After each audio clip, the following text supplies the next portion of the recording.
Johnny Dollar. George Reed here. Oh, hello, Georgie. How's Floyd's of England doing these days? If payments keep on the way they started this morning, the company will go broke. What's that mean? One of our old clients, quite a character, by the way. Oh, now, wait, George. For just once, give me a case involving some nice, ordinary, normal person. No, Johnny. First, it was that old fuss-budget Jediah Gillis. Yes, but then now... big bad Michael Meany, who thought he owned half the state of Louisiana. Well, yes, I know, but compared to them, Durango Laramie Dalhart is as normal as they come. Durango what? Except for one thing, of course. The payment of his insurance premium this morning. What was the matter with it? $4,500, Johnny, in $100 bills. They're still here on my desk. $100 bills? You call this character normal? Listen, will you? Every one of these bills is counterfeit. Oh. I'll be right over.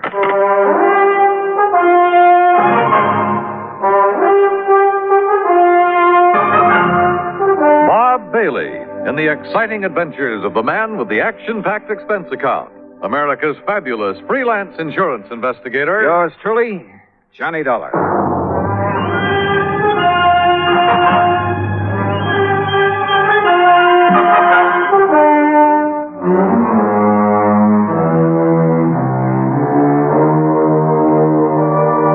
Expense account submitted by Special Investigator Johnny Dollar to Floyd's of England, North American offices, Hartford, Connecticut.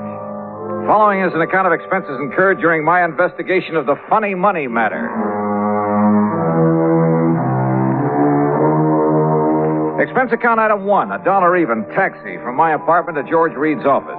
I found him sitting, staring grimly at a pile of paper money spread around on the top of his desk. Well, there they are, Johnny. 45 $100 bills, and every one of them as phony as I've ever seen. Look at them. Yeah, I see what you mean. Whoever turned these out didn't even have sense enough to use the proper kind of ink. Yeah, it looks like he must have diluted it. Yeah. Have you ever seen such washed-out-looking money in all your life? Good tough paper, though, just like the real McCoy. Yes, real crisp and new. But, Johnny, look at those colors. Even the black isn't really black. Yeah. You'd think they'd at least have tried to wrinkle them up a bit and dirty them. Yeah. This is the most obviously flagrant... What are you looking at, Johnny? Oh, this is unusual. For counterfeit, that is. What? Well, they've all been printed up with different serial numbers. See? Here. And here. Huh? How about that? Pretty smart. Funny, isn't it? The thing that usually makes this stuff easy to spot is the same number on all the bills. Sure. And whoever made these was clever enough to think of that. Had sense enough to use good paper, too. Uh-huh. But he certainly slipped up when it came to the color and quality of the ink. As for the press work... Well, I don't pretend to know much about phony money, George. Who needs to? And heavens knows I don't see too many $100 bills. But to me, this engraving looks just about perfect. That's just what I'm saying. Perfect plates, sense enough to change the numbers, good paper. Yet look at the result. Yeah. Has he ever tried anything like this before? What? Durango? Yeah. And just for the sake of the record, what is his real name? That's it. Durango Laramie Dalhart. Oh, I can't believe it. And the answer to your first question is no. Durango is as honest as the day is long. Well, maybe you mean he was. Well, maybe. But if so, I want to know why. There'd have to be a mighty good reason, believe me. Running out of dough is the best one I can think of. But he's always had plenty.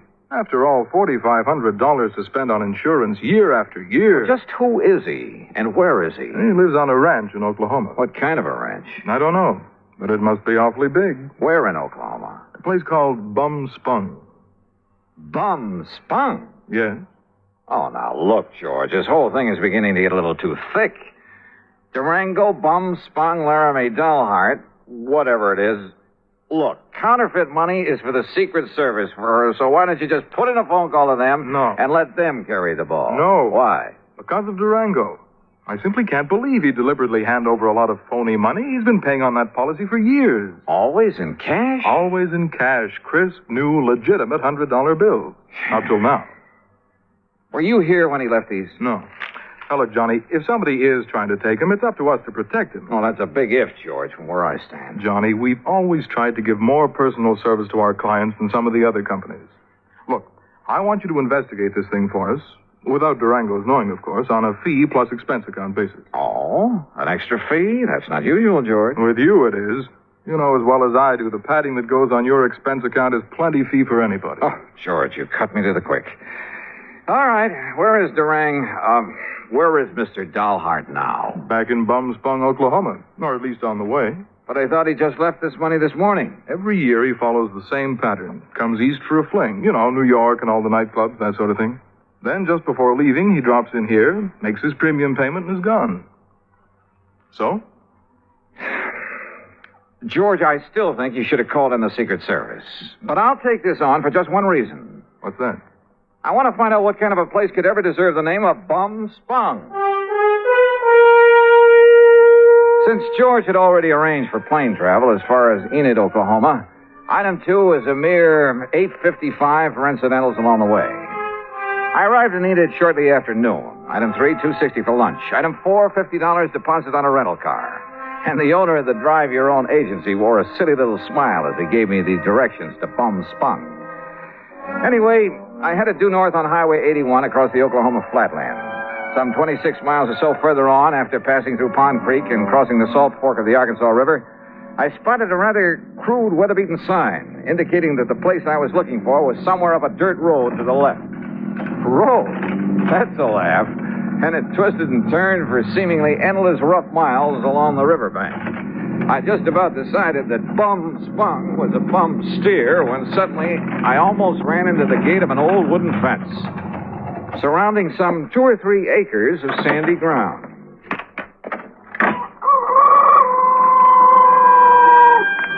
And there they were.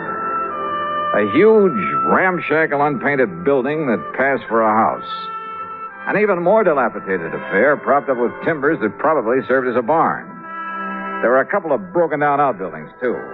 And on a small irrigated plot in the back, 2 cows. Steers? Well, anyway, 2 rather sad-looking bovines munched on the faded grass. There were some decrepit-looking chickens, a mangy old dog. There was a horse of sorts in a small corral. The windmill? Its whole tower sagged with fatigue, and the rudder on it slapped idly against the broken vanes. But right next to it, in complete contrast, stood a spanking new Cadillac convertible. And on the other side of the house, hanging some flimsy pretties on a clothesline, she was maybe 23 or 4, a brunette, and wearing a pair of well-tailored white riding breeches and a tight flowered silk blouse. She was slim, and she was pretty, and had a couple of rosebuds tucked in her hair. Hi. And about as out of place as anything I ever saw. I said hi. It was like seeing the vision of a goddess. Come on in. Just swing aside that post that you left. What Durango called the gate. Oh, yeah. Durango, did you say? Don't tell me this is Bum Spung. It sure is. Didn't you see the sign down the road? The vast acreage within this broken-down fence is the cattle ranch of Durango Laramie Dalhart, who happens to be my uncle. I'm Carol Dalhart. Who are you? Why, my name's Johnny Dollar. Dollar? That seems to me I've heard that somewhere. Oh? What are you doing out here? Oh, just driving around, summer vacation. You look like a city man. I was intrigued by that sign down the road. Curious about what Bum Spung could mean. Bad water. Bad spring, so the Indians called it Bum Spung. Ah. Durango liked the name, so he bought up these 2 acres and settled here. And this is all there is to his ranch? What's the matter with it? He likes it. But I'd had an idea. Well. Yeah? Nothing. From what you've told me, I think I'd like to meet Durango. Is he around? You trying to kid me or something? I haven't told you anything about him. Now look, Johnny Dollar. Yeah, look! Suddenly she turned, drew an old Colt 45, and as I ducked, she let go with it. Holy! I got him, see? She got him all right. A small snake that had poked up out of a hole in the ground some 25 feet away, and she'd got him right through the head with both shots. Oh, God darn rattlesnake? Rattlesnakes? That looks to me like a poor old gopher snake, what's left of him. So what's the difference? Could have been a rattlesnake. Hey, you were plenty fast with that gun. Yeah, gotta be. Or old Durango wouldn't have me on the place. It's no use for anybody to... Hand me a couple of those clothespins, will you? I gotta get these things hung up. Yeah, sure. Here. You said you're his niece. That's right. Only one left to take care of the old buzzard. You live here with him? Part of the time. Well, enough to look after him, make sure he don't get lonely, that he's got enough food in the house, that kind of thing. And I stick around when he goes out on the West Coast or back east for a fling. That's where he is now. Yeah, and he's due back. Hand me that slip out of the laundromat. Sure. Here you are. I take it that convertible's yours, huh? Yeah, that was my birthday present. Oh, your family must be pretty well heeled. Family. Me and Durango, we're all that's left. Give me them stockings now. Sure. But certainly Durango. Why not? He gives me a new one every year. And this ranch is all he owns? Except for his money. Says he has a barrel of it. Well, he must have. Or else, Or else, what? nothing. Go on with what you were saying. More clothespins. Yeah, here. And when he kicks off, I get it all. And I can give up the filling station. Filling station? Well, you must have passed it, just the side of Enid. Durango says a woman's no good unless she's got a job, so I got a filling station. Let somebody else run it for me, though, and Durango don't know the difference. Or at least he don't care. The main thing is I'm around to keep him happy and give him somebody to cuss at now and then. And say, why am I shooting off my face to you this way? I don't know, but don't stop. There. Them clothes will be dry in an hour, and if you're still here, you can help me take them down again. Okay. Carry that basket for me, and I'll give you a cool drink in the house. Hey, great. You say Durango's due back here, huh? Mm-hmm. Why, don't save yourself time traveling by plane instead of train, I'll never...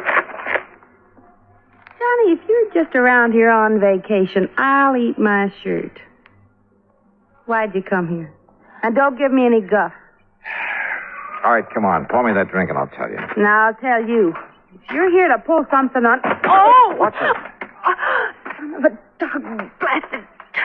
Blasted gopher. Oh, Easy now, easy. Don't you easy now, me. I busted my ankle. Oh, it's just a little sprain. Here, arm over my shoulder. Okay. Dang fool that I was to kill that gopher snake back there. Oh, Johnny, it hurts. Then I'll carry you. You know. Oh, that's better.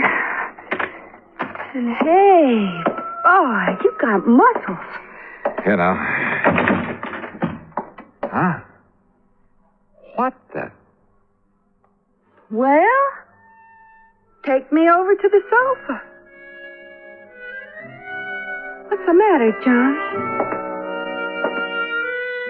What stopped me was the inside of the ramshackle old house. Clean, modern, well-furnished. Even the kitchen with its gleaming porcelain, electric range, huge refrigerator, and freezer. Modern in every way. Well, don't just stand there staring. Get some water, hot and cold for this ankle. While you're at it, pour us a drink at the bar over there in the corner. I could use a good, stiff snort.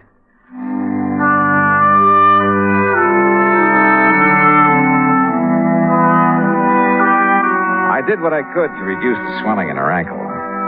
But by the time I'd taped it up and she was snoozing comfortably on the sofa, it was getting dark. So I hied myself into the well-stocked kitchen to see what I could scratch up to eat.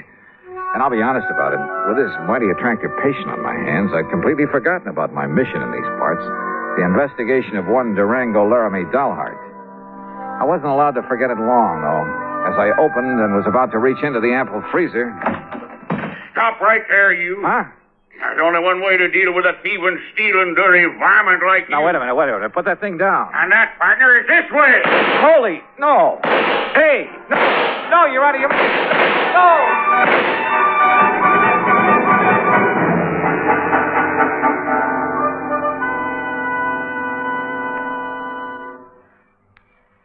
Act Two of yours truly, Johnny Dollar, in a moment. A number of years ago, it was said that, in spite of the large population of this planet, men and women remain the most inaccessible things on it. Today, we see this lack of understanding among peoples of the world reflected in headline stories. But it isn't because the people of the world are enemies. All people want to be friends. Long before the termination of World War II, Reverend Eugene Wood, a Methodist minister from Oceanside, California, went into a Scottsdale, Arizona camp where German prisoners of war were interned and offered his services to the imprisoned men. Among other things, Reverend Wood taught the men English, and he taught them about the United States of America. During the following years, after the men had been repatriated to their native Germany, Nearly half of the internees corresponded frequently with Reverend Wood. Those men expressed a unique understanding of the people and the country of the United States of America. This great feeling of friendship and understanding prompted the minister to make a pilgrimage to Europe to seek out the men he had befriended in the prisoner of war camp in Arizona. This gesture on Reverend Wood's part gained him a fantastic welcome everywhere he went. In all the places he visited, he spread the gospel of love and friendship and had it returned to him. There were no enemies, only men with the love of freedom, the right of all men, everywhere. And now, Act Two of yours truly, Johnny Dollar, and the Funny Money Matter.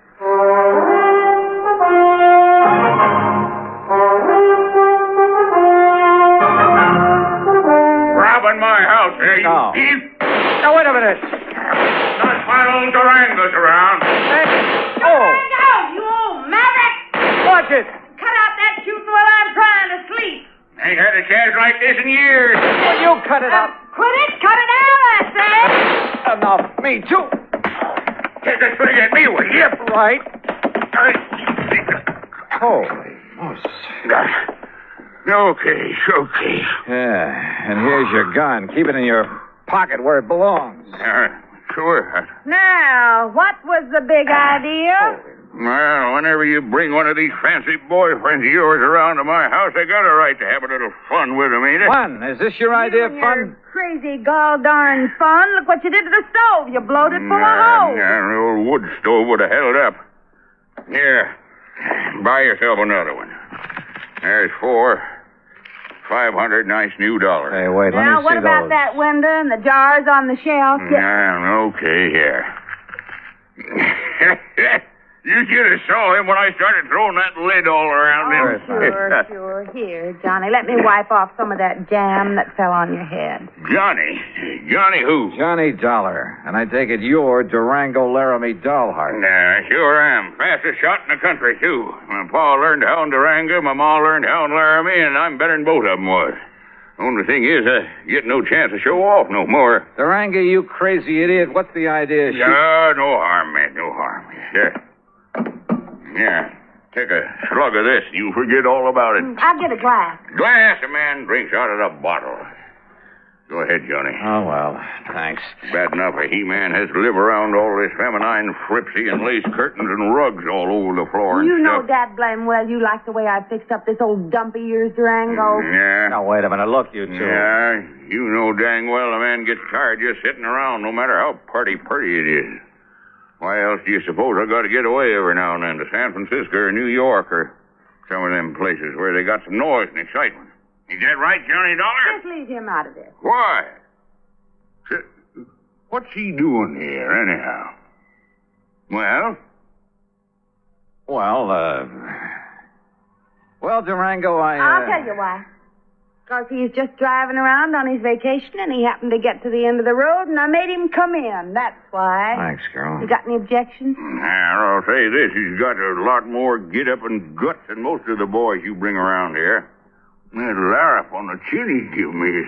Yeah, well, I'm sorry about that, Durango. Sorry for what? Because you didn't act like some of them lily-livered kids she brings around and run for home? No, sir, boy, you're all right. Carol, what the Sam Hill you got on your foot? Well, it's high time you noticed. Well, what happened to it? I like to have busted my ankle in a gopher hole, and if it hadn't been for Johnny, I'd still be laying out in the yard howling with pain. Yeah. Me, I'd seen that happen. I thought she'd broke her leg. I'd liable to took her out and shot her. But Johnny boy, you done a real good job on my little ticket. Here, honey. I have to get back on the sofa. No, now, let Johnny. He's a lot gentler. And besides, well, I kind of like him. You hear that, Johnny? You better look out when a pretty girl starts talking to you like that. You're sure fixing to get lassoed and thrown. Well, I can think of a lot worse things. Durango, you just shut up and fix us up some victuals.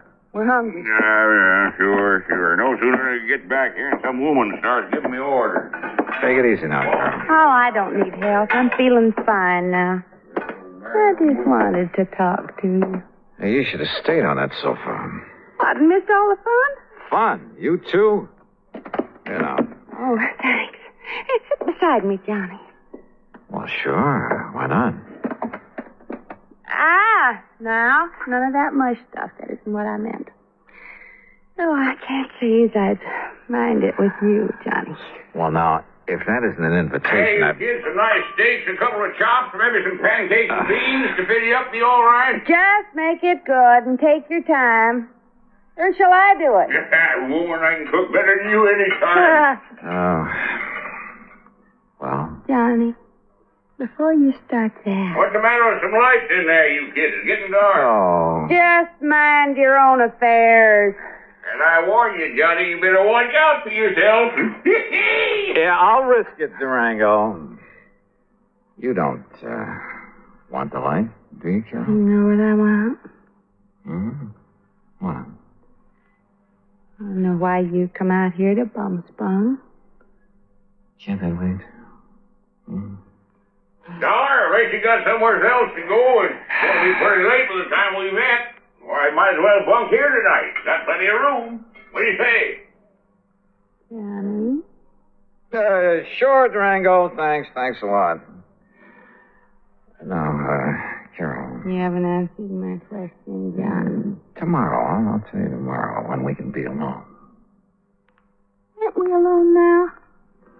Oh, not as much as I wish we were. You're a mighty cute guy, Johnny. Oh, you don't know me, Carol. I'm really just an old wolf. Oh, I don't believe it. I don't know. Just one of the roses fell out of my hair. There it is.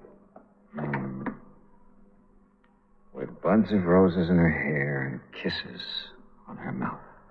What's that? Pretty? Just a line from an old poem. I have the roses in my hair. What about the rest? Why don't you find out? You kids want to bell down on the jug while you're waiting? Oh, why don't you tend to your cooking? Johnny? That Durango, he certainly puts together a meal in a hurry. Too much of a hurry. And the meal itself, enough for an army. And to see him pack it away, you'd think he'd been out on the range for years. Yes, sir. Nothing like coming home to give you an appetite. Here, scoop yourself up some more beans, Johnny. I still hadn't made any progress in my investigation and encouraged him to talk about himself. He did, willingly. And how much of it was true was something else again. Said he left his father's little farm in Colorado to hunt for gold. Said he found it, too, a lot of it. Claimed he'd used that money exploring for oil, wildcatting. That everything he touched had turned to money. That he'd made and banked so much he could never spend it all. That's why he'd go on those flings to San Francisco and New York, just to get rid of it. Then come back here to this little plot of ground and rest up for the next excursion to the big city. His only regret was he was too old to make the new West like the old West. Yes, sir. If I was 20 years younger, I'd ride a horse into Dodge City and show all them law and order. I'd show them just exactly how it was in the old days. Like I read about in them magazines. But if all this were true, why the counterfeit money? Those phony, washed-out $100 bills I'd seen on George Reed's desk. The bed in the guest room was as comfortable as my own, but I couldn't get to sleep. Fortunately. For long after the house was dark, it must have been close to midnight, I heard the door of Durango's room open, heard him sneak out of the house the back way. Quickly, as quietly as I could, I slipped on trousers and shoes, took along my gun, and went after him. From the back porch, I could see that there was a light on in one of the small outbuildings.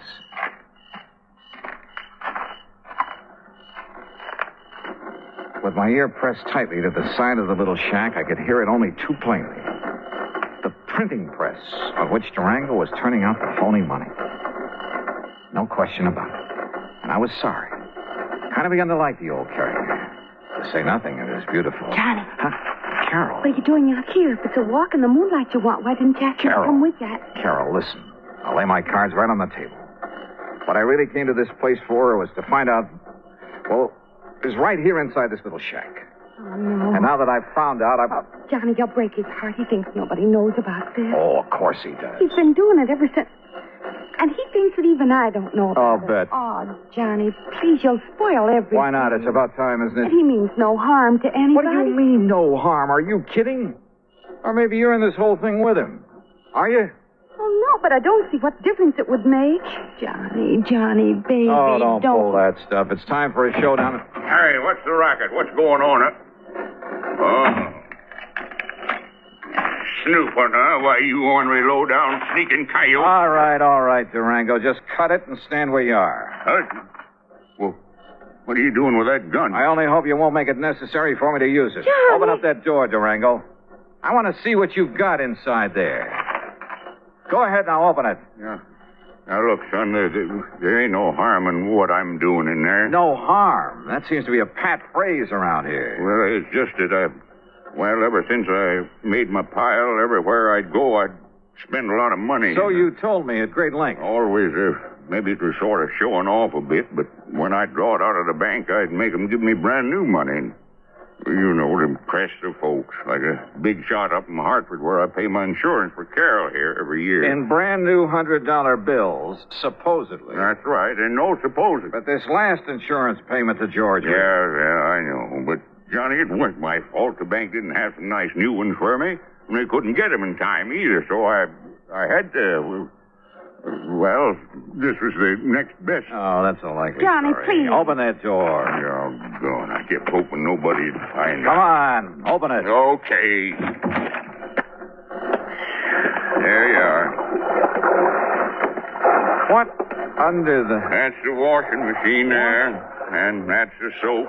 And plenty of strong bleach. And the starch to make them nice and crisp. Oh, no. And that there's the ironing board where I press them out real nice and flat. They'll never believe it. But it does make them look real pretty and new. Honest, Johnny. I didn't think there was no harm in it.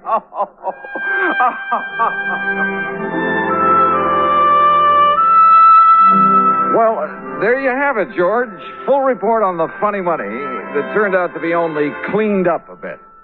And the next time, call in the Secret Service, will you? No, I didn't mean that. Just don't question the charges on this account for the extra week I've spent out here. If you could see this pretty little Carol. Oh, that Carol. And if I ever get enough money, so help me, I think I'll retire to Bum Spung, Oklahoma. Expense account total, including incidentals, and the trip back to Hartford, $171.25. Yours truly, Johnny Dollar.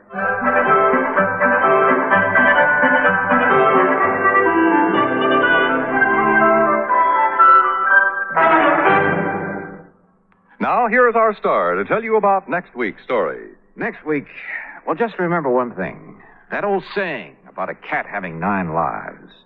And be sure to join us, won't you? Yours truly, Johnny Dollar.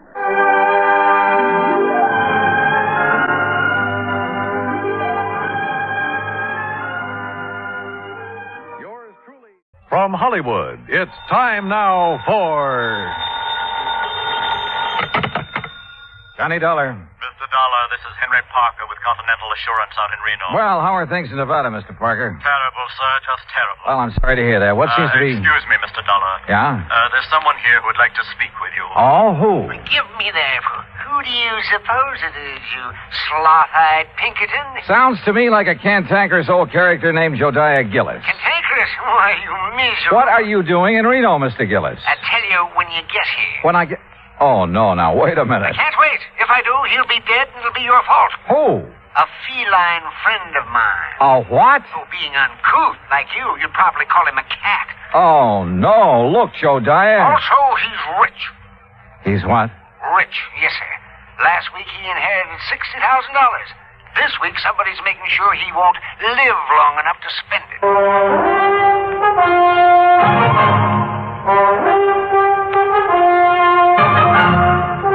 Bob Bailey in the exciting adventures of the man with the action-packed expense account. America's fabulous freelance insurance investigator. Yours truly, Johnny Dollar.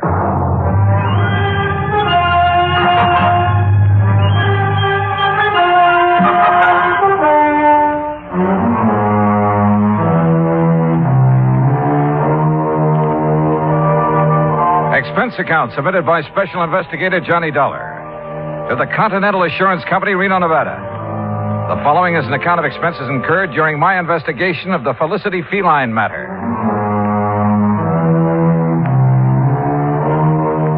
Expense account item 1, $164 air transportation, Hartford to Reno. En route, I wondered again what Jodiah Gillis was doing in Nevada. At Reno, he was on the flight deck waiting for my plane, and standing beside him, wearing a dark suit and expression to match, was a tall, cadaverous-looking gentleman. As I started down the ramp, Jodiah began calling me. Yeah, there he is. Dollar. Yoo-hoo. Hey, John. Oh, hi. Afternoon, Jodiah. Well, you are a sight for sore eyes, boy. Yes, indeed, you are. Johnny, this is my friend and business associate, Henry Parker. Mr. Parker? Oh, I'm certainly glad you've arrived, sir. That's so? Yes, yes. Mr. Gillis has been quite concerned over Felicity. The Felicity? The Feline. What do you think you came out here for? Your help? Well, no. Yeah, then give Parker your checks. My checks. So what's the matter with you? The altitude affect your mind? Hand over your claim check so Parker can fetch your luggage. Sure. Here. Yeah. Go on, Parker. Go on. We haven't got all day. Whatever you say, Mr. Gillis. Yeah. We'll be in the waiting room. You hurry up. Yes, sir. Now, come on, Dollar. Come on. Jodiah, before I left Hartford, I tried to check up on this Continental Assurance Company. Nobody ever heard of it. A lot of things those white-bellied clerks in Hartford haven't heard of. But the fact is, Continental ain't exactly worldwide. Oh? In here. No, sir. It ain't nationwide either. Well, just how wide is it? Well, you know how far it is from Winnemucca to Black Butte? No. Good. It's just about that wide. Oh. And Parker is one of their agents, huh? Agents? Parker is the president of the Continental. The president? But you just... I mean... Well, you look peaked, boy. You better sit down. Phew. Jodiah, I shouldn't let the man that's paying my salary run after my bag. Pish-tash. Here. Take a look at this. It's my new business card. Yeah, go on, read it. Jodiah Gillis, chairman of the board, Continental. What? Yes, sir. But Floyd's of England has always carried your policy. Carried, yes, past tense. I don't take guff from anybody, especially a ninny of an insurance agent telling me what I can insure and what I can't. You had a fight with him? Yep. My cousin Rachel, oh, she's a sweet girl. She lives in the Belgian Congo. She sent me an African anteater.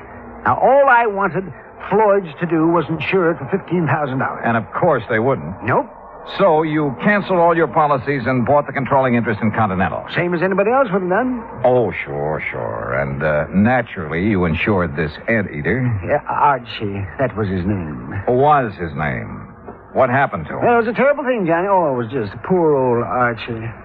He overindulged. He did what? Yeah, he overindulged. He found a house full of termites. Oh. Yes, finally died. Acute indigestion. Too bad.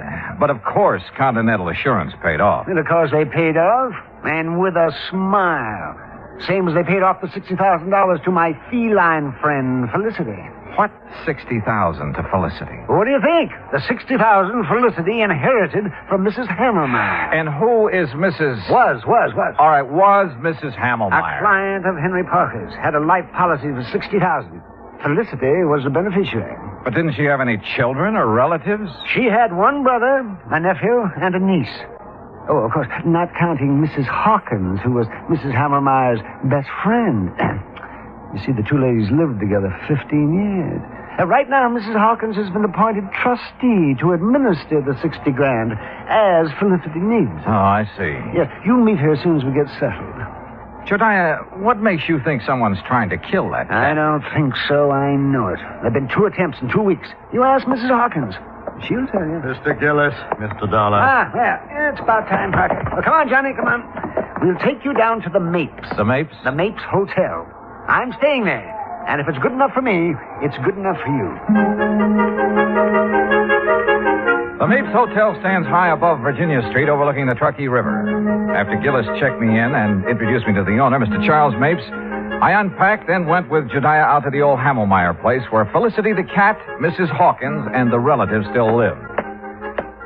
We rang the old-fashioned doorbell and waited.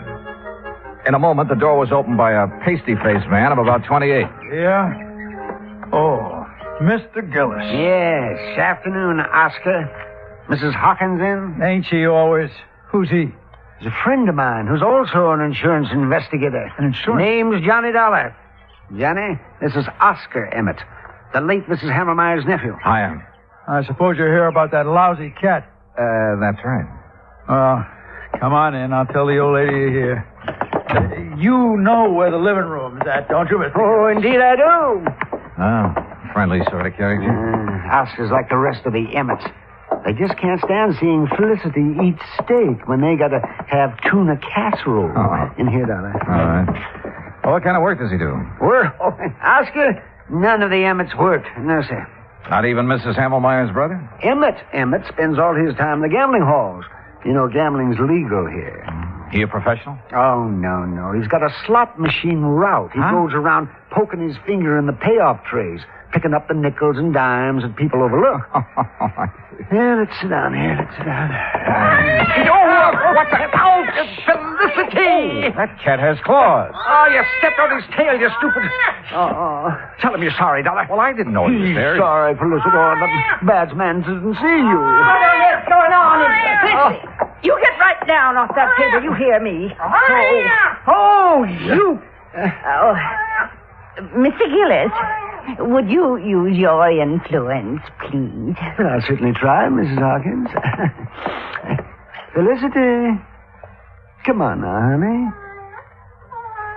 That's a good kitty. There. Now. I just put out a nice dish of scallops for him. Oh, you hear that, Felicity? Scallops. Oh, yum. Sure. So you run along now. Bye-bye. Oh, I do declare I've never seen a man who has such a way with animals. Well, And that goes for lonely widows, too, Mr. Gillis. Oh, now, Leona, stop. Jodiah. Oh, yeah.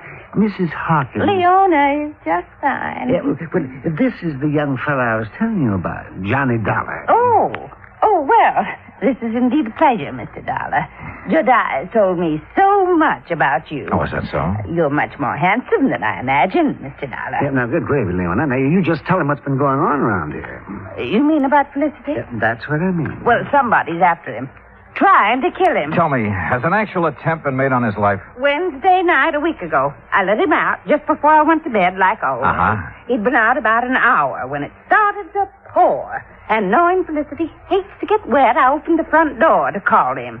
Well, just as he was crossing the street, I heard this big car start up, and it zoomed straight for Felicity.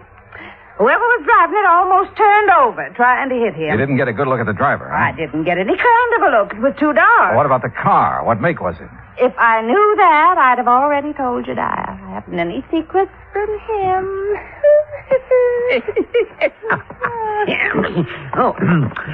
Tell him about last Thursday, Leona. Felicity was poisoned.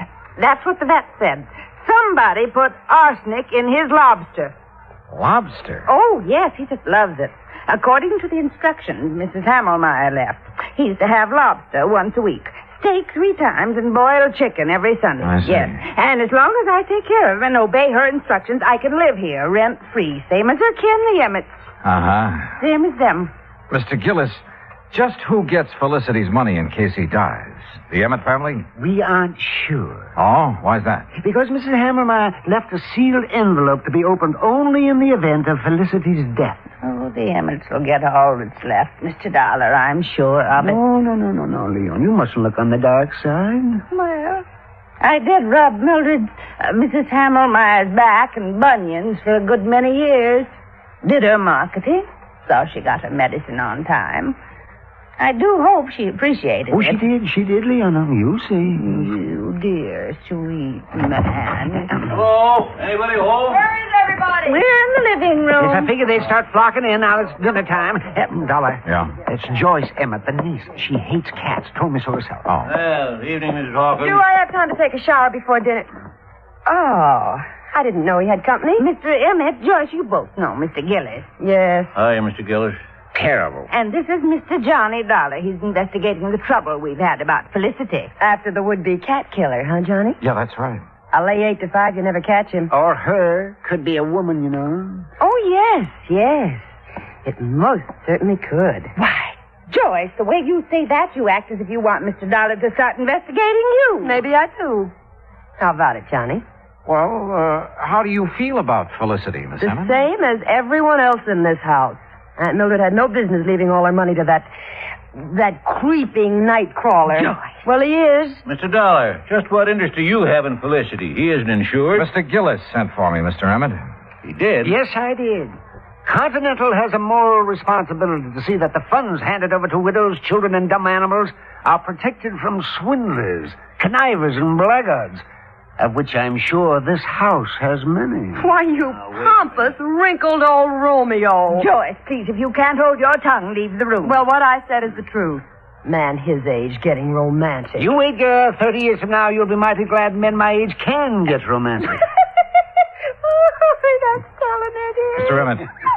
Mr. Emmett, do you share your daughter's opinion of Felicity? Why, of course I do. I'm a dog man. Besides, I can't see why she left all that money to the critter. Mrs. Hawkins has figured up what it costs to keep him like a king every week. Yes, $23. Maybe a trifle more by the time I get him out of the pretty kitty. The pretty kitty? Well, it's a beauty parlor for cats. Felicity has a standing appointment there every Friday at 1. Oh, no. $23 a week. You know how many weeks it'll take him to spend that $60,000, not counting the interest that'll add up while he's doing it? No, not exactly. No, 2,600 weeks. 50 years. And believe me, the odds of any cat living to be 50 years old, well... I'll lay you 10 to 1 he doesn't live another 6 months. Joy. Oh, speak of the devil. Well, hello there, Felicity. Oh, did you know we were talking about you? Did you finish up all your dinner, Felicity? He sometimes doesn't eat all his scallops. Last week I gave them to Oscar. Oh, it's disgusting. Well, look at him. He thinks he owns us. What do you mean, thinks? A few minutes later, Jodiah drove me back to the Mapes. Whether it was the Emmets or Mrs. Hawkins who wanted Felicity out of the way, I didn't know. But I did know we should get him out of that house as soon as possible. I changed my clothes, met Jodiah and his friend Charlie Mapes in the Skyrim for dinner, did a bit of gambling, then went to bed. Must have been about 3:30 when the phone rang. Hello? Oh, Mr. Dollar, please answer me. Who is it? Mrs. Hawkins, I tried to get Mr. Gillis, but he left word he wasn't to be disturbed. Oh, well, what is it, Mrs. Hawkins? What's wrong? Oh, it's terrible. Oh, it's just terrible. What is it? What's happened? Felicity, Felicity, what? I let him out about 10, but he's disappeared. Mr. Dollar, I know he's been killed.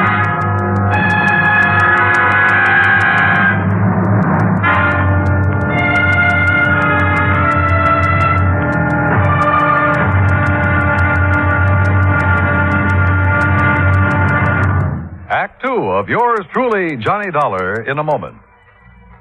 Anyone who has survived the rigors of basic training is familiar with a great variety of milk that is dished out periodically in the armed forces. Now, there's frozen milk, concentrated milk, frozen concentrate, and good old powdered milk. But sometimes supplying wholesome, fresh, real milk has been a problem when servicemen have been stationed in out-of-the-way places. The United States Air Force came across that problem some time ago in the island of Terceira in the Azores, those Portuguese islands that dot an eastern portion of the Atlantic Ocean. The air base there was considered powdered milk country for a long time. Although cattle have played an important role in the economy of the island of Terceira, the herd was badly inbred and milk production was very low. Modern milk processing was not a part of the picture. And with the help of Portuguese veterinarians, the men in the United States Air Force unit worked out a free breeding service by using a small herd of milk cows acquired in England, and the cattle there at Terceira improved. Then, a complete pasteurizing, homogenizing, sterilizing, bottling refrigeration plant was flown in from the United States. As soon as this activity got underway, milk production began to climb steadily, and thirsty Air Force men and civilians were soon buying and drinking the new fresh milk. When economy of the island began to rise rapidly, the people were happy and grateful. You might say that a little milk of human kindness increased understanding on an island of freedom, the right of all men everywhere. And now, Act Two of yours truly, Johnny Dollar, and the Felicity Feline matter.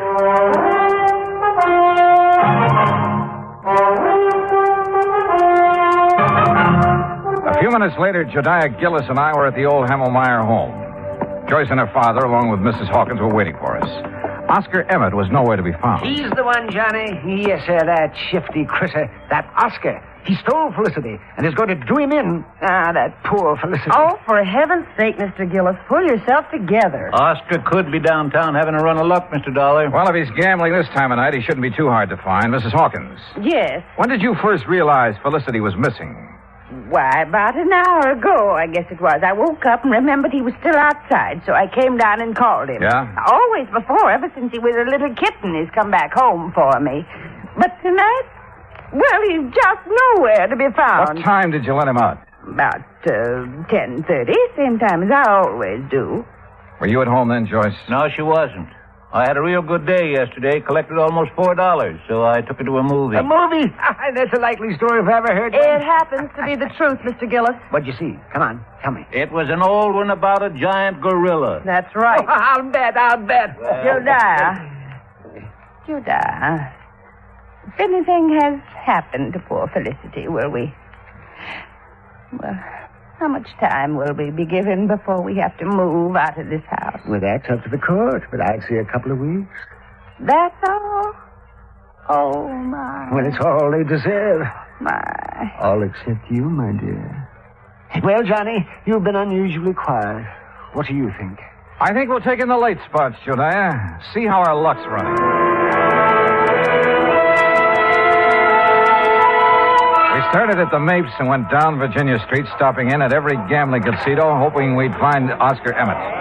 Finally, we found him at one of the roulette wheels in the Harold's Club. And in front of him was a large stack of chips. Take your bets, ladies and gentlemen.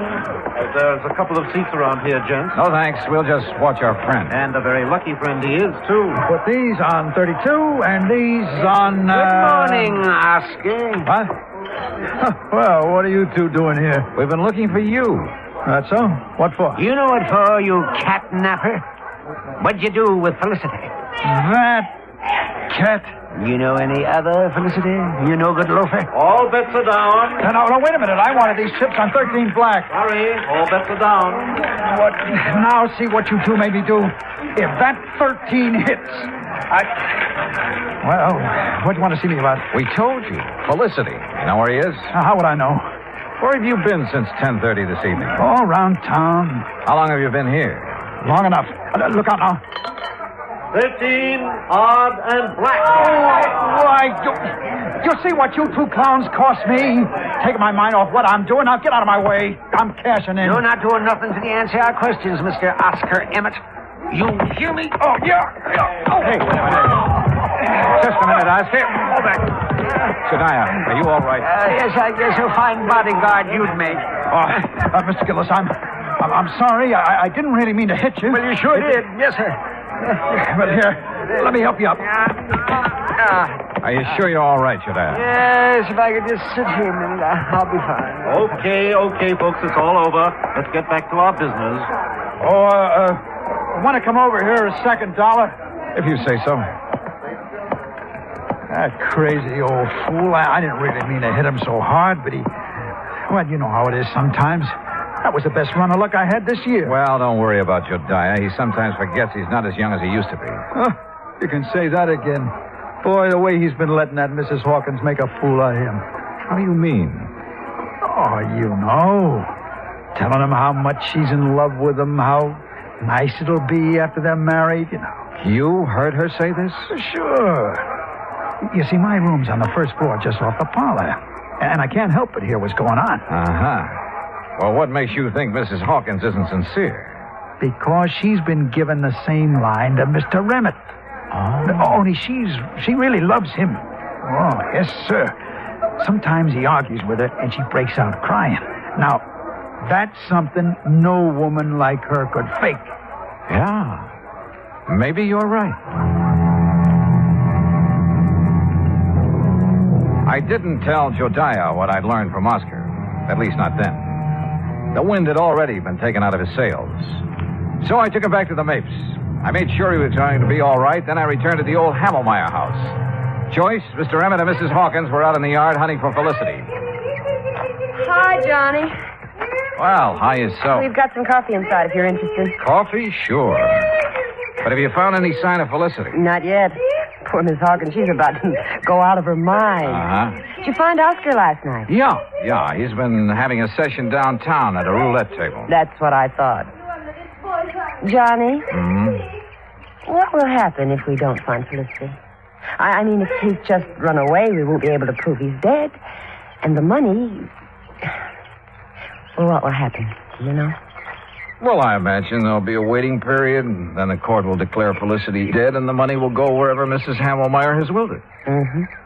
Oh, I sure wish I knew what's in the envelope Mr. Gillis has locked in his office. Mrs. Hawkins! Joyce! Mr. Dollar! What is it, Dad? In here, quick! Johnny, he's found something in the garage. Come on.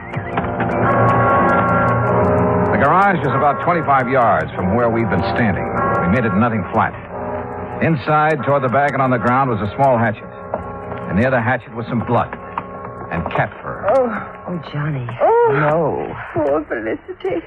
Oh, the poor thing. Well, it looks like he met his end here, and then whoever did it carted him away, Dollar? Looks that way. Johnny, take me out of here. Yeah, sure. I'm so ashamed. And you know I hated that cat. I really wanted him dead, but not like this. Oh, hey, come on now. I know it's silly of me, isn't it? No, I don't think it is. Oh, Mr. Dollar, Yes, ma'am. will you be kind enough to notify Mr. Gillis? Oh, I'm afraid I just couldn't speak about it over the telephone. Of course. I'll be glad to. I drove Jediah's car back to the hotel. I made sure he was feeling better, then told him what we'd found in the garage. Naturally, he wanted to call out the police reserves, but I managed to talk him out of it. At 10 o'clock, I made some telephone calls to the local banks. When I got the information I'd been after, Jediah and I again drove out to the Hamelmeyer house. Well, I expected you two gentlemen a couple of hours ago. Sorry, Mrs. Hawkins. I had some things to take care of. Oh, well, come in. What's the matter with...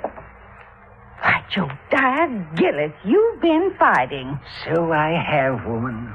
So I have. Sweet darling, and at your age... Seems like I've been doing a lot of crazy fool things at my age. Now, just what do you mean by that? You know very well what. Pulling the wool over my eyes. Let me think that I'd found a true sweetheart at last. Oh, you miserable Jezebel.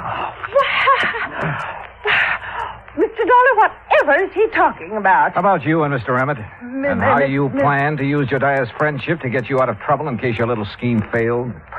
Well, I still don't understand. No? Well, suppose I tell you that you did away with Felicity yourself. Why, you can't prove that. I won't need to.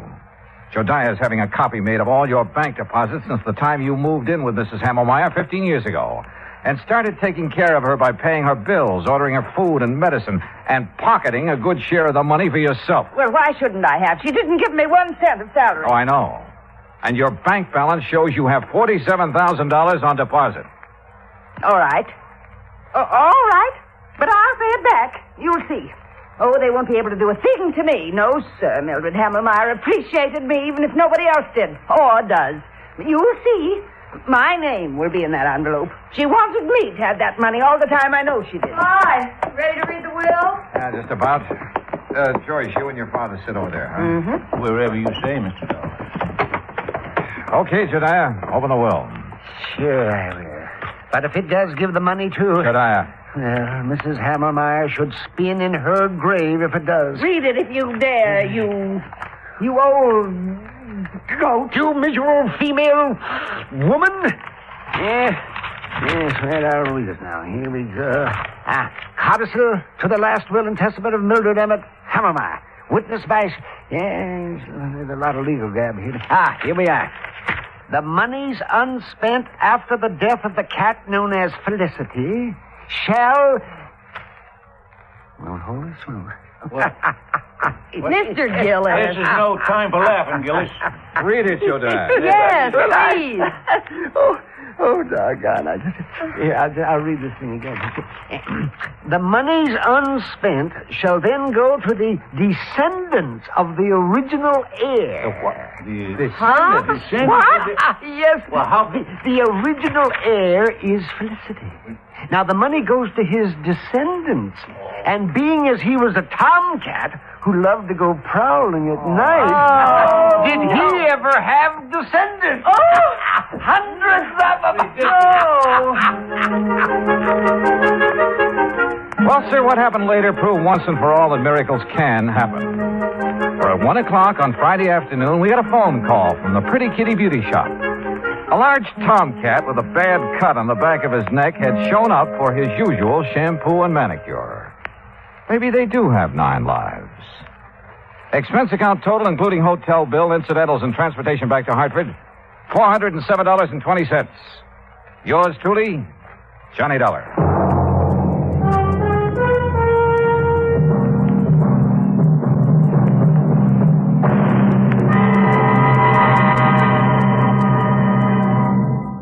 Now, here's our star to tell you about next week's story. Next week, an actor who talked nothing but Shakespeare and who talked himself into his grave.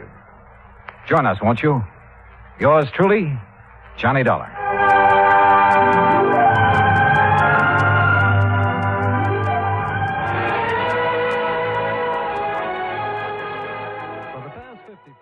From Hollywood, it's time now for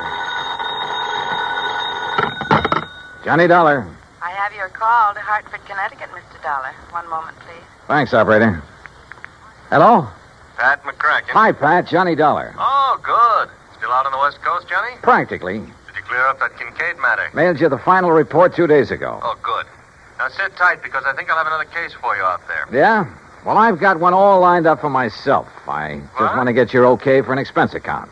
Well, that depends. Who holds the policy? Holds several policies with the companies that you serve. Who is he? Or is it a she? Oh, it's a he, all right. The most important client I know. Who, Johnny? And certainly the one deserving the most attention. Well, who is it? Me, Pat. What? Me.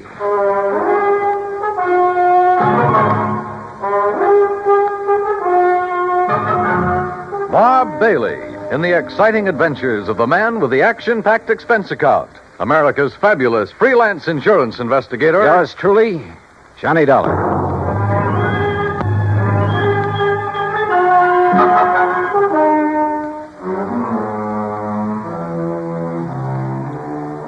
Expense account submitted by Special Investigator Johnny Dollar. To the Universal Adjustment Bureau, Hartford, Connecticut. Attention, Mr. Pat McCracken. Following is an account of expenses incurred during my investigation of and participation in the Yours Truly matter. Item 1, $34. Transportation and all the incidentals I could think of. Los Angeles to Las Vegas, Nevada. I needed a couple of days of relaxation after that Kincaid affair. Item 2, $31.40 for my room at the Flamingo Hotel, plus 2 fancy meals and a couple of drinks to go with them.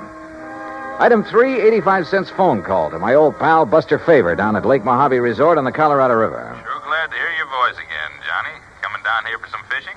Buster, how did you guess? Big lunker bass are practically jumping into the boat. How big? 3 to 6 pounds. I did that well on the Flamingo boat yesterday on Lake Mead. Then I'll arrange for some bigger ones that stand by and wait for you. Want me to drive over and pick you up? No, I like to be independent, so I'll rent a car here. Well, in that case, wait for me. Huh? I've got to have 3 or 4 days' work done on my car at a garage there in Vegas. So? So I'll drive on up, leave my car, and you and I can come back here together in yours. And when you've had your fill of fishing... Okay, Buster, it's a deal. See you when you get here.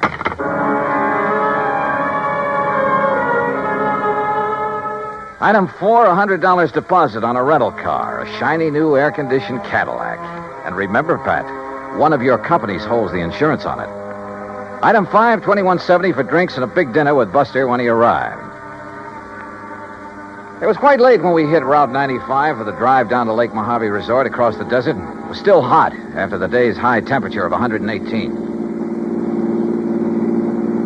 You driving so fast to keep up the breeze, Johnny? Have You ought to take it a little easier. They patrol these roads pretty good, you know. Are you kidding? I haven't seen a car in nearly 10 miles. Yeah, and you mightn't see one of those law boys until he's right up on top of you. Oh, Buster, you mean they hide on the side road? No, not hide. They patrol some of them. Hey, where do all those side roads go, Buster? Some of them are a little more than wagon trails. Mostly to old mines, Johnny. Some of them 10, 15, 20 miles away up in the hills. Some of them being worked, some of them just... Now, look. Yeah? Over to your right. You see those lights? Look like they're on the side of the mountain? Oh, yeah. That's Haley's tungsten mine up there. Real big operation. A few miles ahead, one of my old friends has a mine. He works it for, Uh-oh. What's the matter? Look in the rear view mirror. I see some other lights. Oh, hey, if you think we're stepping along, that guy behind us is certainly... Uh-oh. Yeah, that flashing red light above the corner of his windshield means a highway patrol car. Also means you better stop. Well, it isn't as though I've been driving all over the road. It's as though you haven't been keeping a sharp enough eye on the speedometer. Okay, start thinking up excuses, Johnny, and they'd better be good. No, I'll take it like a man. Shall we get out and greet the minion of the law? No, don't. He might think you're trying to pull something. And those laddies carry guns. Just sit here calmly, eyes front, and try to look innocent. Yeah. All right, boys. Huh? Oh, there's nothing in the back seat, officer. What? Right, mister. Nothing but me. And this. Hey, now, wait a minute. You're not... Hey, Johnny. Yeah. I take it that thing's loaded. That's right. Now get going. You were flashing that red light. Flashlight. Fooled you pretty good, didn't I? You were making like the highway patrol, and man, is that against the law. You think that's bad? Just wait till you see what I've got for you. I'll start her up. Hey, look, mister. Don't argue with a gun, Buster. Yeah. Buster, remember that. And remember it's aimed right at the back of your head. I'll get going, you. Sure. Here we go. Whoopee! Watch it, will you? What's the idea of backing up that way? I'm sorry. It's a rental car. I guess I'm not used to it. Well, watch it. Sure, yes, sir. Here now. Take it real slow, buddy, and no funnies, or I'll pull this trigger first and figure it out afterwards. Yes, sir. You're the boss. You bet I am. Well, what happens now? Just keep going straight ahead. When I want you to turn off, I'll tell you. Where do you think you're taking us, mister? Where you guys will be a long, long time getting back to civilization. And by then, I'll be loaded and out of the state.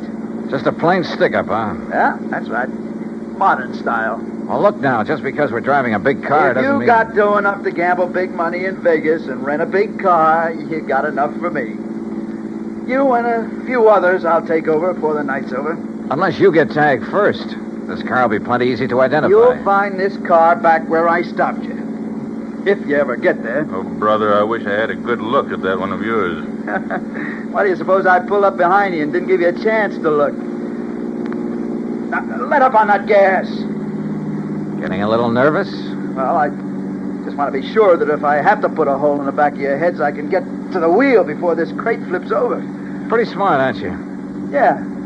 That's why I stay alive and in the chips. Easy now. You see that little side road? Yeah, what about it? Turn off on it. Why not? Hey, Johnny. Yeah. It's the road to old McKinney's mine. Who's? McKinney. He's the one... Look, if you guys want to talk up. I'll quiet you down permanently. Talking about this lousy road is all. Yeah, well, that's why I picked it, buddy. And take it easy. Hit these bumps too fast and this gun's liable to go off.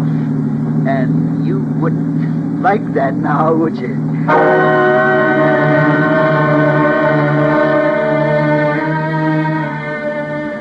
We continued up the rough, curving road on the side of the mountain. 10, 15 miles, I guess. And I could see nothing but the road itself and the shadow of the mountain ahead of us. Turn up that air conditioning, buddy. It's a hot night. Yeah, sure. Listen, we go much further on this road, we'll scrape off the drip pan. You know this road? Well, it keeps getting worse and worse is all. This car is built pretty low, you know. Hey, take it easy, I said. How can I? Do you hear that? We don't stop pretty soon, we'll all get stranded out here. Yeah, maybe you got something there. Okay, buddy, that wide spot. You turn us around and stop. And take it easy. Okay. Now what? Just leave the engine running and Both of you get out the right-hand door. Yeah, sure. Now, look. Shut up. From now on, I'm not going to waste any time. Come on, get out. You're not going to leave us out here, I hope. That's right. I figure the temperature's still around 100, so you're going to have to take it easy. It'll be long after daylight before you get back down the highway. If we make it at all. Oh, you will. If you go real slow.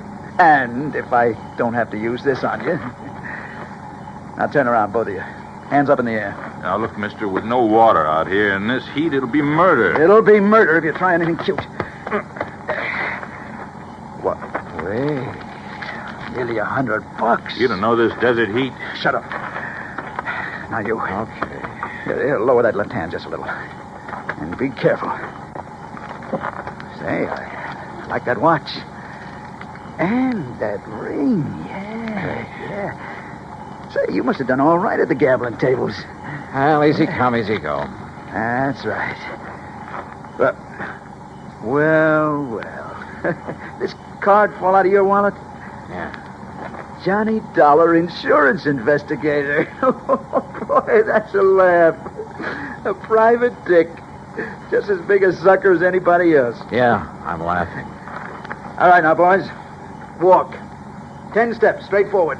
Together. Come on, Buster. No, sir. Now, look, you, if you think that you're going to... Wait a minute, Buster, don't. Oh, no, you don't. Why, you dirty rat. Yeah. And one phony move out of you and you're going to get the same. Only right in the back, you hear me? Now you walk. Walk. Keep going. Walk. Walk!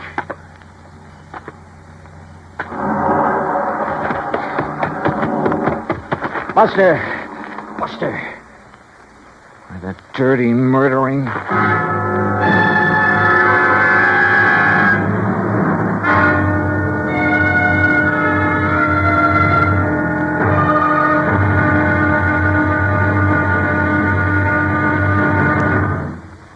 Act Two of yours truly, Johnny Dollar, in a moment. While her husband was a captain assigned to a unit of the United States Air Force on the island of Okinawa, Mrs. Carolyn Pesaturo went along, but friends and build greater understanding with other people of other lands. A chance to demonstrate her convictions. Her maid, Kikuko Chibana, invited her to her home. Kikuko's mother intimated that Mrs. Pesaturo had never done a hard day's work in her life, not with a manicure job like that. Well, that did it. Carolyn Pesaturo volunteered to do a full day's work, just like any Okinawan housewife, and be no more tired at the end of the day.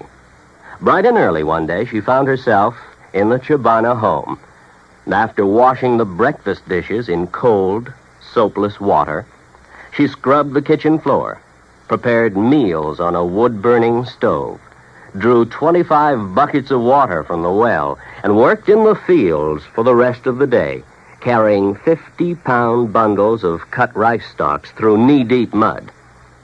Well, she did such a good job, she was invited back for the rice planting.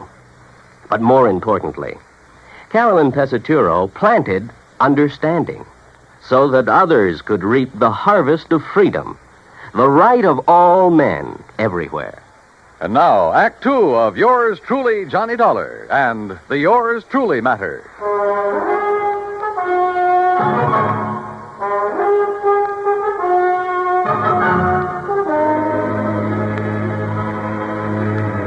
He'd overtaken Buster Favor and me on Highway 95 out in the middle of the Mojave Desert. At gunpoint, made us drive my rented air-conditioned car up a rough, winding side road, miles and miles up into the mountains, and finally stopped. There, he'd ordered us out into the stifling desert heat. He'd taken our watches and money, and there, in spite of my warning, Buster had turned on him. Then, with a gun aimed at my back, he'd ordered me to walk away from the fallen man. Then he took off in our car. Buster! Hey, the dirty murdering... Just take it easy, Johnny. Oh, what? Buster, you're okay. Yeah, but I sure had myself worried there for a minute. Pretty lousy shot, wasn't it? Oh, brother, you were crazy to make a dive at him. Only legitimate way I could think of to get down on the ground. What are you talking about? You see these? I can't see a thing, but it sounds like a couple of stones. Yeah, real sharp ones, the kind that cut a tire of ribbons out here. Chunks of lava. Oh, what? Yeah, I shoved them under the right front wheel. Buster, those tires are probably self-sealing. Sure, so just to make certain, I went to work with this old knife of mine that he didn't seem to want. When he hits a few of those washouts we went over. Oh, good boy. But on that rough road and with power steering. Don't you worry. He'll have to stop and change a tire before he gets very far. Rubber sealant was already leaking out fast. Meantime, we better get on after him. Come on. Are you forgetting he still has that gun? Johnny, I'll show you tricks for getting a man in the desert at night that you never heard of. And don't forget, he'll be the one standing in the light from his car. If he's had to stop. He'll be stopped. If you stumble onto any rocks about the size of a baseball, pick them up. Oh? Yeah, maybe I'll show you why I ought to be pitching for the New York Yankees. And while I'm occupying them from one side in the darkness, why... Okay, Buster, let's go. Easy. This he'll get you faster than you think. Then let's hope it gets him when he stops to change a tire. That's what I'm banking on. If he does. Don't you worry, Johnny. He will. Slowly, carefully, we trudged on down the side of the mountain, conserving our strength. I was glad that Buster knew the ways of the desert. A couple of times we left the winding trail to make shortcuts around big mounds and rocks, around old mine workings. And then we saw them. Car lights, Johnny. You see? Yeah, but they're moving down there, winding back and forth. He hasn't had to stop yet. No, I guess it... Hey, wait a minute. Those lights are coming up the trail. Yeah, why would he be coming back here? I don't know. Come on, toward that little hill on the side. When he comes around it, we'll let him have a handful of rocks through the windshield. Yeah, right. Pick up stones, anything you can get your hands on. Right. Hey, look, there's a good spot on that mound. Huh? He won't see us, but we'll see him when he pulls around it. We'll be practically on top of him. Here we are. Okay, good. And don't forget, our eyes are used to the darkness. His won't be. We'll just aim for his windshield, Johnny, with all we got. But don't forget, he still has that gun. Once we stop him, we'll have the advantage. With a cracked-up windshield, he won't be able to drive, and as long as it stays nice and dark... You listen. Yeah, I am listening. That's no Cadillac. That sure isn't. You think maybe he's nailed somebody else down on the highway and is bringing him up here? He hasn't had time to get halfway down there yet. Well, then who is... Buster, I'm going to jump down and hail him. But if it is him... I have to take that chance. Johnny, wait! That's a jeep! Hey, stop! Hey, you, stop, will you, please? Now, what the howling tarnation are you doing out here? What's the matter? You get lost or something? Hey, listen, mister. Did you pass a big sedan on the way up this road? Now, wait a minute, young fella. Just who are you? Mac. Hey, Mac McKinney. Huh? Who's that? That's Buster, can't you see? Buster Faber? That's right. Well, hey, you gone crazy or something? Wandering around out here this time of night? Look, never mind that. I asked you about a car. Did you pass him? Pass him? I helped him out. Just below that last hill. What do you mean? Well, he had a flat tire, so I helped him put on his spare. You what? City dude, having a lot of trouble with the heat, so I give him a hand. Oh, no. And he give me a 10-spot for my trouble. Doggone it, Mac. That guy stole our car and money from us and left us up on the mountain. No kidding. Who's kidding? Well, then maybe I done right at that. What do you mean? Yeah, I've been worrying about it ever since I left him down there. What are you talking about, Mac? Well, I got an instinct. Yeah? The same kind of instinct about everything that I got about finding Mac. a gold mine. Buster, don't you tell the government, but I have took over 40,000 worth of ore out of my mine up there since the turn of the year. Yeah, Look, mister. Go on with whatever it is you were getting at. Yeah, come on. Yeah, well, instinct. Now, you take my gate down at the end of the road. Oh, Mac. That wasn't closed when you come up here, was it? No, come to think of it, I wondered about that. But now, Mac... Usually, when I go into Vegas like tonight, I close it. But you know something? Tonight, I clean forgot. All right, Mac, get to the point, will you please? Well, the point being that I did lock up the gate when I come off the highway just now. Oh? And I clean forgot to tell that fella I locked it. after I fixed his tire. Wait a minute, Mac. Wait a minute. You mean he can't get back on the highway? He sure can't. And he can't break down that gate? Not without wrecking his car. All right, then. That's what I was worrying about on the way up the hill. All right, now listen. Should I go back on down and let him out or not? Will you listen, Mac, But please? then I remembered that bulge in his coat pocket like a gun. It was a gun, all right. Yes, sir. And my instinct Mac, told please. me... I don't care what your Told instinct... me I'd better get back to the mine and telephone the county police on account of maybe he'd been prowling around Telephone. my mine. Look, Mac. You've got a phone at the mine? Son, I got everything up there. Electric... How far is it? On this road? Ooh, about 3 miles. All right, then listen. But Listen. walking across that ridge, ooh, not more than a half mile. Good. Can you make it on foot? I ain't been wandering around these hills the past 41 years for nothing. Then, brother, go to it. Huh? Buster and I'll take the Jeep. Well, now, You go up son. to the mine and call the police. Tell them to set up roadblocks, whatever they want to do. And stop a 1956 Chevy. It's gray and white, license CGJ158. You got that? Sure. CGJ158, a gray and white... Now, Look, Mac, now, I'll wait. pay you for the use of this Jeep. Anything you like. $50, $100. Oh, yeah? He's not kidding, Mac. Huh? You sure? You know him, Buster? His word's as good as mine, better, and he's kind of a lawman. Oh, well... now, why didn't you So tell get me... on up there to that mine. Yeah, fast as please. you can. Will Tell you? the police what happened to us. Give them that description. 1956 Chevy CGJ158. That's the car the crook is using. Got it. And you then go to it. Right, Buster. Come on, One Buster. more way, Yeah. right? And you better let me drive. Okay, if you like. Okay. Now, hold on to your seat, and I'll show you how one of these things can really take these roads. What do you mean?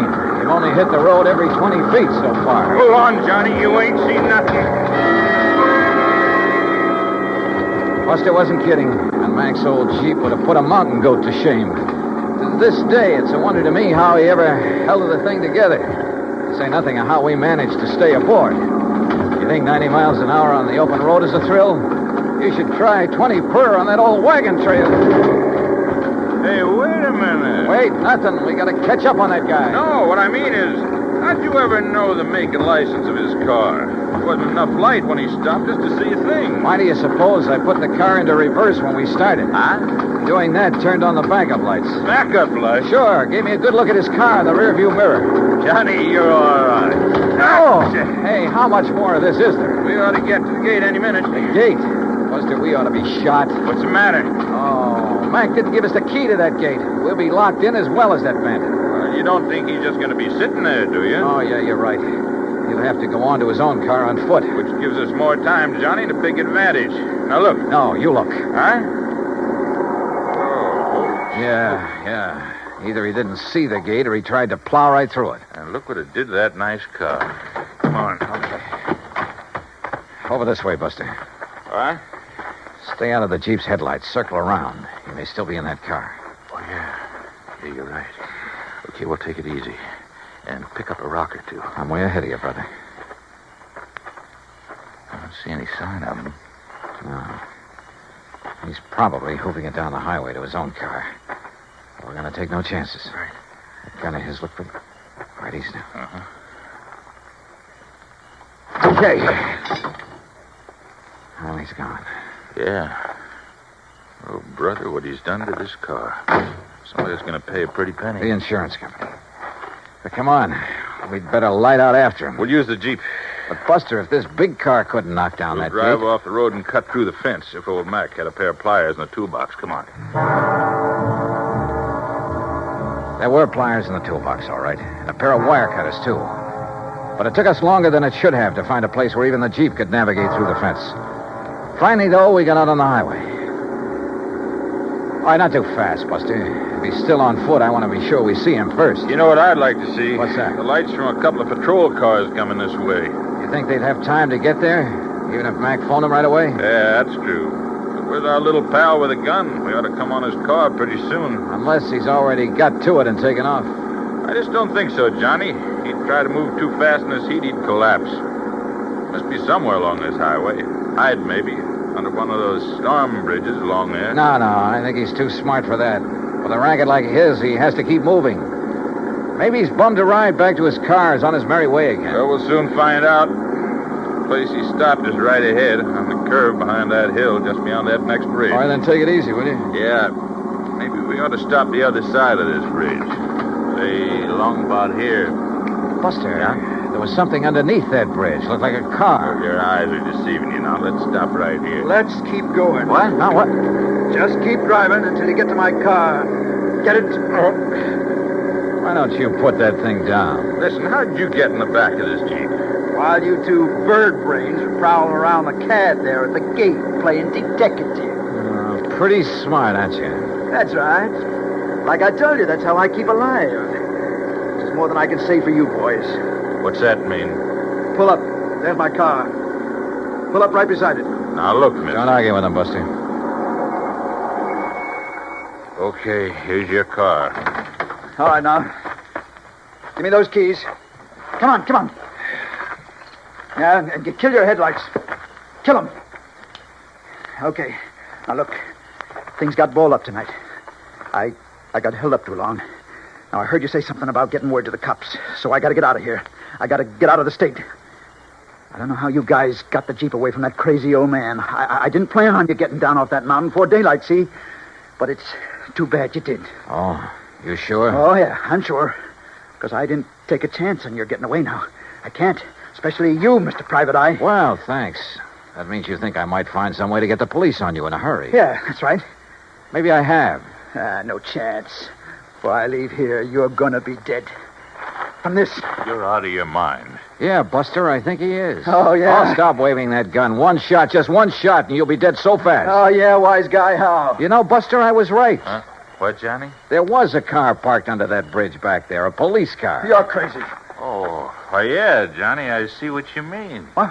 What do you see? You don't think you're the only one who can hide in a back seat, do you? What are you talking about? Old Mac must have really got that phone call through in a hurry. What are you talking about? That officer there. Oh, that old bluff. The officer waiting there in the back seat of your You're car nuts. with his gun aimed straight at your head. Oh, yeah? Where? There! Oh,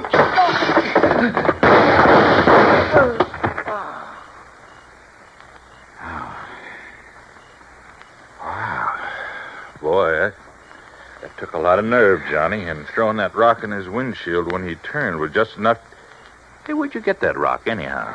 For some silly reason, I'd been hanging on to that rock ever since we started down the side of the mountain. Silly reason, huh? Not by a long shot, no, sir. Oh, and what do you know? Here comes a patrol car. The one you were supposed to see hiding under that bridge. You know something, Buster? I really did think I saw a car under there. Oh, no. No, really, honest. I think I saw it back there. Look very much. Expense account total, hold your head, Pat, including incidentals and my fare back to Hartford, $528. And that includes $50 to old man McKinney for the use of his Jeep and $81.50 for the repairs to Buster's car by way of thanks for his help. The car rental agency will present you with its own damage claim on the CAD. Oh, and of course the windshield on that Chevy will have to be replaced. You see, it was also insured with one of your companies. So, Pat, you can just charge off this case to recovery of that car. Yours truly, Johnny Dollar.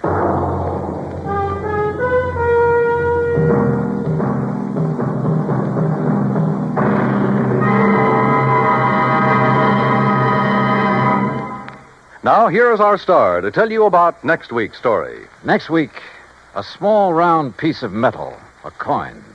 Face value, 50 cents. Insured value, $20,000. Join us, won't you? Yours truly, Johnny Dollar.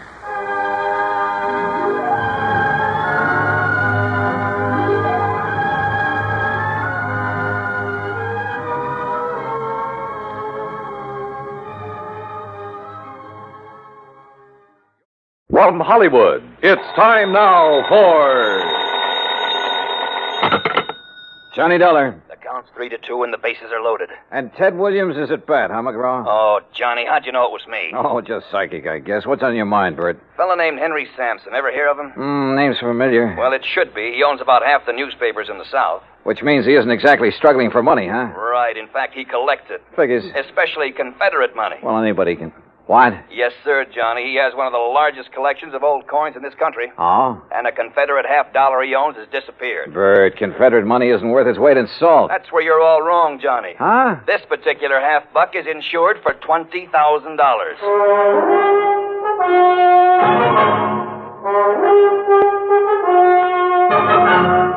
Bob Bailey in the exciting adventures of the man with the action-packed expense account. America's fabulous freelance insurance investigator. Yours truly, Johnny Dollar.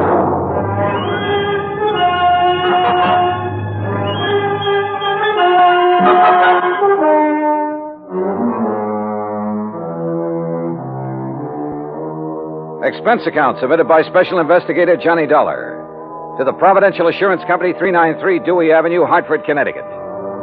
Following is an account of expenses incurred during my investigation of the Confederate coinage matter.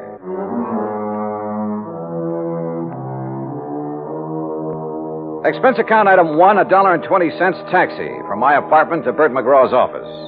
He was seated behind a haze of cigar smoke, reading a magazine. Oh, Johnny, come in. Hey, morning, Bert. Sit down. I was just reading about an old teammate of mine. Oh, who's that? Bob Feller. Feller? Yeah, he was a pretty fair country pitcher. Of course, he wasn't in my class. Of course. Yeah. Many's the time I had to help old Bob out of a spot. Yes, sirree, Bob. That boy could get himself into more jams. Well, I remember... I didn't know you played with the Cleveland Indians, Bert. What? Well, I...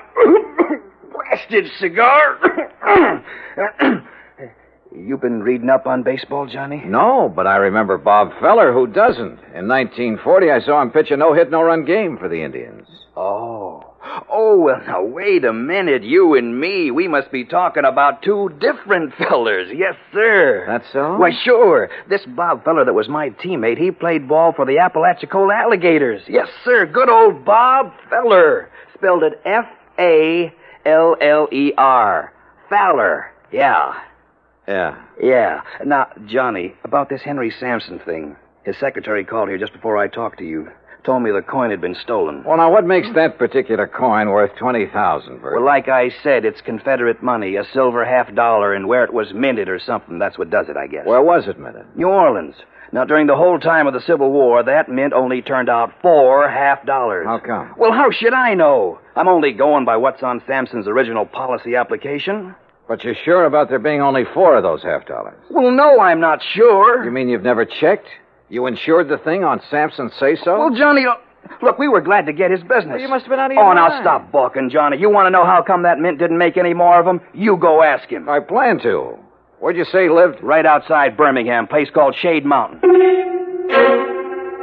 Expense account item 2, $107, air transportation, Hartford to Birmingham, Alabama.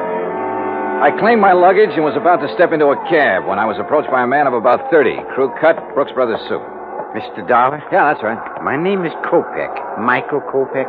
I'm Mr. Sampson's secretary. Oh, yeah. Your Mr. McGraw was good enough to tell me the time of your arrival. Are you all ready to go to Zora? Zora? According to the Bible, it was the village of Sampson. Oh, yes. Only I'd like to check into a hotel and freshen up a bit first. That is, if you don't mind. Mr. Sampson would mind, sir. But look, I've been He aboard instructed me to assign you a room in the guest house. I'm sure you will find it more than comfortable, Mr. Dollar. This way, please.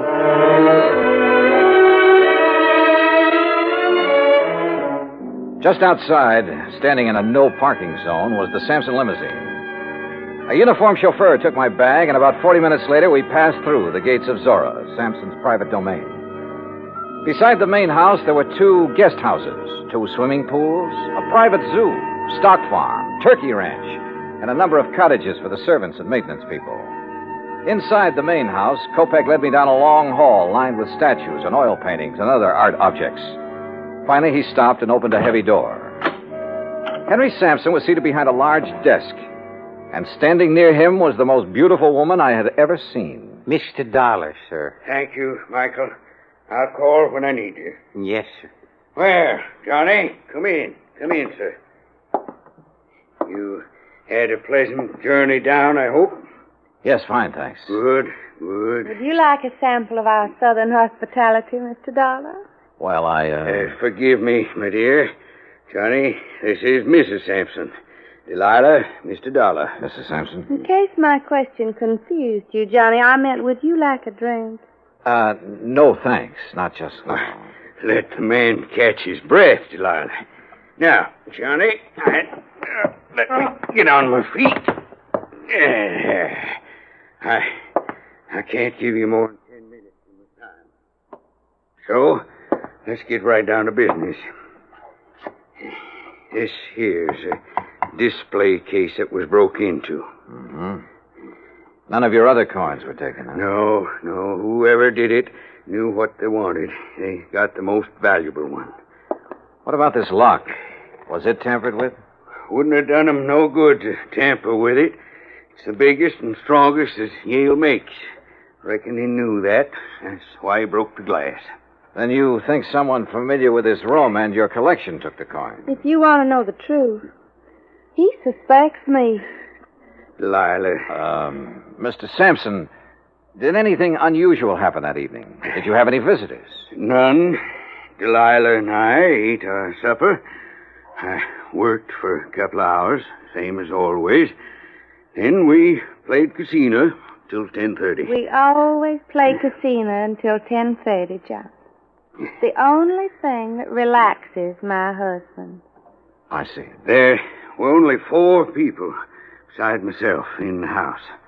Mrs. Sampson, Mary, her maid, Digger, my manservant, and Michael, my secretary. Good old Michael, the trusty troubleshooter.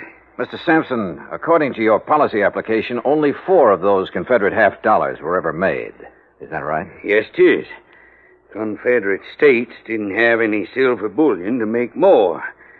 Dirty Yankee blockade. Yeah. Could you give me a description of the coin, sir? Sure. Originally, it was a regular Union 1861 piece. At the New Orleans Mint, they ground off the reverse side and stamped on the shield of the glorious Confederacy and the words, Confederate States of America. Hallelujah. May the South rise again. Now, that's not funny, Delilah. I think it is. Don't you, Johnny? Well, I'm just... You just give me your answer later. Right now, I'm going to have another drink. You ready? Not yet, thanks. No, you don't know what you're missing. You'll have to forgive my wife, Johnny. She isn't herself this evening. I haven't been myself in several years. Not since I married this... You shut up, woman. Michael. Yes, sir? Mrs. Sampson is tired. Very tired. She wants you to take her to her room. Yes, sir. Well, see you at supper, Johnny. I'll have your supper sent up to you. Don't do me any favors, fat man. Get her out of here, Michael. Get her out before Sorry. But she sometimes... It's all right, sir. I understand. Do you? Good. Good man. Now then. Oh, that's better. Now, about the coin. President Jefferson Davis gave it to my great-grandpappy for his service to the cause. Are you sure of its value? Sure it's worth $20,000? Why, shoot, boy. My grandpappy turned down 10,000 for it back in 1879. Way things are now. It's got to be worth 4 times that. What's the matter? Don't you believe me? I didn't say that. Well, then what are you looking at me so suspicious for? Well, Mr. Sampson, I have a hunch you're holding out on me. Johnny, you're getting paid money to find the person that took it. Now, you earn your pay. I'll try to. Only I'd appreciate some help. I'll give you help. In fact, already have. Like how? Like the gates to Zora. I've kept them locked ever since it happened. And until you find that coin, nobody leaves here. Those gates stay closed.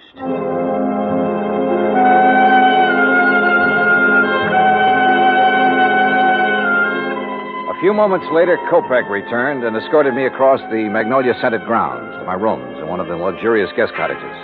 I unpacked, took a shower, then called Bert McGraw in Hartford. Well, how's it going, Johnny? It is not. Oh, come on now, boy. Sorry, Bert, but it looks like a real toughie. You don't want me to send in a pinch hitter, do you? Nope. But how about getting the dust off your pants and doing some legwork? All right, what kind of work? Find out for sure how many of those 1861 $half were ever made and what their value is today.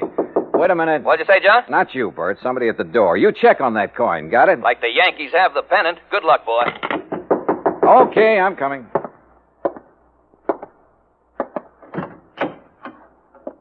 Yeah? Mr. Dollar. Yeah, that's right. I'm Mary Williams, Miss Sampson's maid. And I'm Digger. Everybody just calls me Old Digger. He's Mr. Sampson's man. We snuck off and come over here to see you. Oh, well, come in, please. Thank you, sir. Oh, yes. Thank you. Sure hope nobody saw us come in here. Well, what's this all about, Mary? Mr. Dollar, being an insurance investigator, you work for a company instead of the police, is that it? Yes, the company I'm working for now is in Hartford, Connecticut. Way up north. Oh, that's good. Mr. Dollar, Digger here, he's just scared to death. Scared? Of what? If you'd be here a while, you'd know. God, you sure would. Well, can't you tell me? Mr. Sampson's got a big place here. He needs lots of folks to keep it up for him, and he gets them cheap from the prisons. What? Yes, sir. Somebody finds out who's going out on parole. The next thing a man knows, instead of being all the way free, he's here, working for Mr. Sampson. Yes, sir. And if he don't like it, Mr. Sampson has him sent back. Oh, come on now. Look, this is 1957. Things like that just don't happen anymore. Tell him, Digger. Well, Mr. Dollar, sir, I don't want to go back to that place. No, sir. I don't ever want to go back. Oh, it's all right, Digger. Mr. Dollar, we wouldn't have bothered you at all, except that Digger and me, that is, we want to get married. That's right, yes. But if he's sent back to prison, well, he's already spent 15 years there. And you're afraid that Mr. Sampson is going to send him back? Yes, sir. Mr. Sampson or somebody else around here. But why? Well, come on. One of you say something. Well, sir, I ain't going to tell you. Nobody else, Mr. Dollar. No, sir. I won't tell no matter what they do to me. I won't tell unless you give me your word. Unless you promise me. Promise you what? That you won't let Mr. Sampson or nobody send me back. You give me your word on the Bible. I'll tell. Yes. Well, come on. Tell me what? Well, sir, Mr. Dollar, Digger knows who took that $half piece.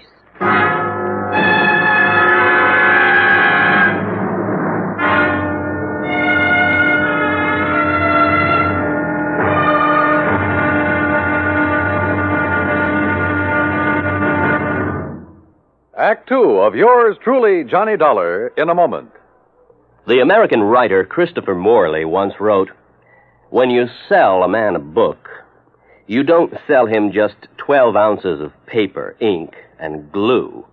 You sell him a whole new way of life," unquote. Now that goes double when you give, not sell, a book. But the gift of 550 books to little children increases the legacy tenfold. Near the end of 1960, the employees of the Chase Manhattan Bank started a people-to-people program with such a gift to school children of a town in Tanganyika. That's on the southeast coast of Africa. And to give you an idea how the books were received by the children, let me first quote from Francis Bacon. He's an English writer of a few centuries back. He said, "Some books are to be tasted, others to be swallowed, and some few to be chewed and digested."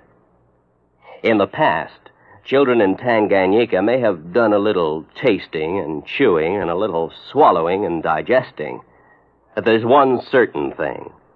They wound up devouring the books they received from the United States. And they did so much of it that they, the ones in high school anyway, were able to reach the level of English children their age and pass the exams at the same time. That takes a lot of book learning, as they say. Now, the gift of these books from the United States of America may have seemed a small thing to the senders, but the boys in Tanganyika who received them know that they've opened a whole new way of life. they've greatly increased understanding in the classroom of freedom, the right of all men everywhere. And now, Act Two of yours truly, Johnny Dollar, and the Confederate coinage matter. I wanted to help Digger, the Sampson servant who claimed to have information concerning the missing Confederate $50. But I couldn't promise him anything without first knowing more about the part he had played, if any, in the theft of the coin. I did promise to think over his offer and let him know if I was interested by the next afternoon.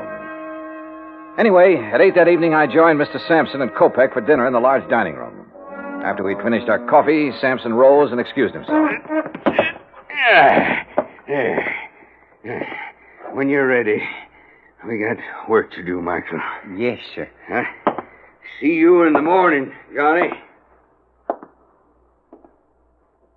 Well, how is the investigation coming, Mr. Dollar? Have you found any valuable clues? Nope, not a thing. Oh, that's too bad. But you haven't given up. Kopek, I haven't started. Uh-huh. Well, would you care for something else? If not... No, I'm fine. Then shall we... Yeah, sure. Say, tell me something, Kopek. Anything I can. What about the servants who were in the house the night of the theft? Digger and Mary? Yeah. What do you know about them? Everything that there is to know. I have a file containing the record on every one of Mr. Sampson's employees. If you like, I shall have the information on these two sent to your rooms. I'd appreciate it. Now, if you will excuse me, Mr. Sampson is waiting in the den. You can find your way back to the guest house? Hmm? Sure. Good night. Good night, Mr. Dollar. Johnny. Hmm? Oh, Delilah. Where are you? Up here, on the stairs. No, don't come up. Oh. Johnny, do you like to ride? Well, sure, only it's been a long time since I've had a chance to, and I didn't bring any riding clothes. Well, that doesn't matter. Meet me at the stables before breakfast. You will, won't you, Johnny? What do you think? I went back to the guest house, and about half an hour later, Kopek delivered the files on Mary Williams and Digger. Everything Digger had told me was true. He had spent 15 years in prison on a manslaughter charge. So early the next morning, I crossed the green lawns of Zora and met Delilah at the stables. And a few minutes later, we were riding our horses away from the main house. Where shall we ride, Johnny? You want the cook's tour? Oh, I don't know. What's it include? Oh, the turkey farm, dairy, and zoo. Or would you rather go down to the river? Hey, you know, it's a funny thing, Delilah. What is? I've never seen a river. You fool. Come on, I'll race. Come on, boy. Come on.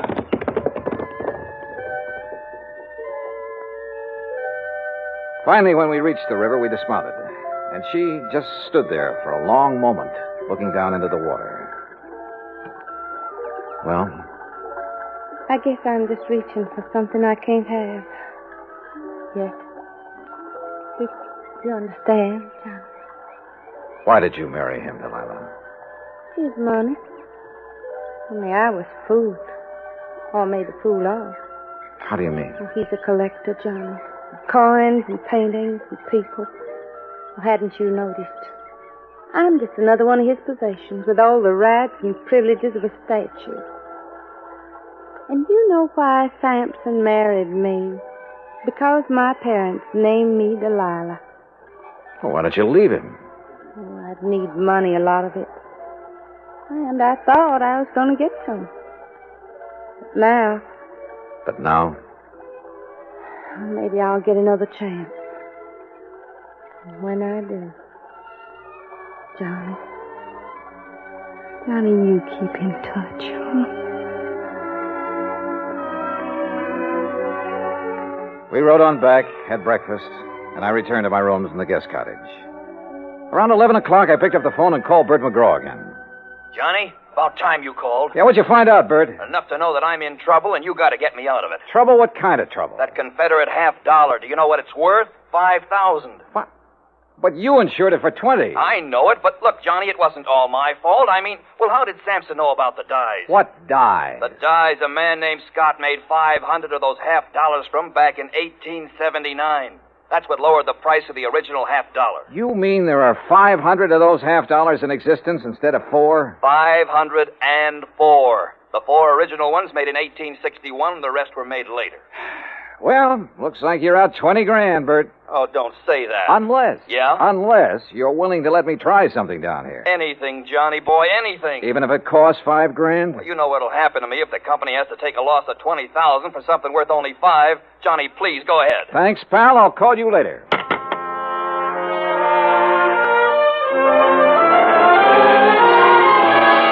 As soon as I could, I sent word to Digger and Mary, the 2 servants, asking them to come to the guest house. It was almost 3 o'clock before they arrived.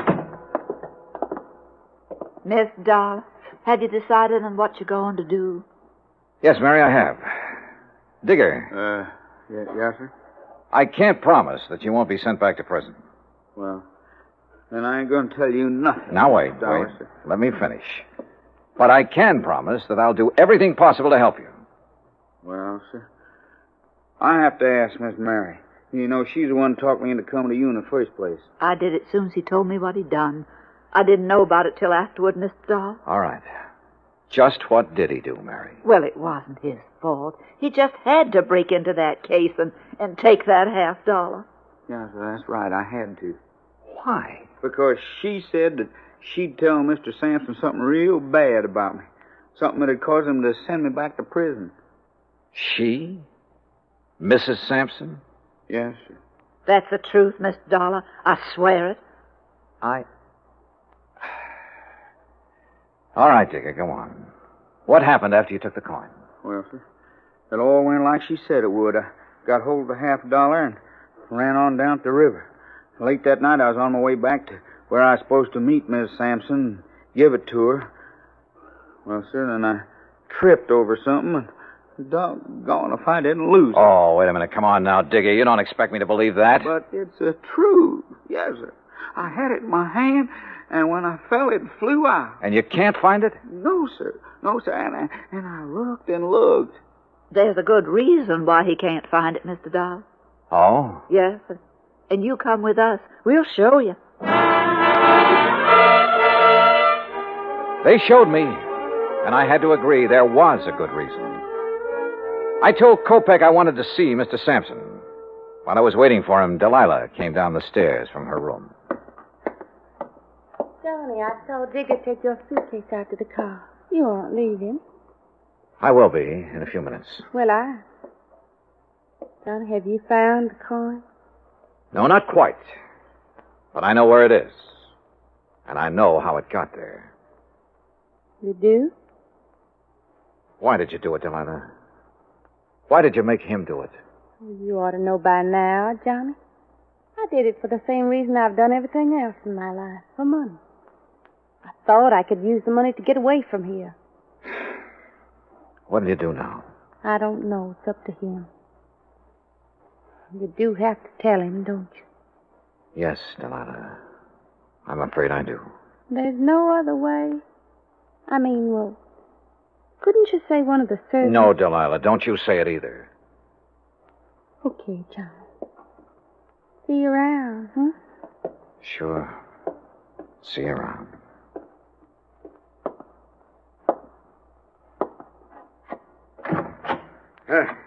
Come in, Johnny. Come in. I hear you have news for me. Well, boy, start in. Tell me. I told him as simply as I could. When it was over, he got to his feet and stared out the window for several minutes. When he turned back, he ordered Kopek to find Digger and take him to the place where the coin had been lost. A few minutes later, we joined him there.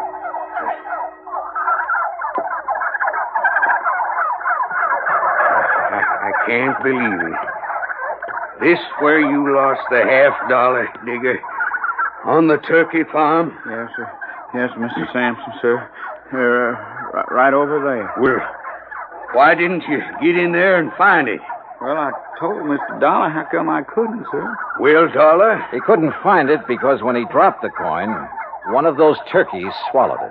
Dollar, what do you mean, one of those turkeys swallowed it? Well, sir, just what I said.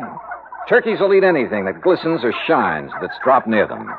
And since Digger was cutting across this field when he dropped the coin... But, boy, do you realize there are 2,000 turkeys in there, and any one of them could have my $50? The $50 Jefferson Davis, president of the glorious Confederacy, gave my grandpappy. Any one of them could have it stuck in his skinny redneck? Yes, sir, it certainly could. Well, good. Now, you just tell me, how do you propose to get me my $50 back? You can't do it. You'll have to give me my insurance money. Yes, we know. That's why we're willing to buy the turkeys from you. What? Yes, sir. I'll give you $5,000 for the turkeys and guarantee to return the coin within 90 days, providing... Go on. Providing you allow Mary Williams and Digger to leave here and be responsible for the recovery of the coin. You mean you're going to let them tend the turkeys? I'm going to give them the turkey. What? Oh, Mr. Dollar, you're a good man. Digger, you miserable... You hush up. Well, Dollar, you sly fox. Doggone, boy. You just got yourself 2,000 turkeys.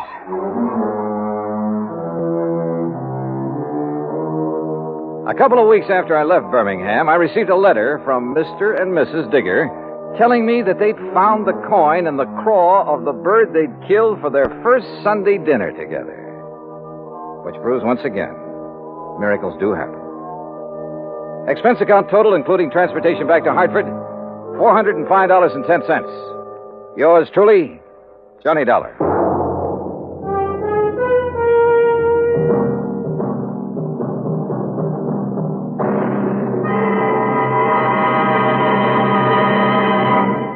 Now, here's our star to tell you about next week's story. Next week, the story of a tragedy that befell a sweet old widow, and the very surprising results.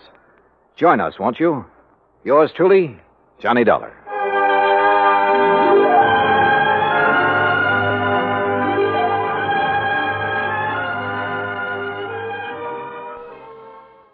From Hollywood, it's time now for... Johnny Dollar. John, this is Harry Branson of Philadelphia Mutual Liability and Casualty Company. Well, hi, Harry. What is it this time? Fraud, murder, arson? No, none of them. And what kind of a case has you in a dither this morning? As a matter of fact, John, there is no case. Oh, now don't tell me you're spending company money on just a social call. Why, Harry. Of course not. John, I wish you to take a motor trip with one of our very important clients. Well, now, that depends. Perhaps you've heard of her, Betty Charlene Winters. No, but she sounds interesting. She is. She's one of the most charming people. Very wealthy, too. John, you'll love her. Oh, tell me more. I want you to accompany her to her summer place on Lake Wawayande in northern New Jersey. Sounds better all the time. On expense account, of course, plus a fee of $1,000 for the week or any fraction thereof. How can I lose? Harry, I'll grab the first train.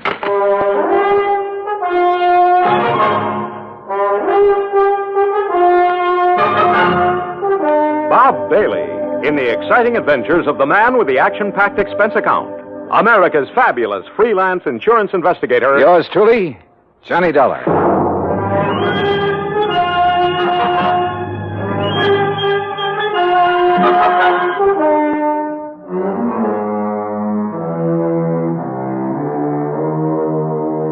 Expense account submitted by Special Investigator Johnny Dollar to the Philadelphia Mutual Liability and Casualty Company, Philadelphia, Pennsylvania.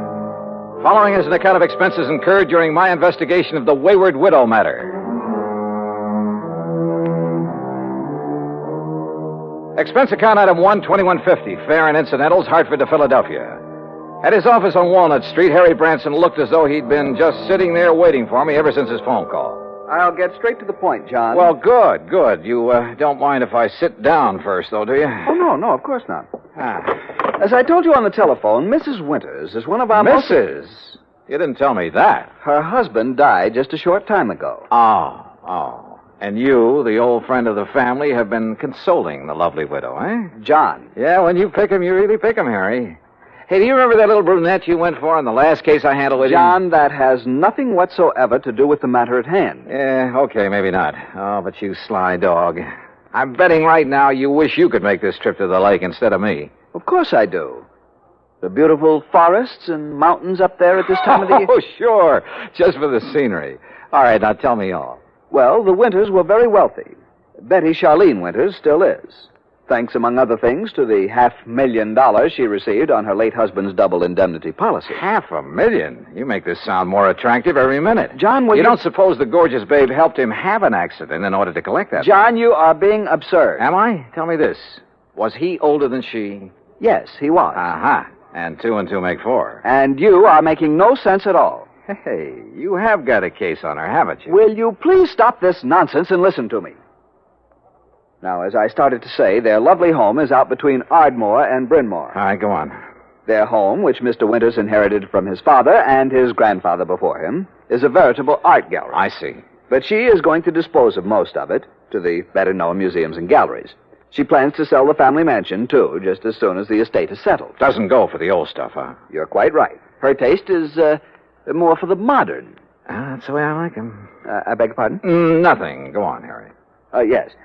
Some of the things, however, she is taking up to the summer home on Lake Wawayanda. Oh, well, now, wait a minute, Harry. Am I taking Betty Charlene up there? Mrs. Winters, John, please. Okay, I'll stay out of your territory for the time being. But am I being hired to take her up to the lake, or just some of this junk you've been talking about? Both. Ah.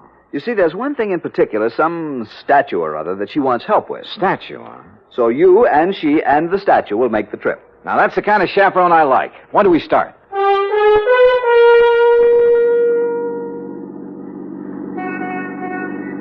I must confess it's quite a relief to get out of that office for a while. Oh, don't try to kid me, Harry. The only reason you wouldn't let me find my own way out to this winter babe's home. Babe! Honestly, John, you sometimes carry this levity much too far. By the way, how long ago did her husband die? About, 4 months ago. Oh, brother, you don't even wait for the ashes to get cold, do you? John, I tell you that... What did he die of? Well, it was an accident. Yeah? In the car during a little trip that they were making south of here. He'd taken over the wheel from the chauffeur. They struck the abutment of a bridge over a tidal creek leading out to Delaware Bay. Oh? He was thrown out, and his body was carried into the bay. It was never recovered.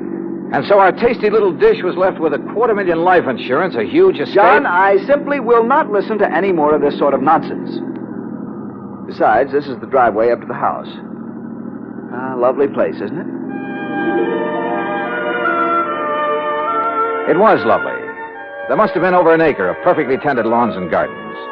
And in the middle, atop a slight rise, was the main house, built of solid white stone of some sort. Old, too, but in beautiful condition. This was wealth, all right, and plenty of it. Harry's year-old car looked almost tawdry in this setting. We stopped, went up the broad front steps and across a wide porch and rang the doorbell. Yes? Oh, Mr. Branson. That's right. Mrs. Winters is waiting for you in the sunroom. Thank you. Come, John. The butler led us through a large reception room, a huge living room, both of them hung with beautiful prints and paintings, through the walnut-paneled library with its high ceiling and hundreds of leather-bound books.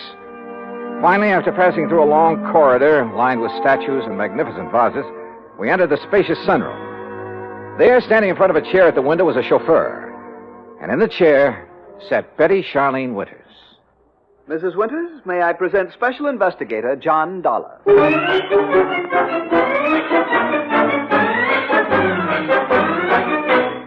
Well, she was a cute little thing, that I will say. But instead of a young, blonde, and beautiful, well, let's face it, she was 70 if she was a day. All my dreams of a high old time during a week at a mountain lake suddenly vanished into thin air. How nice of you to come, Mr. Dollar. Investigator, did you say, Mr. Branson? Yes. I see. Well, don't just stand there. Sit down and be comfortable, both of you. Thank you. Yeah. Was something wrong, Mr. Dollar?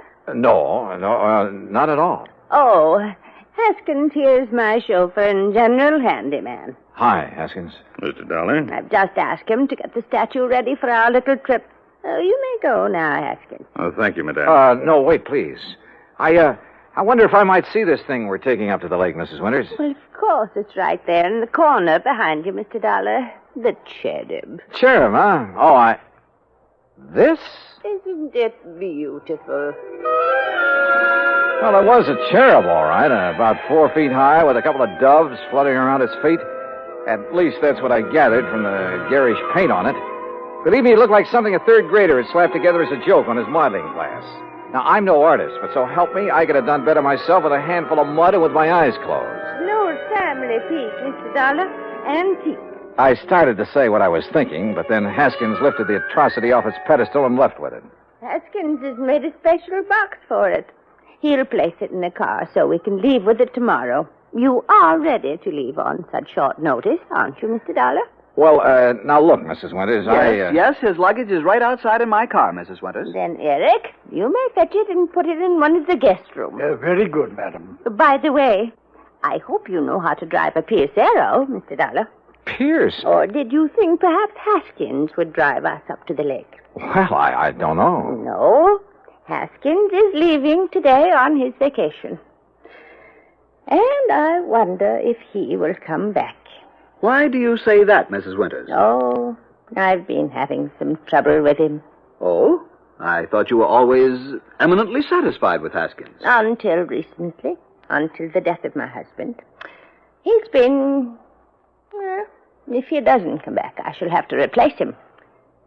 But now, Mr. Branson... Yes? You're a bit of a rascal. You didn't tell me you were bringing a detective to go along with me. Investigator, Mrs. Winters. Insurance investigator. Since the company wouldn't permit me to issue any special insurance on that thing... But I'd thought you were going to bring me just some strong bodyguard. I have known John for many years, Mrs. Winters, and I assure you... Oh, now, don't apologize. I think this is fine. I just hadn't expected so much. Such a nice, good-looking young... But now come, Mr. Dollar, and I'll show you the rest of the house. We spent the next hour or so on a tour of the place, and Mrs. Winters pointed out the various works of art destined for specific museums and galleries all over the country after she moved out, after the estate was settled. Then Eric caught up with us and announced that Haskins had created the statue and placed it in the car. You know, I was curious about that car, so we went out to the garage and inspected it. It was a Pierce Arrow, all right. Vintage of 1928, complete with headlights on top of the fenders and as bright and shiny as the day it was made. When I tried to start her, it purred like a contented kitten. With a bass voice, that is. Along about 5 o'clock, Mrs. Winters, with a sparkle in her eye, announced it was cocktail time. Harry, being a teetotaler, decided to leave, but not before I buttonholed him for a quick conference. What doesn't make sense, John? Oh, that silly statue, Harry. All the fuss over that piece of junk. After all, John, with all the big policy she carries with us on the legitimate artwork, well, we just can't afford to displease her. But if it had any real value... Perhaps it does to her. How can it? Unless she has a lot of jewelry hidden away in the base of it or something. What, John? Cocktails, she said, and I'm sure ready for them. Go on back to Philly, Harry, and wait for my final report. Well, I must admit that Betty Charlene Winters turned out to be a charming hostess, a very interesting conversationalist. Even long after dinner, over brandy and cigarettes, we chattered away like a couple of magpies. I didn't question her about the statue because I wanted to find out more about it on my own hook. Finally, about midnight, we decided to retire, had a nightcap, and went to our respective rooms.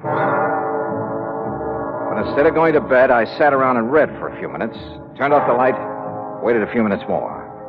Then, quietly, I slipped out of my room. That was a mistake. For as I reached the end of the long hall to the stairway, a door behind me suddenly opened. Huh? Who's there? I said, who's... Oh!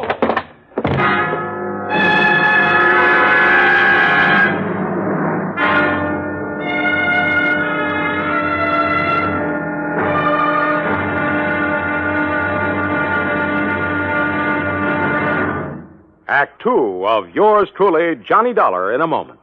With the bigger, more impressive kaleidoscopic change of events on the world scene today, we sometimes forget the smaller kaleidoscope, the child's toy, with its ever-changing designs and color. The kaleidoscope is a fantastic experience for any child. That is, any child who can see. But what of those children who cannot experience the ecstatic pleasures of form and color in the ever-changing world about them? This problem has bothered many, and many such people have tried to solve it. One-time soldier in the United States Army, Robert Neiman, is one of them. Captain Kenneth Moyer, also of the Army, is another. Both men, while stationed in Japan recently, set about the task of raising funds for the purpose of providing eye examinations and operations for sightless Japanese children. In return for this gesture, Japanese eye surgeons did not charge for their services. For those children who could not be cured, Braille typewriters were purchased and donated for training purposes in the hope of giving a few more people useful lives. Both Neiman and Moyer worked independently of each other. Neither knew of the other's interest in such a gratifying project. Both have continued the work with enthusiasm. The results of their efforts, when a blind child sees again, or perhaps for the first time, that is their reward. For a child, as for an adult, new sight leads to understanding.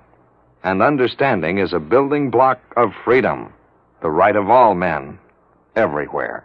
And now, Act Two of yours truly, Johnny Dollar, and the Wayward Widow Matter.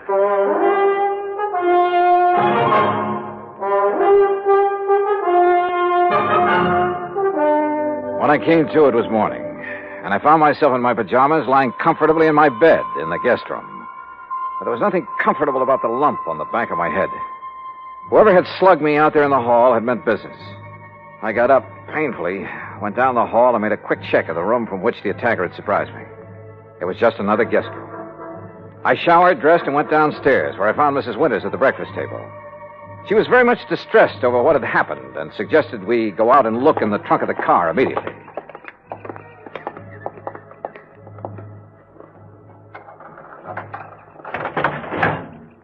There now. Do you see, Mr. Dollar, the box with the statue in it hasn't been touched. I don't understand it. Where is your chauffeur, Mrs. Winters? Why, Haskins left on his vacation last evening. I thought I told you. But surely you don't think Haskins... Well, you said you were having trouble with him.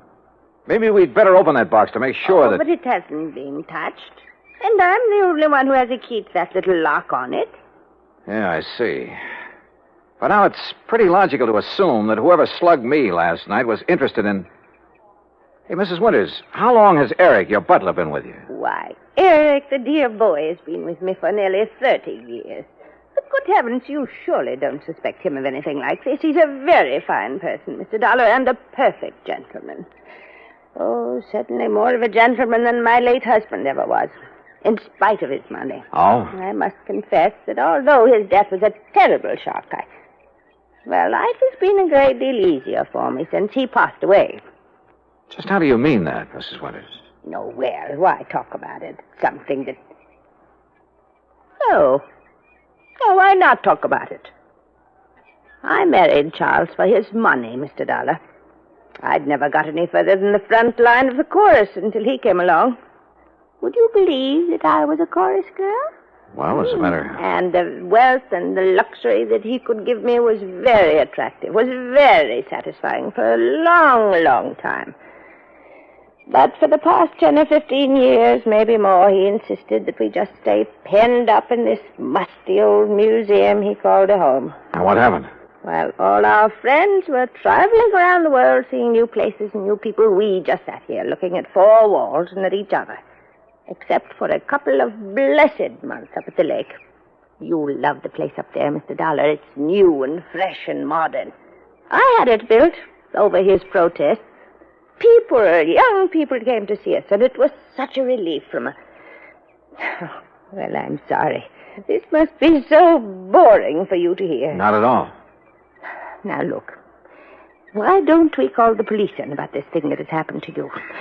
Come, we'll go right back into the house and Wait a we'll minute. No, let's not. A bunch of policemen prowling around would scare him off, whoever he is. Suppose you're attacked again. Well, at least I'm ready for it now. I just don't like your taking this chance. Of course, we could leave. Go up to the lake. Run away from him? Well, yes. Oh. Of course, it might prove whether he's interested in the statue. If he follows us, I mean. Oh, dear. Why don't you let me call the police? Only if you think they ought to be around here to protect the house while we're gone. No, that isn't necessary. We have a very efficient burglar alarm system. Well, it doesn't look as though it was working very well last night, does it? Unless it was someone in the house who attacked me. Who else is there besides you and Eric? No one, except the cook. Male or female? Oh, no, Mr. Dollar, not Martha. Why, the poor dear is nearly as old as I am, and a real companion for me. Sounds strange, I know. But we're real nice friends. All right, let's go back in, have our breakfast, pack our things, and go on up to the lake. Eric, who served the breakfast and whom I hadn't seen since dinner last evening, kept giving me a rather strange look. And as soon as breakfast was over, I quickly stuffed my things into my handbag and headed down to the garage. Eric was waiting for me there.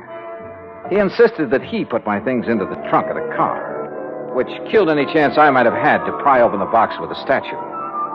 I started to question him about the night before, but as it turned out, my questions were quite unnecessary. Yes, Mr. Dollar, it was I who carried you back to your room and put you to bed. Oh? You see, I was making a final inspection of the house, as I always do after everyone else has retired. I'm always concerned about the many valuable things we have. I don't blame you. Well, I was on my way up the main staircase when I heard you fall. I was slugged. Forgive me, sir, but when I found you there at the head of the stairs, I thought your condition was due to... you must pardon me, sir, but was due perhaps to having imbibed too much brandy after dinner? Not a bit of it. Somebody barged out of that guest room and struck me from behind. But I saw no sign of anyone else about. You're sure? Most certain, sir. Was this fancy burglar alarm system you have turned on? Yes, sir. Well, then whoever did it either stayed in the house until this morning or knew the place well enough to get out without setting off the alarm. But I don't see how that would be... Have you called the police, sir? No, and we're not going to. Mrs. Winters and I are leaving for the lake just as quickly as possible. But don't you think this is sufficiently serious to warrant... Don't forget one thing, Eric. It was pretty dark in that hall. The attack might have been intended for you. Good heavens. But why, sir? I don't know. Oh, dear. Oh, there you are. Eric, you may fetch my bags from my room while Mr. Dollar and I planned the trip. Very well, madam. Oh, you don't know how glad I'll be to get there. It's such a relief from this place. And all the things associated with it. I'll be so glad when Charles' estate is settled and I can sell this old house and just Martha and I can stay at the lake. Oh, I know all the paintings and things are all very fine and valuable. But I'm so tired of looking at them. Well, then why do you take this so-called, I beg your pardon, the statue up to the lake? Well, this is different. Oh, yeah, I'll grant you it is a bit different from the other things that... Oh, well, let's talk about it along the way.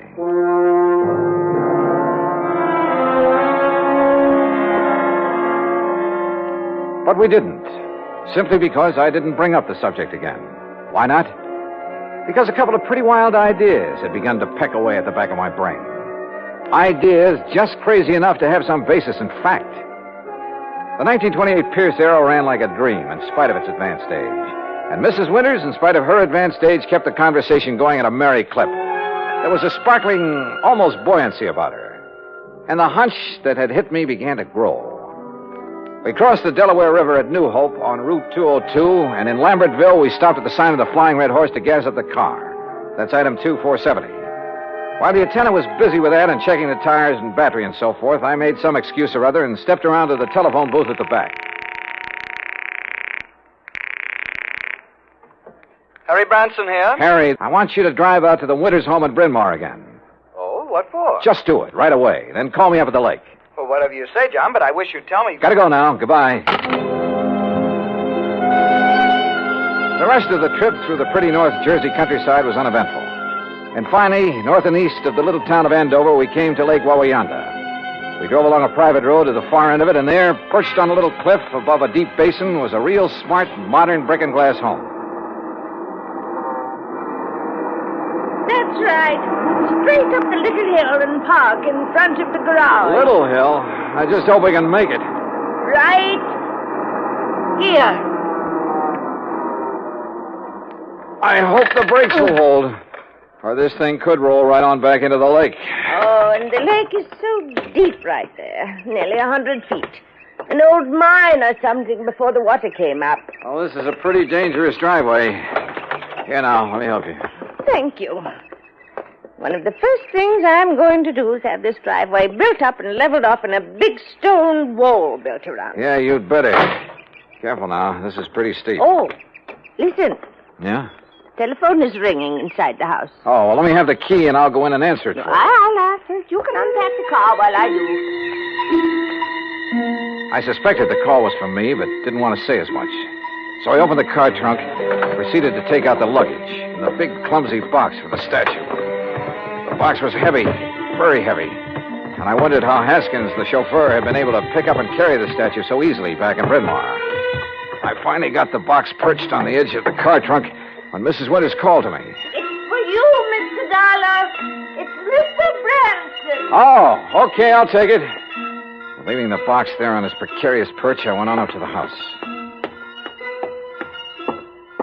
Right here in the front hall, Mr. Dollar. Oh, all right, thanks. I'll go on out to the car and get my coat and purse. Yeah. Johnny Dollar. John, this is awful. Terrible. As I just told Mrs. Winters, this is... Well, I couldn't believe it. How did you know? How did I know what? Eric, the butler. Yeah? Dead. He's dead. And John, Dead from what? How did he die? He apparently fell down the main staircase. The poor cook, Martha, is the only other person in the house. She's beside herself. Yeah, I'll bet she is. But whatever made you suspect something was wrong out here? Call the police, Harry. Make sure they look for a possible blow on the head that might have been delivered before he fell. What? Mr. Dollar's going to fall. So long, Harry.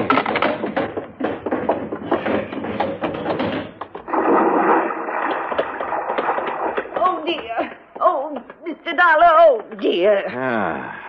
Fell off the back of the car, huh? Yes, the big box. I must have bumped it when I reached into the trunk for my weekend case. Bounced right down into the lake, huh? Yes, my beautiful little statue is at the bottom of the lake.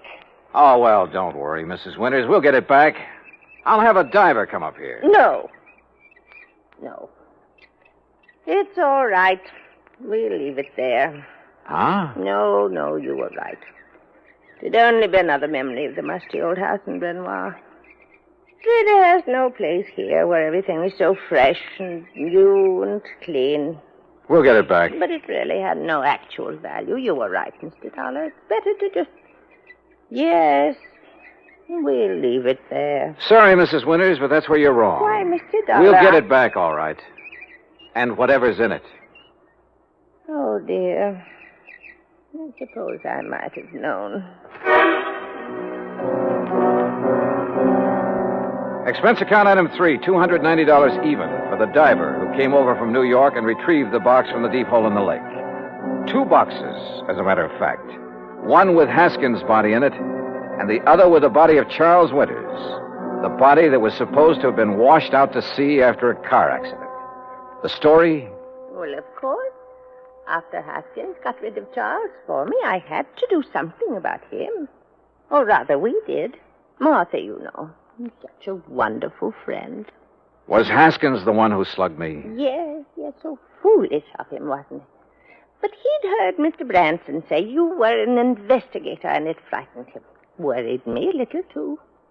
Well, he might have killed you, too, if Eric hadn't stopped him. And, of course, Eric knew that Haskins had unwittingly made this second box for his own body. So now Eric's gone. Martha, huh? Yes, she did it. But she had to put him away. Oh, yeah. You see, he was the one who took care of Haskins for us. And we couldn't have him around knowing everything. Oh, dear. Martha and I had planned so many wonderful things together. But now... Oh, dear.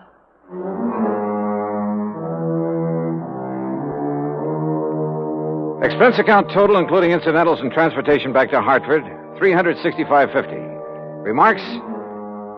Well, I'd rather not say how I feel about a case like this, Harry. A whole crime wave by a couple of apparently sweet old ladies.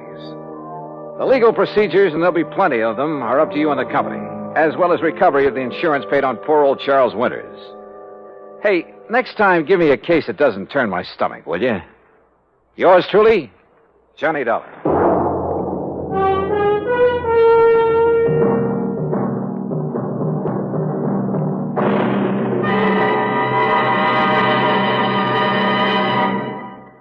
Now, here's our star to tell you about next week's story. Next week, a taste of the Old West and a taste of lead from a .38 Colt. Join us, won't you? Yours truly, Johnny Dollar.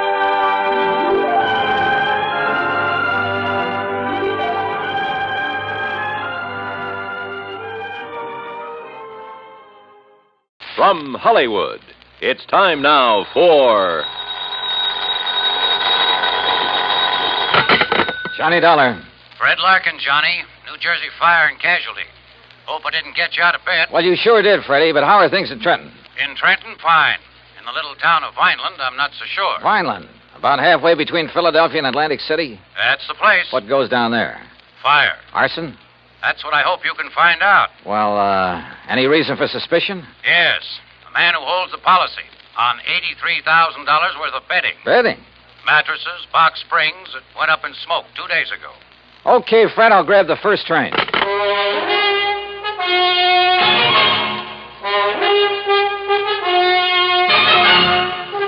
Bob Bailey in the exciting adventures of the man with the action-packed expense account. America's fabulous freelance insurance investigator. Yours truly, Johnny Dollar. And now, Act One of Yours Truly, Johnny Dollar.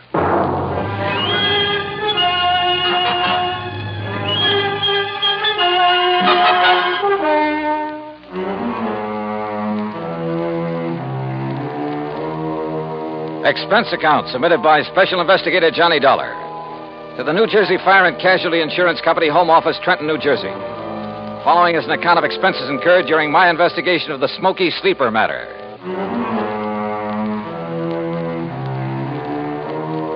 Expense account item 1, 1075, fare and incidentals, Hartford to Trenton. Item 2, 80 cents taxi to Fred Larkin's office on West State Street. He lost no time in getting right to the point. That's right. $83,000 total loss. Well, who's filed the claim, Fred? Name is Ben Murray, sole owner and manager of Ben Murr Furniture Sales in Philadelphia. Sort of a small chain scattered around all over the city. I thought you said the loss was in Vineland. It was. That's where he had a big warehouse. Well, if his stores are in Philly... He claims it's cheaper than maintaining a big warehouse in the city. Also, apparently, it's close to a couple of sources of supply. He's been a good account, Johnny. We've made a lot of money on his policies. Well, it sounds like you've issued him quite a few. Well, we have. You see, in addition to the usual coverage on his stores, we've issued him a lot of short-termers on warehouse contents from time to time. I don't quite see what you mean. His whole business is based on special sales. Pre-inventory, going out of business, distressed merchandise, fire and water damage sales, summer, winter, spring, and fall sales. Anything you can think of. No kidding. Periodically, he loads up his Vineland warehouse with stuff he's accumulated for the next big sale, and we insure it. This time it was $83,000 worth of box springs and mattresses. Wow, that's a lot of bedding for just one sale. Don't worry. He'd have got rid of it. His salesmen are the sharpest bunch you ever saw. Too sharp, if you ask me. Almost like a bunch of con men. You know what switching means in the retail trade? Isn't that when they advertise a well-known item at a very low price? That's it. Then when you try to buy it, they just happen to have sold the last one. That's it. But by that time, they've got you in the store where they can use the high-pressure pitch to sell you some inferior item at an even higher price, and on a no-return basis. Yeah, by the time the customer gets wise, it's too late. Exactly. I suspect they're not above using the label switch, too. You know, have some local manufacturer make up a cheap item, then put a nationally recognized label on it, or a pretty good copy. My, what nice clients you have, Freddie. Well, what can we do, Johnny? As long as we don't catch them red-handed in something that directly affects us. Well, you don't need to write any more policies. The company says different. At least until such a time as they try to pull something on us, or we find proof of such doings. I see. Oh, where'll I find this Ben Murray? Either at his main office in Philadelphia or down in Vineland, looking over what's left in the shell of that warehouse. On what exactly does Murray base the amount of his claim? Face value of the policy, which in turn was based on the cost of the goods to him. Huh? You mean you used the figures he gave you? Hardly. We got the figures from the actual bills sent him by the manufacturer. Well, I wondered. I don't blame you. No, Johnny, that $83,000 is exactly what the mattresses and box springs cost him. It was a special order from one manufacturer, made up especially for one big sale. Can your secretary check on Murray's whereabouts for me? Sure. All right, then let me use your phone. I may be able to save us all a lot of time, labor, and soap.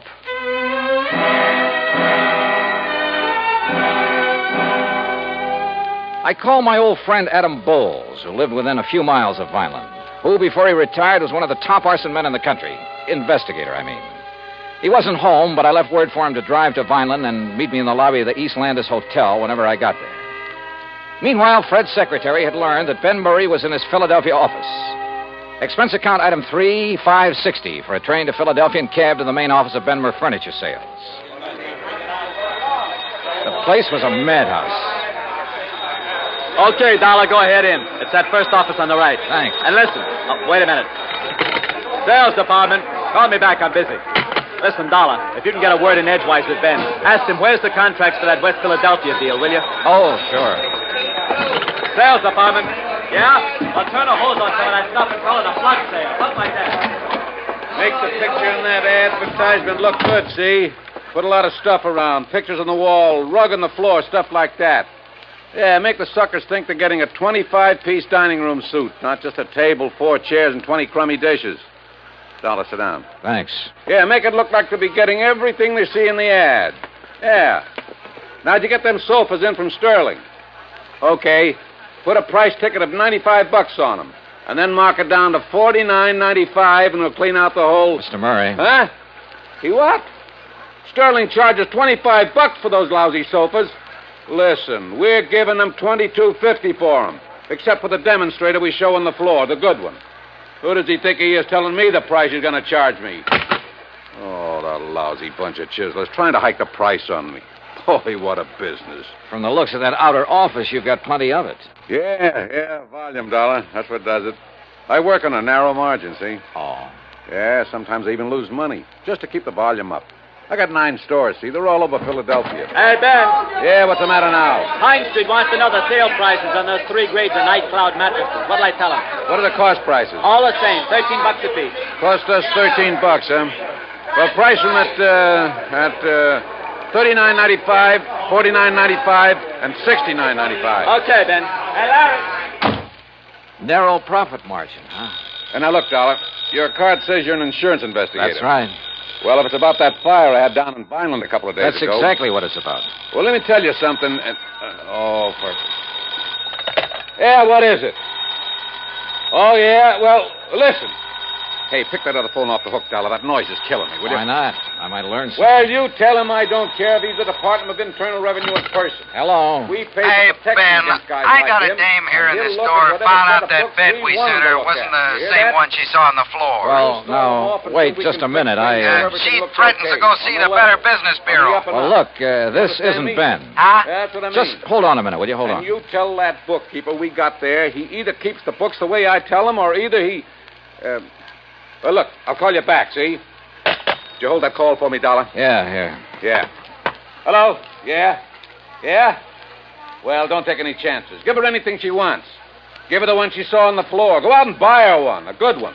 Just make her happy. Keep her from... well, you know what I mean. Yeah. Troubles. Well, now, look, Dollar. You think there was anything wrong with that fire, you prove it, I'll give you this whole business. What do you think I am, a crook? I haven't said that yet. Then what's the idea of investigating? Not you, but that fire. We always investigate when a claim this large is involved. Oh, yeah? Do it automatically.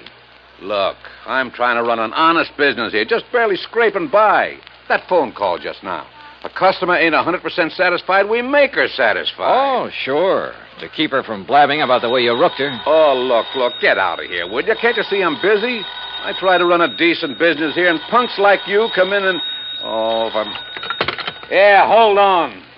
Look, you got some legit reason to investigate, Dollar. You come around then. Maybe I will. Now go on, get out, will you? Gladly.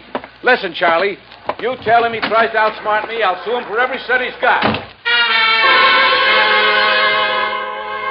Expense account item 4, $50 deposit on a drive-your-own car.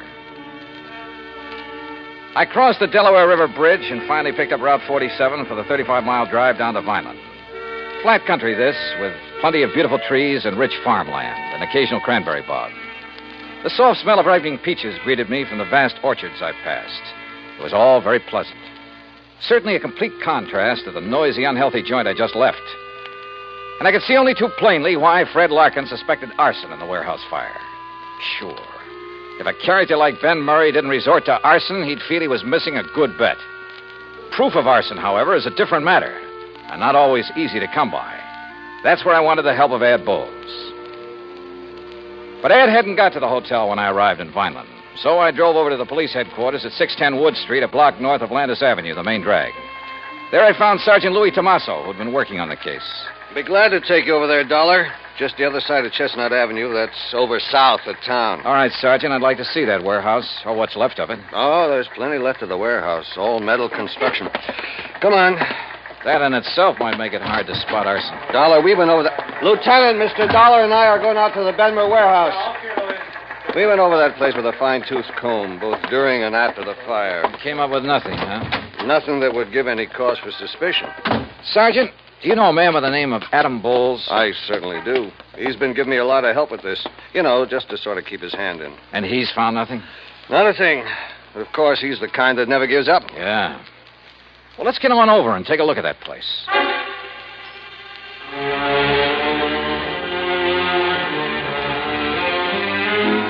It was obvious that the whole contents of that warehouse was damaged beyond repair. And apparently the big steel building had been packed to the roof. I looked over some of the damaged mattresses very carefully, sometimes with the aid of my pocket knife, and I learned some rather interesting things. Things that showed the best possible reasons for wanting to burn up a lot of merchandise like this. Wow. Well, have you seen enough, Mr. Dollar? Yeah, I guess so. But I still want to talk to Adam Bowles. So let's go on back to Wait town. a minute. Looks like Ad pulling up in that car there. Huh? Oh, so it is. Hey, Ed. What? Johnny! Yeah, well, hi, Ed. Sergeant, don't tell me you'd sent for a half-wit like Dollar. Just a minute now, Stinky. Why, the greenest rookie on the force would get further. Ed, I'll brain you. You two know each other. Are you kidding? Johnny, how are you, baby? Great, just great. You got my message, huh? Yeah, but I hereby inform you that, as usual, you got here too late. Oh, is that so? When I found out you were coming, I decided I'd better get to work, if only to show you up. So I did, and I found out who started the fire. Well, I've got a pretty good suspicion myself. Who did it, Ad? Poor old Jerry Cumber. Who? Jerry? The old town ne'er-do-well? Yep, that poor, foolish old wino. Wow. How'd it happen? Oh, he was just wandering around that night, as he often does, with a bottle to keep him company. Found the back door of the warehouse open, thought he'd take a little nap, or rather sleep it off. He certainly had his choice of nice soft beds. Yeah, so he went to sleep with a lighted cigarette in his fingers. And there you have it. And the funny thing, Sergeant. Yeah? The only charge you can really hold the old bum on is being drunk and disorderly. And, of course, trespass. What? Well, you look it up. You'll see I'm right. As for you, Johnny, you can just go on back to your company and tell them to pay the claim. Oh, that's so? Yes, sir. Case is closed. At least for you. That's where you're wrong. Huh? After a couple of things I heard at the Benmer office, plus a couple of things I've seen here, Adam, I think this case is just starting for me.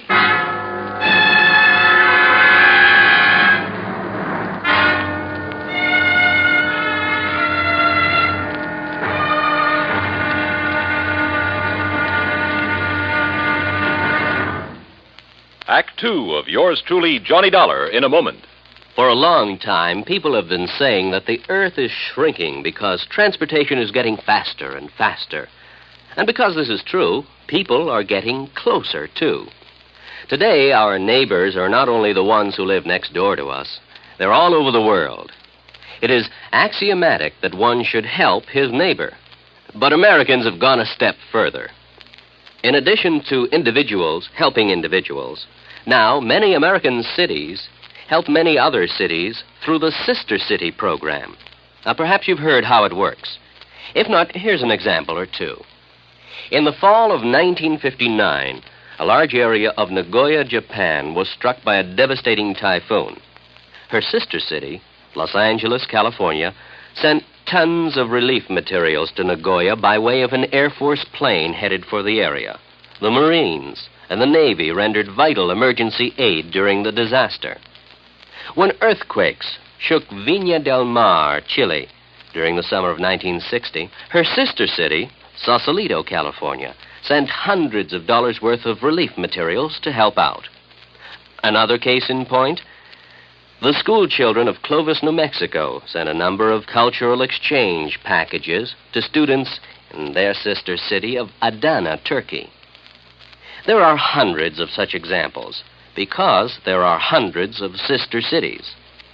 By using this means of diplomacy, friendship and understanding have increased throughout the world and paved the way for permanent freedom, the right of all men everywhere. And now, Act Two of yours truly, Johnny Dollar, and the Smoky Sleeper Matter.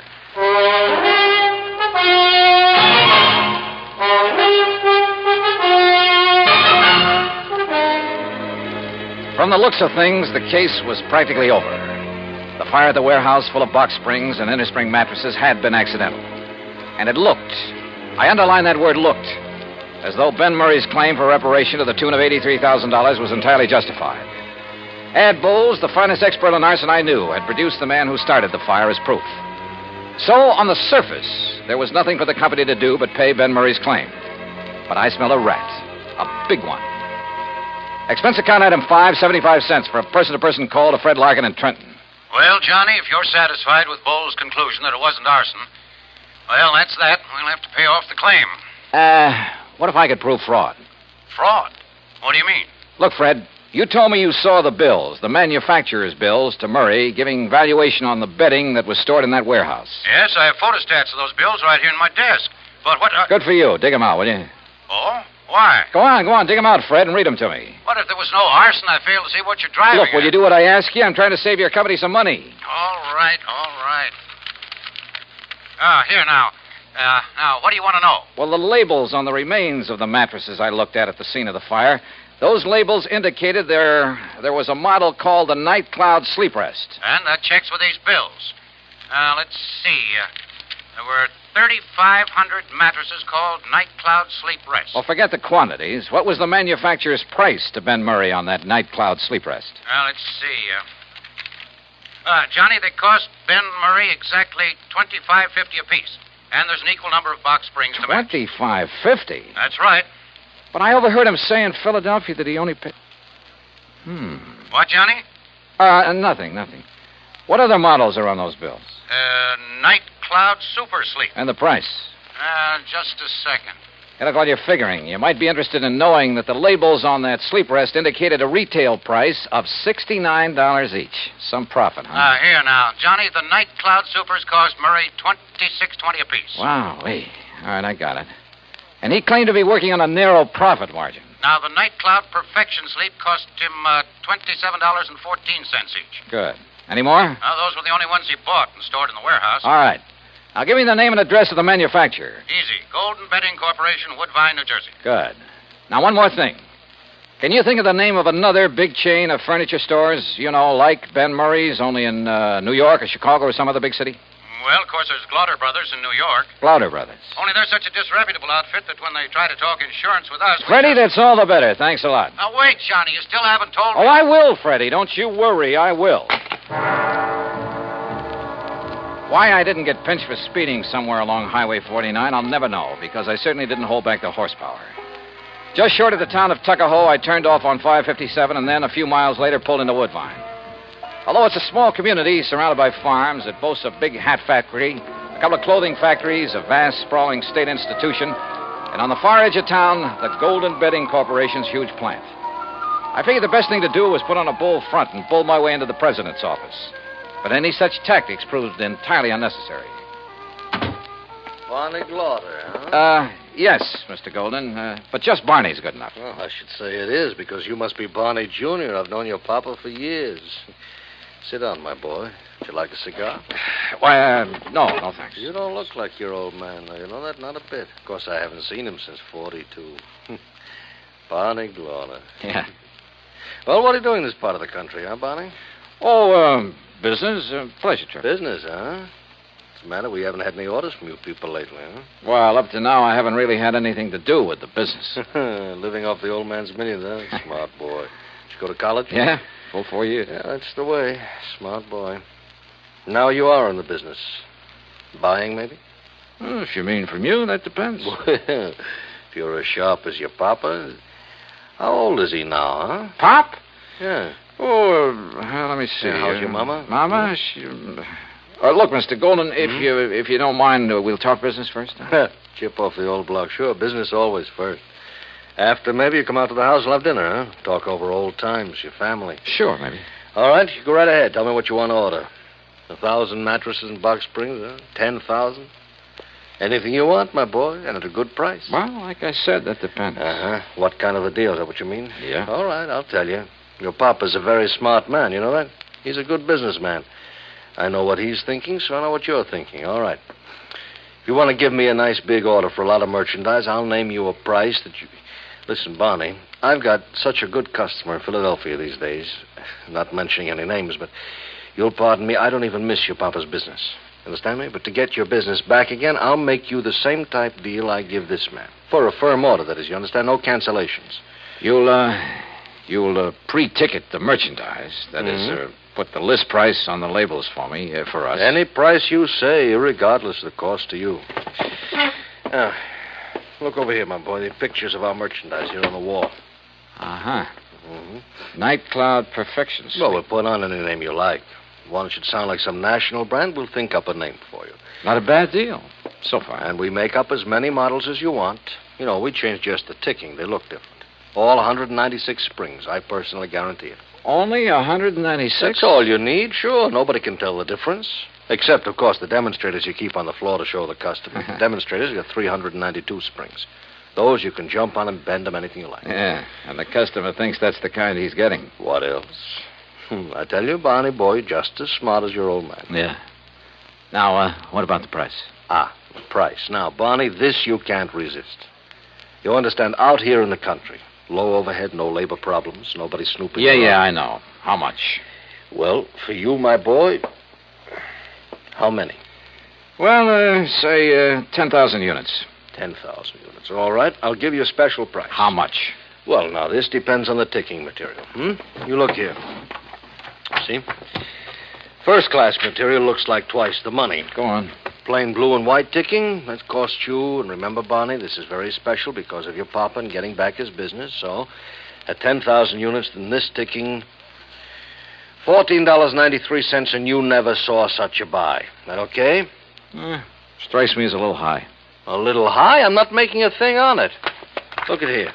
This, the fancy ticking, this is real class. $15.06 a unit. Now, you can't beat that. Now, wait a minute. Of course, Barney, my boy, if you want to order a few more... No. I think maybe I can do better up in New England. In New England, who? Tell me who. Well... All right.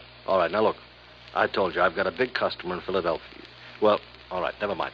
We'll do it the same way for you we do for him, all right? On the books. How do you mean? Well, I mean $14.93, huh? Only what would you think if the bill I send you says $29.96, Double? Mm-hmm. You'd make it look like I paid twice as much? So? Yeah. For tax purposes, I'd only be showing about half the profit I was actually making. Smart boy, Barney. Or suppose I insured the stuff for the amount your bills showed, and something happened to it. Well, that's right, sure. However you want. Excuse me. Hello. Oh, hello, Ben. I was just thinking of you. I hear you had a lucky fire up there. What? Oh, no, not now. Listen, Ben, I've got a customer. I've got an important customer here, the son of a very dear old... What? Yes, he is. Yes. A blue shirt and a bow tie. Oh, no. Ben, I'll call you back. Mr. Dollar? That's right. Johnny Dollar. In person, Mr. From the Golden. insurance... Oh, no. Too bad Ben Murray's call interrupted our conversation. Oh, what have I said? That was a very interesting lot of facts you gave me, and I strongly suspect it'll not only put Murray out of business, but you, too.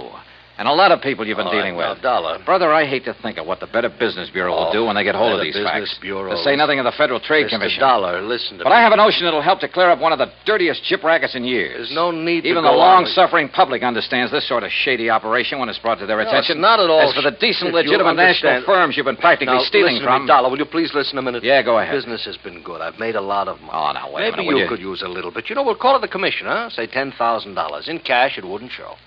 Golden, I wouldn't even spit on that kind of money. Oh, I could maybe persuade you. You couldn't persuade me to have any part of it. Brother, you've had it coming for a long, long time. And believe me, I'm going to see that you get it. Understand? Yes, Dollar, you make it... I understand. I understand you, too. You dirty crook. You faker. You liar. You cheating, dirty, conniving, chiseling liar. You ruined me, you hear? You ruined me.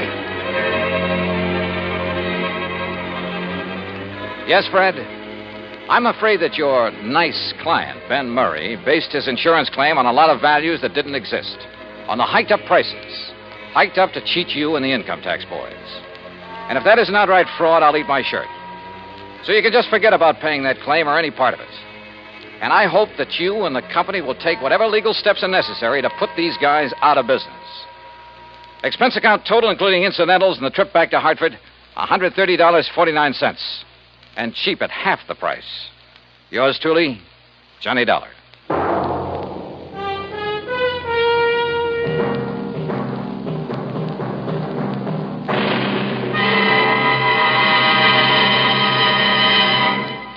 Our star will return in just a moment. Our flag now numbers 50 stars, and behind each star there stands yet another flag representing one of the 50 states.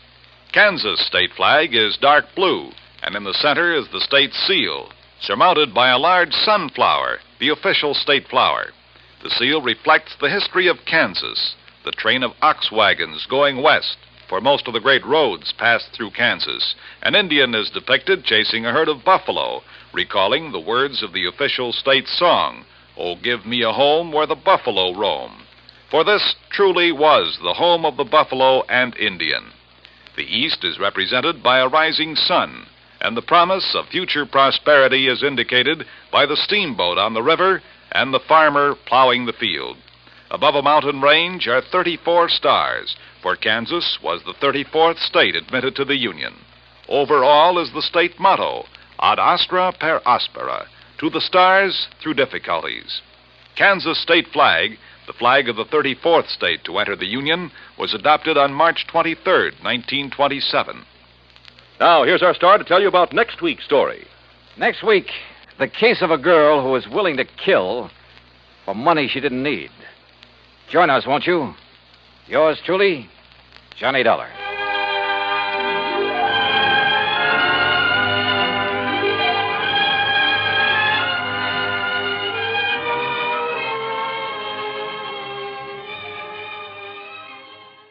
From Hollywood, it's time now for Johnny Dollar. Bert Major, Masters Insurance and Trust. Oh, hi, Bert. What's up? Poor little rich girl in California wants to take out a $200,000 straight life policy on her husband, with herself as beneficiary. A lot of dough, but not too unusual, if you can afford it. Effective in 2 weeks, and hush, hush, a surprise. But who'd want to... Why? Exactly. Nice piece of change for the company in commissions, or for her in payoff, if she's playing that kind of a game. You talk like you don't know her. Name only. Deal was arranged pending through her lawyer in Los Angeles. You could be out there in the morning, Johnny. All right, Bert. Who gives me the fill-in? Our agent out there, Roger Hackey. He'll meet you at International Airport.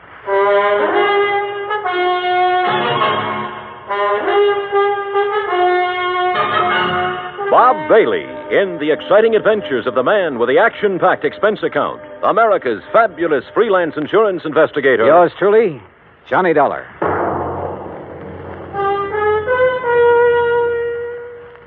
And now, Act One of Yours Truly, Johnny Dollar.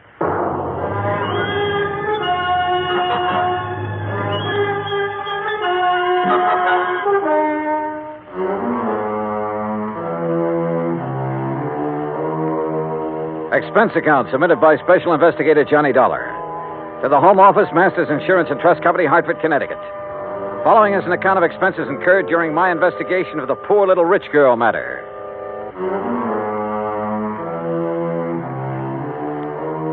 Expense account item 1, $280 round-trip plane ticket and incidentals, including sunglasses, Hartford to Los Angeles. I arrived, rested, ready, and right on schedule. Also on schedule was Roger Hackey, Masters Los Angeles agent, who turned out to be a repressed comedian become insurance salesman. Yep, I said to myself, that's Johnny Dollar, I said. You are Johnny Dollar, aren't you? In person, you Roger Hackey? In person?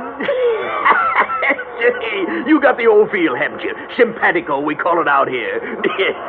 Have a nice trip? Yeah. Good.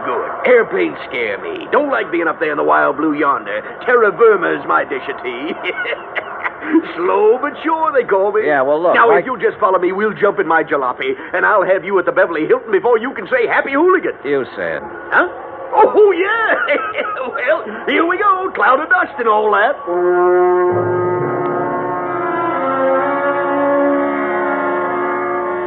The ride from the air terminal to the hotel was hot, silent on my part, and unproductive so far as the case was concerned. Roger Hackey kept up a running commentary on everything from bad actors to the Zodiac. It wasn't until I was settled in my room with drink in hand and shoeless feet propped up that I could get him to switch to the $200,000 surprise. Her name is Cynthia Durbin. Now, how much do you know about her? Nothing. Bert Major said you'd give me the background. Now, she's a strange one. You know what a chameleon is? Sure, a lizard that changes color, so what? So, that's the kind of a gal Cynthia Durbin is. At least she is now. You're losing me, Roger. Begin at the beginning. Now, you're the doctor. As the Siamese twins said after the operation, what's missing? Yeah. Yeah. How did you meet Cynthia Durbin? Well, she came into the office yesterday. No call, no appointment. There she was. Oh, what's she like? Trim. Real trim. And expensive. Just casually announced she wanted to buy $200,000 worth of insurance, huh? Well, not exactly. She started asking about various policies, endowments, straight life, etc., and how and when they paid off. And she kept giving me the big eye and cross-leg routine. She tell you anything about herself? Oh, didn't have to. I already knew. She's practically a fixture in the society section of the Sunday papers. Garden parties, opening nights, and all that.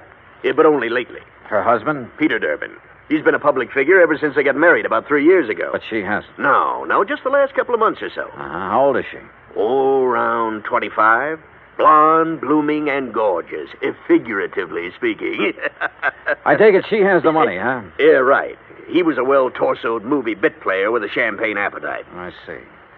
Now, what about this surprise angle? Well, she came right to the point. Said her husband had just had a complete physical. Asked if his doctor's report would be acceptable. If so, okay. But you didn't sign her up.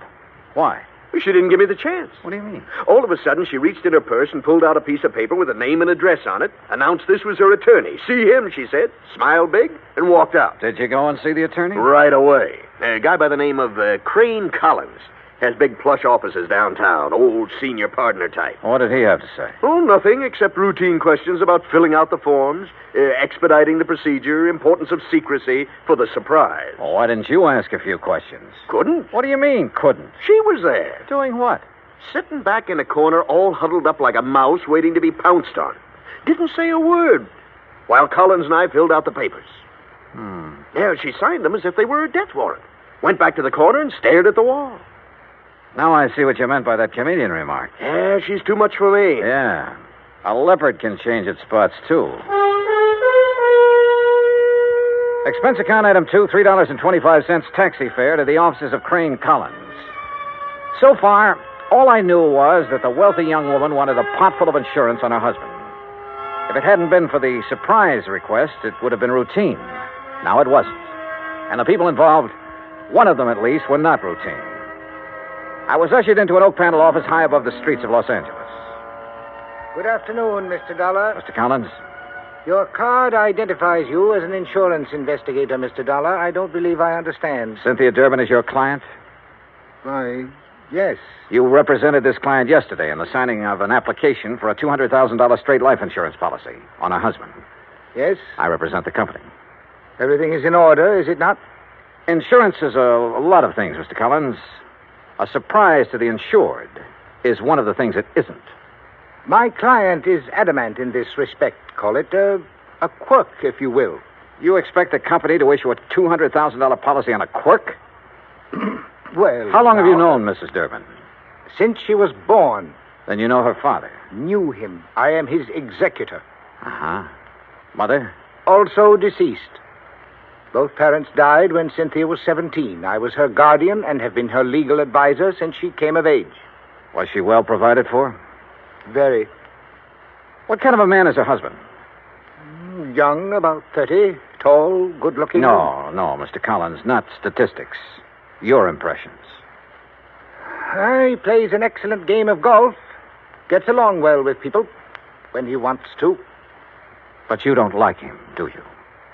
In this profession, Mr. Dollar, I neither like nor dislike people. I represent them, and that representation is based on fact. Well, in my profession, we go by feel as well as fact. Well, tell me candidly, Mr. Collins, do you think there's anything strange about this request for insurance on her husband? As I said, I deal in facts, not feelings. As a client, she sought professional assistance. Ergo, I supplied it. Where do the Durbins live? I'd rather Oh, not. now look, I can get it from any society editor in town. My secretary will give you the information. All right, thank you. By the way, don't tell Mrs. Durbin or anyone else that we've had this discussion. If you do, there will be no insurance issued. Interference with investigative procedure. Fact, Mr. Collins. I understand. Expense account item 3, $2.60, phone call. Then taxi to Roger Hackey's office. A neat one-story building in the Miracle Mile on Wilshire Boulevard. Purpose? To borrow Roger's company car. The Durbins lived in one of those colonial mansions out in Beverly Hills, surrounded by curving driveways, spacious lawns, swimming pool, and cabanas, all of it enclosed by thick, high walls and electronically controlled gates. The mention of insurance on the intercom got me in. Cynthia Durbin was everything Roger said she was. The first time he met her, that is. Please excuse my appearance, Mr. Dollar. I've been swimming. Oh, I don't mind at all, Mrs. Durbin. Really, you shouldn't have come here to deliver the policy. What if my husband had been home? No surprise. No, that would have spoiled everything. Well, may I have it, please? The paperwork has not been completed yet. Then what are you doing here? What do you want? Get to the point. Well, just a few questions, Mrs. Durbin. My colleague, Mr. Hackey, should have handled these details yesterday, but he was somewhat rushed. Oh, then there's nothing wrong with... Would you care for a drink, Mr. Dollar? Thanks. The bar's out by the pool. Shall we?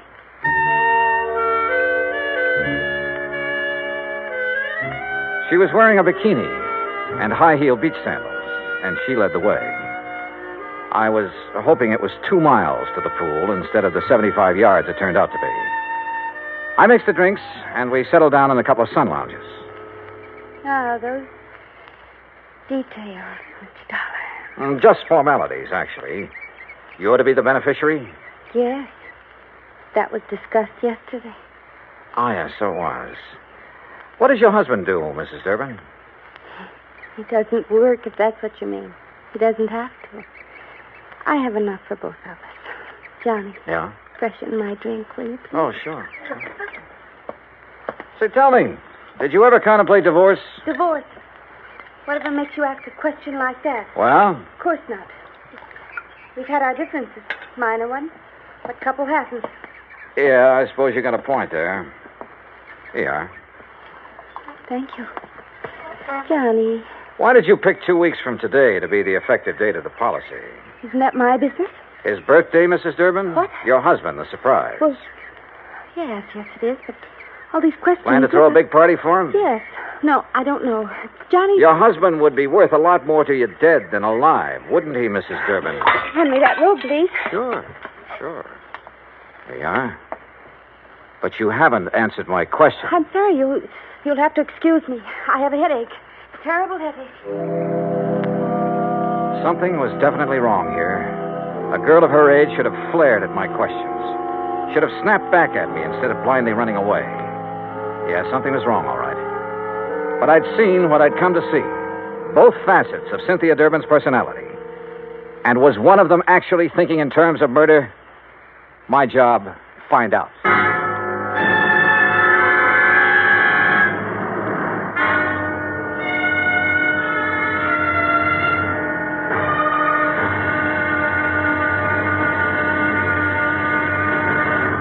Act 2 of yours truly, Johnny Dollar, in a moment. An interesting parallel hit me the other day. When a baby takes its first 3 steps, everybody is happy and gives a cheer for its progress. The same thing happens when a country takes important steps toward lasting world peace and freedom. That great American patriot, Benjamin Franklin, outlined 3 important steps in the drive toward a lasting world peace and freedom of mankind. The last and most important of these steps was, and is, to get the people of the world to talk to each other and to help each other. This is the essence of the people-to-people program that Americans have put into operation all over the world.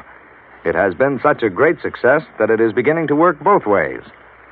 Not too long ago in Korea, Tom Lawrence, a yeoman in the United States Navy, lost his wallet on a street in Seoul. The wallet was found by a 15-year-old Korean boy who gave it to his father. The father promptly returned it to Lawrence with nothing missing. Tom Lawrence decided that this kind of honesty should pay off. He visited the 7 members of the Korean family and gave them 80 pounds of rice. He then promised to bring the family 50 pounds of rice each month he remained in Korea. The Korean father said, "I think this is much more than I deserve." Maybe it was, and maybe it wasn't. But who can put a price on better understanding among the peoples of the world? For through better understanding of each other comes an understanding of freedom, the right of all men, everywhere. And now, Act Two of yours truly, Johnny Dollar, and the Poor Little Rich Girl Matter.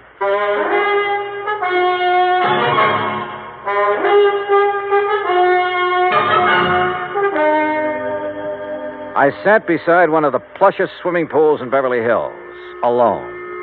I finished my drink slowly. Cynthia Durbin was a strange one, all right, but her actions seemed compulsory rather than natural. If she really was thinking about murder for $200,000 in one chunk, she was pretty crude about it. If she was trying to impress her husband for some unknown reason, she'd selected a mighty offbeat way to do it. If she was going off her rocker, well... The extension phone hung on a post beside the bar. I don't ordinarily listen in on other people's conversations, but this one... Thing wrong, darling? Eric. Oh, Eric, I've got to talk to you. Something has happened. I No, think Cynthia, not on the phone. Meet me here in half an hour. But, Eric... Half an hour. Here. Goodbye, Cynthia. Hello, Eric.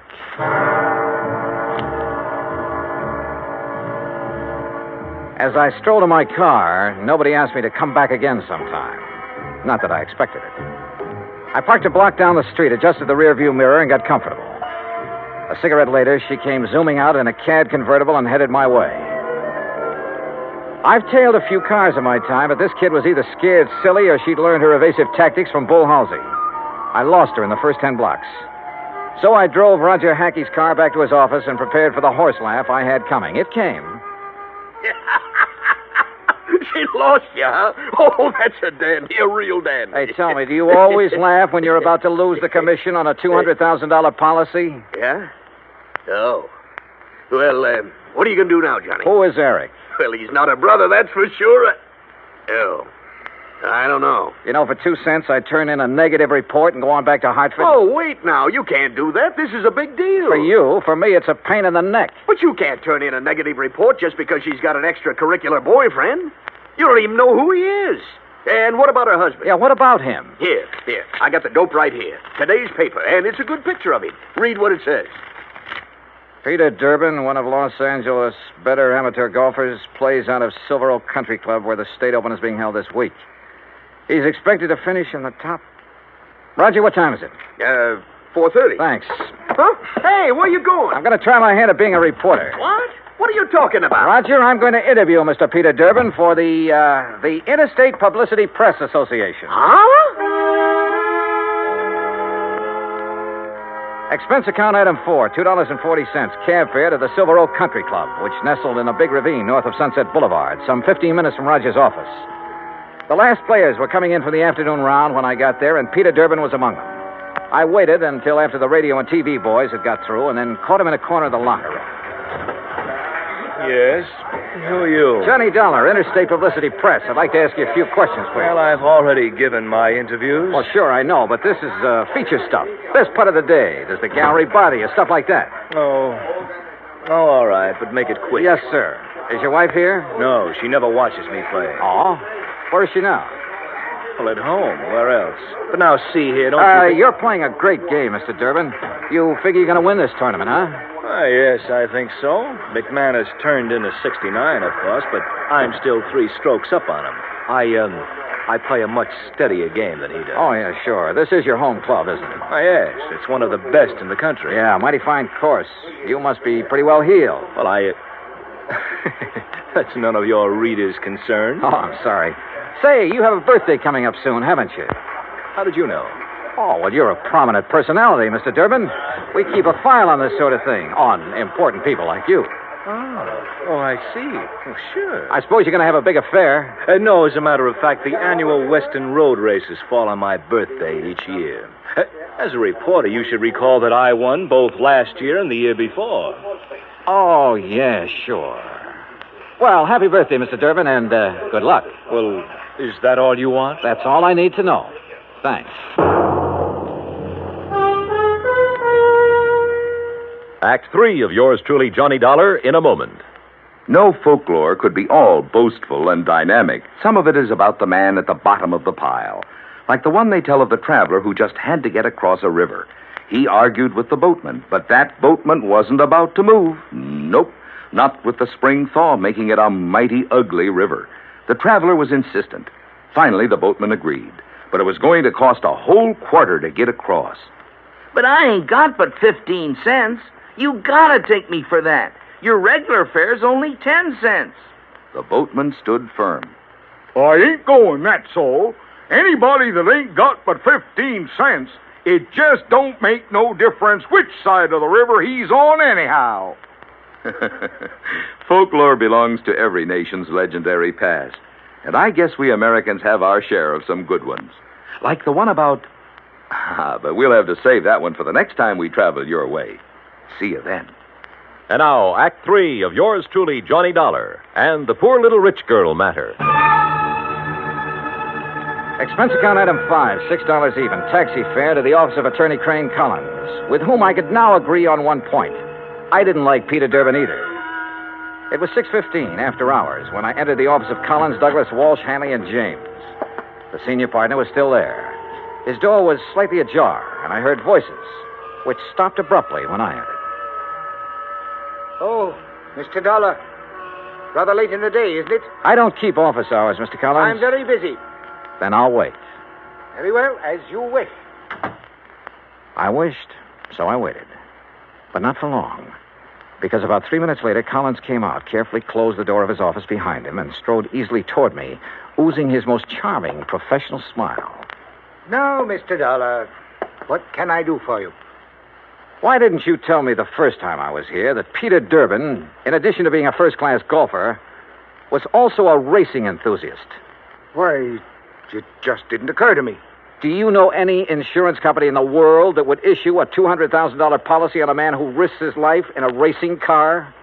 Then your company will not issue the policy? What do you think? Now tell me something. Who is Eric? Eric? That's right. Well? The name is not familiar to me. Now, look, Mr. Collins, I have a feeling that even you will admit that withholding information in connection with a possible murder is punishable by law. Fact.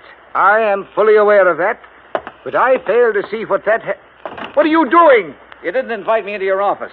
I just wondered why is all. Have you no ethics, man? Cynthia Durbin was in there a few minutes ago, wasn't she? Mr. Dollar. Wasn't she? If it is the intention of your company not to issue the insurance to my client, I will so inform her, and that will end the matter so far as you are concerned. Now, please be good enough to leave. You really don't know or care what's going on, do you? You're so wrapped up in the letter of the law that preventing a possible murder doesn't even occur to you. Another one of your feelings? Well, I don't have the remotest idea what you're talking about. Good night, Mr. Dollar. Good night, Mr. Collins. Expense account item 6, $9.50, cocktails and dinner. I should have written my report negative and hightailed it back to Hartford. But when you see in your mind's eye the possibility of a racing car careening off the road at 125 miles an hour exactly 2 weeks from now, you don't just stick to business and call it quits. Eric, wherever he tended bar, was the key. But how to find him? I was on dessert in the evening paper, giving my subconscious mind a chance to work it out when all of a sudden I was looking at it on the society page. Expense account item 7, $19, including taxi fare to Los Angeles Police Headquarters. where I had a pleasant chat with the captain on duty. Then a tuxedo rental in the same taxi to the Statler Hotel. A special pass let me in as guest at a crowded and bejeweled society benefit. Enjoying the party, Mr. Collins? Dollar, what are you doing here? Enjoying the party, too. Have Mr. and Mrs. Durbin arrived? You are the most annoyingly persistent individual I have ever... Please, no compliments. See you later. After a few minutes, I spotted her, dressed to the teeth. She turned suddenly and saw me. I expected surprise, chagrin, fear, most anything but what I got. Mr. Dollar, Johnny, I am glad to see you. I was such a bore this afternoon. Forgive me. Well, your exit was rather sudden. My headache's all gone. Isn't that wonderful? Fine. Will you dance with me? Pleasure. Dollar. That's such an exciting name. Is your husband with you tonight? No, poor dear. He's playing in a golf tournament and has to get his rest. You came alone? Yes. Don't you find it warm in here, all these people? Let's go out on the terrace, Sure. Why not? Once more, I was following her. And it was just as interesting as the first time. But my mind and eyes were elsewhere. Somewhere in this crowd was the Eric I was looking for. He had to be. Then I spotted him. 35, big and broad, hawk-nosed, circling toward the terrace from the left. She threaded her way to a potted palm in a far corner of the terrace, turned and looked at me. Her eyes were feverishly bright in the moonlight. She was beautiful. You're a very charming man, Johnny. I wish... You wish what? Do you find me interesting?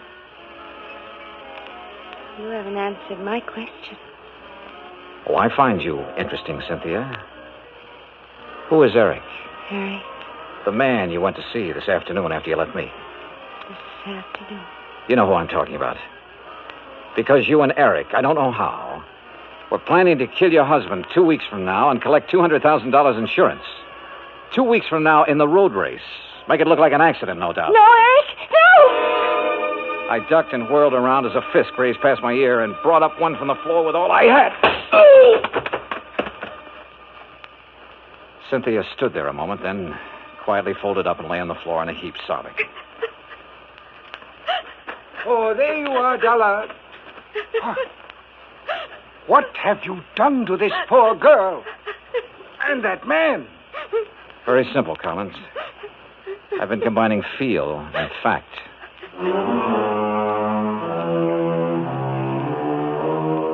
The house dick and I got them out of there. Hawk-nosed to police headquarters, Cynthia to a hospital. Eric turned out to be a quack psychiatrist who preyed on unstable rich women and who was wanted in both New York and Florida. He had a perfect setup in Cynthia Durbin until he went for murder and the big money. Mrs. Durbin, well, the doctors tell me she ought to be normal mentally in a couple of years with proper psychiatric treatment. Expense account total, $317.75. Yours truly, Johnny Dollar.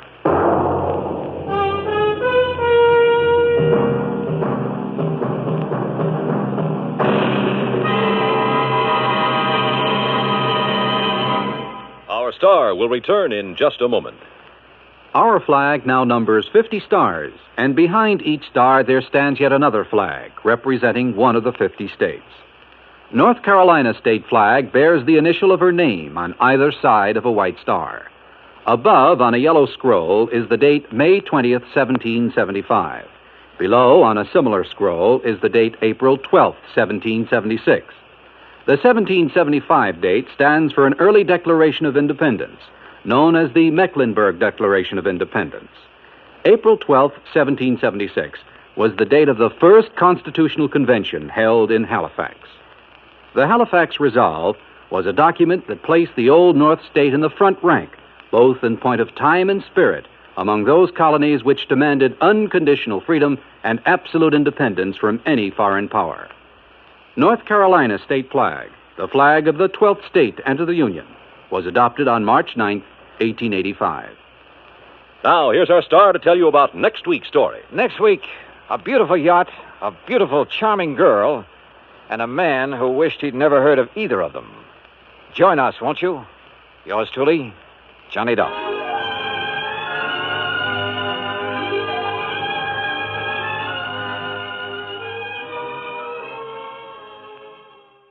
From Hollywood, it's time now for...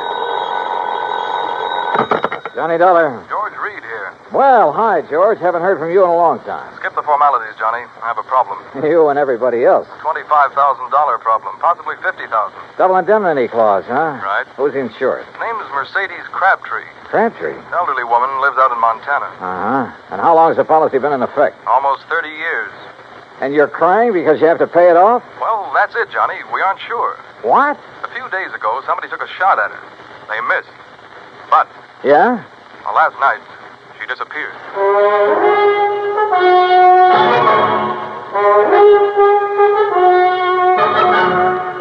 Bob Bailey in the exciting adventures of the man with the action-packed expense account.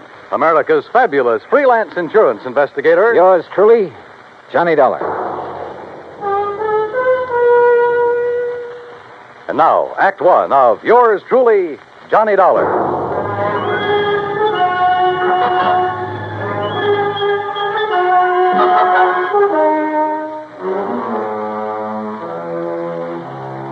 Expense account submitted by Special Investigator Johnny Dollar to Floyd's of England, American Branch Office, Hartford, Connecticut. Following is an account of expenses incurred during my investigation of the Silver Belle matter, spelled B-E-L-L-E. Expense account item 185 cents, taxi from my apartment to George Reed's office. He was on his feet waiting for me. His suit looked like he'd slept in it. Close the door, Johnny. Yeah, sure. Johnny, I'm not going to mince words with you. This one's important, not only to me, but to Floyd. Oh, how come? Because Mrs. Crabtree was one of our first American clients, and because Murdoch Morton sold her that policy. Murdoch Morton? Who that? My goodness, Johnny. Mr. Morton's the president of our company. You should know that by now. Oh, yeah, I suppose I should. Yes. Well, at the time Mr. Morton sold her the policy, he and Mrs. Crabtree became very close friends. And where was Mr. Crabtree while all this was going on? He'd been killed in an accident in his mine 6 months before. Johnny, you have a very suspicious... I know, George. Prettier people than you have told me. Yes. Well, anyway, since that time, Mr. Morton and Mrs. Crabtree have corresponded regularly. And when Mr. Morton heard that someone had taken a shot at her... Now, wait a minute, George. Mr. Morton's in London, right? Yes. Well, just how did he happen to hear about the shooting?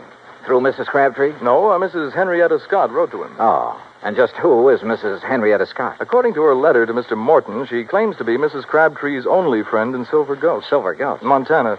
It's where Mrs. Crabtree's lived for over half a century, and it's where Mr. Morton wants you to go immediately. Oh. When did Mrs. Crabtree disappear? Well, we received a telegram from Mrs. Scott early this morning. She was supposed to have dinner with Mrs. Crabtree last night and got up to her house, but it was empty. Well, she waited until midnight, checked again this morning, then wired us. Who's the beneficiary on that life policy, George? Doesn't mean a thing. No? Why not? Well, only a couple of people know the policy exists.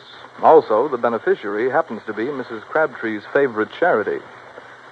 Good luck, Johnny. Oh, thanks, pal. I'm going to need it. Expense account item 2, $178, air transportation to Butte, Montana. Item 3, $14.90, bus fare, Butte to Silver Gulch. Like George had said, it wasn't much of a town. I checked into the Silver Queen Hotel, rented a battered Model T, and drove out to the home of Mrs. Henrietta Scott.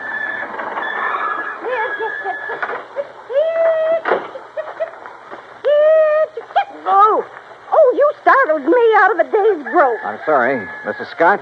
Yes. Oh, you must be from Grandma's trunk, yes.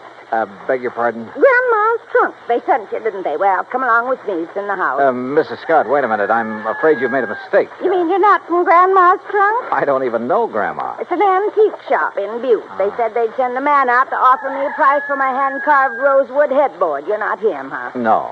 My name's Johnny Dollar. I'm an insurance investigator. Well, why didn't you say so right off? Come on inside.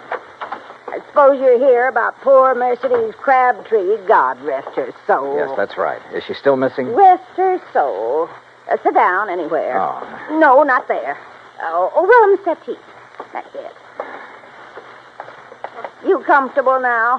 Fine, thanks. The sheriff and a couple of men who work for Charlie Greenpaw were out looking for her most of yesterday. They're at it again today, but they won't find her. Leastwise alive. Well, can you think of anyone who might have reason to kill her? Well, now that's hard to say. Most people in this town right now, they ain't got no use for her. They say she's stopping progress. Now, just what do you mean by stopping progress? Well, Charlie Greenpaw's busy getting some of the old buildings fixed up so they're livable again. He's planning on turning the whole town into a tourist attraction. Uh-huh. Well, Mercedes, she won't hold still for it. She won't let him set foot on any of her land. Won't sell none of it, neither. Does she own very much of the property around here? Little more than half of Main Street. Mm-hmm. And the thing that Charlie wants most, the Silver Belle. The Silver Belle? Richest silver mine in Nevada. Leastways, it was once. George Crabtree discovered it. Yes. When the vein ran out, he's killed trying to find it again. After that, the mine was closed. Mrs. Scott. Of course, the town closed down when the mine did. Mrs. Scott, were you with Mrs. Crabtree the day someone tried to shoot her? No. She was walking up toward her mine, alone. Thought it was just a stray bullet. Just where is this mine? Oh, you can see it from the window right behind you. It's about halfway up the hill yonder. Here, you come over here and take... Well, I'll be first cousin to a stink bug. Why? What is it? Up there on that hill going toward the mine. It's Charlie Greenpaw and Slim Richards, the sheriff's deputy. Now, I wonder if they think she's down inside that mine. A few minutes later, I caught up with Greenpaw and Richards. They'd stopped near a large, newly painted no trespassing sign about 20 yards from the mine's entrance. I introduced myself. Mr. Dollar, you see that sign says no trespassing? Yeah? Well, folks around here take the signs Mrs. Crabtree had put up mighty seriously. That right, Slim? Sure is. You mean you're not going in there, Greenpaw? Well, now, we didn't say we weren't going in. We just thought we'd better consider it before we did anything hasty. But she could be dying in there. Providing she's in there. Right, Mr. Greenpaw? That's right, Slim. Now, Dollar, you want to go on in? Why, there's nothing to stop you. No, sir. Not a thing.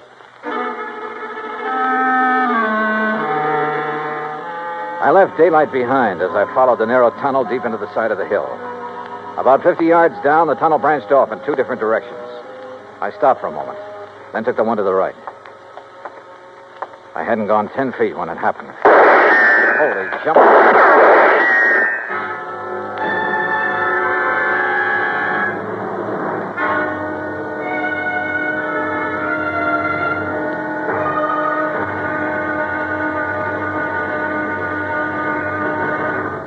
Act 2 of yours truly, Johnny Dollar, in a moment.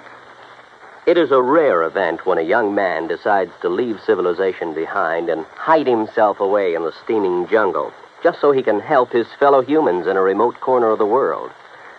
The late Dr. Tom Dooley did just that when he left the United States to help the sick and starving jungle people in the little kingdom of Laos in Southeast Asia. Dr. Dooley's story is well known to nearly everyone. And all over the world, people talk of his little jungle hospital on stilts. That's where he treated the dread diseases of the jungle and trained native medical technicians so that they might help their own people. Dr. Dooley wrote and lectured to many people so that the work of his medical assistance program, Medico, might go on. It was not easy for someone so young and so talented to give up the bright lights of the city and plant himself down in an unknown jungle just for the purpose of helping unfortunate people he didn't even know. But through Medico, Dr. Tom Dooley wanted to help people. He wanted to help people to help themselves. Today, the work of Medico is going forward in a number of countries besides Laos. Young men are being sent to the United States to be schooled in medicine with the idea of returning to their own countries to help their own people. Hundreds of thousands of dollars worth of medical supplies have been donated by American businessmen and pharmaceutical companies. Today, Dr. Tom Dooley's work is being continued for him. It is helping to create better understanding. It is an injection of the spirit of freedom. The right of all men everywhere. And now, Act 2 of yours truly, Johnny Dollar, and the Silver Bell matter.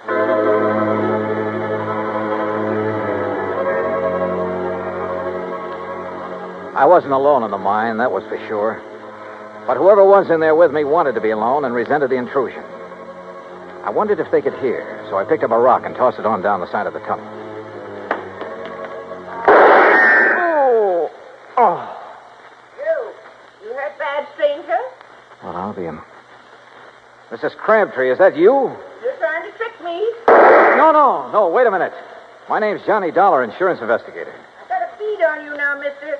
So don't you move till you can prove what you're saying. Oh, no, I don't intend to. What are you doing in my mind? Looking for you. Your friend, Mr. Morton, is worried about you.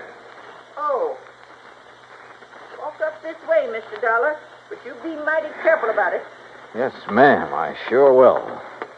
You say my Doc Morton sent you all the way out here? That's right, ma'am. Your friend, Mrs. Scott, wrote to him. I declare. I clean forgot she even knew. You know Murdoch? No, ma'am, I've never had the pleasure. Oh, he's such a fine gentleman. I remember years ago when I first met him. Oh, he was so kind and understanding. Hey, what's the matter? Oh, crazy fool thing I did coming in here and falling. Hurt myself bad, too. Mr. Dollar, you're just going to have to carry me out. It'll be a pleasure.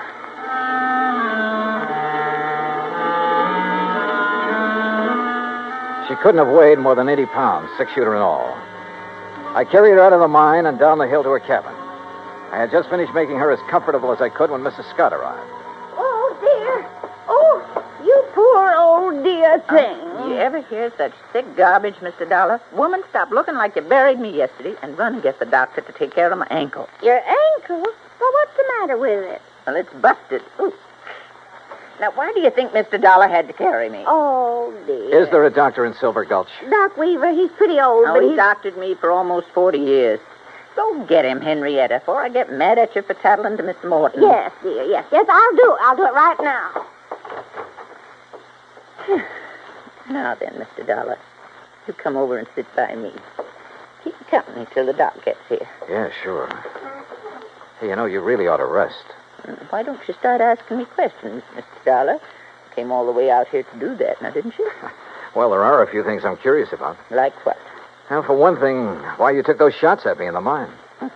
Thought you might be one of Charlie Greenpaw's friends. Oh, he's the man who's trying to buy your mine, isn't he? But I ain't going to sell it. No, sir. No matter how much he offers. You believe the mine could be worked again someday?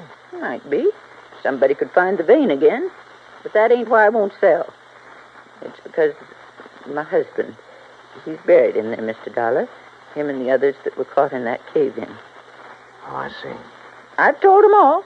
If they step one foot on my property, I'm going to shoot first and ask questions later. Aren't you afraid someone might shoot back one of these days? Oh, haven't so far. That's not what Mrs. Scott told us. I know what she told you, and she's mistaken. Why, that bullet missed me by a good 2 feet. You don't think it could have been a warning? No, I don't. People in these parts, if they wanted to frighten me, there are better ways of doing it than that. Well, if that's so, I sure hope they don't try any of them.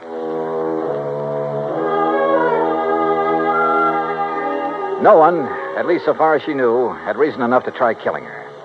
Not even Charlie Greenpaw, although she refused to cooperate with the Silver Gulch Improvement Committee. I waited until Mrs. Scott returned with the doctor, then left and drove back to my hotel. I had finished supper and was heading toward my room when someone called me. Oh, Mr. Dollar. Yeah? Oh, Mr. Greenpaw, I was just thinking about you.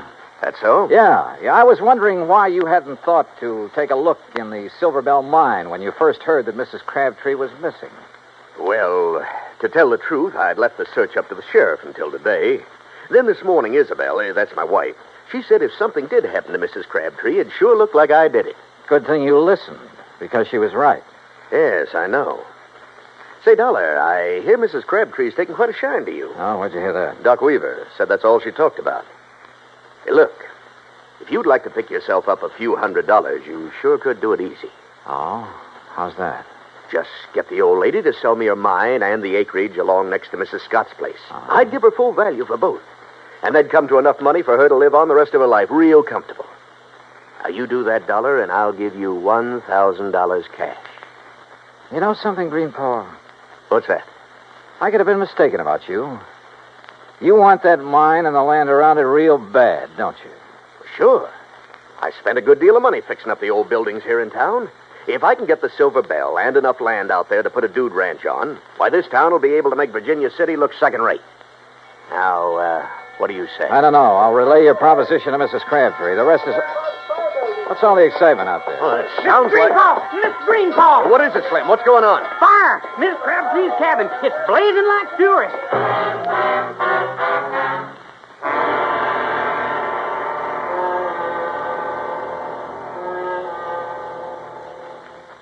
Act 3 of yours truly, Johnny Dollar, in a moment. For thousands of years, the oceans of the world have taken their toll of the treasures of the people who live near them or travel over them in calm and in storm. And for an equally long time, these same people have dived to the bottoms of these oceans seeking those treasures. Gold, silver, jewels, and emblems of tradition or symbols of history have been the sought-after prizes. Late in 1959, a group of English divers seeking underwater specimens of fish and plant life off the coast of the island of Terceira in the Azores came across a group of some 17 ancient cannons.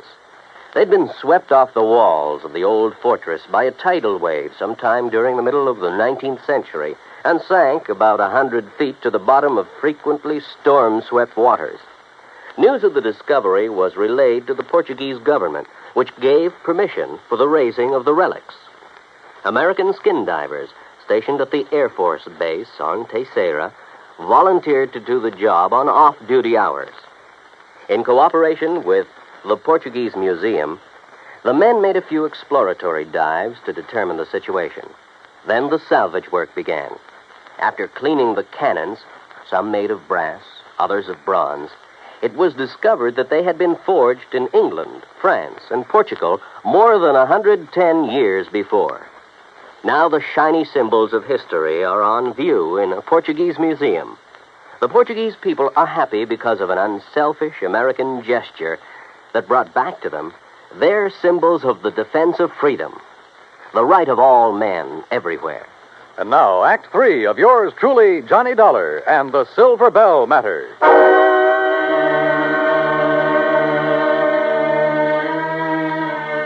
By the time we reached the cabin, it was all over. For a moment, I was afraid Mrs. Crabtree hadn't managed to escape. Then I saw her on the ground near the sheriff's car, wrapped in blankets. Hey, you! Get back over there! It's all right, Sheriff. This is Mr. Dollar. Oh, I heard you're in town, Mr. Dollar. This is Sheriff Wilkins, Johnny. Sheriff, do you have any idea how this fire started? Not yet, I don't. I asked her, but... I'd rather not talk about it now, Johnny. Maybe some other time. Whatever you say. She's pretty done in. Johnny? Yeah? You tell Mr. Greenpaw. Tell him I'll sell. Will you do that for me? Well, look, I'll talk to you about it in the morning. No. I want to sell now. Nothing to stay here for. Nothing. We'd better get her down to Mrs. Scott's place. Doc Weaver's given us some morphine. You go ahead, Sheriff. I'm going on back to town. Sure. See you later, Dollar. Oh, Mr. Dollar, is she going to be all right? Yeah, I think so. Greenpaw, do you have a map of this area, including all the land you're planning on buying? Not on me. It's down at the office. You want to see it tonight? Yeah, I sure do.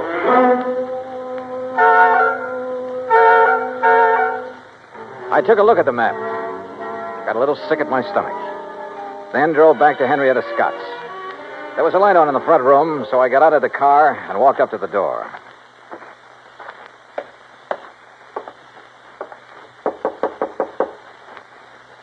Yes, who is it? Johnny Dollar, Mrs. Scott. Oh? Well, isn't it a little late to come calling, Mr. Dollar? I mean, after all, Mrs. Crabtree is sleeping sound, and I'm all ready for bed. I want to see Mrs. Crabtree. I want you to wake her up. Well, I just couldn't do that. The doctor told me she should have as much sleep as she can get. Yeah, you took his orders a little too literally, Mrs. Scott. Why, whatever do you mean?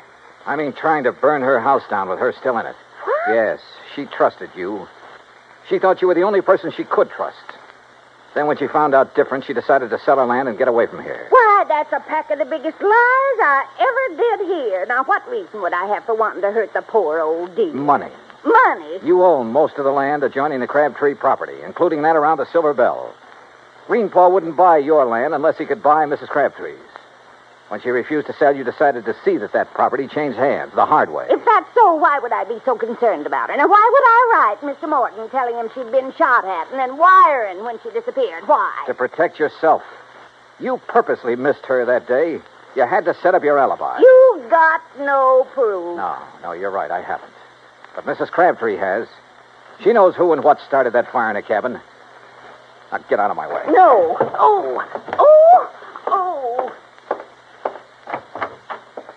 Mrs. Crabtree. Mrs. Crabtree. Huh? What is it? All right, Mr. Dollar. You move away from her. Not until I find Move out. away now, or I'll shoot. Oh, well, when you put it that way, Mrs. Scott, I'll have to. You were right about me missing her on purpose. Anybody's lived up here long as I have, they don't miss with a rifle good as this one. Mr. Dollar? Mr. Dollar, she started the fire. Mercedes, you shut up. You try and make me. Maybe I will, like I should have before. You see that... Oh, no, you don't. No. Give me that rifle, lady. No. Why? Why did you have to ruin it? Why? Somebody had to. You okay, Mrs. Crabtree? Yes. Did I do good getting her attention? You did just fine.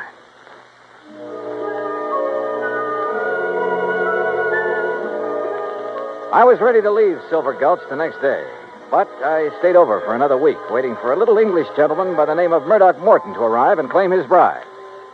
Yeah, just about everybody in Montana came to Mrs. Crabtree, pardon me, Mrs. Morton's wedding. Everybody, that is, but her old friend, Mrs. Henrietta Scott. Expense account total, $317.10.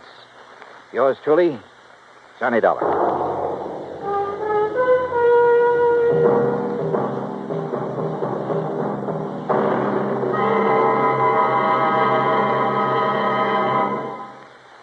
And now here is our star to tell you about next week's story. Next week, a beautiful girl is killed. And with her goes a big part of my own heart. It's one of those things that... Well, join us, won't you? Yours truly, Johnny Dollar.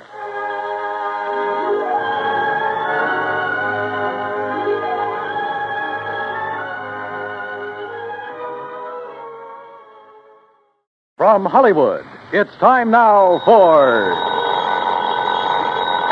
Johnny Dollar. Randy Singer, Johnny. Oh, hi, Randy. How's the New York City Police Department these days? Well, the department's fine. Me, I'm not so sure. Well, then maybe I'd better run on down there and cheer you up a bit, huh? Yeah, you'd better come down here on account of Mary Grace Marshall. Hey, how do you know Mary Grace? The point is, you do. Well, matter of fact, I just got back from a weekend in that town of yours. Yeah, Mary Grace and I had a ball. We took in a couple of shows, did the nightclub routine. Yeah, I know. Even spent Sunday afternoon together out at the... What do you mean, you know? Johnny, your little girlfriend's been murdered. What? Yeah. Randy, have you got any leads, anything to go on? Yeah, Johnny, plenty. Then I'll grab the first plane. Yeah, you'd better.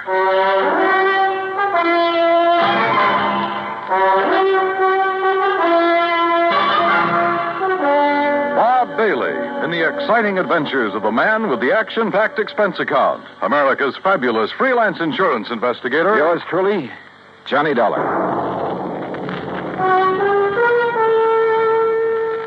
Act one of yours truly, Johnny Dollar.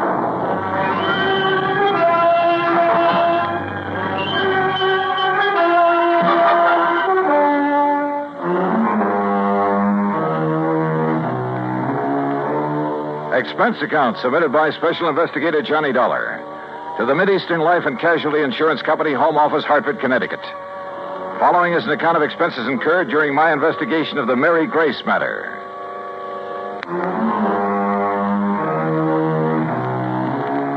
Expense account item 1, 10 cents. Phone call to the airport to reserve a seat on the first plane to New York. Item 2, phone call to Ben Perrin at the Claims Department of Mideastern Life.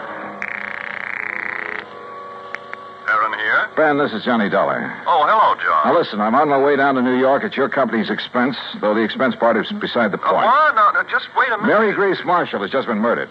Marshall? Your company holds a policy on her, and I'm going down there to investigate. Well, now, wait, John, until we issue proper authorization for you to conduct the investigation. Don't give me that, Ben. I'm going down there now. Well, then it's completely without sanction from this or any other official. Okay, forget it. I was trying to save time, and I thought I was doing you a favor. Well, I suppose you are, but until a request for your services can be I routed through said the proper forget it. channels- Didn't you hear me? I gotta go. Gotta catch a plane. Well, for heaven's sake, man, what are you so up in arms about? Why you're so concerned about this particular... Because that girl was a personal friend of mine. A very dear friend. Oh. John, I'm sorry. I can see now why you're so upset. Yeah, I'm upset. By all means, go ahead, officially. And if there's anything I can do... Yeah, there is. You can stop all this yammering so I can hang up and get out of here. Goodbye. John. Yeah, what now? You really cared for that girl, didn't you? Yeah, Ben. I cared.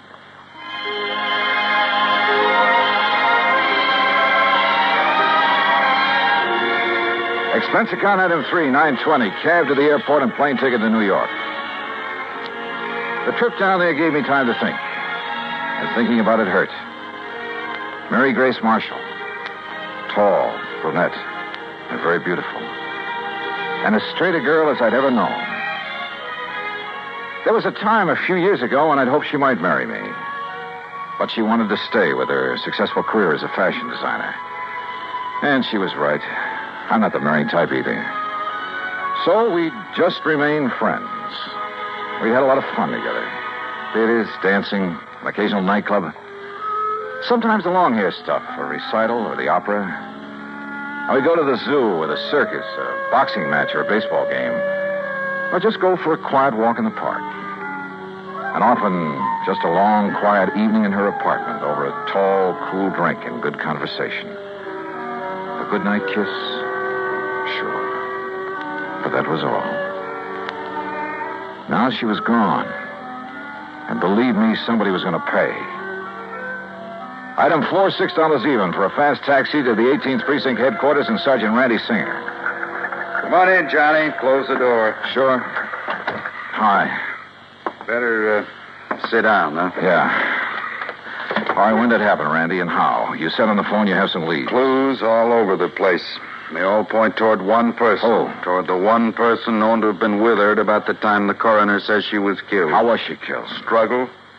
Fell and struck her head on the base of the fireplace. Cigarette, Johnny? Oh, yeah, thanks.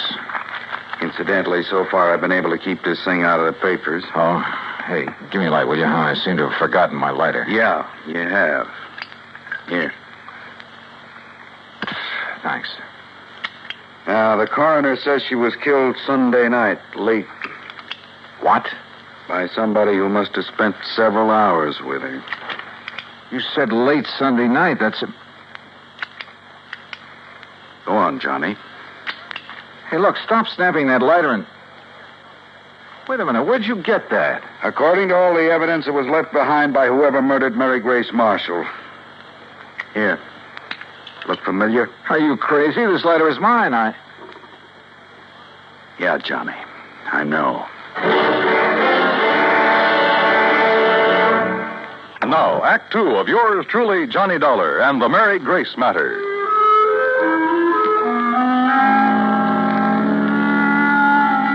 Mary Grace Marshall, an old friend, a very dear one, murdered in her New York apartment on East 77th Street.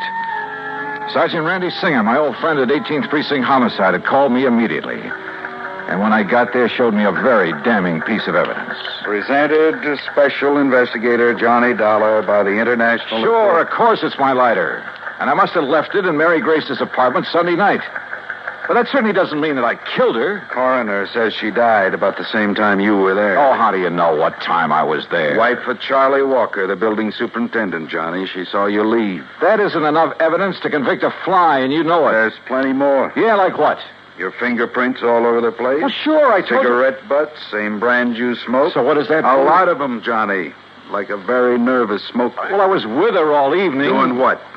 Oh, now, look, Randy, surely you can't be serious. You can't think for a minute You that look, Johnny, this is my case, nobody else's. I'm keeping it that way. I've kept it out of the papers.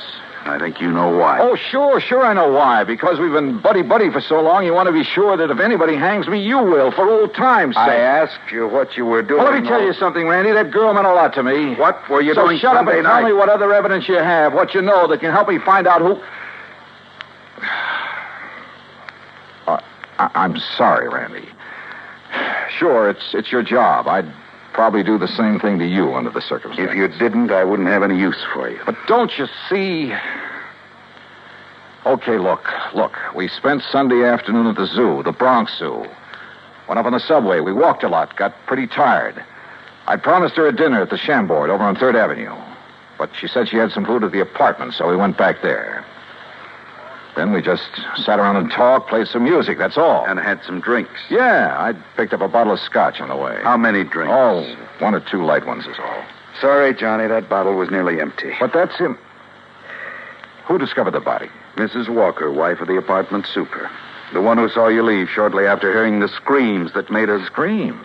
Yeah, that made her finally go up and look in the Marshall girl's apartment. She's crazy, Randy. You're lying. Can you prove it? I'd like to talk to that woman. I think she's off her rocker if she told you she... What'd you say? I think you ought to see her. Huh? But if I'm your big suspect... Well, sure you are. Until you can help me prove I'm wrong. We drove over to the place on 77th Street in a prowl car. Everything was exactly as it had been when I'd left Sunday night, except that there were signs of a struggle, as Randy had said.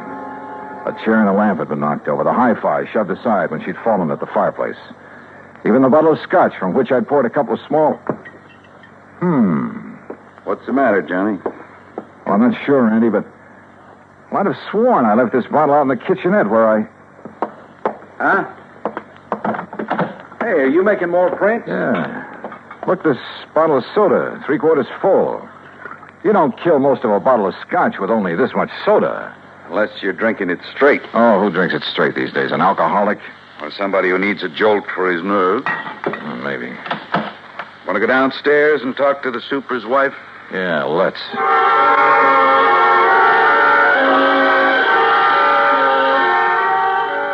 The superintendent's wife turned out to be a living doll. Young, pretty, with too much makeup.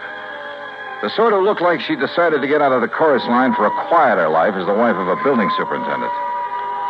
I noticed a peculiar, spicy kind of odor when she first let us in, but thought nothing of it at the time. Now, you're sure this is the man you saw leaving Miss Marshall's apartment, Mrs. Walker? I was standing right here in this doorway. It was after I heard her screaming up there, around midnight. You're sure you heard her scream? Well, my husband heard it first. He woke me up, pounding on the wall between our bedrooms. Well, didn't he get up to investigate? Oh, no, the lazy...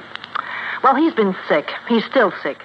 But then I heard the screaming, so I run into his room and asked him what to do. Go back to bed and forget it, he says. It's probably just a party upstairs.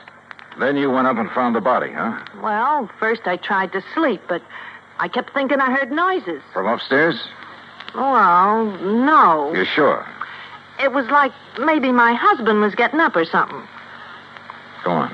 Well, finally, about 2 a.m., I went up to her apartment. When she didn't answer my knock, I let myself in. And there she was, dead. Who called the police, you or your husband? Him? Huh. Besides, I told you he was sick. He still is. I'd like to talk with him. Oh, sure. If he's sober enough. Come on. That was a funny crack. If her husband really was sick. She led us toward the rear of the apartment, and I mistakenly started to enter her bedroom. That peculiar odor again, only more pronounced.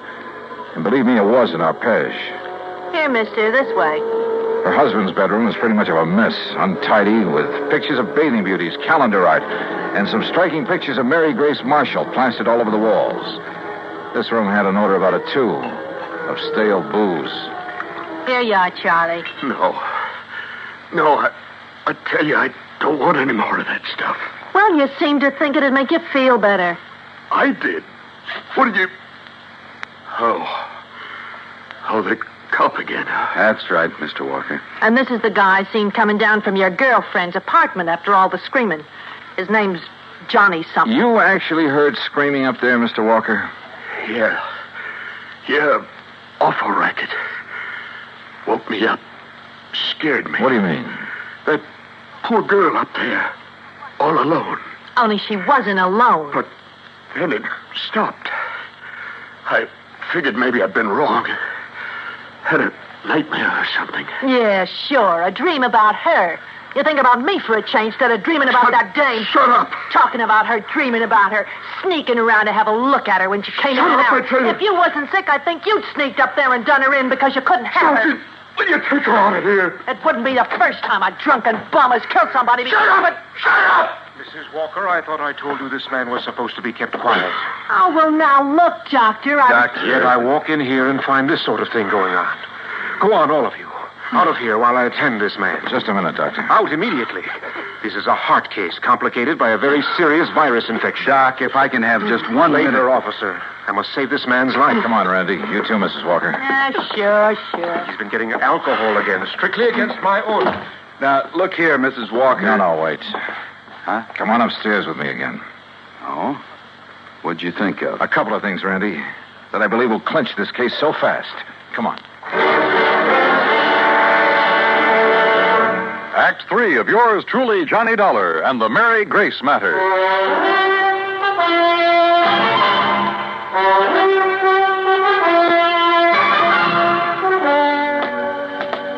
What do you mean, clinch the case, Johnny? Didn't you hear enough from Charlie Walker and his wife? Yeah, I heard plenty, Randy.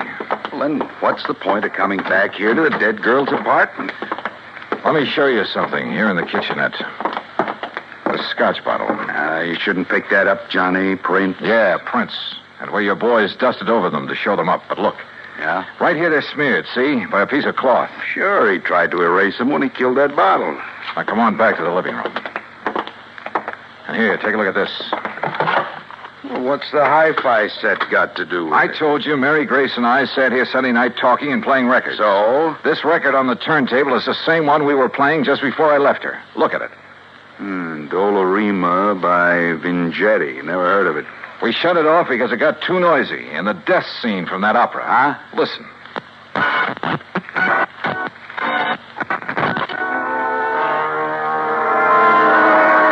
Yeah, here it is.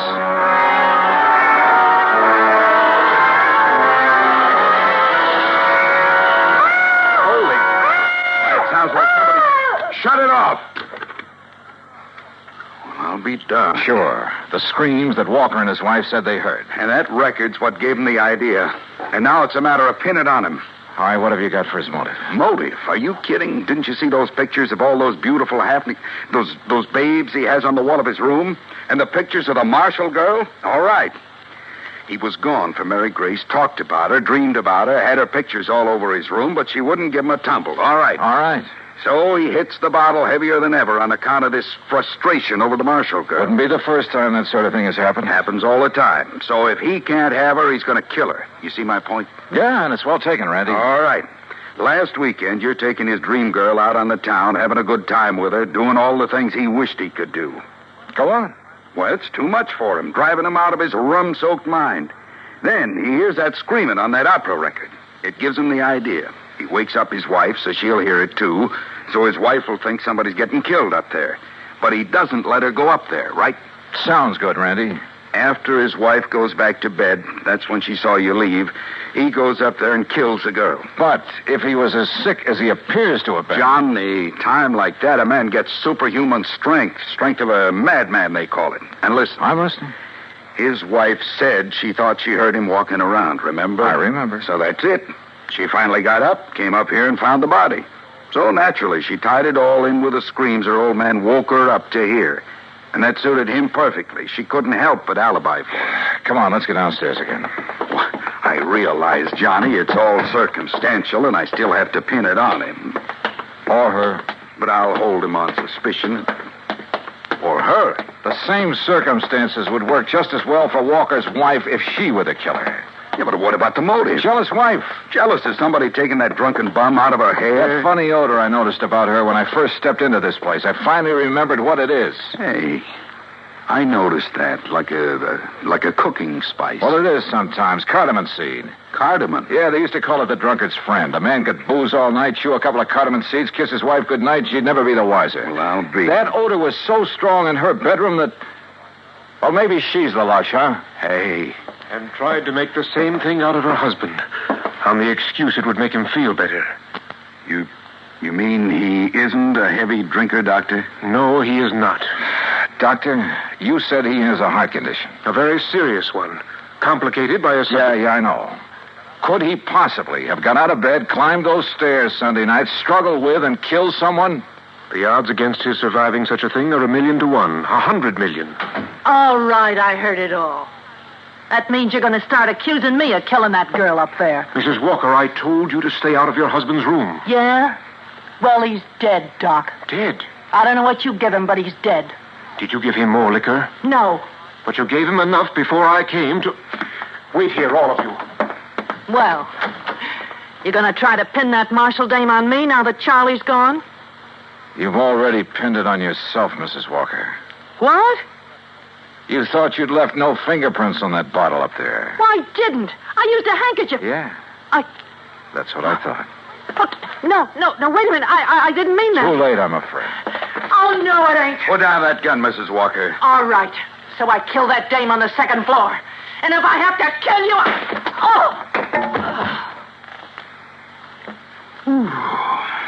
Yeah. Thanks, Doctor.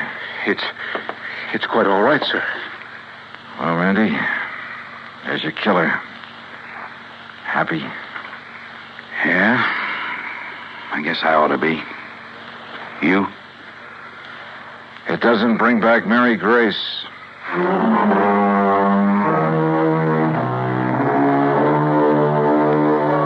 Expense account total, including transportation back to Hartford? No, wait. I took on this case myself because of Mary Grace and, well, whatever she may have meant to me is none of the company's business. Oh, sure, you'll have to pay the claim on her policy. But let it go at that, will you? The rest is on me. I want it that way. Understand?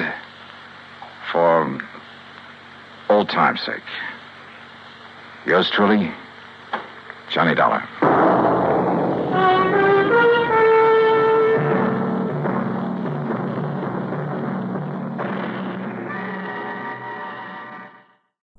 Pat McCracken, Johnny, Universal Adjustment Bureau. Oh, hi, Pat. What's on your mind? A beautiful model, name of Dorothy Blair. Ooh, hey, wait. The girl with the $1 million face? That's the one. Well, you probably got company. She's on a lot of people's minds. Well, she's no daydream to me. She's a nightmare. How come? Well, that face of hers may not be worth quite $1 million, but it's worth at least 100,000. That's what we've got it insured for. So? So it looks like somebody's trying to tear it up. The policy? No, her face. She got slugged last night. Want to look? At her? Sure, I'll be right over.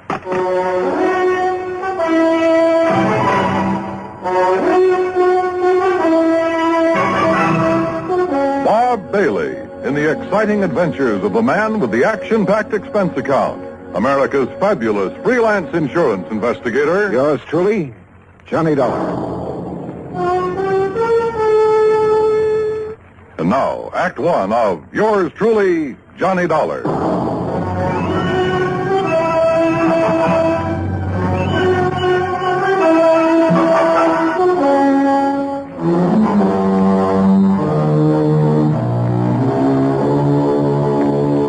Expense account submitted by Special Investigator Johnny Dollar to the Home Office, Universal Adjustment Bureau, Hartford, Connecticut.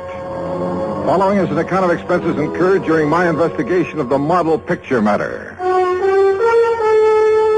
Expense account item 1, $1.20 for a taxi from my apartment to your office, Pat, where I picked up Dorothy Blair's address, then headed for New York. That's item 2, $36.20. I arrived at her apartment just as the doctor left. Even with a couple of bandages on her face, I think you got a bargain, Pat, insuring it for only $100,000. I guess I'm lucky, Mr. Dollar. My doctor says there won't be any permanent scars. Well, just what happened, Miss Blair?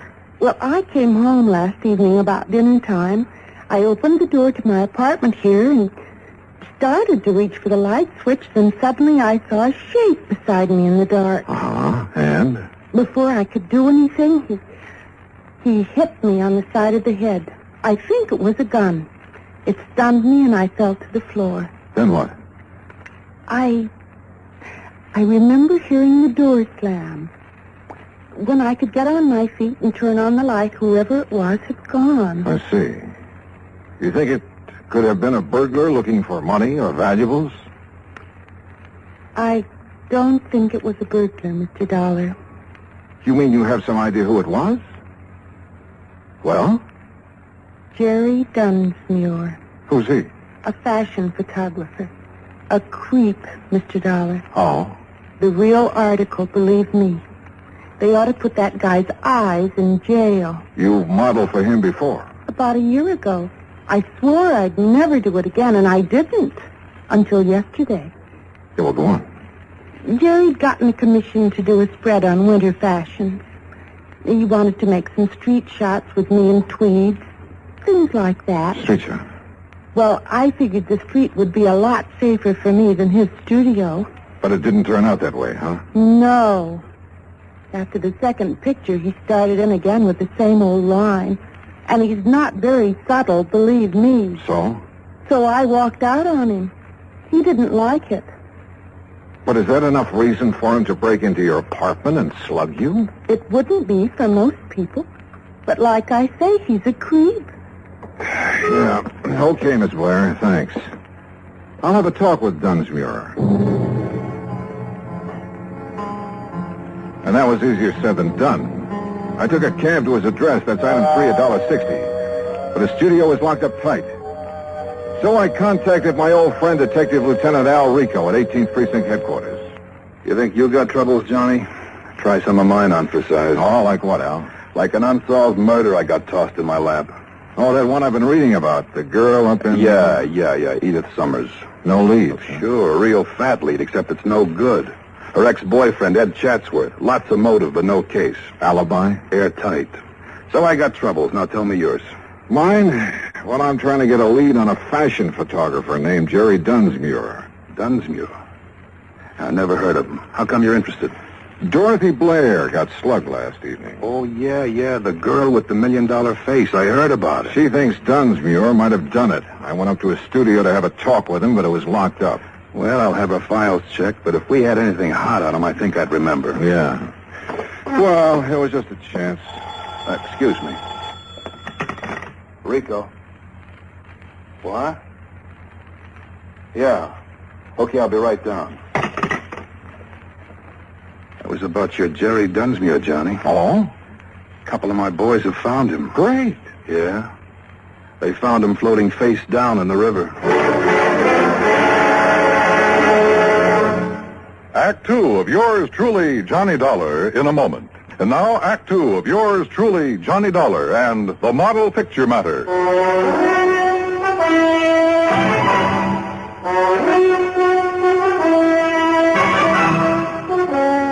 Expense account item 4, $1.80. Cab fare back to Dorothy Blair's apartment. She had company. I'd like you to meet Edward Chandler, Johnny. Hi. Glad to meet you, Mr. Dollar. Dorothy, I wonder if I could talk to you for a few minutes. Why, certainly. I've got to be running along anyway. Still okay for dinner, honey? Sure.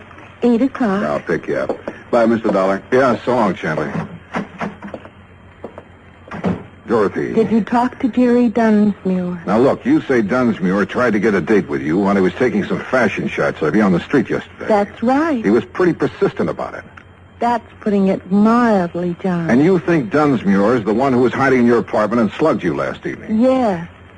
I think he must have been the one. Why, who else could it have been?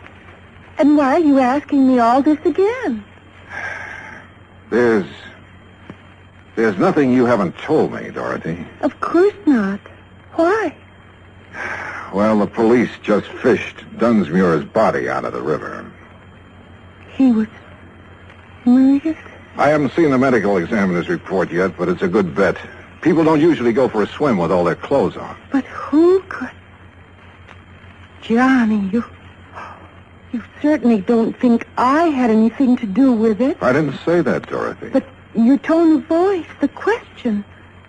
Look, I'm telling you the truth, Johnny. Can you prove it? I can prove the part about him taking pictures of me yesterday. This manila envelope. It came in the mail today. Here. It's from Dunsmuir's studio. He always sends me prints. See? Here's one of me in a tweed coat. Here's one in a fingertip length. Okay, so he took pictures. I still want to know why you think it was Dunsmuir who slugged you if you couldn't see his face in the dark.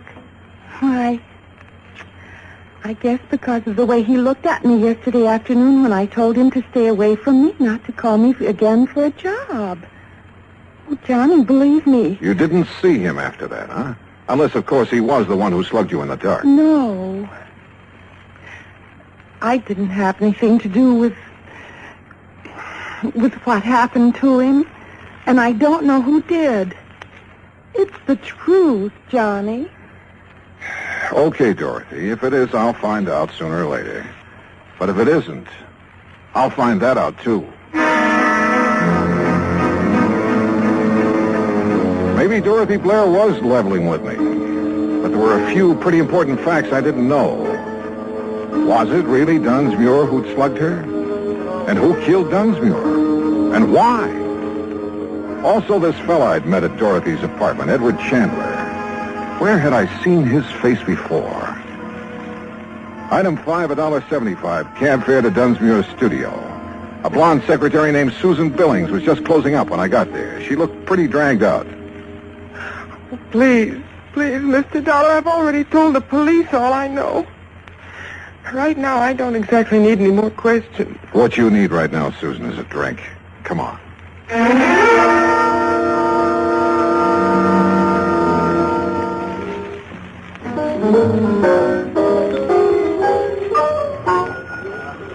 Feeling better, Susan? Oh, yes. Thanks. But I really don't know anything that would help you, Mr. Dollar. How long did you work for Jerry Dunsmuir? About a year. And you can't think of anyone who'd have reason to kill him? Nobody. You know he had quite a reputation for being sort of eager with some of the models. That was a long time ago, Mr. Dollar. He'd changed. Not according to Dorothy Blair. I'm not interested in Dorothy Blair or lies about Jerry. Tell me, do you happen to know a man named Edward Chandler? I met him at her apartment. No. Did Jerry Dunsmuir ever mention him? Not that I remember. So you think Dunsmuir had straightened himself out, had he? I know he had. How can you be sure? He told me. Oh, but You look see, at Mr. Dollar, Jerry and I, we were going to be married.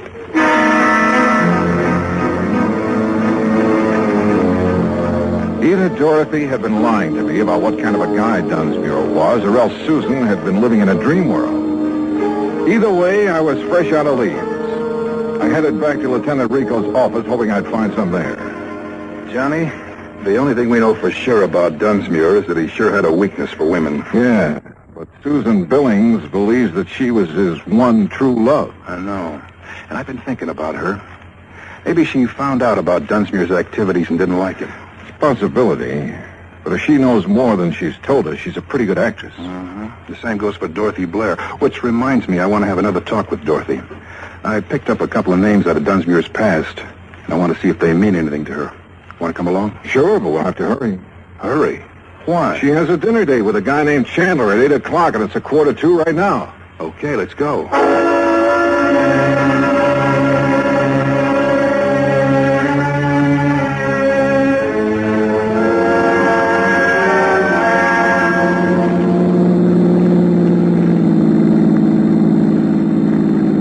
There, that's her apartment house right ahead. Wait a minute. Isn't that Dorothy coming out the front door? Yeah, with Chandler. Come on, we can still catch him. Hold it. What's the matter? Who'd you say he was? A friend of hers. His name is Chandler. I met him in her apartment this afternoon. Johnny, remember when you came to see me today, I told you I had a murder case in my lap? I mean, before the Dunsmuir murder? Sure, a girl, Edith Summers. I told you her ex-boyfriend was the logical suspect, except that he had an alibi. Ed Chatsworth. Oh, hey, wait a minute.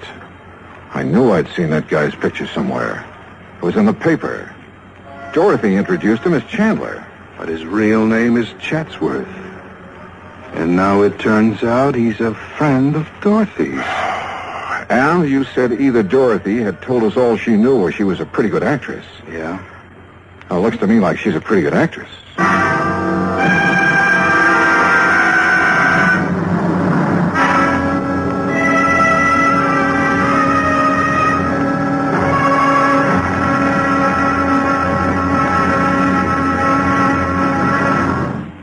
Act 3 of yours truly, Johnny Dollar, in a moment.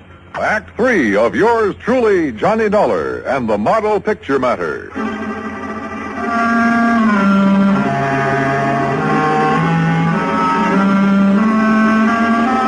Well, it had started out as a real simple assignment, but it hadn't stayed that way long. All of a sudden, we had 2 murders on our hands, and it looked like there was a connection between them. Now, watching Dorothy Blair leave her apartment with Ed Chatsworth, we realized that she was somehow right in the middle of them. They're driving off in his car. Going to tail them, Al? That won't be necessary. Ever since I questioned Chatsworth about the Edith Summers killing, I've had a tail on him. No, Johnny, what we better do right now is start putting some pieces together and see what they add up to. Okay. The first victim was Edith Summers. Killed in her apartment, the Blackton Arms. And you figure that her ex-boyfriend, Ed Chatsworth, had the motive. Well, we heard that Chatsworth wanted to drop her, but she wouldn't drop. But you say he has an alibi. 2 people swear he was out of the city the day that she was killed. All right. Dorothy Blair gets slugged in her apartment. She thinks the photographer, Dunsmuir, did it. Then Dunsmuir winds up dead that night. Right. And now we find out Dorothy and Chatsworth are friends. Begins to add up, Johnny. You think Chatsworth was trying to drop Edith Summers for Dorothy? If so, maybe they rigged a deal. Chatsworth was to get out of town while Dorothy handled Edith Summers. In that case, you're figuring Dunsmuir found out about the deal and came to blackmail Dorothy. Right. She won't go for it, so he slugs her. Then either she or Chatsworth, or both of them, decide to close Dunsmuir's mouth for keeps. It's a possibility, Al. Yeah. It is a possibility, isn't it? Al dropped me off at my hotel and headed back to his office. Item 6, $2, drinks. While I thought about the picture Al and I had built up to explain the killing. Well, it was all pretty logical, but somehow I couldn't buy it. Maybe, like Al had hinted, that $1 million face had gotten to me. If I could only talk to her alone, I felt I could find out if she was lying. About 10 o'clock, I went back to her apartment. No answer. Probably still out to dinner. I was about to leave when she stepped off the elevator. Why, Johnny, what are you... Hello, Dorothy. I'd like to talk to you. Well, I'm afraid I haven't time right now. Oh? Mr. Chandler's just parking his car. He'll be up in a few minutes. We have business. Your friend will have to wait. I want to talk with you. Why? All right. For just a minute. I don't understand all this, Johnny. Well, let's start out calling your friend Chandler by his real name, huh? What? Ed Chatsworth. I don't understand. I thought his name was Chandler. Oh, yeah? What's this all about, Johnny? Oh, drop the act, Dorothy. I suppose the name Chatsworth doesn't mean anything to you. Why, no, it doesn't. How about Edith Summers? Wait. She was the girl who was killed the day before yesterday. She sure was. I read about it in the papers. But I didn't know her, Johnny. You're sure you and Chatsworth didn't happen to arrange her death? Johnny. What's this all about? And your friend Dunsmuir, he wasn't by any chance trying to blackmail you? I don't know what you're talking about. Please, believe me. I didn't have anything to do with either of those killings. Johnny, I swear it. Okay, Dorothy. I guess I never could buy it. But I don't get this buddy-buddy routine, you and Ed Chatsworth. I only met Ed Chatsworth, or Chandler, as he called himself, yesterday. Let's have that again. That's right. He said he was organizing a big promotion and wanted to feature me in it. Why would he give you a line like that? I didn't realize it was a line. He sounded very convincing. He said he wanted to see some of my pictures to see if Pictures? Wait a minute. Those pictures Dunsmuir took of you. Ed's coming up any minute to see them. He wanted to see some outdoor shots, he said. When did Dunsmuir take those shots? The day before yesterday. The day Edith was killed. Where did he take them? We moved around from place to place. You still have the pictures? Right there on the table. Come on, let's take a look. Are these all that he took? As far as I know. Yeah. Oh, no, nothing here except you. Hey, wait. This shot. Looks like the front of an apartment house. Part of the name in the picture. Black. Blackton Arms. The apartment where Edith was killed. Johnny, look. In the background. A man stepping out of the apartment house. Yeah, out of focus. Hard to... Hold it. What is it? Is there a service entrance to your apartment? Yes. Somebody just came in. Get down. I shoved her to the floor and hit the light switch. None too soon. I eased out my gun but couldn't see a thing. And I knew I had to locate him before he located us. There was a cigarette lighter on the coffee table. I heaved it toward the kitchen and my aim was pretty good. The flash of his gun pegged him for me. I turned on the lights. It was Chatsworth, all right. I'd hit him in the shoulder, but he'd keep for the state. Johnny. He's the one who killed us, Edith Summers. Yeah, sure. He had an alibi rigged, but he spoiled it by walking out of her apartment into the background of that picture Dunsmuir took of you. Then he's also the one who was in my apartment. He probably recognized you by your face. Figured he could find the name of the photographer here. Slugged you when you came in. And I thought it was Jerry Dunsmuir. Poor Jerry. Yeah. Well, I imagine when Chatsworth comes to, we'll find that he killed Dunsmuir to get the negative. He certainly wanted that picture. Yeah. Most pictures don't do people justice. But I guess this one will do him all right.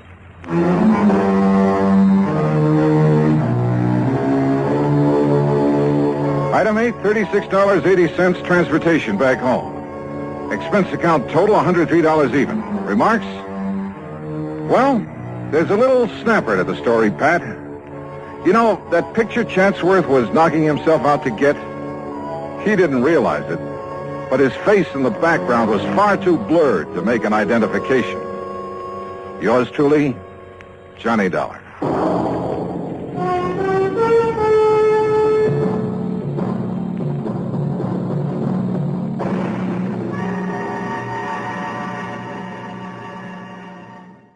From Hollywood, it's time now for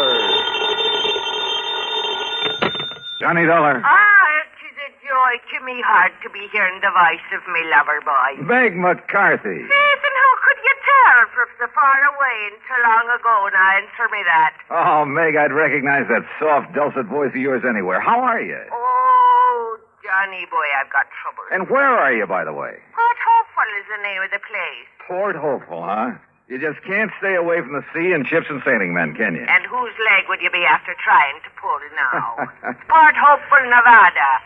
Nevada? Right out in the middle of the desert. Well, what are you doing there? And why do they call it a port? Them were the very same identical things I'll be telling you when you get here. And if you take to my advice, you won't waste no time along the way. There's trouble out here. Insurance trouble. Oh, what company? Western Life and Trust, they calls it.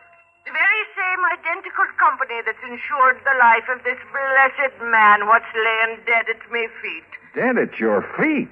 Meg, you don't mean... Just a minute.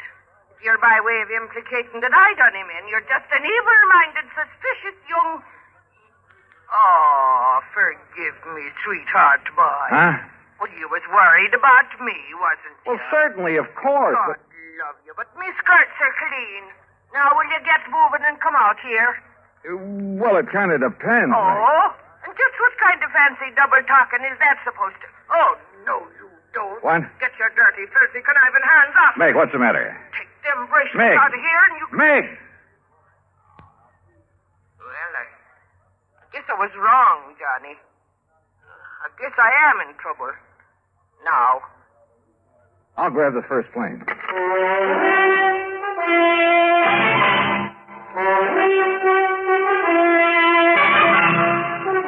Bob Bailey in the exciting adventures of the man with the action-packed expense account. America's fabulous freelance insurance investigator. Yours truly, Johnny Dollar.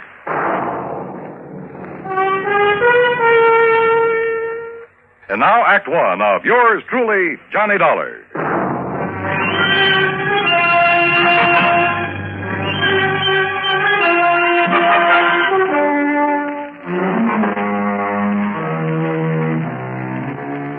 Expense account submitted by Special Investigator Johnny Dollar to Western Life and Trust Insurance Company, San Francisco office. Following is an account of expenses incurred during my investigation of the Alkali Mike matter. Expense account item 1, 375, telephone call to Bill Kemper at Western Life and Trust, who talked only long enough to order me onto the first plane for the coast. Item 2, 153.50, transportation on a late evening flight to San Francisco. Item 3, the next morning, 4:25, cab from the airport to Bill Kemper's office in the Lawson building. Ever hear of Alkali Mike Murphy, Johnny? Yeah, sure, Bill. At least I think so. Isn't he the kind of legendary character who found so much gold somewhere out here? Over in the Black Rock Desert, Nevada. Yeah, a place called Port Hopeful? That's right. The original Alkali Mike had been the skipper of a sailing ship before he got the lust for gold back in the last century. Yeah, well, what about it? Finally found it. Plenty of it. Out there in the desert near the little town of Winnemucca. And? Built himself a regular palace out of rocks from the nearby mountains, named it Port Hopeful. Settled down to spend the rest of his days enjoying his money. But then he died. Legend says it was suicide. Yeah, well, what's that got to do with you or me or the company? Alkali Mike Murphy, Jr., his son, who spent the last 40 years living there. But now he suddenly died. And how he died affects payoff on the insurance policy we wrote him. Oh, how much? $200,000 straight life. Ah, Beneficiaries? 2 nephews, 1 niece, and an old housekeeper, all sharing equally, provided, of course, that one of them didn't help him on his way to the great beyond. And you think maybe one of them did? $50,000 apiece is a lot of money, Johnny. Which one? I'll grant you it's only a hunch. But if I were you, I'd make a pretty careful check on that housekeeper. Meg McCarthy? She's an old... Oh, yes, what do you know about this McCarthy woman? Oh, plenty, Bill. Then you think my hunch is right? No. What? Because if it is, I'll handle this case for nothing. But according to the police over What's more, I'll quit the insurance business. Item 4, 1320, cab to the airport, plane fare and incidentals to Reno, Nevada. There I rented a car, that's item 5, and headed north and east on Route 40.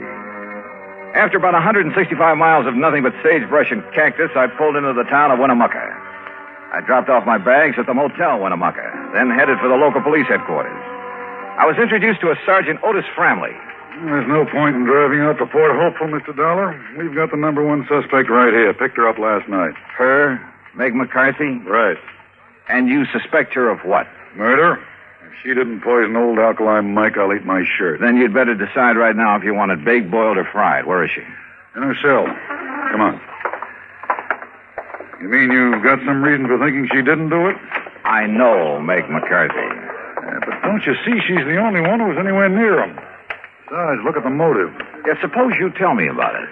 Well, she's only been out there at Hopeful taking care of him about 6 months. Yet she gets under the skin of the old codger enough to make him turn over a big hunk of his insurance money. And that takes care of motive, huh? Well, doesn't it? Let's go talk to Meg. Now, look, she's a pretty tough customer when she wants to be, so... She's a pretty tough customer. And if you silly, stupid income-poop start... All right, Meg, take it easy. Oh, take it easy, is it? If you blinking idiom think you can keep a decent, self-respected lady... I said take it easy. And I... Oh, Johnny, darling. Me ever-loving boy. Hi, Meg, you old rascal. Sweetheart, I knowed you'd come to save me out of this horrible place. Yeah, well, that pretty much depends on you, on what you're able to tell me about this whole thing. You bet I'll tell you. Only, Johnny. What's the matter? Sure, I'll tell you. All I know. And it'll be the honest truth, Johnny boy. But don't you see? The only evidence I can give is enough to hang me. Meg. Oh, Johnny, I need your help. I need it bad.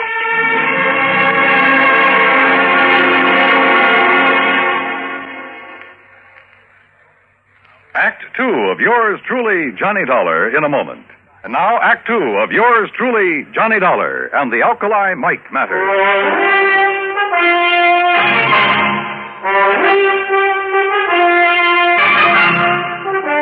The sergeant left Meg McCarthy and me alone there at the jail in Winnemucca, Nevada. And she told me all she knew. Johnny had just plain got fed up with all the noisy, roistering, drunken sailors that used to come to my fancy cafe back on the East Coast. So when I heard that Alkali Mike Murphy was looking for a nice, quiet, respectable lady to be his housekeeper out here in the peaceful, quiet desert, I took the job. You've been out here about 6 months. Yes, Johnny boy. And me and Alkali, we just got along fine. I cooked good meals for him, and we played cribbage together in the evenings. And I got me a real bang out of keeping that old palace of his all neat and tidy for him. Yeah, sure. But now, Meg, I understand he named you as a beneficiary of his big insurance policy. I told him I didn't want it. And besides, I have plenty of money of me own from selling out me cafe back east. Do you know the other beneficiaries? Huh? Do I know them? Them nephews and that niece. Just hanging around, waiting for him to die these last 20 years. That's all they've been doing. Except maybe Edgar. Edgar? Edgar Murphy, the oldest nephew, the nice one. He has a fine job over to the bank in Lovelock. And the others? Margaret! Oh, she's a disgrace to me fine old name. Playing around with every Tom, Dick, and Henry she can get her hands on. Looking for the one with the most money so she can snag him and live the easy life. Where is she? It's for Danny. Well, he's another no-count. Spends all his time horsing around and gambling. Where are they now? Out to Port Hopeful, where else? Each of them trying to sizzle the others out of all the fine furniture and old silverware and lovely china. You know, when the estate gets settled. The sneaky, snivelly... All right, Meg, all right. If I'm going to try to help you, there are some things I have to know. I'll tell you everything, Johnny boy. How did Alkali Mike die? Poison, the doctor said it was. In something that he ate. And who could have given it to him? There's the trouble, darling. Huh? I was the only one with him. I was the only one ever touched his food. Could it have been poisoned before it was brought into the house? No, never. Everything I bought for him and me come from the markets right here in Winnemucca. Besides, Johnny, I always had the same things he did. Even the day he died? Yes. Even that same fateful morning. Well, did the doctor say what the poison was? Yes. Quinititani. Quintanogen? Yes, that was it. Sulfur or something. Quintanogen sulfonate? Yes, it's sulfonate. Oh, that's strange. Because if I remember correctly, that's related to one of the old Indian arrow poisons. But Johnny, there ain't been no Indians around here for years. At least the wild ones. Look, Meg, I want to go out to that so-called palace, Fort Hopeful, but I want you with me. Well, of course, lover. Only how can I get out of this jail? Let me worry about that. It took the help of a local attorney to set him $500. But I managed to get Meg out of the clink, as long as Sergeant Framley stayed with us, that is. We headed out across the desert over a road that should have been traveled only by jeep. And finally, after about 60 miles of it, we came into a bare, rocky valley. And there in the middle of it sat the palace, Fort Hopeful. Only it should have been called Fort Hopeless. Ain't it a beautiful spot, Johnny boy? It was an atrocity, a huge, rambling jumble of native stone badly cemented together. There were almost as many doors sagging on their hinges as there were windows, as though the whole place had been put together one room at a time. Windows were set in at cockeyed angles, and most of them were dirty. 3 fairly new cars were parked out in front. The relatives, Dollar. They've been here ever since the old coot died, like a bunch of buzzards. Yeah, I know what you mean. Well, come on, let's go in. Yes, and see how they've messed up our lovely palace whilst I've been languishing myself away in that hoot car. Hey, look, Sergeant, if old Alkali was murdered. Of course he was. How else would he get that poison? Well, how about these relatives? That's what I've been trying to tell these harebrains. All right, Meg, please. These bird-tailed idioms around here seem to think I'm the only one. Meg, shut up. Yes, dearie. You know I love you when you talk to me like that. Just like my dear departed husband, God. Yes, all right. Well, what about it, Sergeant? Oh, you mean his own kin? No, Mr. Dollar. People out here in this part of the country have too much respect for their own kin. Even when there's a lot of money involved? Yes, I even go so far What do as you mean, Sergeant, bringing that killer back here? Well, it's this way, Edgar. Yes, Sergeant, how dare you? Now, look, it's all perfectly legal. Legal? This woman killed our uncle. Now, look, will you? Mr. Dollar here is an insurance investigator. Johnny Dollar? That's right. Oh, I've heard about you. Well, I haven't. I'm Margie. And believe me, Edgar, everything will be all right with him here. Won't it, Johnny? Will it? I'm sure it will. We'll see. You want to come in? What do you mean, do we want to come in? You think we're going to stand out here on our feet all day? Why don't you drop dead? Oh, blatherskite. All right, Meg. Come on. Sit down, Johnny. Here. Incidentally, where's the other nephew? Danny? I'm Danny Murphy, Dollar, and I agree with Ed. You've got no business bringing that old witch that murdered our uncle back into this house. Oh, that's all? She had no business ever being here. Chiseled her way into his affection so she could cut in on whatever dough he'd leave. And then to make sure he'd leave it in a hurry, she knocked him off. Wouldn't that same reason make all three of you want to see him out of the way? Now, just a minute. Just take it easy, Danny. Well, what do you mean, take it easy? He's practically accusing us of killing Alkali. If the shoe fits, Danny boy. Why, you dirty... You lay one hand on Johnny Dollar and I'll tear your eyes out from limb to limb. Okay, Meg. Meg! Yes, darling. Mr. Dollar's right, Danny. Margie, and you know it. You know it as well as I do. Sure, we wanted him gone. We wanted his money, that insurance. If Danny here hadn't talked him into that insurance, we wouldn't even have that to look forward to. Well, can you blame us, Johnny, for not wanting her to share it? But she will. Unless you can prove she killed your uncle. What's she ever done, knowing him for only a few months, to make her deserve a share? Margie, I suspect Meg is the only one who showed your uncle any kind of care and consideration in years. Well, what did you expect of us? Mr. Dollar's right. Why kid about it? Heaven knows she deserves his money as much as any of us, whether we like it or not.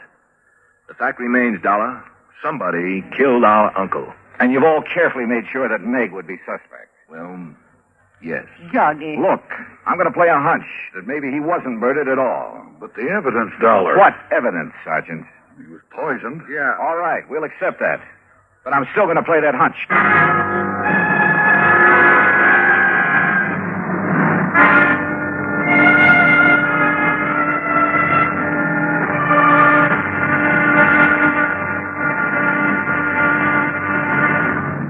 Act 3 of yours truly, Johnny Dollar, in a moment. Act 3 of yours truly, Johnny Dollar, and the Alkali Mike matter. Now, look here, Dollar. We know that old Alkali Mike was poisoned. If that isn't murder, what is it? Have you ever thought of suicide, Sergeant? Suicide? Oh, of course not. This money-grabbing old biddy here did him in. Now, just a minute, Margie Murphy. Sure. Why would old Alkali ever commit suicide? I don't know, Danny. Disappointment over you three, his only relative? He paid no attention to us. Or was it the other way around? You paid no attention to him. He didn't want us around. Except maybe Edgar. Well, offhand, I can't say that I blame him. But he did welcome the care and whatever affection Meg may have given him. Yes, Mr. Dollar, that's true. She was after his money, that's all. I told him I didn't want his money. And if you don't shut up, you little squirm and conniving... Meg! All right. Johnny, bye. What are you looking so thoughtful about, Edgar? Suicide. Old Alkali's father chose to go that way. Yeah, I know. No one understood why. He had everything he wanted, money, even this so-called palace, this atrocity that he named Port Hopeful. You mean he had no more reason to take his life than your uncle? Well, that's what I mean, Sergeant. How did his father take his life? By drinking poison, an old Indian poison. Quintanogen sulfonate. Oh, no. Oh, the cup. What? The old cup that his father used. What are you talking about, Meg? Come here, all of you. Come here in the dining room. What for, Meg? In here, where he keeps all the old silver and china and brickety-brack. Here. Now look here in the china closet. There, you see. That cup or mug on the top shelf, Dollar. Is that the one his father used to drink the poison? Yes. But it's never been used since. Oh, no. No, Mr. Edgar, that's where you're wrong. What? Oh, saints preserve us. This is terrible. What is it, Meg? Get to the point. Yes, Johnny, but it scares me. Well? Every night after his dinner, Alkali, God rest his poor soul, he'd have his whiskey from one of the clay mugs on that shelf, a different mug every night. Yes, that's true. Except that never would he touch that one. The lavender one. Well, so what? Called it the death cup. Only he joked about it. But then the night before he died, he talked about it again. Let me see that mug. Well, I'll get it for you. He said it was making a superstitious old fool out of him. Here. He said his father drank from it and died. But that he would drink from it and live. That he'd show he weren't superstitious about it. Oh. Good heavens, look here. And I poured the drink for him. What is it, Dollar? Yeah, what is it? The heavy deposit in the bottom of this mug. Hard as a rock. But still the poison? Yeah.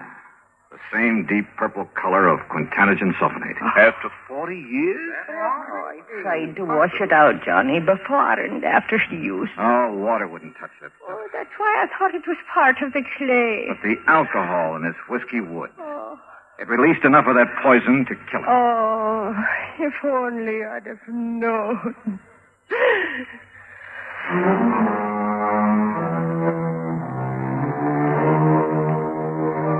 The police took a long time over this one, but they finally reached the same conclusion I had. Accidental death. So, the relatives will collect the insurance, and Meg, bless her heart. But I'm afraid that mere money will never take the place of a friend, Alkali Mike. Expense account total, including incidentals and fare back to Hartford, $525 even. Yours truly, Johnny Dollar.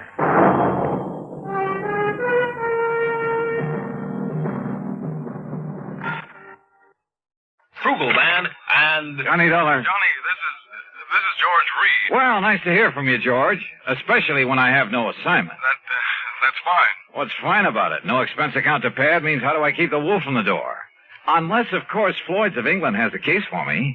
Huh? Well? Johnny. Yeah? Well, a few weeks ago, you were kidding at the time. Oh, now, George, how could I ever kid you? I'll let that one go. Yeah, you better. The point is, you rather jestingly asked me if instead of selling life insurance... Oh, no. Don't tell me. I'm afraid so. I'm afraid the company is saddled with what you might call a death insurance policy. You mean instead of insuring somebody against dying, you've insured him against living? Yes, John. Okay, Georgie. Say no more. I'll be right over.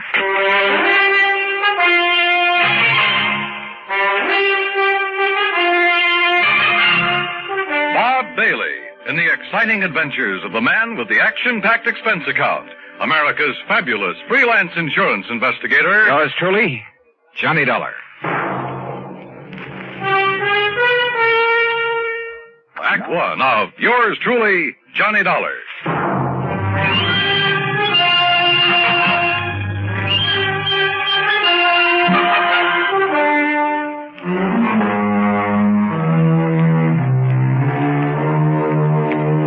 Expense account submitted by Special Investigator Johnny Dollar to Floyd's of England, American Office, Hartford, Connecticut.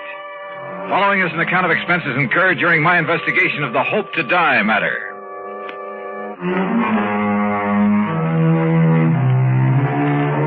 Expense account item 1, $1.10 taxi from my apartment to George Reed's office, where I found him pacing the floor and wearing an even more worried expression than usual.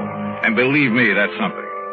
This thing has me so riled up, Johnny, I can hardly see straight. Well, you should have known better than to issue a policy like that, George. It was Harry Baxter. Baxter? He filled in here for me while I was on vacation. I should have known better. What'd he do? Sell a lot of policies that you shouldn't have to handle? No, just this one. And I swear I don't understand it.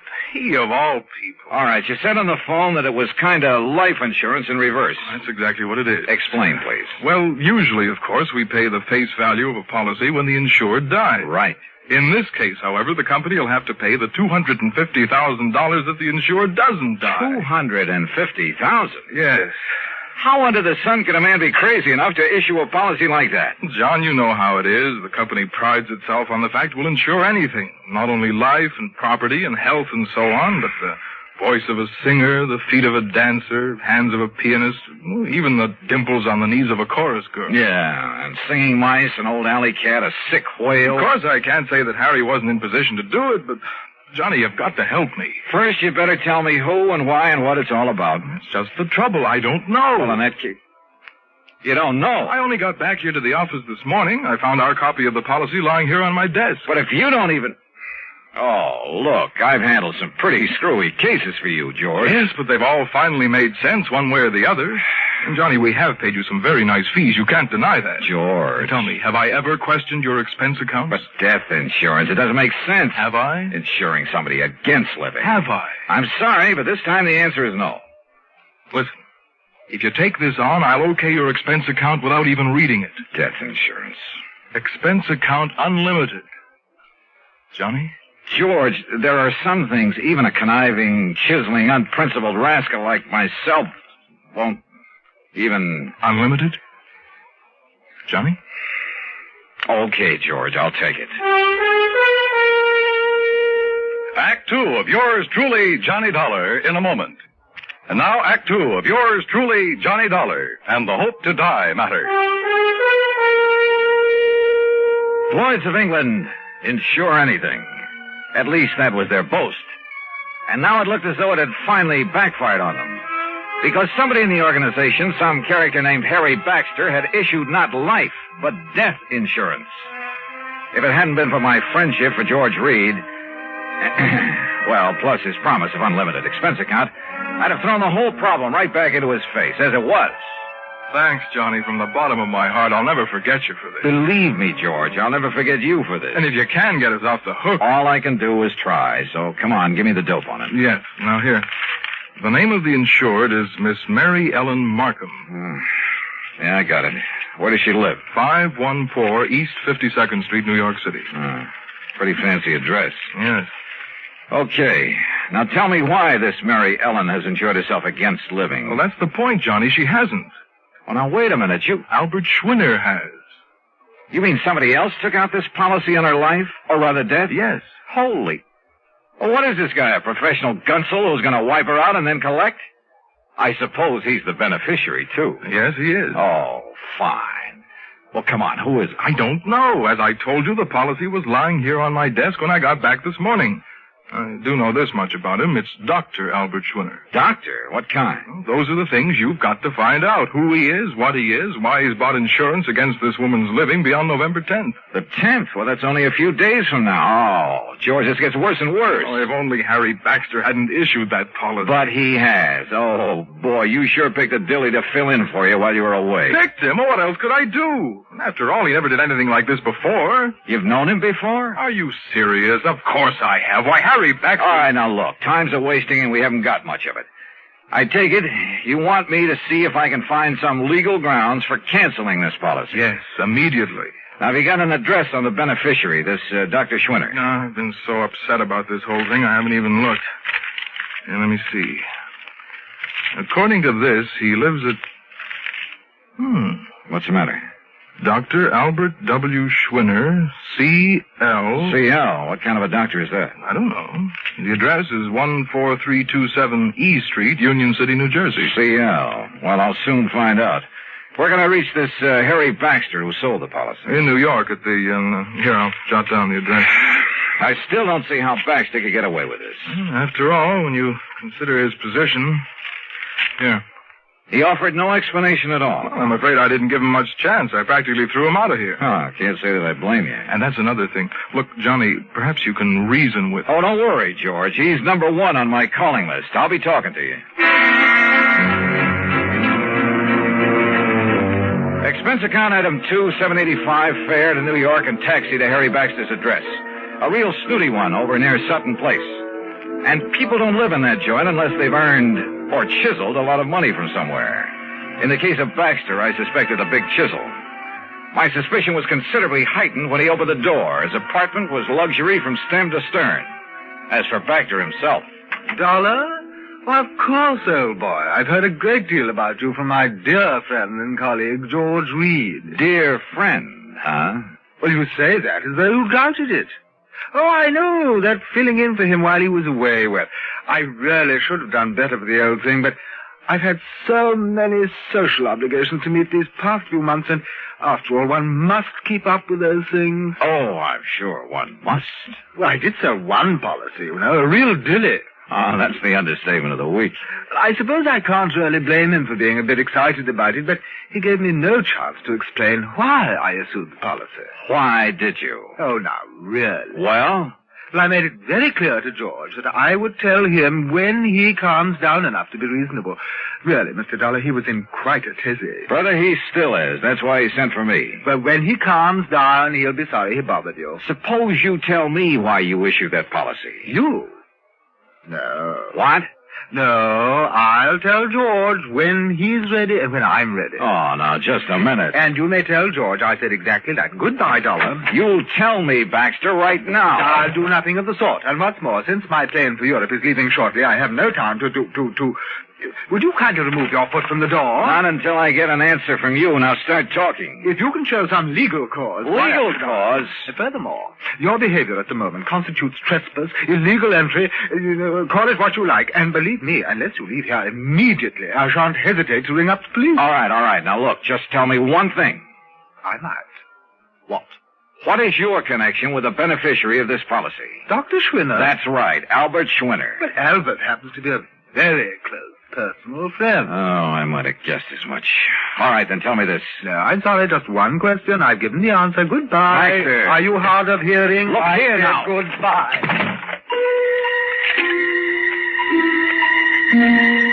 Well, there was no point in trying to batter down the door of Harry Baxter's apartment, so I left. Downstairs in the lobby, I put in a phone call. That's item 355 cents to George Reed's office in Hartford. I'm sorry, Mr. Dollar, but he seems to have stepped out for a few minutes. Oh, well, then please tell him when he gets back that I want a complete rundown on Harry Baxter. Well, that shouldn't be difficult. Right. Having hired him, George shouldn't have much trouble getting that for me. Well, that isn't what I meant, Mr. Dollar. As a matter of fact, I think I can tell you just Now, let George do it. I'll call him back. Item 4, 65 cents taxi to Mary Ellen Markham's apartment on East 52nd Street. A uniformed nurse met me at the door, told me I could stay with Miss Markham only a very short time, then led me into the bedroom. And there, carefully propped up in bed, lay a pale, wan, tired woman who looked to be 65 or 70. The room was full of flowers. You may leave us, Mrs. Haskell. I'll ring when I need you. Yes, Miss Markham.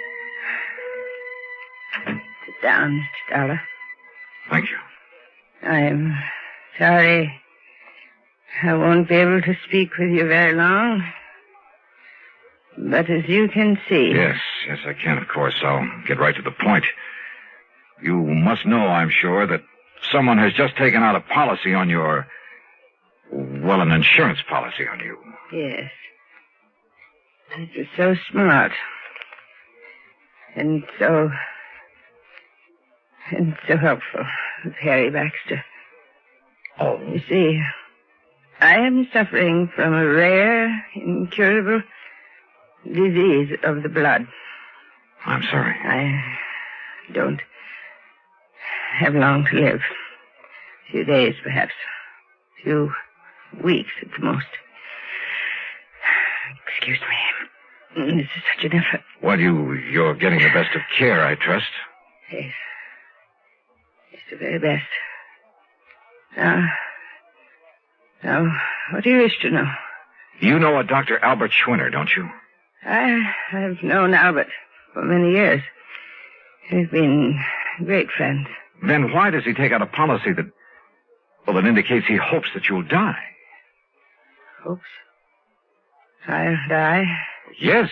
What else could it be? Oh, you don't understand. Don't you see? Schwinner has bought insurance against your living beyond November 10th. Yes. Yes. My 50th birthday. You mean to say you're... The reason so. Yes? I'm sorry. You mustn't. Oh, I know. I'm tiring you. Yes. But just one more thing. Your doctor, the doctor who's taking care of you. Albert. Albert? This same Dr. Schwinner? Yes. Now you must leave.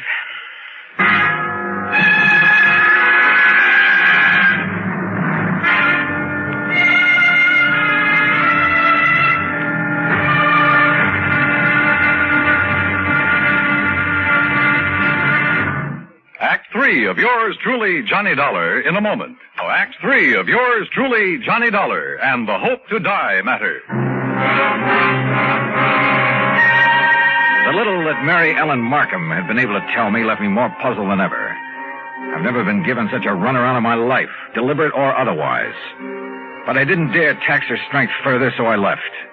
Item 5, another 55 cents for another call to George Reed in Hartford. This time he was in. Yes, Johnny, I must confess I'm calmed down a bit, but the first shock of learning that Mr. Baxter had issued that seemingly absurd policy. What do you mean, seemingly absurd? George's whole thing has me in a tizzy now, a double-barreled one. Well, I tried to call Mr. Baxter a few minutes ago, but got no answer. I wanted to apologize, of course. Apologize? After all, since he's chairman of the board.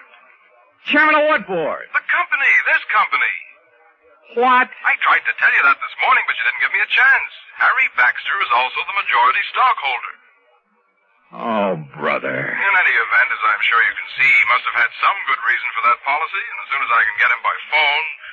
You won't. What? He just left for Europe. Where? I don't know, and right now I don't care. But if I can't contact him, Johnny, I don't dare cancel this policy until I've talked to him. And if Miss Markham should die before the 10th... Yeah, 250 G's. You've got to carry on.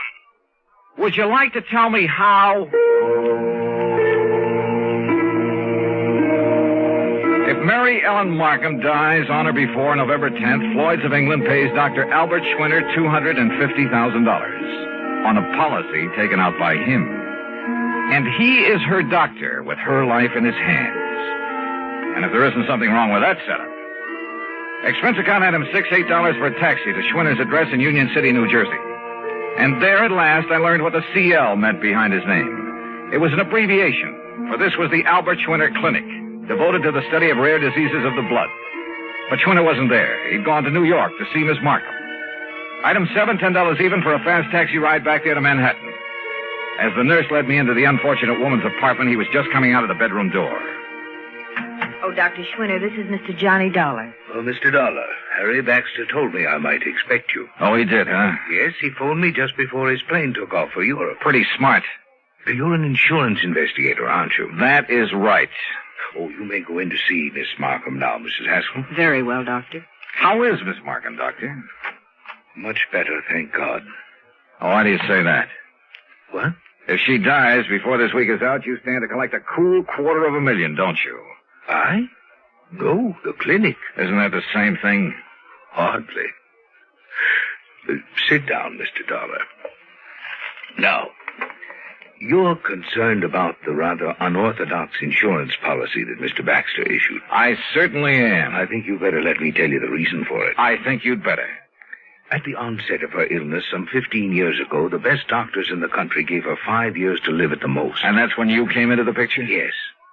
Because of the devotion, the concentration of all our efforts to this one field of medicine, the clinic was able for the first time to give her hope. Her hope was justified. We have given her years of life. But now, wait a minute, Doctor. She told us then that if she could be helped to live until she was 50... And that'll be on the 10th? Yes. That would prove beyond the shadow of a doubt that our methods, our practices were right. That we could prolong and possibly ultimately save not only her own, but thousands, perhaps millions of lives. Therefore, she agreed that if she reached 50, she would make an outright gift of $250,000 to the clinic and its work. Money which is much needed, by the way. But then it began to look as though she might never reach 50. Yes. And she suggested this unusual insurance policy on her death rather than on her life. I see. But why Harry Baxter, chairman of the board of the insurance company, its biggest stockholder, whatever? I don't get it. Baxter's own mother died of the same disease, Mr. Dollar. Oh. Of course. Then he knew how necessary this money is to the clinic. Yes. And let's face it, Baxter is something of an eccentric. And that's the reason he chose this offbeat way to make sure you'd get the financial help you need. Exactly. Then, if I try to get this policy canceled... A great many lives in the future may depend on its remaining in force. Of course, if you feel it your duty... Doctor, my duty as I see it is to do just exactly nothing.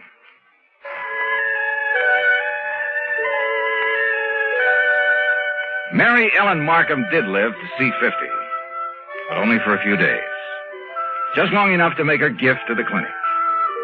Harry Baxter and the company Well, Harry came back from Europe, and he said he found some, quote, mistake, unquote, in the policy that requires the company to pay off on it anyway. Eccentric? We should have more of them like that. Expense account total? Are you kidding? Yours truly, Johnny Dollar.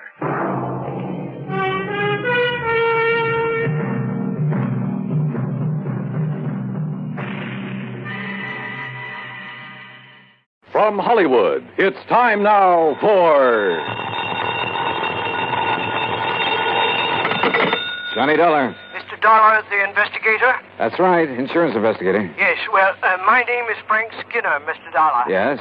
You see, my wife and I run the Sunny Dream Home up here in Buckland Center. Old folks' home it is. I see.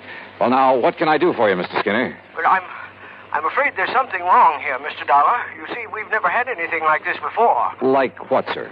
Well, to begin with, all our clients are pretty well insured. Yes? All right. We've been having a lot of deaths here at the home these past months. Too many, Mr. Dollar.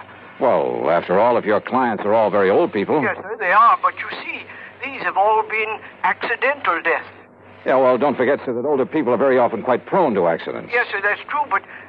Well, if you want the truth, I don't think they've been accidents. Oh? No, sir. And if something isn't done to stop this, well, I think maybe you'd better come up here and see us. Mr. Skinner, I think you're right.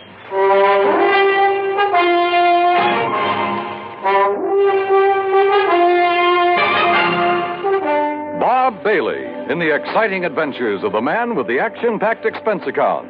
America's fabulous freelance insurance investigator. Yours truly, Johnny Dollar.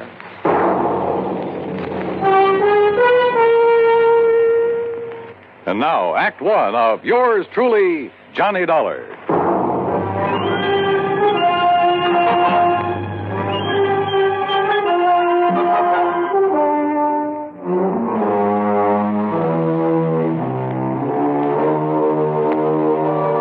Expense account submitted by Special Investigator Johnny Dollar to the Universal Adjustment Bureau, Hartford, Connecticut.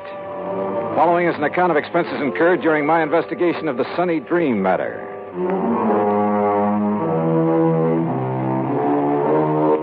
Expense account item 1, 10 cents for a phone call to Pat McCracken, my old friend and contact at Universal Adjustment Bureau. Oh, say, I'm glad you called, Johnny. Yeah, well, Pat, I just want you to know I won't be available for a couple of days. Oh, yes, you will. And it isn't because of any insurance matter. Yes, it is. What's happened is that I've just received a phone call that's aroused my curiosity. And, well, at any rate, any assignments you may have for me will have to wait until I get... That's where you're wrong, Johnny. I said we'll have to wait until... What? Just happens you have an assignment right now. As a matter of fact, I was just about to call you. Well, can I wait a couple of days? Oh, no. Johnny, I want you to run over to Buckland Center. Huh? I think you heard me. The Sunny Dream Home for the Aged? That's right. How did you know? Never mind that. What's wrong over there that you know about? Oh, the number of deaths over there within the past few months have made our actuarial tables look like a big fat mistake.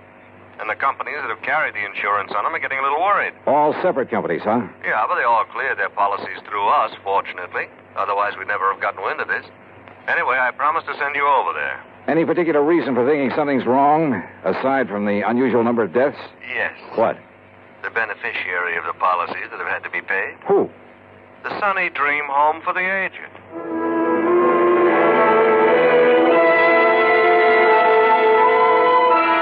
I gassed up my jalopy at the sign of the Flying Red Horse, that's item 2, 425, and drove some 30 miles south and east on Highway 2.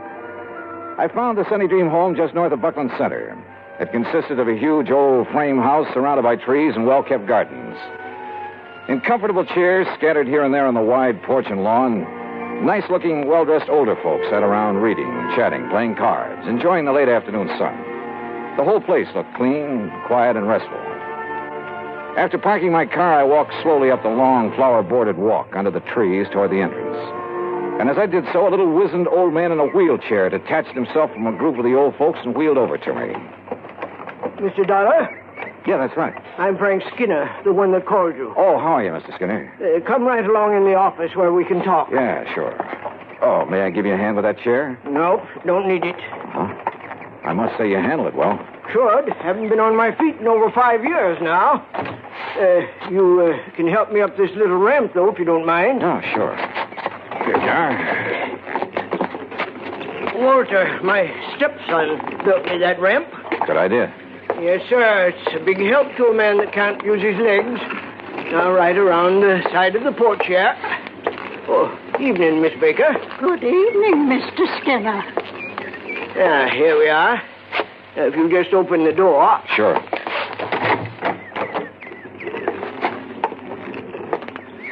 You just sit down there, and I'll get right to the point. Okay, fine. Now, you listen to me.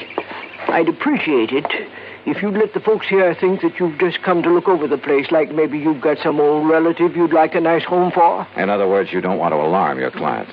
Guests, Mr. Dollar. They're honored guests, all happy and with no worries. Uh-huh. Well, I must say that those I saw outside looked perfectly content. But now, about those so-called accidents. 5 of our people have died within the last 6 months, Mr. Dollar. 5 of them. Terrible.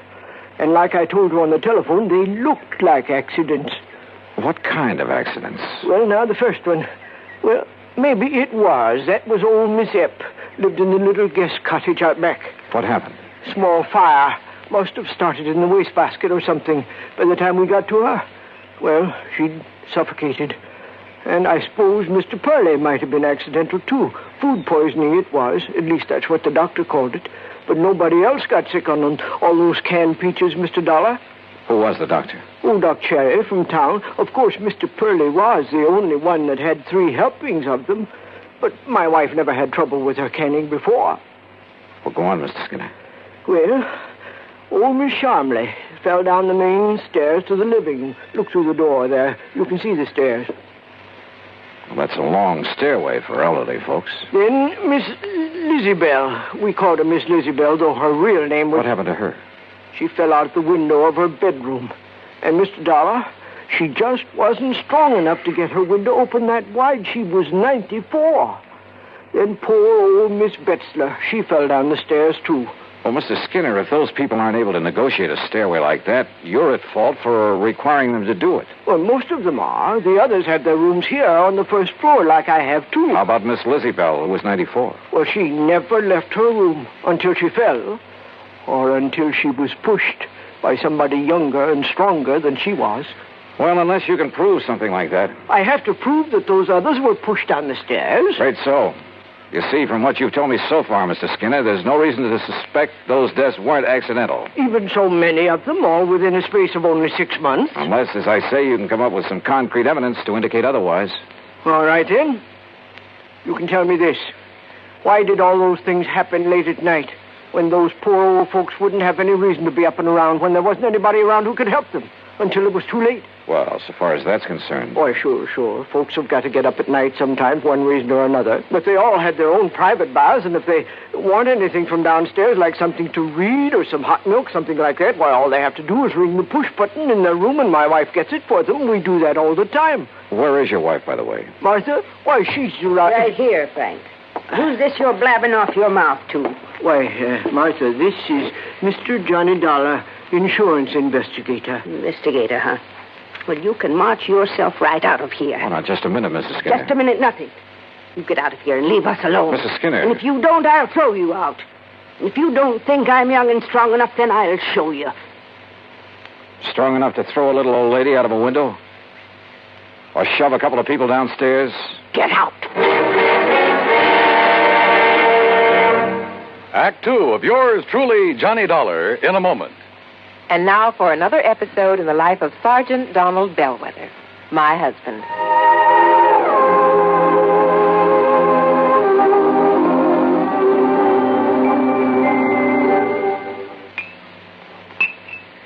Oh, that's what I call a good dinner, Reba. Oh, that was delicious. Well, I'm glad to hear that, dear. More coffee? Yeah, just about a half a cup, please. All right. There you are. Thank you. Now, tell me all about your safety class. Did the boys enjoy your speech? Oh, yeah, they sure did. Thanks to you, I did quite well. My lieutenant complimented me afterwards. Oh, good. Yeah, but that same lieutenant threw me a curve, too. How, dear? Well, after I gave my talk, he asked the men if there were any questions. Well, that did it. One of the guys stood up and said, look, Sarge, you claim there were over 95,000 deaths and over 9.5 million people injured in accidents in the U.S. last year. Looks to me like all those safety campaigns and slogans are doing no good at all.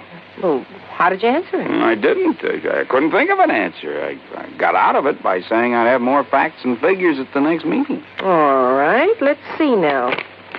Oh, yeah, here it is.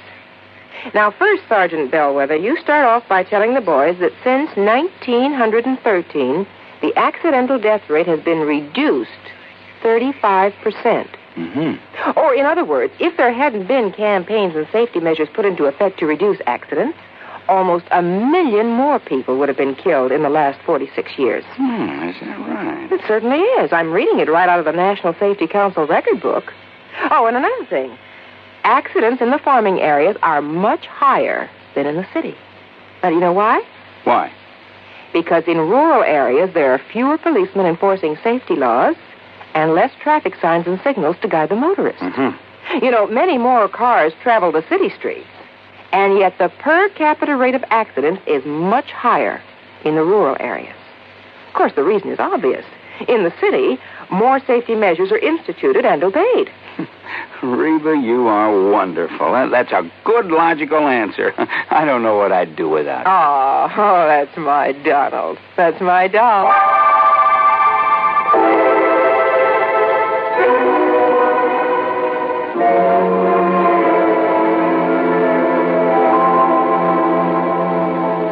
And now, Act Two of yours truly, Johnny Dollar, and the Sunny Dream Matter.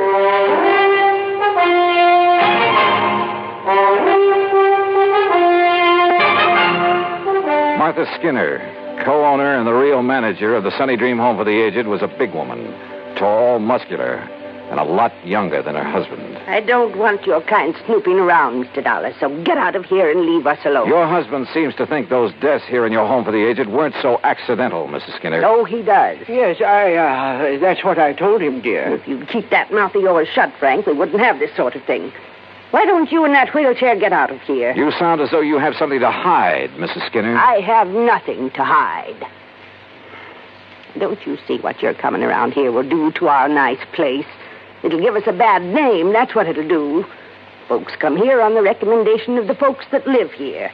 And if your sort starts prowling around, it'll make our nice home for them sound like a murder factory, and I won't have it. Oh, now, just calm down a moment. Those poor old folks, Miss Lizzie Belle and Mr. Purley and the rest, were accidental, that's all. You got any reason to think they weren't? Well, I didn't have until a minute ago. What do you mean by that? If they weren't accidents, well, it certainly took somebody younger and stronger to push them down those stairs. You mean me? Well? No. No, Mr. Dollar, you're wrong. And if anybody started that talk about not being accidents, I guess I did. Yes, you did, Martha. Oh, I was so upset, those fine old people passing away. Why, they were like family to me. I guess I said a lot of things that didn't make sense. Until the doctor and the police came around and told me I was wrong. The police investigated? Yes, and they made quite a stir. I guess that's why your being here has upset Martha. Well, of course, if they found nothing. Mr. Dollar, do you think that I could do anything like what you're...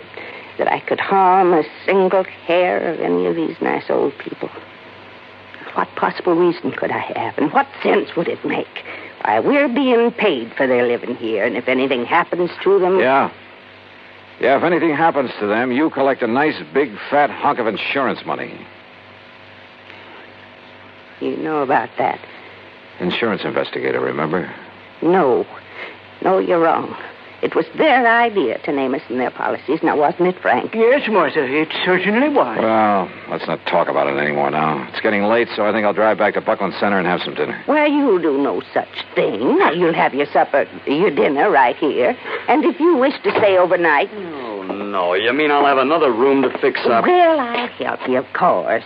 Walter, this is Mr. Johnny Dollar. Dollar? The insurance investigator I hear about all the time on the radio? That's right, son. What's your business here, Dollar? Frank called in, son. Yes. About those accidents? Yeah, that's right. What do you think about them, Walter? Look, Dollar, Mother's got enough trouble without you coming around. Walter. Well, it's true, Ma. You know it. First it's the police making a big racket. We've been through all that, Walter. I asked you a question. Well, why don't you get out of here and leave us alone? I'm sick of all this nonsense. I'm sick of this whole place. Oh, Walter. Year after year working like a dog for a lot of old fogies. Are there only the three of you to take care of this place? That's right. Oh, and of course Frank here is a lot of help tied down to that wheelchair. Well, I do all the office work. Oh, sure. Big deal. Handle all the money, too. Well, what about the talk that as soon as we get enough money, we can sell out and get away from here? Hey, look, Dollar, what difference is it to you who keeps this place up? Hey, you're a pretty husky fellow, Walter. Yeah. Would you like a little demonstration on you? Now, what do you mean by that? Well, maybe I'll tell you after I've had a look around. Then you will stay. Oh, yeah, I'll stay until I'm satisfied. Well, you won't be here for long if I've got anything to do with it, understand? Is that a threat, Walter? Take it any way you like. I'm sorry, Mr. Dollar. I'm sure he didn't mean that the way it sounded. Yeah. Well, tell me, do you two have joint ownership of this place, you and Mr. Skinner? Well, it's really in my name. And if anything were to happen to you? It would go to Frank and Walter. I see. Walter said that you've talked about getting enough money to sell out and leave this place. He certainly did. Is that what you plan to do? Yes, sir. Well, I'm not so sure. Of course you are. I've grown to love this place. All the nice people who... Mr. Dollar. Yeah? Enough money, you said. Like a lot of insurance money from... Oh, no. You can't think that Walter would... Oh, no. He's spoiled and fresh and impetuous and talks a lot, but... Surely you don't think... Mrs. Skinner, what would you think?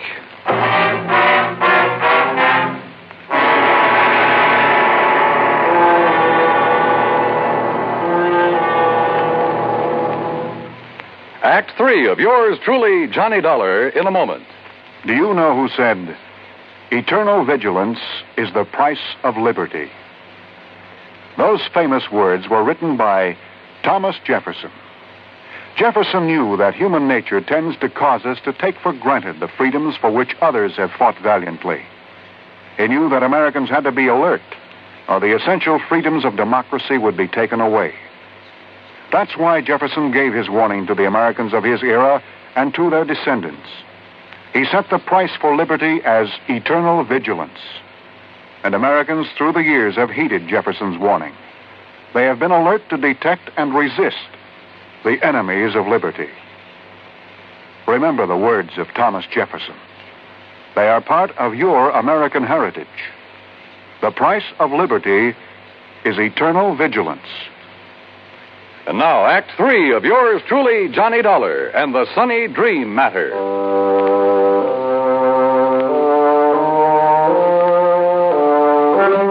At dinner that evening, I made a point of chatting with as many guests of the Sunny Dream Home for the Aged as possible. Sweet old Mrs. Baker, who must have been in her 80s, pretty much summed things up as we talked together on the porch in the cool of the evening. You're really kind of sorry for Walter, Mr. Dollar. Young man like that doesn't really have a place here among all of us old ones. Yeah, I wonder why he doesn't go out on his own then, Mrs. Baker. Because in spite of his brash, noisy way, he loves his mother, Martha. And since she has so much to do taking care of us, why, he just stays and helps her. Isn't she one of the loveliest people you ever met? Well, she certainly seems devoted to you folks. And she is. Makes us toe the line, bawls us out sometimes, just like a mother hen. But she's all heart. And Mr. Skinner? Very nice. Handles the business affairs of the home real good, too. It isn't generally known, but he's the one who gave us the idea of making out our insurance to the Sunny Dream. Oh? Of course, we never told Martha. Oh, there you are. Evening, Miss Baker. What a nice young man this is, Mr. Skinner. We've been having a wonderful time talking away about this and that. That's fine. They make you a comfortable room upstairs, Mr. Dollar? Yeah. Right at the head of the stairs. Very comfortable. Good. Well, don't let me interrupt. I'd like to talk to you a minute if Mrs. Baker will excuse us. Why, of course. Thank you. And we'll talk again tomorrow, won't we? Sure, of course we will. Good night. Mr. Skinner, when was the last accident when someone fell down those long stairs? Huh? Why, that was Miss Betzler early this month. Why? Well, at the head of them, as I came out of my room, I found something that...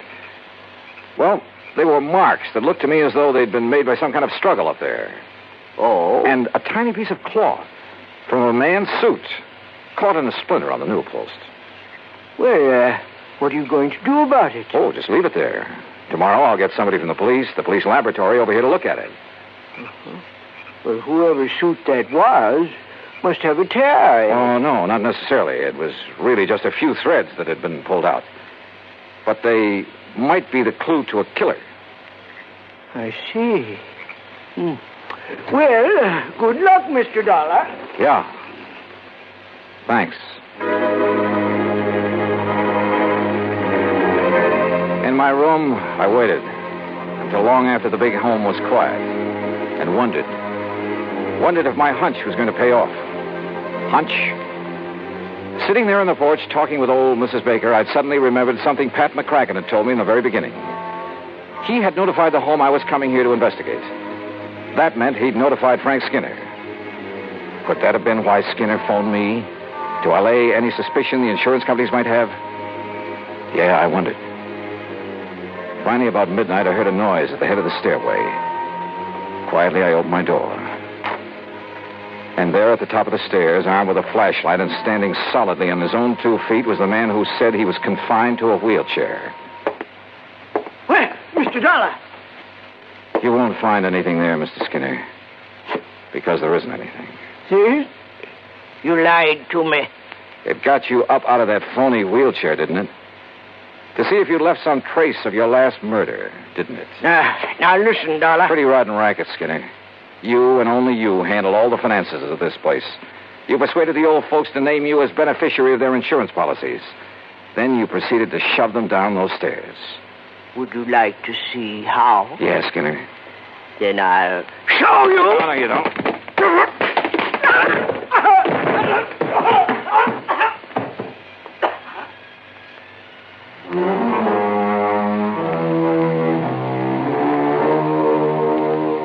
Yeah, he'll live to go to trial. And whatever sentence they hand him will be much too short. The Sunny Dream home, well, I hope it'll be the quiet, peaceful place his wife wants it to be. Expense account total, including incidentals, $12 even. Yours truly, Johnny Dollar.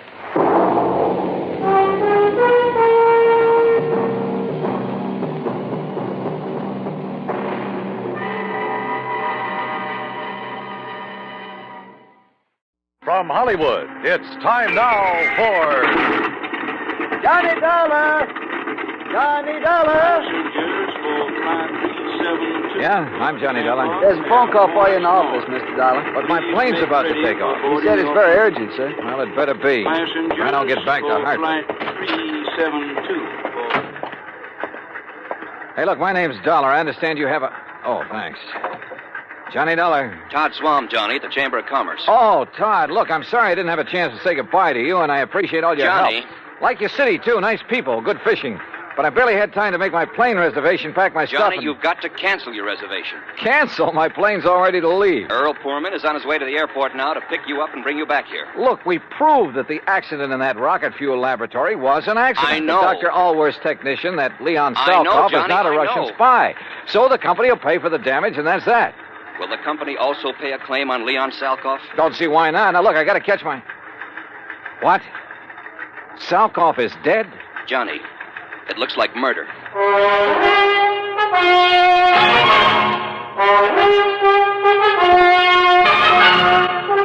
Bob Bailey in the exciting adventures of the man with the action-packed expense account.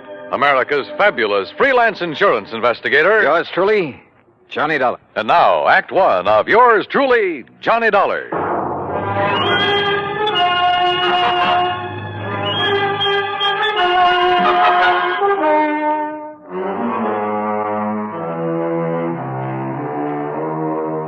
Expense account submitted by Special Investigator Johnny Dollar to the Tri-State Life and Casualty Insurance Company, Sarasota, Florida. Following is an account of expenses incurred during my investigation of the Salkoff sequel matter.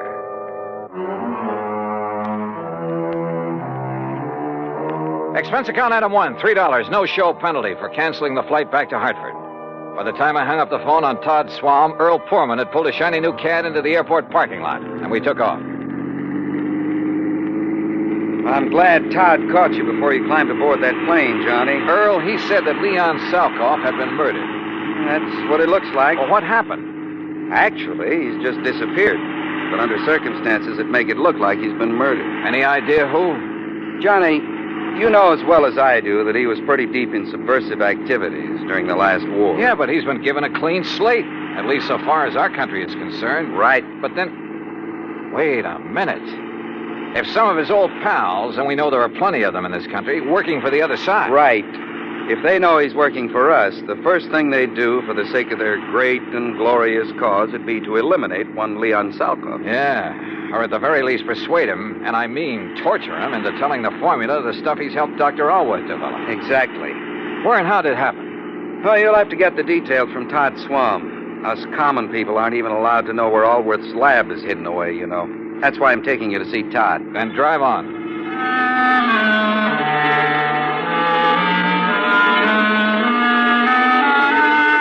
Todd was waiting for us at the Chamber of Commerce building. He thanked Earl for dragging me in from the airport. Earl left, then Todd and I walked out to his car. Here, Johnny, use my car. You know where to go. Out to the lab? Yes. You still haven't told me what happened to Leon Salkoff. Because I don't know exactly. Dr. Allworth called me from the nearest phone down there, told me Salkoff is gone and that he's sure he was murdered. Have you dragged the police in on this? No, but I telephoned the FBI in Washington. They've promised to send a man. Well, do they know I'm here? They might not want any interference. Well, I told them about your investigation down there at the lab, and they said to give you a free hand. All right, good. Well, I better get going. Johnny, let me know what you find out.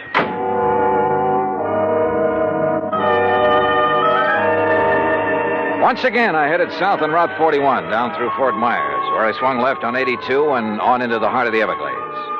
I found the old wagon trail leading into the swampy jungle, and finally came to the shack of the Indian, Ben Osceola. There, I hopped aboard one of his airboats, one of those strange little contraptions driven by an airplane-type propeller. 50 minutes later, I pulled up at the brush-covered island in the middle of that vast, wet, soggy swamp. Dr. Allworth was standing in front of the well-hidden laboratory. Mr. Dollar!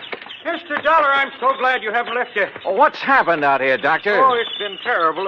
A terrible thing, like a nightmare. Here, come inside. I'll show you and tell you everything I know. Oh.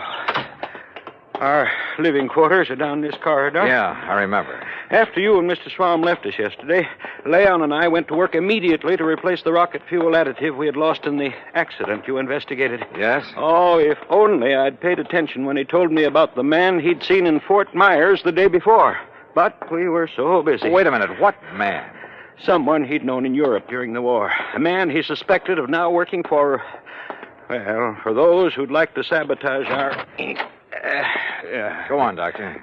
Look, Mr. Dollar, this is my room. And this, right next to it, is Leon's room. Great Scott. Yes, there must have been a terrible struggle. And, Doctor, this looks like blood on the floor. Now, what happened? Well, it was early this morning before dawn. I heard voices in here. At first, I thought Leon was shouting in his sleep. Yes? But then he began to call for help, and I heard the furniture being knocked about. Well, didn't you come in here? Something had been shoved against my door. This table. I couldn't open it. Then I heard the shot. I heard Leon scream with pain. Then another shot. Oh, terrible, terrible, terrible. Go on, Doctor. Then I heard them drag poor Leon's body away outside. But how did you get out of your room? By placing my bed as you see it now, I was able to brace my feet against it, force the table away from my door. Now, come, Mr. Dollar. All right. I pursued them down this hall, but by the time I reached the outside door, they were gone. But unless they had an airboat. They must have, hidden somewhere on the edge of this little island. Oh, there are 1,000 places in the brush and trees where it could have been hidden. Do you see? Look, 1,000 places. I don't see Leon's airboat out here, only yours. They took it. That's why I think there was more than one of them. And now I must leave you. You what? I must go into a telephone. I'll be back as soon as possible. Well, now, look, wait a minute. Dr. Allworth. Now that you're here in charge, I must telephone the FBI. No, wait. They've already been notified by... Well, I'll be darned if I'm going to chase him. What's more, I doubt if I could have caught him in the old airboat that I had. So, all right, it would give me a chance to look around alone. Sometimes that's the best way. I poked around outside for a while, looking for where Leon's attackers might have concealed the boat they'd used. In that swamp and brush, it was like looking for a needle in a haystack. Then I walked back to the laboratory building. The front door was closed. Funny. I thought we'd left it open a minute ago. Oh, well. Huh? Oh, no, you don't. Oh.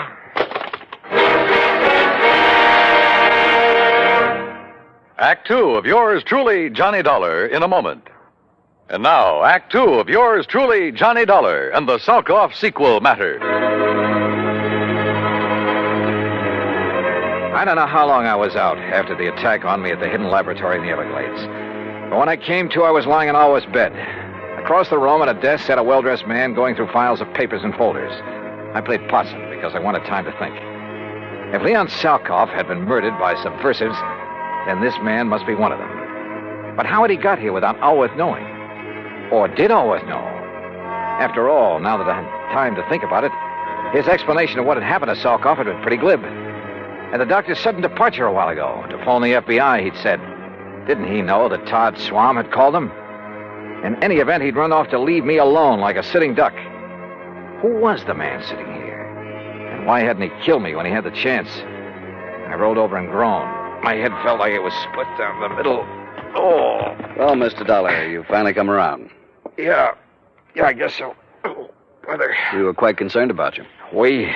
I'm terribly sorry about what we did to you, but until we frisked you and discovered your identity... Who are you? Walter Brenman, FBI. Oh.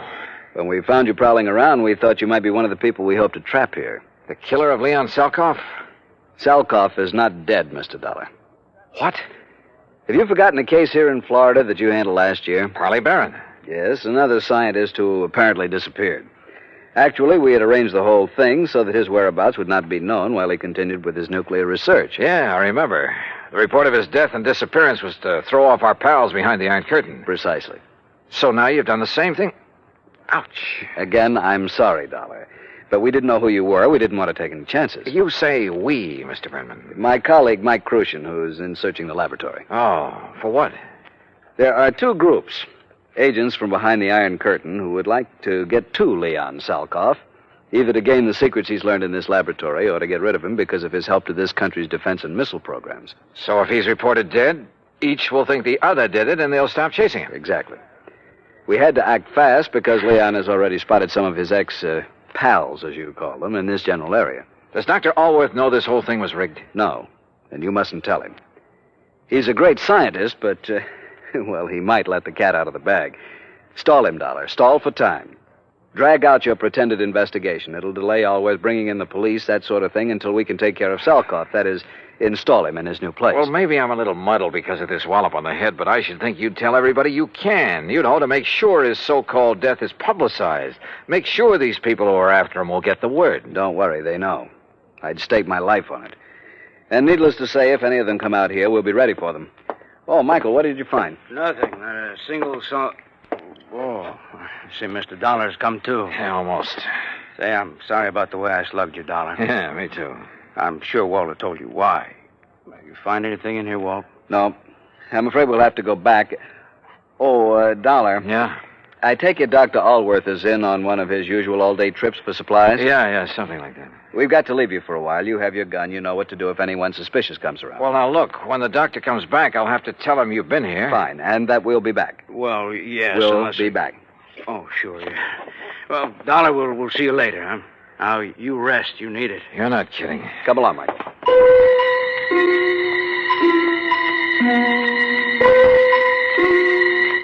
I felt so rocky, I didn't quite know what to make of it. I heard them leave by the outer door. Then a couple of minutes later, from off at one side, I heard their airboat leave. Wait a minute. It wasn't going out by the channel I'd been given to understand was the only way out of this place. Strange. Painfully, I rose and walked out.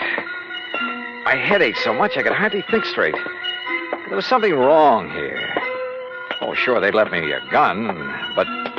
Yeah, they left it with me all right, but the chambers had been emptied. My airboat was still where I'd parked it in front of the building, too. Yeah, but it wouldn't start. Tamper with, maybe. Then I heard it. Another boat coming into the regular channel. In the distance, I could see there were two people in it. Quickly, I crouched behind a clump of brush until I saw who the two men were. Mac! McLaughlin!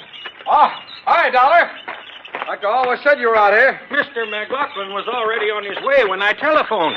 Why didn't you tell me the FBI had already been sent for, Mr. Dollar? I tried to, but you Good took off Lord, in such a Johnny, hurry. what happened to you? Oh, a couple of your own boys did this, Mac. What? Men from the Bureau? That's what they said. And I was so addled from this knock on the head. Johnny, that that's impossible. What do they look like, Walt? What are their names? Walter Brenman, for one. Brenman, 5'11", sparse gray hair, blue eyes, about 150 pounds, mark of spectacles on his nose. Perfect description. And the other? Michael Crucian. Heavy set, maybe 5'6", about 200 pounds. Right. Small scar above the right eye, heavy, almost gravelly voice. Yeah. Brenman and Crucian, huh? So they said. We're in trouble, Johnny. What? Unless I'm completely cockeyed, those are the boys who kidnapped and probably killed Leon Salkoff. Mac. We've been waiting a long time to catch up with them. Their real names are Brenmanoff and Krushinsky, spies and killers from, well, you know where.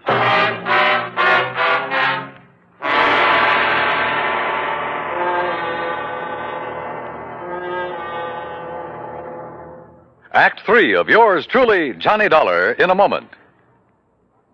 And now, Act 3 of yours truly, Johnny Dollar, and the Salkoff sequel matter.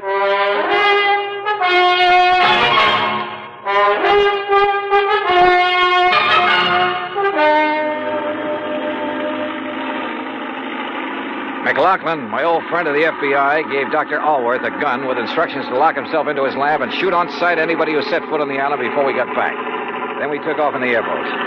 Briefly as possible, I told Mac what had happened to me at the laboratory there in the middle of the Everglades. Only a pair like Brenmanoff and Krushinsky would have the guts to impersonate FBI agents. After that beating, I was too muddled to even ask for their credentials. What I don't understand, Mac, is why they didn't kill me.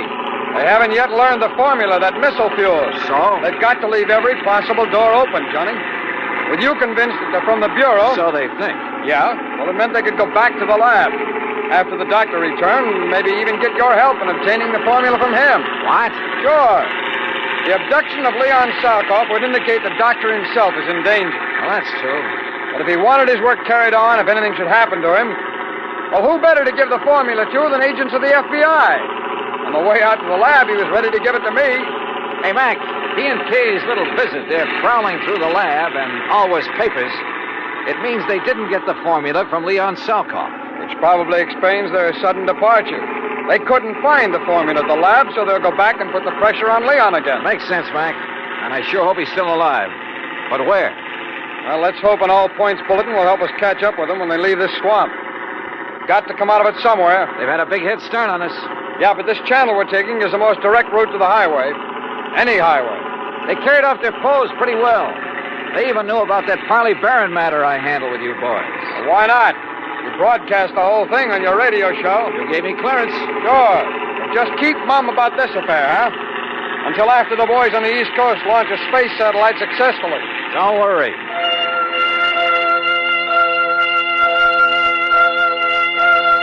A few minutes later, we pulled up at Ben Osceola's shack at the head of the bayou where we'd left our car. We use mine, Johnny. It's better equipped than yours for whatever we may run into. I saw what he meant, because in back of the seat was a regular arsenal. As we tore out of the jungle and headed south on Highway 29, Mac short-waved in all points to every town in the area and to the state police. Keep me posted. Over. We're heading south, Johnny, because you said that's the way they left the island by airboat. Right, Mac. But with the way those rivers and bayous twist around in the swamp, they could come out anywhere. Well, I know this country pretty well. They'd almost have to go south to hit this or any other highway. Now, you keep your eye peeled for any side roads that might lead into where they could land their boat, will you? Hey, look, what about this car that's coming at us? Man, he's really stepping on it. That's okay, Johnny. It's a police car. Police, huh? Sure. Sure. But did you see who was driving it and who was sitting beside him? What? Yeah, Krushinsky. And our old pal Brenman. Hold on to your hat. They must have heard the all points. Well, if they didn't, they're hearing it now in that car. And if that thing is souped up like most police Don't cars... worry, boy. They won't get away from this old boiler.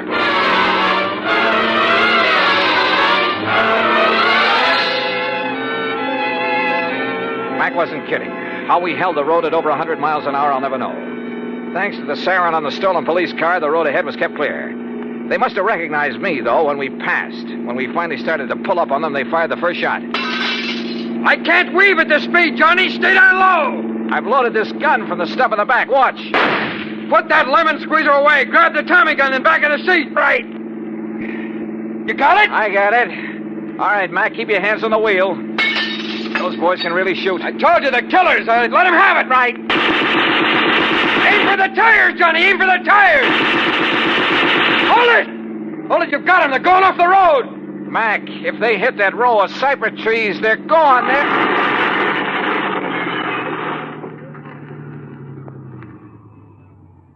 Yeah, they are.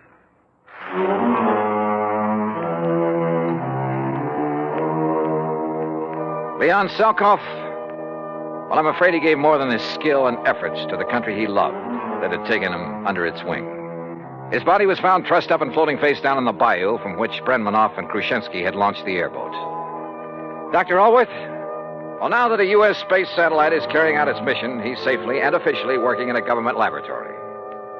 Expense account total, including incidentals and the trip back to Hartford? Oh, forget it. If in any way it helped to get the Explorer out in space, in orbit, it's on me. Yours truly, Johnny Dollar.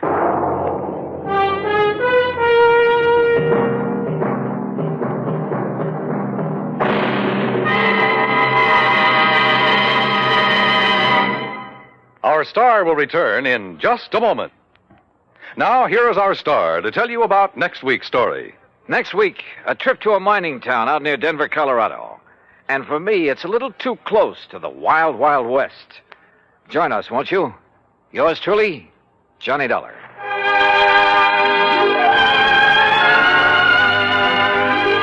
Yours truly, Johnny Dollar, starring Bob Bailey, originates in Hollywood and is produced and directed by Jack Johnstone, who also wrote today's story. Heard in our cast were Herb Ellis, Vic Perrin, Harry Bartell, Jack Crucian, Lou Merrill, and Stacey Harris. From Hollywood, it's time now for... Johnny Dollar. Perry Jameson, the Paramount Insurance Adjuster, Johnny. Hi, Perry. It's been a long time. I'd begun to think you're neglecting me. Oh, how you talk. Matter of fact, I've just been waiting for a nasty enough case to come along for you. Yeah, you do have a habit of handing me the dirty ones. What is it this time? 4-State, out in Denver. Oh, yeah, I've heard of them. Well, they're a small outfit. By contract, all their claims are routed through us. Damage appraisals, payment disbursals, and so on. So what's happened? Well, we've had to pay a lot of claims for them recently. Too many. What's more, they've all been big ones and on fairly young policies. Well, Perry, you know as well as I do that things will average out in the long run. Unless something's wrong. $60,000 on one policy, $35,000 on another, $70,000, and a cool $150,000 on one just last week. Shoot. And the beneficiary in each case has been the same man. Then no wonder you... Just leave the door open, Perry. I'll be right over.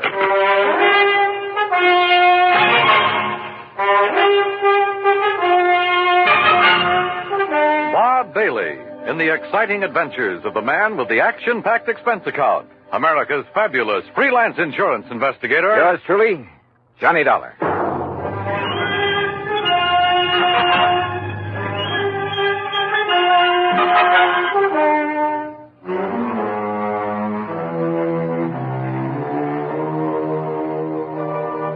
Expense account submitted by Special Investigator Johnny Dollar. The Paramount Insurance Adjuster's Home Office, Hartford, Connecticut. Following is an account of expenses incurred during my investigation of the Denver dispersal matter.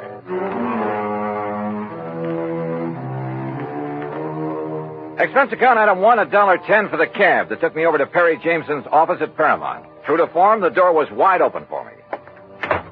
I kind of thought this thing might get you down here in a hurry, Johnny. Sit down. Yeah, thanks. And I took the liberty of calling TWA and getting you a seat on the plane to Denver. Good idea. When? Well, there's one leaving New York at 6 p.m. Okay. And I'll get you into Denver about, 10:30 Mountain Time. Uh-huh. Think you can make it? Sure. Charge your expenses to us.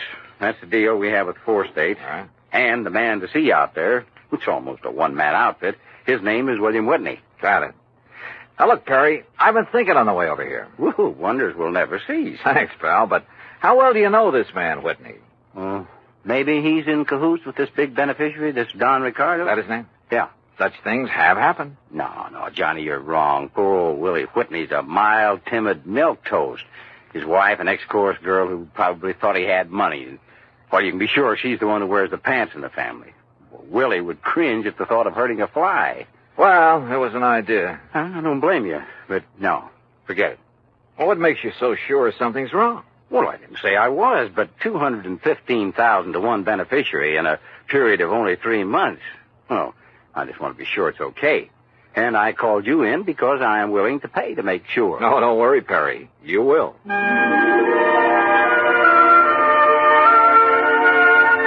Expense account item 2, $141 even, plane fare and incidentals, Hartford to New York to Denver. Originally Indian country, the mile-high city is now a maze of oil refineries, steel companies, grain mills, chemical and manufacturing plants. A huge downtown shopping area and beautiful tree-studded residential sections.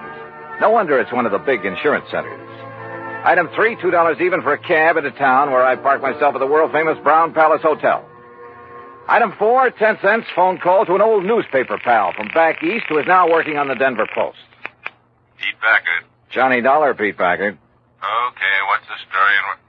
Johnny Dollar, hey, how are you, Keith? Great. You gonna be here long? We gotta get together. Where you staying? The Brown Palace. Pete! Look, you want I should dig up a couple of dates? We'll go out on the town. Remember the last time we tied one on together? Oh, are you kidding? I had such a headache the next morning, it hasn't left me yet. Well, hey, look, listen. Keith, I get away from the desk at 2 a.m. No, you look. Huh? I'm out here on a job, insurance investigation.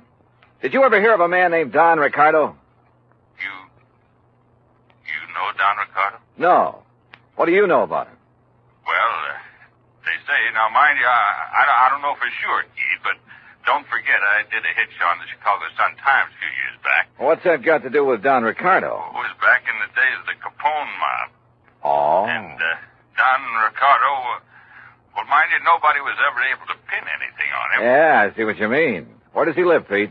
20, 30 miles east, the other side of Golden, a little place called Millville. Uh-huh. Now, mind you, Keith, I don't want to really say anything against him. I mean, if I don't seem to be really telling you anything about him... Pete, I think you've told me plenty. Well, now listen, Keith. Thanks, and I'll be talking to you.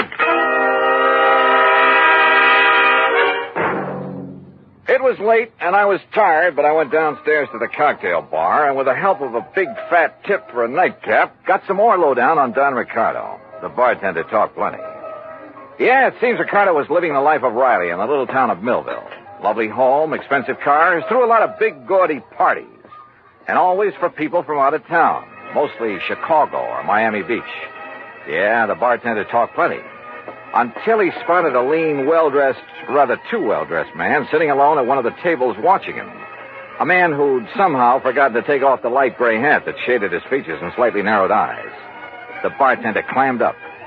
I paid for my drink, that's item 5, and was conscious of being watched closely as I casually sauntered out and took the elevator up to my room. First thing in the morning, I looked up the address of 4th State. Instead of the striking new mile-high center as I'd expected, it was a dingy old office building on South Broadway.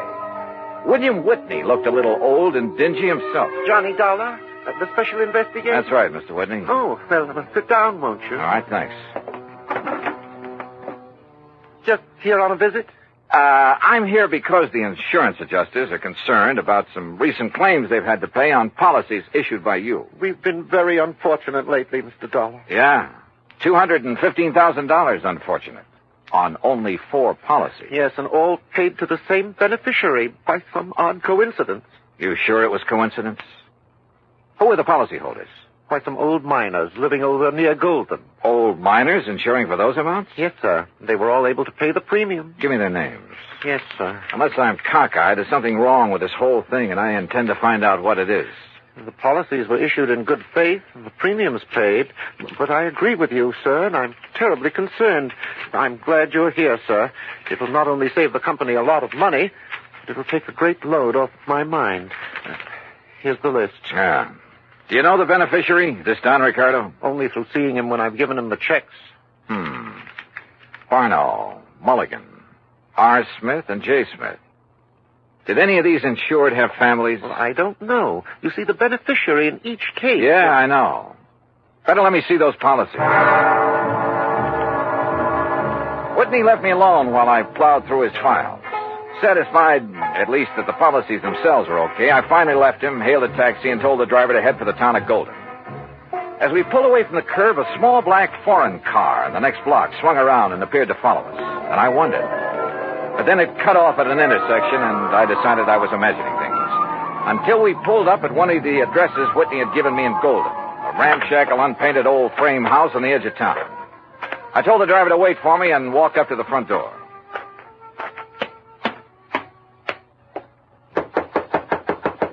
It looks to me like that house is empty, mister. You sure you give me the right address? Yeah, this is the address, all right. But I guess that... Huh? Hey, that door open by itself? I don't know. Hello? Hello? Anybody? No! Mister! Act 2 of yours truly, Johnny Dollar, in a moment. Our flag now numbers 50 stars. And behind each star there stands yet another flag representing one of the 50 states. Vermont's state flag, in its early form, imitated our national flag, uniquely bearing 17 stripes and 17 stars, with only the inscribed word Vermont to distinguish it. The good people of Vermont assumed, as did our national government, that stripes as well as stars would be added as each new state entered the Union. Vermont entered the Union after Tennessee and Ohio, and with Kentucky to join shortly, the Vermonters naturally put 17 stripes on their flag. In 1818, the United States Congress put a stop to this, and since then the stripes have always been at 13, and only stars are added for each new state. Vermont's present flag captures the famous beauty of the Green Mountain State in its coat of arms, and inscribed is the phrase, Vermont, Freedom and Unity. Vermont's state flag, the flag of the 14th state to enter the Union, was adopted on April 26, 1923. And now, Act 2 of yours truly, Johnny Dollar, and the Denver disbursal matter.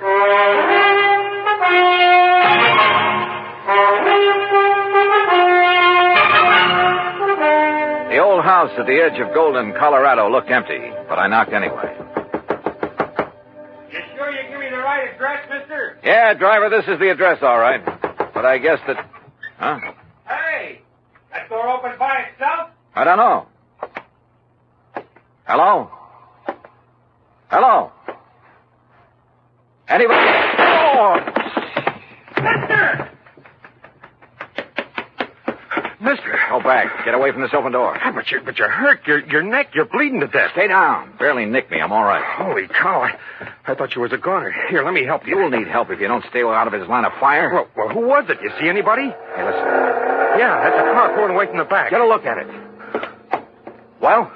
I can't tell. That dusty side road back there. Looks like a little one, though. Foreign car? Too far away now. I can't tell. But it's black. All right, come on. We're getting back into your cab. Yeah, I'll get you to a doctor. No, I'm okay. You know where Millville is? Sure, a few miles east. It's an old mining... Come on. You know where Don Ricardo lives? For sure, You want to go there? Does he own a small black foreign car? Yeah, real expensive job. I've seen him in town. But, mister, Come on, because I'll lay odds he's the one who fired those shots. You mind if I drop you off a few blocks away from his place? The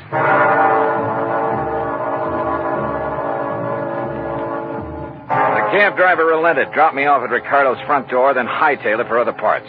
It was a nice home, very modern, seemingly out of place in what had once been a prosperous mining center, but was now a little more than a ghost town. Yes? Mr. Ricardo? That's right. Who are you? I think you know, but I'll tell you anyhow. I'm Johnny Dollar, insurance investigator. Oh, come in, Mr. Dollar. We can sit in the den. Would you like a drink? No, thanks. What happened to your neck there? It's been bleeding. We'll get to that later. I've been rather expecting someone like you to call in view of my good fortune in insurance money lately. Sit down. You sure you wouldn't like a drink? Tell me one thing. Yes. Who paid the premiums on those 4 policies that netted you a couple of $100,000? Why, the policyholders, of course. At least to the best of my knowledge. 4 old broken-down miners? They were still quite active, Mr. Dollar, hoping to find a new vein in some of the old workings in this region. Then maybe you grub-staked them, huh? Well, as a matter of fact, I did. And they promised me a share of whatever they might find. In return, they named me in their insurance policy. Oh, you must have given them plenty. More than a worked-out mine could ever yield. How do you mean? To afford the premiums on those hefty policies. Now, look, Dollar, it was all perfectly legal on the up and up. How old were they? Barno? About 68, I believe. Mulligan and Smith and the other Smith? About the same. So what? Oh, the company was crazy. How did they die, Ricardo? By some strange coincidence, the poor old fellows all went the same way. Accidents there in the mine they were working. Did the police investigate those accidents? I imagine so. Now, look, Ricardo, as you know very well, I was shot at a few minutes ago. Shot at? At a little isolated house on the edge of Golden. You were a lousy shot. Now, look here. Also, you should have known better than to park that little foreign job of yours in the driveway, at least without washing it down. What are you talking about? That kind of purplish dust it's covered with. Dust? Yeah, I'm talking about the side road back of that house where you tried to plug me. Well? Okay, Dollar, maybe you're right about the whole thing. So what if I did try to knock you off? Oh, you admit it, huh? Yeah, why not? But since I didn't kill you then... Oh, no, you know.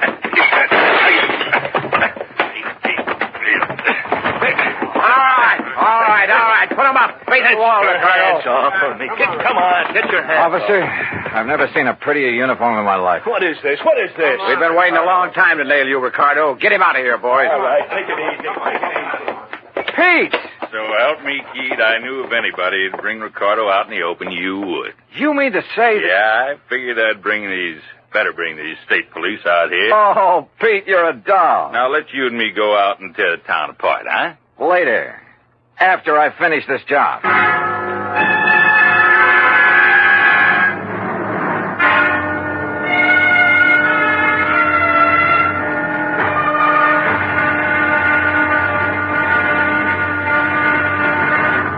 Act 3 of yours truly, Johnny Dollar, in a moment. Over 150 years ago, the Swiss poet Henri Amiel wrote, "Heroism is the brilliant triumph of the soul over fear. Heroism is the dazzling and glorious concentration of courage." During the Korean campaign, Corporal Ronald Rosser was attached to the heavy mortar company of the 38th Infantry, 2nd Division, United States Army. Rosser, a veteran of World War II, rejoined the Army and shipped to Korea when he heard that his brother had fallen in the winter assault of the Chinese Communists. One day, Rosser's company moved into enemy territory. At the time, the corporal was a forward observer and carried a radio. Suddenly, in the midst of an enemy attack, Rosser handed his radio to a buddy, slipped the safety off his carbine, and filled his shirt with hand grenades. He charged at the enemy through fierce mortar and artillery fire, shooting from the hip. Straddling a bunker, he riddled its occupants. Still advancing, he accounted for 2 more of the enemy, shooting one through the head and clubbing another to death. Continuing his one-man charge, he jumped into a trench full of enemy soldiers, opened fire, and forced his way relentlessly down the length of the trench, killing right and left with grenades and carbine fire. Out of ammunition, he returned to his company, where he replenished his supply. Then he charged the enemy again and again. Finally, he returned to his own area, and taking the radio back from his friend, he moved out with his company. Corporal Ronald Rosser was awarded the Medal of Honor for his action. Action which had shown the enemy that his personal code of conduct wouldn't let them push around either his kid brother or his country. And now, Act 3 of yours truly, Johnny Dollar, and the Denver disbursal matter. It took hours, even with Pete Packard's help, and he finally had to go back to his job at the Denver Post. But there in Don Ricardo's house, carefully hidden away under a drawer lining and a sideboard, I found what I was looking for, a handful of canceled checks. It was well after dark when I appropriated one of Ricardo's fancy cars and drove back to Denver, to a little house in the south end of town, not far from the office of 4 State Insurance Company. As I pulled to a stop, a big passing truck nearly sideswiped me. Good. It covered the sound of my stopping there. As unobtrusively as possible, I walked up to the front door of the place. Even above the sound of passing traffic, I could hear voices, loud ones, coming from somewhere in the rear of the building. Cautiously, I edged my way around the side to where I could see the lighted window of a bedroom. All right, I heard you. Only why don't you tell me why? Stop asking questions. Get the things back. Make sure it's only enough to put in the car. We're traveling light and fast. All right, Willie, all right already. Boy, you're bossier than Don ever was when you want to be. Forget Don Ricardo and collect your stuff. If it wasn't for me, you'd still be working in one of his nightclubs in Chicago. Lucky you never talked this way down to that insurance office of Oh, yours. stop that. I thought we was going to stay in Denver until you made a lot of dough at the insurance racket, huh? I left this happy domestic scene to walk slowly back to the front door. Yep. My original hunch at the office in Hartford had been right. What's that? Somebody at the front door. Well, why don't you go answer it? Huh, Willie? Oh, Mr. Dollar. That's right. Oh, my, I'm glad you're here, sir. Well, you look upset, Mr. Whitney. I am, sir. I am terribly upset. Handbags, they're in the hall. Yes. Going somewhere? It's that Don Ricardo. Oh? I thought you didn't really know him. I didn't. Oh, if only I'd done it before. I'd never have issued those policies naming him as beneficiary. Done what, Mr. Whitney? Investigated that Ricardo. But I did, after you left me this morning. He's a gangster. An ex-gangster, Mr. Dollar. No. Yes. I suddenly realized that in your investigation, you'd investigate him, and he'd think I'd had you investigate him. He'd think I was trying to make trouble for him. It frightened me terribly. And that's why you decided to leave town, huh? Yes, of course, until this whole thing blows over. He's a dangerous man. He'd stop at nothing. He might even try to kill me. I must leave here immediately. Oh, I wouldn't be too sure of that. Where did you plan to go? Far away, anywhere where he couldn't find me. And where maybe I couldn't find you? Of course. What? Why did you say that? Well, I was just thinking. This morning when I was going through the files at your office, you left me alone for a while. Yes, I recall that I did. Why? To make a phone call, maybe? To Don Ricardo? What? Is that why he just happened to be waiting in his little foreign car a block or so up the street about the time I left your office in a cab? Oh, Mr. Dollar. Pretty good theory, isn't it? Especially when I have these little scraps of paper to back it up. What are those? Some of Don Ricardo's canceled checks. Made out to you. 20% of the take on those big, fat insurance payments. Where did you get those? Funny, too. They're all dated one day after you paid off on each of those big claims. Give me those? Oh, you don't. I'm gonna need these in... No, I'll kill you. Mr. Milktoast, huh? You dirty... I'll kill you. Okay, baby. All right. Okay, Willie, get up on your feet. Yes, sir. Anything you say, Mr. Dollar. But please, you must believe me. Oh, I'm cut an it. innocent That man. timid soul pose of yours may have sold insurance to a handful of suckers, Whitney. But it hasn't sold me a thing.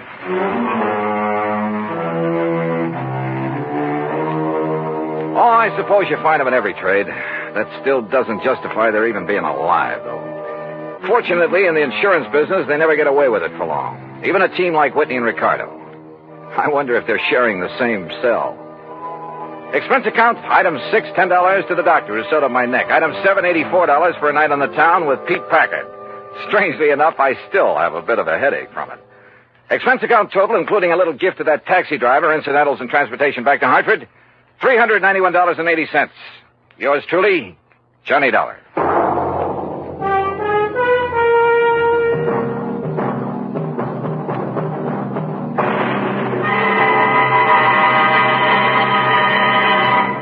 Our star will return in just a moment. Our flag now numbers 50 stars, and behind each star there stands yet another flag representing one of the 50 states. Idaho's state flag depicts the prime industrial pursuit of its citizens, mining. Balanced against this image is a female figure combining the virtues of the goddess of liberty, for she carries the spear and cap of liberty, and the goddess of justice, represented by the scales in her hand. A bright shining star in the heavens is an indication that Idaho has joined the nation. Overall is the motto, Esto Perpetua, may she endure forever. Idaho's state flag The flag of the 43rd state to enter the Union was adopted on March 12, 1907. Now, here is our star to tell you about next week's story. Next week, a killer's list. That's right, a list of victims. And guess who's on it? Join us, won't you? Yours truly, Johnny Dollar.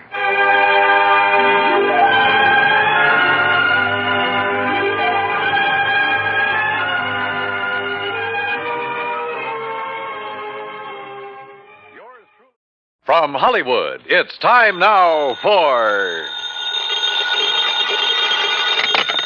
Johnny Dollar. Pat Cummings, Inter-Allied Life. Hi, Pat. What's new with you? Johnny, ever hear of Everett Benton? No, I'm afraid not. Investment firm down in New York. Real estate, oil, mining, this and that. What about him?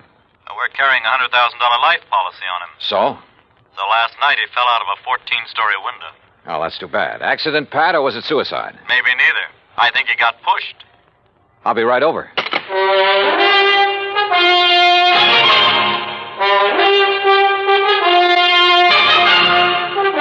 Bob Bailey in the exciting adventures of the man with the action-packed expense account, America's fabulous freelance insurance investigator. Yours truly, Johnny Dollar.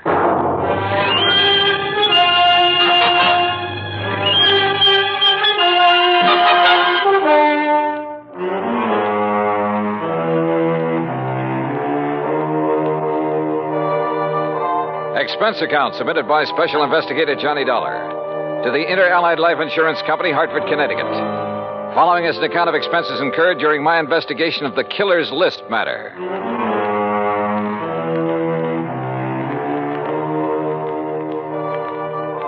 Expense account item 1, $1.20 for a taxi from my apartment to the offices of Inter-Allied. Pat Cummings looked worried and got straight to the point.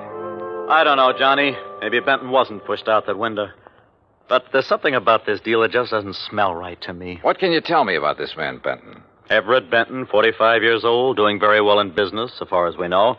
Last night about 10 o'clock, he fell or jumped or was pushed out of his office window. This policy on him, who's the beneficiary? His wife, Claire. What's she like? About 12 years younger. Redhead. I see. Yeah. Well, what do you think? I think I better have a talk with Mrs. Benton. Item 2, $14.40, transportation and incidentals to New York City. The Benton's apartment was on East 67th, very fashionable, very expensive. And Claire Benton looked right at home in her surroundings. Do you mind if I fix us a drink, Mr. Dollar? Not at all, Mrs. Benton. It's been a pretty wearing day. I imagine it has. Police, questions, reporters. You yeah, know. Sorry to be throwing more questions at you at a time like this. I'm used to it by now. Here's your drink. Thanks. Cheers. Yeah, cheers. You know, you certainly seem to be bearing up very well. Yes, I suppose so. Mr. Dollar, I think it would save time and embarrassment if we had a few things understood. Such as? You've heard of the ideal marriage. Well, Everett's and mine was not it. Oh. Naturally, I'm very sorry he did what he did, but... Well, we weren't exactly happy together. I take it you think he committed suicide, Mrs. Benton. Is there any doubt about that? Apparently not, in your mind. None at all. If it was suicide, why did he do it? I wouldn't know. Everett hadn't confided in me for some time. We haven't been very close recently. Well, Mrs. Benton, just suppose it wasn't suicide. Everett had no enemies that I knew of. I see. About the insurance policy. Yes, about the insurance policy, Mr. Dollar. $100,000, isn't it? That's right, when you get ready to file a claim. I intend to in the morning. I see. Oh, and one other thing. It just so happens that I have an alibi for last evening. Oh? And it's the nicest kind of alibi there is, Mr. Dollar. What do you mean? It's airtight. And that was Claire Benton. Very calm and collected. And incidentally, anxious to collect. I thought her over all the way to the office of Detective Lieutenant Tovich of Homicide. That's item 3, $1.60 cab fare. Yeah, I talked to her, Johnny. She's a hard one to figure out. Well, what do you think, Tovich? Did he jump or get pushed? You got any ideas? How about financial troubles? He was in the investment business. Have you looked into that? According to his lawyer, his affairs are in good shape. Oh, he'd made his share of poor investments over the years. Wildcat oil leases, stuff like that. But in general, he was doing okay. He was worth a lot of dough, Johnny. Okay, let's assume he was pushed out that window. What was he doing in his office at 10 p.m.? I've wondered about that, too. Any indication anybody was with him? No. The night watchman was in another part of the building when Benton came in. Let himself in with his own key. There could have been somebody else with him, all right. But who? Claire Benton says she has an alibi. Yeah. Don't know as I care for it much, but I haven't been able to break it down. Who is her alibi? Larry Santis. Santis. Runs a supper club over in the East 50s. Yeah. The Ace of Clubs, he calls it. Larry Santis. Thanks, Tovich.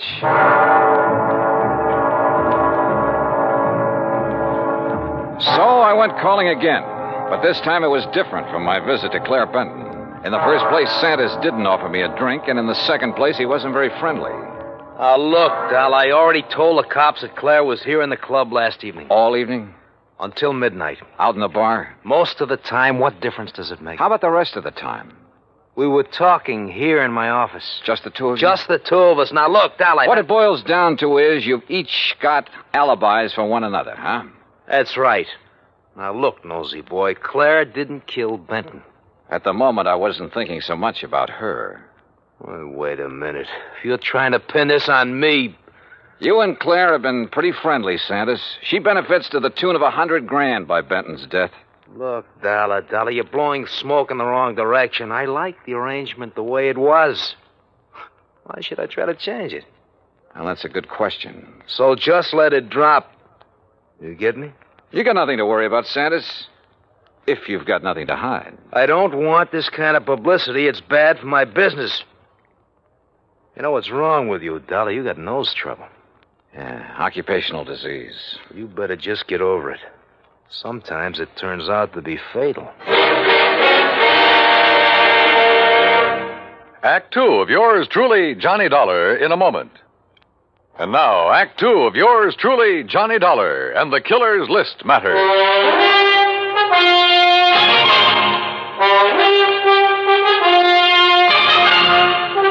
Well, looks like you didn't get any further with Larry Santis than I did, Johnny. Look, Tovich, both Santis and Claire Benton had a motive for killing her husband. Matter of fact, two motives. Money and getting Benton out of their way. Johnny, I'm with you. But we're not even sure yet it was murder. We do have something that indicates somebody might have been in Benton's office with him, though. Yeah, what is it? We found a cigarette butt in one of the ashtrays. Different brand than Benton smoked. Could it have been left there during the day? Janitor says he cleans out the ashtrays about 7 in the evening. Of course, he could have overlooked one. So I don't know whether it means anything or not. Oh, excuse me. Yeah. Homicide, Tovich. Oh? Where? Okay, I'll be right over. Well, Johnny, looks like we've got ourselves a little epidemic. What do you mean? Ever hear of a guy named Arthur Mayfield, promoter? No, what about him? They just found him in an alley, dead. Wait a minute. Don't tell me. Yeah. Fell out of a 10th floor hotel room.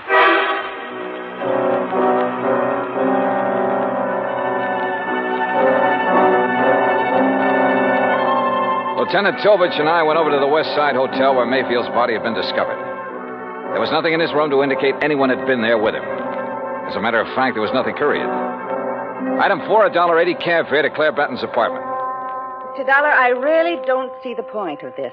I've told you twice that I did not know this Arthur Mayfield. Did you ever hear your husband mention his name? I've never heard the name until now. From you.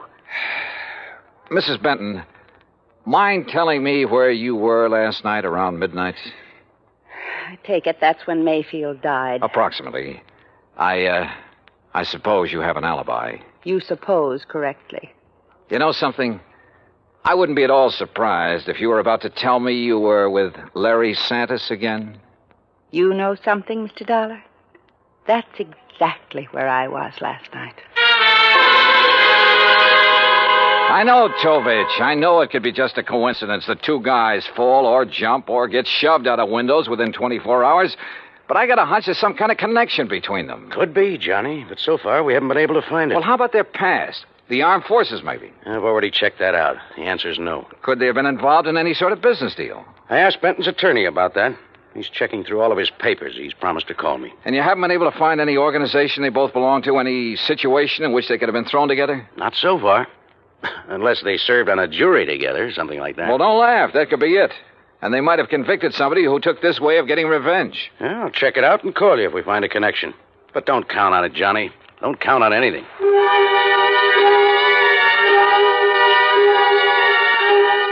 I went back to my hotel room and stretched out on the bed while I rehashed the whole deal in my mind. I thought about Claire Benton and Larry Santis. I didn't trust either of them. But as Tovich had pointed out, it was another thing to prove it. Okay, coming. Yeah? Mr. Dollar? That's right. You're investigating the murders of Benton and Mayfield?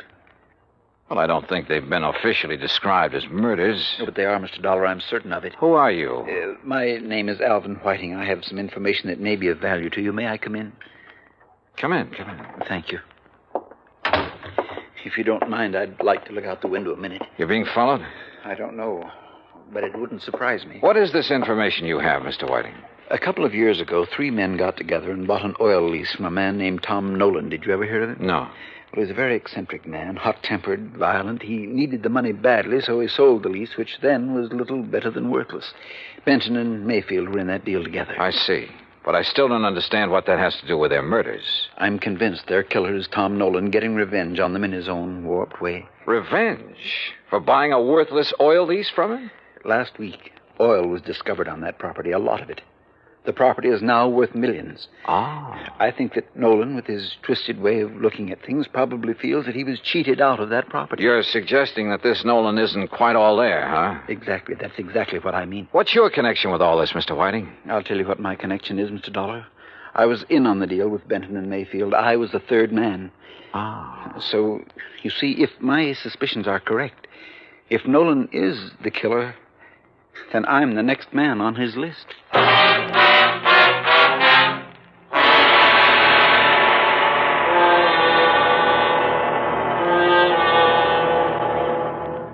Act 3 of yours truly, Johnny Dollar, in a moment. And now, Act 3 of yours truly, Johnny Dollar, and the Killer's List matter. I took Alvin Whiting down to Lieutenant Tovich's office, and he told his story again. I could see that Tovich felt the same way I did, that at last we were getting someplace. Matter of fact, Johnny, I was about to call you. Benton's lawyer just turned up the lease agreement linking Benton, Mayfield, and Mr. Whiting here. Question is, where's Tom Nolan? I don't think I'll draw an easy breath until he's been found and arrested. We have a bulletin out on him, Mr. Whiting. One thing we found out, about a year ago, he served time for assault and battery. Oh? Mr. Whiting, I'd suggest you take every precaution until we pick up Nolan. Don't worry, Lieutenant. I propose to remain in my apartment until you apprehend him. I'll post a man in the building to look after you. Thank you, sir. Homicide, Tovich. Oh, what's the address? Right. Thank you. We've located the little hotel where Nolan's been staying. Come on, Johnny.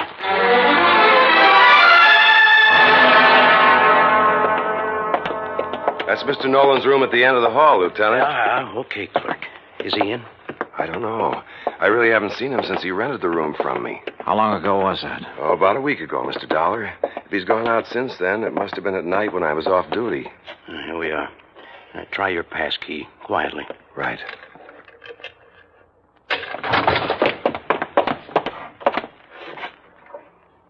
Well, gone. Bag and baggage. Yeah. Room's been used recently, though. Hey, in this ashtray, cigarette butt. Same brand we found in Benton's office. Doesn't prove anything, but it might tie in. Yeah, Tom Nolan could be our boy, but where is he? You say he rented the room from you, clerk. What did he look like? Oh, middle-aged, as I remember. Bushy hair, sort of a wild look to him. Fits the general description Alvin Whiting furnished us. And the mugshot I pulled out of the files. Well, all we can do now is rig a stake out for him here, and then wait. Lieutenant Tovich posted a couple of men in Nolan's room, and we went back to headquarters. While he was getting out another bulletin, I went through Nolan's record. Assault and battery, resisting arrest. There was no doubt he was a violent sort of guy. And with the indication Whiting had given us that Nolan was a little unbalanced, the weird revenge motive might fit. Then something in the records caught my eye. I went back to the office of Larry Santis at a supper club. Oh, look, Dal, I told you the last time you were here. Now, I got a few things to tell you, Santis. The two murder victims, Mayfield and Benton, went in on a business deal with a man named Alvin Whiting. All right, so what? They bought an oil lease from Tom Nolan. All of a sudden last week, that lease got real valuable. Alvin Whiting figures that Nolan's the killer. Says he's not all there, and he was trying to get his own strange kind of revenge. Look, Dollar, what's all this got to do with me? That's what I want you to tell me. Look, I don't know anything about any of them. Last year, Nolan was arrested for assault and battery. According to the police records, the man who put up bail for him was you. Okay, so I put up bail for him. Look, Tom Nolan's my uncle, Dollar. Sure, he's offbeat, but he's harmless. Assault and battery? Harmless? So he beat up a guy. That doesn't mean he'd kill anybody. How'd he get mixed up with Benton, Mayfield, and Whiting? Well, he was broke. I asked Benton's wife to get her husband and the others interested in buying Tom's lease to get him some dough. I didn't know the lease would turn out to be valuable. After Nolan got out of jail, he left town, moved to Coopersville. That's upstate. Yeah? Well, he's had a room right here in the city for the last week. I didn't know that. Believe me, I didn't. Look, I haven't heard from him for 6 months. That's the truth. Dollar, I've told you all I know. I still didn't trust Santis, but decided to follow up the lead he'd given me about Coopersville. Maybe Tom Nolan had gone back there. I called Tovich to tell him, and he had a nasty little surprise for me. Alvin Whiting had disappeared from his apartment. I didn't know whether Tom Nolan had gotten to Whiting or not, but I did know I had to find Nolan in a hurry. I hightailed it to Coopersville. It was a small town with half a dozen hotels and rooming houses. I made the rounds, flashing Nolan's picture. Finally, I struck pay dirt. Why, yes, I recognize that picture. That's Tom, all right. But he told me his last name was Niles. You say he roamed here, Mrs. Carr? Yes, kept himself mostly, but he didn't make no trouble for anybody as far as I could see. Moved in here about, 6 months ago. Around the end of September it was. And then last week he left us. Sure, he probably found out they'd struck oil and moved into the city. You don't understand, Mr. Dollar. When I say he left us, I mean that last week Tom Niles died. There I was. But all of a sudden, the deal started adding up in my mind. It was after dark when I got to the graveyard, and my flashlight picked out the simple headstone. Tom Niles. Yeah, Tom Nolan.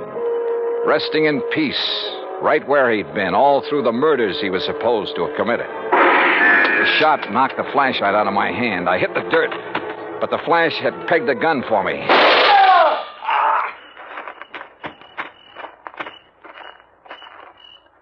Well, Alvin Whiting. Oh, Dollar, my arm. Oh, don't worry. I'll get you a doctor, Whiting. I want you to be in good shape to stand trial. How'd you work it? Hire some drifter to rent that room back in New York under Nolan's name? Some character you picked up in the park? No, you've got to understand. I had to have the money. I was in debt. I was desperate. You almost got the money, too, didn't you? Yeah, it almost worked. You rigged the story that Nolan was the killer, that you were on his list of victims. That way you end up in sole possession of the oil lease. If I'd only known he was... Yeah. Never try to frame a guy who's already dead.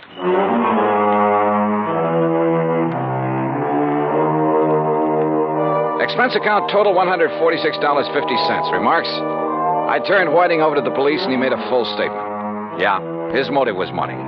He was in the hole, gambling debts and bills, high cost of living, you might say. But I guess he knows now it's still a real bargain compared to the high cost of dying. Yours truly, Johnny Dollar.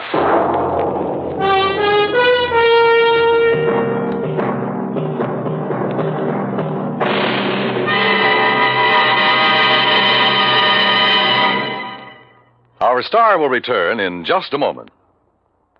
Now, here is our star to tell you about next week's story. Next week, Dame Nature takes a hand and helps me solve a crime. Join us, won't you? Yours truly, Johnny Dollar.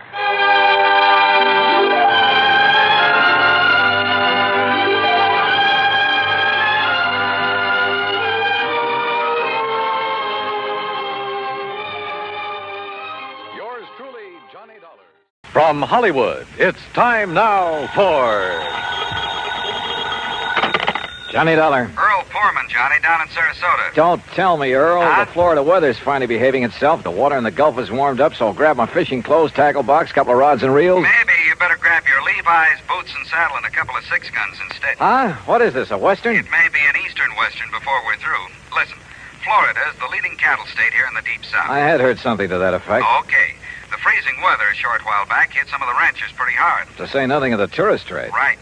Ordinarily, the year-round pasturage makes it unnecessary to lay up a lot of hay and feed for the winter. That figures. But this year, thanks to the freeze, the cattle were so weakened by malnutrition and then sloshing around in soggy pasture land that, well, at least a couple of 100,000 of them have died. Well, what's your problem, Earl? Outside of the high cost of steak. A rancher's just hit me with a big fat claim. Oh, how much?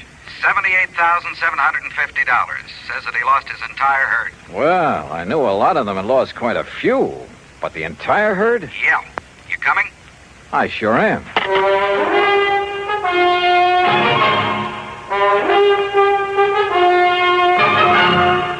Bob Bailey in the exciting adventures of the man with the action-packed expense account.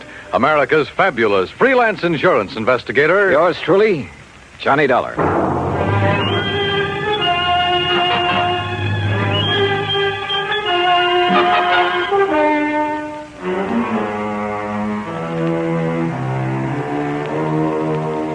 Expense account submitted by Special Investigator Johnny Dollar to the Tri-State Life and Casualty Company, Sarasota, Florida office.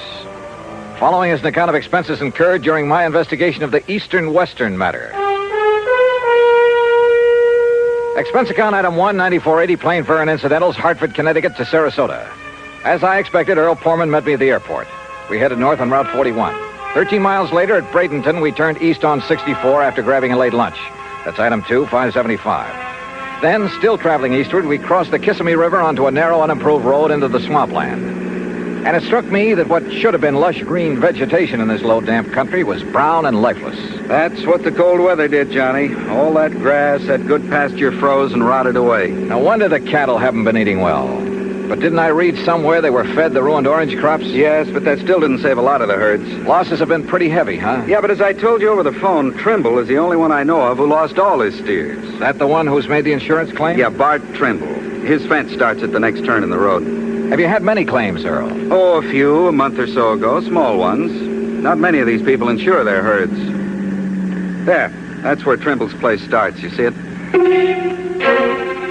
I saw it all right. Hundreds of acres of wet, brown, dead-looking pasture land. I also saw the steers, hundreds of them, their carcasses lying there rotting in the sun. Or what was left of them. The buzzards had done well. 525 head, Johnny. But surely some of them must have survived. Not according to the claim I received. That's why I called you immediately. Earl, you said the other claims were filed a month or so ago. I hoped you'd catch that. Why did Trimble wait so long? That's another reason I called you. Yeah, I see what you mean. Here's his gate. Let's see what he has to say. The Trimble place was unexpectedly new and tidy looking. The main house was a concrete block affair, all white with a slab roof. Behind it was a barn and a corral. The stack of bale hay was obviously for the horses and hardly big enough to feed a herd of steers. A few chickens pecked around here and there. Coming. The woman who opened the door was about 40, tall and nice looking, well made up, almost out of place on a cattle ranch. Yes? Oh, Mr. Foreman, how are you? And her voice was soft, gentle, pleasant. How do, Mrs. Trimble? It's nice to see you, Mr. Foreman. Won't you come in? I hear you say Foreman, Betty? Yes, Bart, and he has a friend with him. Well, I won't kid you, Mr. Foreman. I'm glad to see you. Howdy. I hope you brought me a nice big insurance check. This is Johnny Dollar, Mr. and Mrs. Trimble. He's with our company. Well, how do you do, Mr. Dollar? Won't you please come in? Thank you. Dollar. I think I've heard of you. Oh? Sit down, won't you? Supper will be ready in a little while, and of course you're going to stay, aren't you? Johnny Dollar. Well, now, that depends. Now, of course you'll stay. I really should get back to Sarasota tonight. My wife... Yeah, wait a minute. How I know you're the insurance investigator. That's right. And what's he doing here, Pullman? What's there to investigate? Are you maybe trying to say I killed off the herd myself to collect the insurance money? I said nothing of the sort. Then what's to investigate? I told you. I don't like this, and I'm telling you right to your face. Now, Bart, you shouldn't talk like that. Well, it's the truth. Just what do you think you're going to do around here, Dollar? Bart, please. Well, that depends, Mr. Trimble. Does he have to say it's okay, Pullman, before you can pay my claim? Yes, he does. Well, believe me, if I'd known this was the kind of outfit I was dealing with, paying premiums to... Okay. All right, poke around as much as you want. Stay around as long as you like. We'll bed you down, we'll feed you, we'll show you what kind of people we are. Just don't get in my way. I've got a lot of work to do.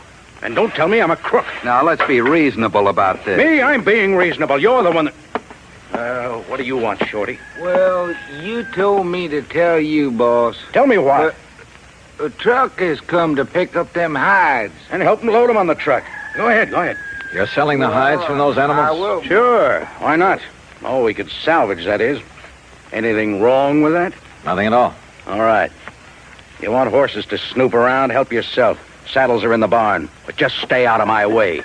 Come on, Shorty. Let's get out where the air's nice and clean. Sure, boss. I'm sorry. But Bart's been so upset over losing all those steers. Well, of course, we can't blame him for that. He's been working so hard, trying to save some of the hides and sell the carcasses for fertilizer. Yes, I know. With so many ranchers trying to do the same thing. Why did he wait so long before filing his claim, Mrs. Trimble? Well, because he's been so busy and because he hoped he could salvage something from the herd, I guess. Or because this lapse of time has given the bodies a chance to decompose?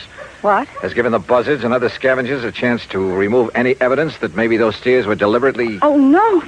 Oh, surely you don't think for a minute that my husband would... Where can I find the nearest veterinarian? Well, the vet we use is up in Kissimmee, Okay. But Mr. Dollar, you don't... Well, you can't possibly think... I'll let you know what I think.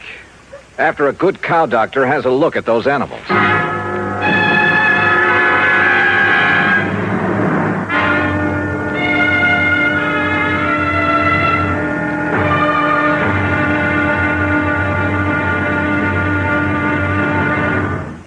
Act two of yours truly, Johnny Dollar, in a moment. From the halls of Montezuma to the shores of Tripoli is an exciting beginning to a stirring song. It is an historic salutation to the efforts of a valiant group of fighting men. Why is their history glorious? What spurred them on? Patriotism and desire for excitement are sometimes given for reasons, but these are not the answers. The answer is, these were men of vision, men who understood our country's needs. Respect, honor, and prestige are things that go hand in hand with a country's greatness. Major Smedley D. Butler recognized this in the year 1915. At that time, our diplomatic negotiations with Haiti were disrupted by Coco bandits who perilously affected the lives of some United States citizens in Haiti. A contingent of Marines under the command of Major Butler was sent in to bring the bandits under control. Though they were holed up in Fort Liberté, Major Butler found an opening in the wall and led a terrifying charge through the breach that resulted in very dangerous hand-to-hand combat for himself and his men. Amid a furious onslaught of Coco bandits and a hail of enemy bullets, Major Butler succeeded in overcoming the resistance and creating a peaceful atmosphere. His grateful country awarded him the Medal of Honor for bravery, forceful leadership, and action above and beyond the call of duty. The second time he was awarded this high honor. Major Smedley Butler had a code of conduct born of years of devotion and service to the United States of America. And now, Act two of yours truly, Johnny Dollar and the Eastern-Western Matter.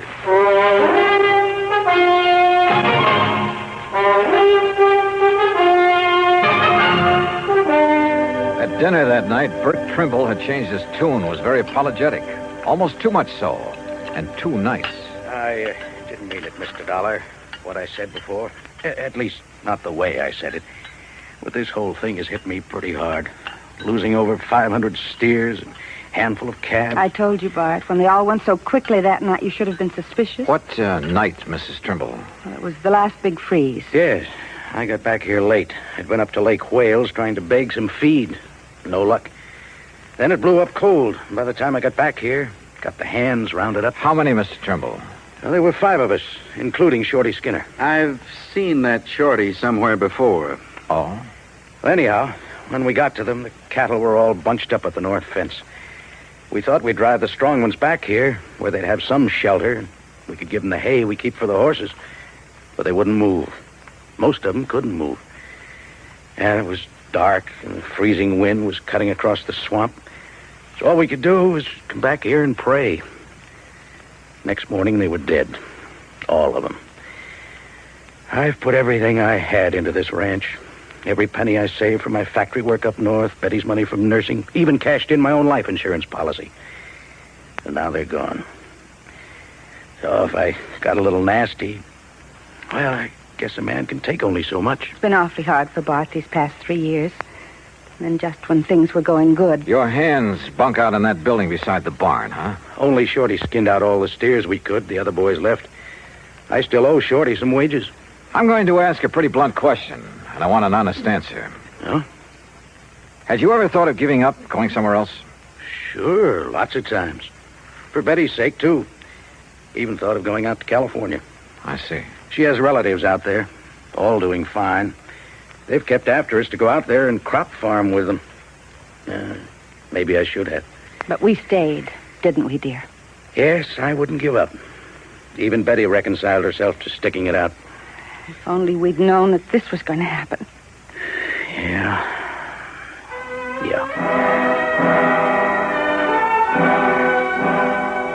We talked on for a couple of hours, but got nowhere, and finally Earl and I plunked into our beds in the guest room. Mine was beside the open window. Now, when Earl Poorman sleeps, he's dead to the world, but he snores mightily.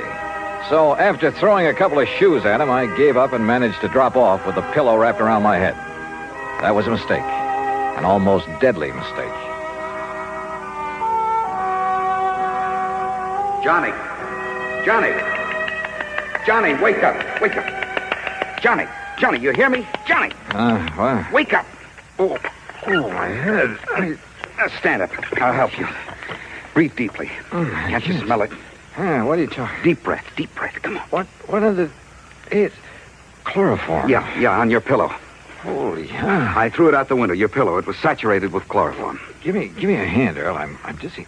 Oh, somebody came in that window. The pillow was over your head. You see him? No, but Johnny... Oh, let me sit down again. Yeah. Here, by the window. Now breathe deeply. Oh, yeah. I rolled out of bed in my sleep, that narrow bed, or I'd never have wakened. I heard the door slam, then I smelled it. But who? Johnny, I knew I'd seen that Shorty Skinner somewhere. Yeah? It was on a road gang over near Sarasota, a prison gang. You sure? I was driving my brand new Cat. As I passed him and the rest of that glowering bunch, he let fly with a handful of mud. Now, if you ask me, he's the one who came in here and tried to chloroform. But why? That's what I'm going to find out right now. No, wait. I'll be feeling okay in a minute. Let me handle it.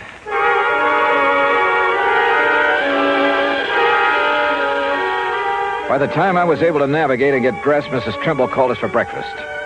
To say the Trimbles were upset over what had happened to me would be an understatement. Breakfast waited while we all went out to the bunkhouse. Shorty was gone. Took what little he owned with him, too. Has either of you any idea why he'd attacked me? Good heavens, no. But I never did really trust that man. He was such a sneaky-looking... like a little rat. Yet he was the only one who stayed when I couldn't keep their wages up to date. Where would he ever get hold of chloroform? That's the part I don't understand. From the locker, dear. Back in the barn. Huh? You know, the stuff we got to put that old sick mare out of the way. Oh, yes, of course. I think why Shorty did this is pretty obvious, Johnny. Yeah? He was afraid you'd find out what and who killed off this herd. Bart, look. Here, Betty. The note on top of this bunk. Here, let me see it. What's it say, Johnny? I'm tired working for no pay. I will leave you know where to send my pay when you collect on that there insurance. Shorty. Shorty Skinner. The crazy fool. Wanted his money. He knew I had none, but I could collect plenty on the insurance if he poisoned my herd. Oh, was it poison, Trimble? What? You didn't seem to think so before, but now that you have somebody to pin it on... No. Now you seem pretty sure of it. Mr. Dollar. No, Johnny, it must have been Shorty. Maybe not. When the vet arrives, if he decides the herd was poisoned, okay, we'll take it from there. Act 3 of yours truly, Johnny Dollar, in a moment. Our flag now numbers 50 stars, and behind each star there stands yet another flag, representing one of the 50 states. Wyoming's state flag pays homage to the monarch of the Great Plains, the bison, or buffalo as we call him. Set over the bison is the Great Seal of Wyoming, almost as a brand. The red on the flag's border represents the Indians who knew and loved the country long before white settlers arrived. It also represents the red blood of the pioneers who gave their lives in reclaiming the soil. The red, white, and blue border of the flag indicates Wyoming's oneness with the Union. Wyoming's state flag, the flag of the 44th state to enter the Union, was adopted on January 31st, 1917. And now, Act 3 of yours truly, Johnny Dollar and the Eastern-Western Matter.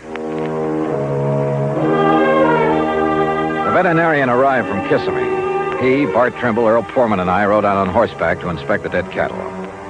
As I had anticipated, the vet made it plain that the bodies were too far decomposed for him to tell anything. Until, that is, he noticed a pale purplish line around the inside edge of a watering trough at a far corner of the fence. Whoever used it didn't realize that it'd leave this telltale ring around the trough. Used what, Doctor? Well, let me scrape off a little, make sure. You think it's a poison, Doc? If I can taste it without getting enough to hurt me. Ooh.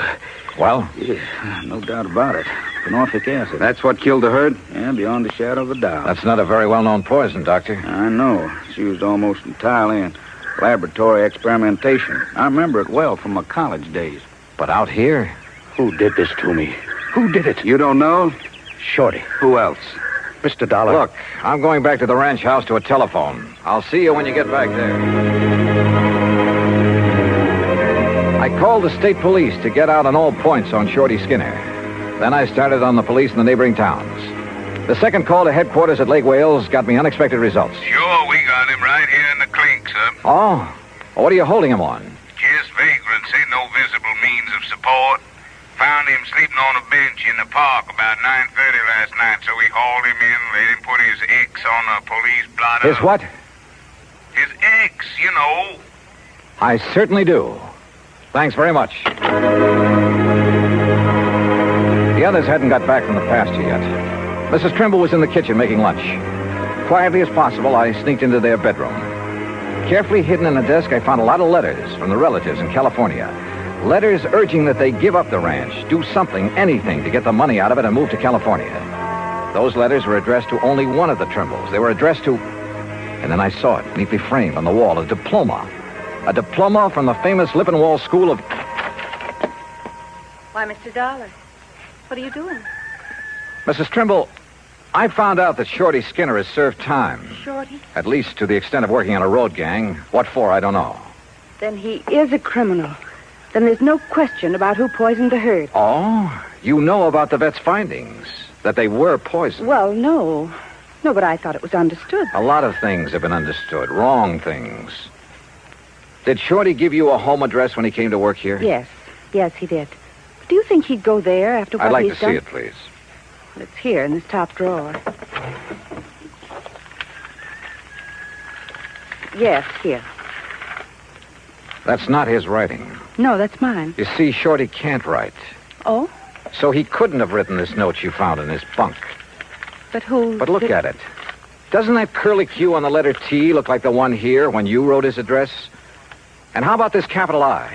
Good heavens, Mr. Dollar. Friends who wanted you to go to California, and you wanted to go. Of course. But as Bart told us, you reconciled yourself to staying here, apparently. I did.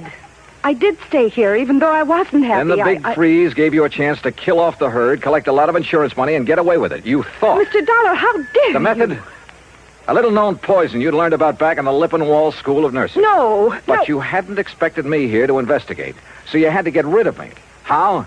As a nurse, you knew all about chloroform. Look, Mr. Dollar... It was a natural, with me sleeping with my head on the pillow, and you knew that Earl was a sound sleeper. He's been here before. And who'd get blamed? Shorty, because he'd left.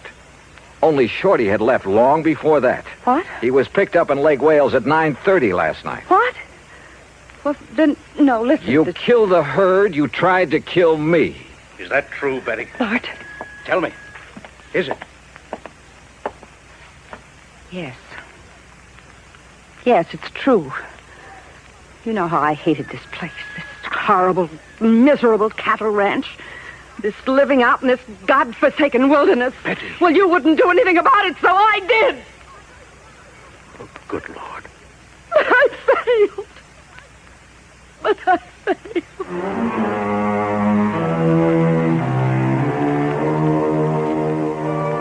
I Item 3, $50 to a lawyer at the county seat who took my deposition. It'll be used in the trial of Betty Trimble. As for Bart Trimble, well, I'm sorry for him. Expense account total, including transportation back to Hartford, $207 even. Yours truly, Johnny Dollar.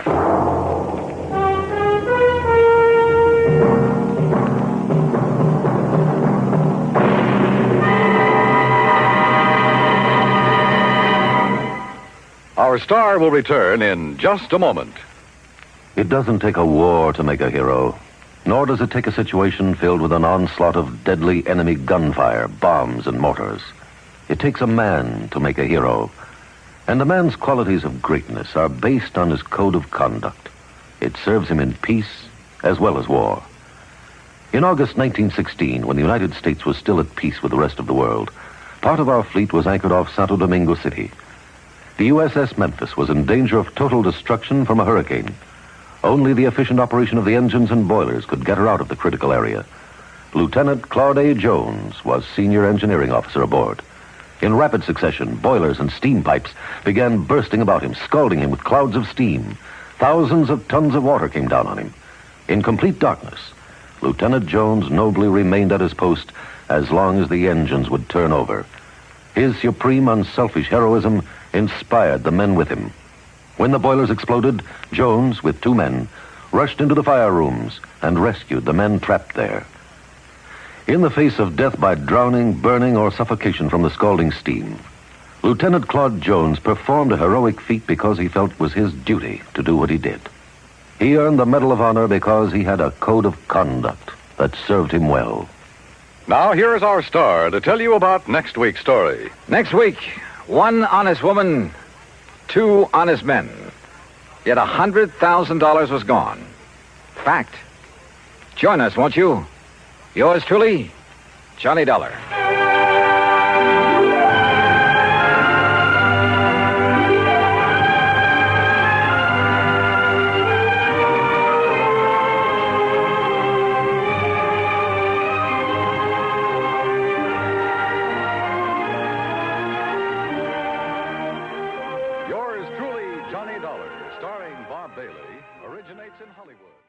From Hollywood, it's time now for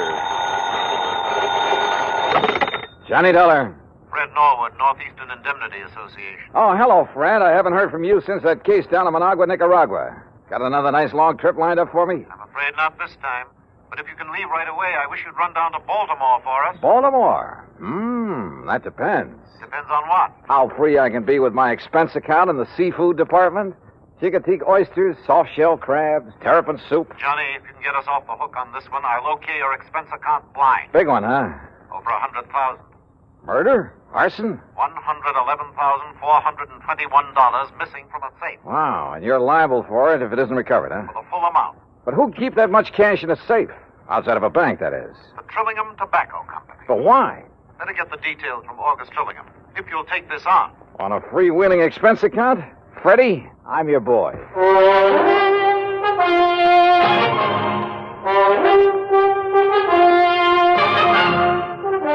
Bob Bailey in the exciting adventures of the man with the action-packed expense account.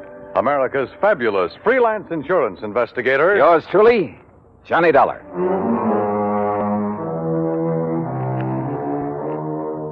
Expense account submitted by Special Investigator Johnny Dollar to the Northeastern Indemnity Association, Hartford, Connecticut. Following is an account of expenses incurred during my investigation of the Wayward money matter. Expense account item 1, 2630, plane fare and incidentals, Hartford to New York to Baltimore, and a cab to the Sheraton Belvedere. After all, I could afford the best. Item 2, a 10-cent phone call to Mr. August Trillingham. He'd be glad to see me. Somewhere that name rang a bell. Item 3, $1.20 for a cab to the Trillingham Tobacco Company on Conway near Charles Street. It was a huge old brick building with what I guess you'd call a vaulted roof. Offices at one end of it, and the rest looked like a kind of warehouse. I'm glad you could get here so quickly, Mr. Dollar. The loss only occurred last night, you know. Well, I left Hartford the minute the insurance company called me. So, somebody blew your safe and walked off with a lot of... Opened the safe, Mr. Dollar, and took over $104,000. Do you always keep that much cash on hand? Yes, because of the nature of our business. What do you mean? Well, the tobacco was grown by the farmers hereabouts, barn cured for a month or 2 or 3, and then brought here. Uh-huh. We graded according to quality and color and tied into hands. Hands? Bunches of 20 or 30 leaves, depending on size. Oh, I see. And then we pack it in hogsheads and ship it to the auction warehouses. We're kind of a middleman between the small farmer and the auction. I said small farmer, Mr. Dollar. Well? People for whom tobacco is only an incidental crop. There are a lot of them. And since we buy from them outright, they want cash. Not checks or payment due the first of the month. Oh, no, cash. Oh, I see. And you're always gambling on what you'll be able to get at the auctions. That's right. Ah. How's business, Mr. Trillingham? Not as good as I'd like, of course, but I'm sure it'll pick up later in the year. Why do you ask? Oh, just wondered. In a matter like this, I want to know all I can. Yes, but you said that as though you meant to imply that perhaps... I meant to imply nothing. Look, you said that safe wasn't cracked. I said it was opened. And I'm sure I know by whom. You what? Well, then why send for me? Well, after all, the liability is now your company's. Well, who did it? For years, we've had a bookkeeper, little pipsqueak of a man named Elmer Cockerly. Well, if he must did have been here 15 or 20 years, even before I bought this business. You haven't always owned it? Oh, no. I made my money during the late 20s, Florida real estate. Oh, yes. Seems to me I've heard something about your success down there. I retired, traveled around till the mid-40s, and then decided to get back into the swing of things, and I bought this business. Yes, okay. Now, about this Elmer Cockerly. Oh, a mild, timid, ineffectual sort of little man. And I suppose after 20 or 30 years of this dull, routine job, after seeing and handling so much money all the time... Yeah, I see what you mean. Well, anyhow, at tax time, I decided to have the accounting firm of Hanley, James, Chadwick, Kermer, and Wormsbecker go over our books, just as a matter of course. And? It was then that Elmer Cockerly suddenly discovered that some of the records were missing. I see. Things balanced out at the end of the year, mind you, but those 3 or 4 months were missing. And it was during that period that Elmer had painted his home, bought a new car. Didn't you investigate immediately? Of course. Seems to me it was then that you should have sent for me. Well, since our business is strictly cash, both in and outgoing, there was nothing we could pin on him. What's more, he was as concerned as I was, apparently. And after all, since things finally balanced out, but I wonder. Yeah, I should think you would. And now, since he's the only other person who could open the safe... What does he say about this robbery? He didn't come in this morning. I called his wife. She hasn't seen him since he left for work yesterday morning. You know where he lives? Yes. Do you have a description of his car, license, and so on? Yes, I have. Okay, Mr. Trillingham. I'll notify the police from here. Then I'm going out to his house to see what I can learn there. May I use your phone? Of course. Yeah, it wouldn't be the first time a timid soul had finally felt his oats, had run off with company money. And usually that type was hard to find. The methodical mind always planned things well, including a getaway. Item 4, 80 cents, taxi to a car rental agency. Item 5, $50 deposit, and I drove to Elmer Cockerly's home, a few blocks off Wilkins Avenue, west of town. I wondered why the old fella had done it. Sometimes the why can be the best clue as to where to hunt for a man. And you know something? A good part of the why became very clear when the door of Elmer's house was opened.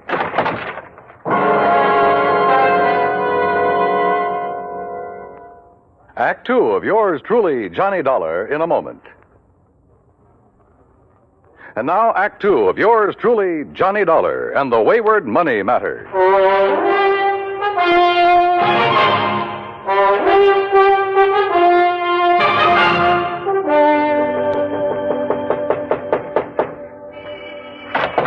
Yes, what do you want? Mrs. Cockerly? I'm Mrs. Cockerly. Who are you? Johnny Dollar, insurance investigator. Insurance investigator? I haven't even filed a claim on Elmer yet. Oh, you think your husband is dead, Mrs. Cockerly? Well, of course he is. You think for a minute he'd walk out on me? That's why you think he's dead? Ain't that enough?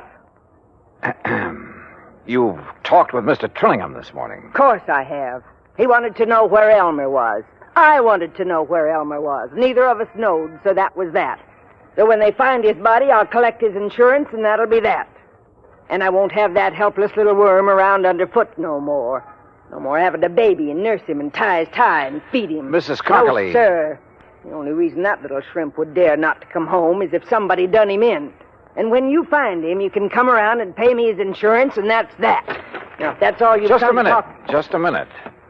Did Mr. Trillingham tell you that over $100,000 was taken from the safe at the office? No. Elmer didn't do it. I know he didn't. Do you? Working his fingers to the bone year after year, handling all that money, and him and me just scraping along. Why, if it wasn't for beneficial finance helping us along now and then, I don't know what we'd have done. Yeah, well, I look. told him more than once if he wasn't such a spineless little mouse, he'd help himself to some of that money. They'd never miss it, being a cash business like it is, and Lord knows he deserves some of it. What'd he say to that? Scared him, made him angry, so I'd keep rubbing it in. Great marriage you two had. Sometimes he'd scream and yell like a baby. He dared to scream at you? I'd let him. I got so sick of him, it did me good to see him blow his top. Believe me, I told him more than once, if I was in his place, I wouldn't hesitate. Well, go ahead, he says. Go ahead. And he give me, go ahead, he says. He gave you what, Mrs. Alkali? The combination to the safe? Yes. Yes, he did. So what of it? So maybe I went down there and robbed it last night. Well, how did you know it was last night? I didn't tell you that. All right. All right, maybe I did. I'd like to see you put it on me. Maybe I will. You think I can't use that kind of money? You think I don't deserve it after struggling all these years, caring for him for nothing because he didn't have the gumption to get what he should have? You know something, Mrs. Alkali? I doubt if you ever gave him a chance to show any gumption. Huh? Do you know Elmer? Did you ever see him? No. And look. Look at his picture here on the hall table. All right. A baby, that's all he is. All or right. was. You've made with a lot of big, noisy talk. Now, just Probably most of it's a lie. I don't believe you'd live 10 minutes with a man if you really felt that way about him. Look, mister. But there must be some reason for it. Some reason for trying to make me suspect you. I told you. Maybe you did do it. Did you? But I'd like to see you prove it. Well, I don't think you did. I'd like to see you prove that. I think all you're trying to do is cover up for him, protect him. And I'll say this, you're taking a mighty offbeat way to do it. Now listen. Where is he? You really think Elmer, little Elmer, could have... No. No, he really didn't have the gumption. All right, who else? He couldn't have, Mr. Dollar. Outside of his books and figures at that office, he could hardly take care of himself. That's why he needed me, to tell him what to do and feed him and take care of him. Well, this is quite a change of pace, Mrs. Alkali. So maybe I did make him toe the line, so what about it? He liked it. Some people are that way, just like me. I gotta have somebody I can lord it over him. Anything wrong with that? Well... I don't believe a thing you said. Oh, you don't? Now, where is he? Where is Elmer? I don't know. And if he didn't rob that safe, who did? He couldn't. How should I know? Why don't you ask that August Trillingham, his fancy boss that's kept him and me starving all these years? Did you think of him? Everybody's a suspect at a time like this. Dear August. Including his you. Friend, the boss. Used to go catfishing together up the creek. Great privilege for poor little Elmer to go fishing with the boss who made all the money. That's where I thought he was last night when he didn't come home to supper. When he wasn't home all night, poor dear. All right, Mrs. Alkali, just quit acting. Acting? Somebody stole that Now, money, and listen. apparently only 3 people knew the combination of that safe. Trillingham, your husband, and you. I tell you, go ask that Trillingham. But only one of the 3 has run out, disappeared. No. No, I'll never believe that Elmer did it. He could. Sure he could. Anybody could. Now, where is he? I don't know. I think you do. No. And you're trying to protect him. Or are you waiting to hear from him so you can join him and the money? That isn't true. Then why isn't he here, if half of what you told me is true? Because go answer the phone. Hello. Yes, I'm her. Who? Oh, just a minute. Sergeant Macklin, he says. Oh, the man I talked to at police headquarters. Here. Thanks. Johnny Dollar. This is Macklin, Mr. Dollar. Yeah, Mac. Looks like it's all sewed up. Yeah, who? Elmer Cockerly. Driver's license, identification You found the card. money? Well, what's left of it. They got the money, did they? You know what Cockerly looks like? I've seen his picture. Well, then maybe you better come out here. Where? Hance's Bridge. Hance's Bridge. That's where Yeah, Elmer used to go it's, catfishing all the time. It's about 9 miles up the creek north of town. Okay, I'll see you there. Yeah, I want you to see if you can identify Cockerly's body. Oh, I see. Act 3 of yours truly, Johnny Dollar, in a moment. And now Act 3 of yours truly, Johnny Dollar, and the Wayward Money Matter.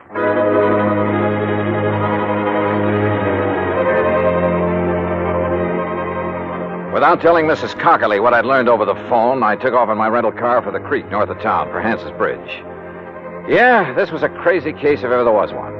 Elmer Cockerly, bookkeeper for the tobacco company, was the only real suspect in the $104,000 robbery. And where there's only one suspect, I always begin to wonder. But who else was there? His wife? Maybe. She'd done everything she could to confuse me. The owner of the company, Trillingham? Yeah, I thought of him too.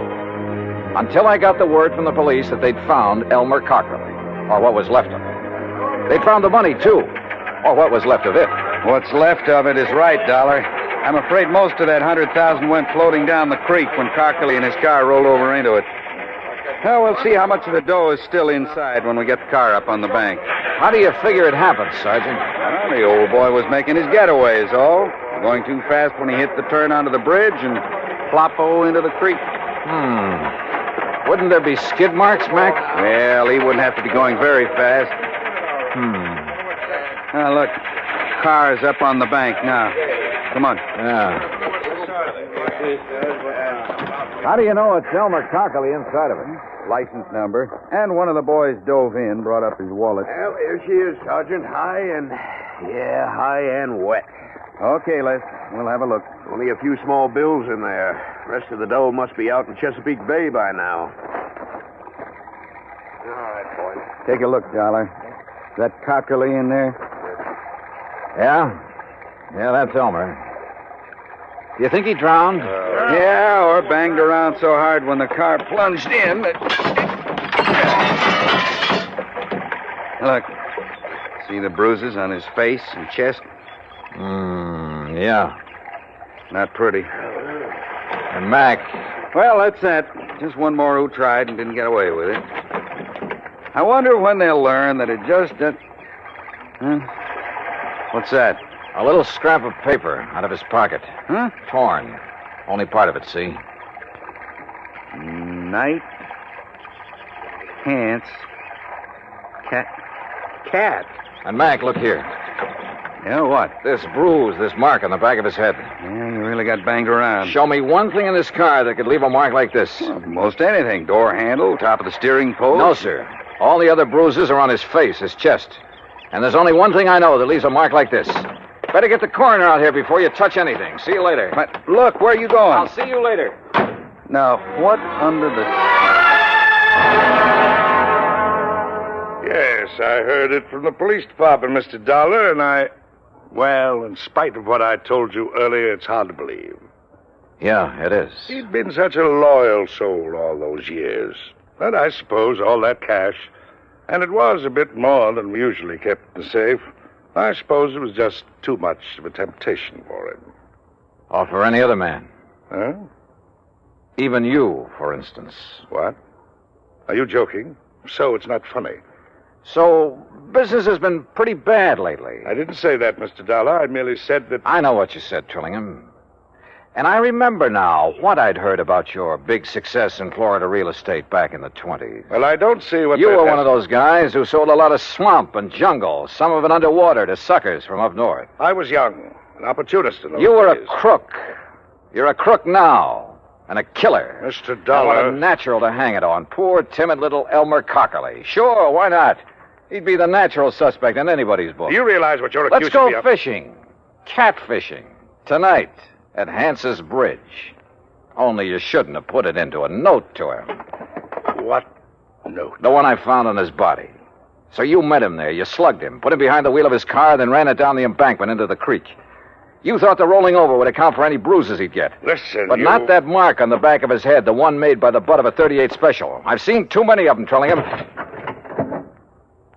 Oh, I see. You still have it. That's right. And I'll use it.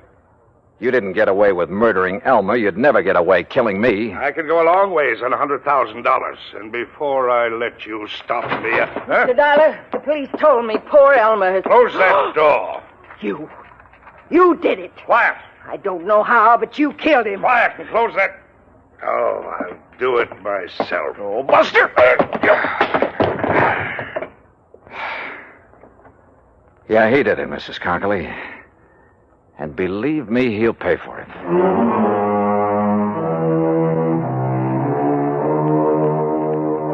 Well, so ends another dirty chapter in the history of crime.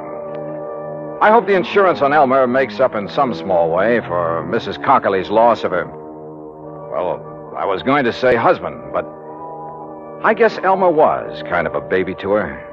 To manage, to browbeat, and to love. Expense account total, including transportation back to Hartford, $104.70. Yours truly, Johnny Dollar.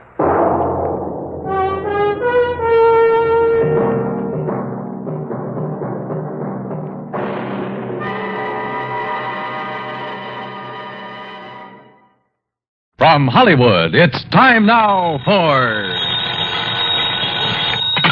Johnny Dollar. Pat McCracken, Johnny, Universal Adjustment Bureau. Oh, hi, Pat. Johnny, you've handled a lot of difficult cases for the companies we represent. You've done a magnificent job. Saved some of them a lot of money. Huh? Sometimes nipped things in the bud even before they've happened. Pat. And there have been times when you've given up personal plans to take them on at a moment's notice and without question. Listen, that bush you're beating around is getting pretty big. All right, then I'll get to the point.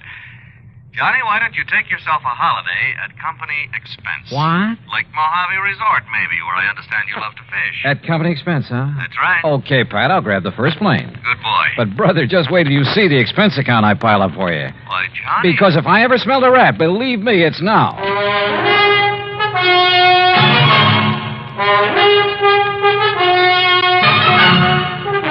Bob Bailey in the exciting adventures of the man with the action-packed expense account. America's fabulous freelance insurance investigator. Yours truly, Johnny Dollar. And now, Act One of yours truly, Johnny Dollar.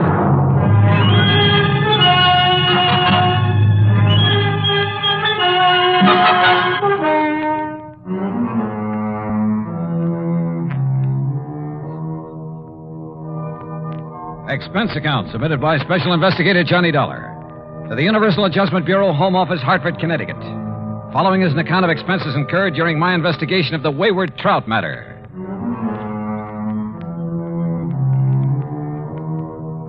Expense account item 1, $174.50, plane fare, Hartford to Los Angeles and Los Angeles to Las Vegas.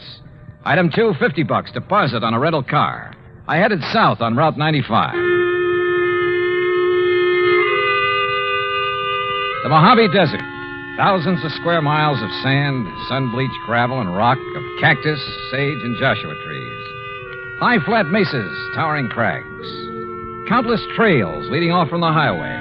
Long abandoned roads leading up into the harsh, bleak mountains, with their promise of infinite wealth to the prospectors who scratched away in their hungry search for silver and gold. And who knows, perhaps some of these were trails of the pioneers who beat a tortuous path westward to the great Pacific, who, with their oxen and heavy wagons, were lucky if they made 6 miles a day. Yet here I was, cruising along at an easy 60 miles an hour. And above me, a jet plane, lazily tearing off 600 miles an hour. Yeah, it made me think about the men who lived and struggled here, the men who died of hunger and thirst following the same path I was taking, never knowing that only a few miles away beyond the mountains was the mighty Colorado. Water, food, and life for those lucky enough to find it. But let's get to more practical things, like Davis Dam and huge Lake Mojave. On the east bank at the lower end, Lake Mojave Resort, with its clean, modern cabins, boathouse, dock, and harbor. Everything for a fisherman. It was after 9 p.m. when I pulled in. My old friend Buster Faber was waiting for me. By golly, Johnny, I'm glad to see you. Yeah, same here, Buster. How are you? Before you start on why I'm here, how's the fishing? You remember Ham Pratt, the general manager? Sure do. How is he? Went out 3 days in a row, got 3 limits, 5, 6, 7 pounders. Oh, and I have to come here on business. Yeah, but as soon as you clear it up, you and I are going to do some fishing. Believe me, we'd better. But now, what's the problem? Oh, here, let me take your bags. You're in number 8. Okay. I'll put you right next to Mr. Hatch. Hatch? Old-time confidence man, Johnny, and just plain big-time thief. Oh, Gordon Hatch? That's the one. Used to operate up in San Francisco, over in Reno? Tried Las Vegas, too, but they ran him out. Sure. He served a couple of short stretches for petty theft, things like that. But they could never nail him for anything big. That's right. Sit down. Yeah. Well, what's he doing here? Oh, ordinarily, we'd give a man like that some excuse about being full up, something like that. I should think so. But Ham and I decided if we let him stay, and with somebody like you here, well, maybe we could do a kind of public service. Keep talking, Buster. Well, Tuesday morning, I got a call from some wealthy folks in Los Angeles. They wanted accommodations for themselves and their wives beginning tonight. They're doing now. So? Well, Tuesday afternoon, this Gordon Hatch came barreling in. My wife, Marilyn, not knowing who he was, put him in number 7. What are you getting at, Buster? Well, those folks from L.A. have been here before, Johnny, and the women always come with enough furs and jewelry To a fishing resort? Well, you see, every night they drive up to Vegas to gamble and take in the fancy night spots. Ah, but what makes you think Hatch would come here just because of them? One of them's a lawyer that got him sent up for embezzlement once, and Hatch always swore that someday he'd get even. Oh, well, now, Buster... I don't think he'd try any rough stuff, anything like that. He isn't the type, but... Well, that's why I called Hartford. Well, what's the insurance angle? There isn't any. Unless a lot of heavily insured jewelry suddenly disappears from around here. And your man in Hartford was willing to play along with that.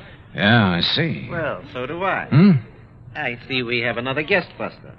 How do you do? My name is Gordon Hatch. Mr. Hatch, this is Johnny Dollar. He's come for a few days fishing, the same as you. Excellent. We must go out together, Mr. Dollar. I found a couple of wonderful spots. Yeah, I understand you had pretty good luck, sir. Oh, didn't Ham Pratt tell you about the big one I got over near Sculpture Rock? Nearly 10 pounds. I'm keeping him in a live box so I can take him back to Los Angeles and have him stuffed. Live box? Yes. It's a big sort of box made of heavy screen, Johnny. You leave it in the water, it'll keep the fish alive for days. That's right. Well, aren't you afraid somebody will walk off with them? Oh, the nice people who come to this nice place? Of course not. And as a fisherman, I'm sure you know that even the worst crook in the world wouldn't touch another man's catch. Yeah. Look, excuse me, I hear some cars coming down the road. Must be the folks I'm expecting. Why, of course, Buster. I'll see you later. Right. Any plans for the evening, Mr. Dollar? Oh, not particularly. I'm a little tired. Then come along into my cabin next door. Have some excellent scotch and plenty of soda. Oh, well, I've had a pretty long day. Now, look, we can relax and regale each other with tall tales about the big fish we've caught here and there. After all, there isn't anything else to do out here of an evening. Oh, I kind of thought I'd wander down to the dock and see if Ham Pratt is about. Oh, save that for tomorrow. Now, come along, Mr. Dollar. I won't take no for an answer. Actually, I was glad for the invitation. I wanted to know more about this man, sound him out if possible, about his real reason for being here. As it turned out, we spent a very pleasant evening talking entirely about fishing. Only once, in answer to a pretty direct question, did he speak about what I wanted him to. That is all water over the dam, Mr. Dollar. If it's possible to make amends for some of the, shall we say, questionable things I may have done in the past, well, I can only assure you that I'm sincerely trying to make such amends. Please don't embarrass me this way again. Yeah, sorry. Now, tomorrow we'll go fishing. Well, I'll not only take you to one of the hottest spots on the lake, but I'll show you the beauties I have in the live box. You'll turn green with envy. Right, Cap? Well, it's been a pretty long day, and I really should hit the sack. So should I. Well, here we go. Bottoms up, and may tomorrow bring us each a limit. That I will drink to. Now, there we are. And I'll see you at the crack of dawn. Sleep well. Right. Right? Wrong. Sure, I was tired. It had been a long day. But not long enough to make me drop off to sleep almost before I could get out of my clothes. That nightcap had a lot more than scotch in it. Yeah, I'd fallen for one of the oldest tricks in the world. And until I woke up, anything could happen.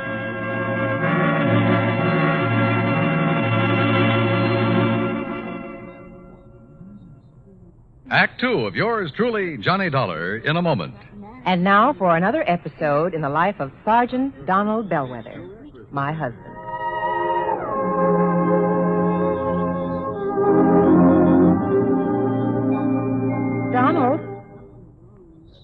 Donald. Sergeant Donald Bellwether. Please, Reba, can't you see I'm absorbed in the sports section? So I see. Who's the girl in the bikini? A shot putter? Look, what's the difference if she's an athlete or a Hollywood celebrity? Why do you insist on disturbing me while I'm reading? Did you drop off the laundry this morning? Yes, dear. Did you mail my letters? Yes, I mailed the letter. Did you know that angry, brooding, and impatient drivers are the major cause of many accidents? Yes, I know. What? I said angry or impatient drivers behind the wheel cause many serious accidents. And when a driver is emotionally upset, he's more apt to make an irrational decision or take unnecessary chances. My dear wife, you ought to know by this time that I am a well-adjusted individual. I have complete control over my emotions. You didn't have this morning. Now, just because I burned the toast, you stormed out of the house in a fit of rage. You didn't even kiss me goodbye. Mm-hmm. You're determined to pick a quarrel with me, is that it? No, I just want you to drive safely. I don't want you to be under any emotional strain when you drive a car. I want you to return home safely. I love you. Come here, woman. Yes, darling. You sit right here on my lap, and I'll give you that kiss you missed this morning. And you promise you'll never again drive the car when you're angry? I promise. Oh, that's my Donald. That's my doll.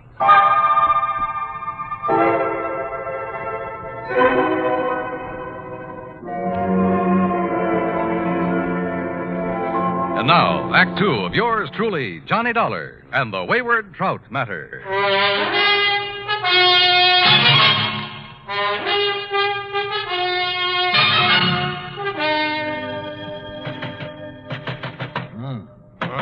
What is it? Hey, Johnny. Huh? Oh, it's Buster. You all right in there, Johnny? Oh, sure, I'm all right. Here, look. Holy, what time is it anyway? Almost 9 o'clock. Oh, look at those big red eyes. You aren't kidding. I feel as though Where's Gordon Hatch? Went out fishing at the crack of dawn. Said you'd promised to go with him, but he pounded on your door and finally gave up. Johnny, you look like you... Hey, Buster, the folks you were expecting in from Los Angeles. Yeah, they came right after I left you and Mr. Hatch last night. 6 of them. I figured you wanted to be alone with Hatch to sort of feel him out. Yeah, I did. But is everything all right? Yes, so far as I know. And the point is, did you learn anything from Mr. Hatch last night? Only that he claims to have turned over a new leaf, is now the soul of integrity. Yeah? Well, I wonder. You say he's out fishing, huh? That's right. Know where he went? Well, one of his favorite holes, the one I told him about, is in the big basin about 10 miles up the lake. What about the folks from L.A.? They're still asleep in their cabins. Look, Johnny, like I told you, Hatch isn't the kind of trying any rough stuff, even against Mr. Fellows, the lawyer who sent him up one time. And he's here with that party? He's the one that organized it, made the reservations. Now, listen, Johnny, I may be all wrong about Hatch. In spite of his threat to get even with Fellows? Well, I mean, maybe he's gone straight. He certainly acts like a nice enough guy. Yeah. Well, the only thing I can do is keep an eye on him. If he makes a play, I'll nab him. If he doesn't, well, my trip out here will have been wasted. Wasted? I thought you and I were going to do some fishing. Oh, well, now that's different. Ooh.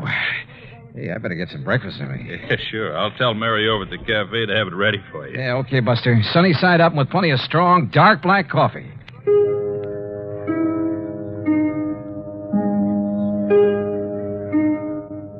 My head felt like it might split open any second, and I was more sure than ever that Hatch had poured me a Mickey last night. Yet he had expected me to go out on the lake with him this morning. Must have been nearly 10 a.m. by the time I'd showered, shaved, dressed, and joined Buster at the little cafe. Already, half a dozen early morning anglers had come back to boast about their catches, and the big ones had got away. Now, don't you tell us all, Buster, but that big one, Buster, he must have been 8.5 pounds. Yeah, I'm sure it was, Mr. Hector. Well, the place I lost him was in the second cove this side of the dam by the big square rock. Second cove this side of the dam, did you say? That's right next to the big square rock. Hey, Jim, I know a great spot for us to try this afternoon. Yeah, I heard that, too. Now, don't you tell us all about that spot, Buster. Cross my heart, Mr. Hector. Good. Say, Henry, I want to tell you about a place I found this morning. You feeling any better, Johnny? Yeah, much. Now, listen. If Gordon Hatch is up here after the money and jewelry of Mr. Fellows and his party, or for any reason at all connected with them, Yeah? I think you and I had better hop into a boat and get... Mr. Fellows. Oh, yes, Miss Fellows. Good morning. Please come outside quickly. Come on, Johnny. Right. Miss Fellows, this is Johnny Dollar, friend of mine, special investigator. Oh, thank goodness you're here, Mr. Dollar.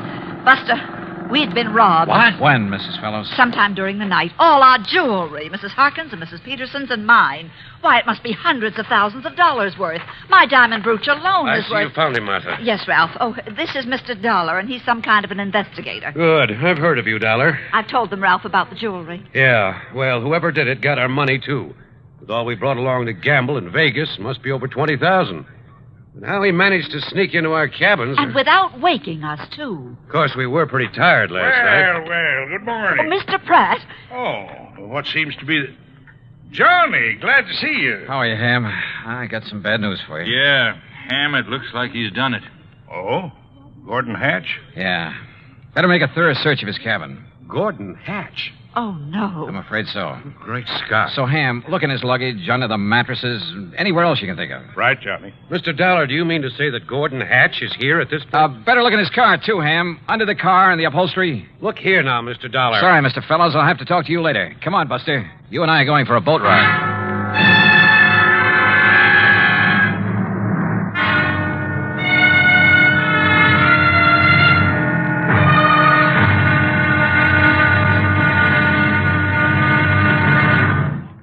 Act 3 of yours truly, Johnny Dollar, in a moment. Do you know who Uncle Sam's lawyer is? If your answer is the Attorney General, you're absolutely right. But being legal advisor to the President and other governmental agencies is only part of his job. His main task is running the Department of Justice, which makes sure that the laws passed by Congress are carried out, and that lawyers are available when the government must be represented in court. Let me give you an example. Suppose there is some question concerning the amount or kind of tax you should pay, or suppose you and the government don't agree as to which of you owns certain land. That's when the Department of Justice steps in to represent the government side of the case. If anyone is brought to trial for counterfeiting, smuggling, gold hoarding, or passport forging, the Department of Justice prosecutes the case. It also handles all matters dealing with legal immigration. And all of this activity is the responsibility of an important member of the President's Cabinet, the Attorney General. Just as it is the duty of the United States government to protect each and every one of you, it is the duty of the Attorney General to protect the government of the United States. And now, Act 3 of yours truly, Johnny Dollar, and the Wayward Trout matter.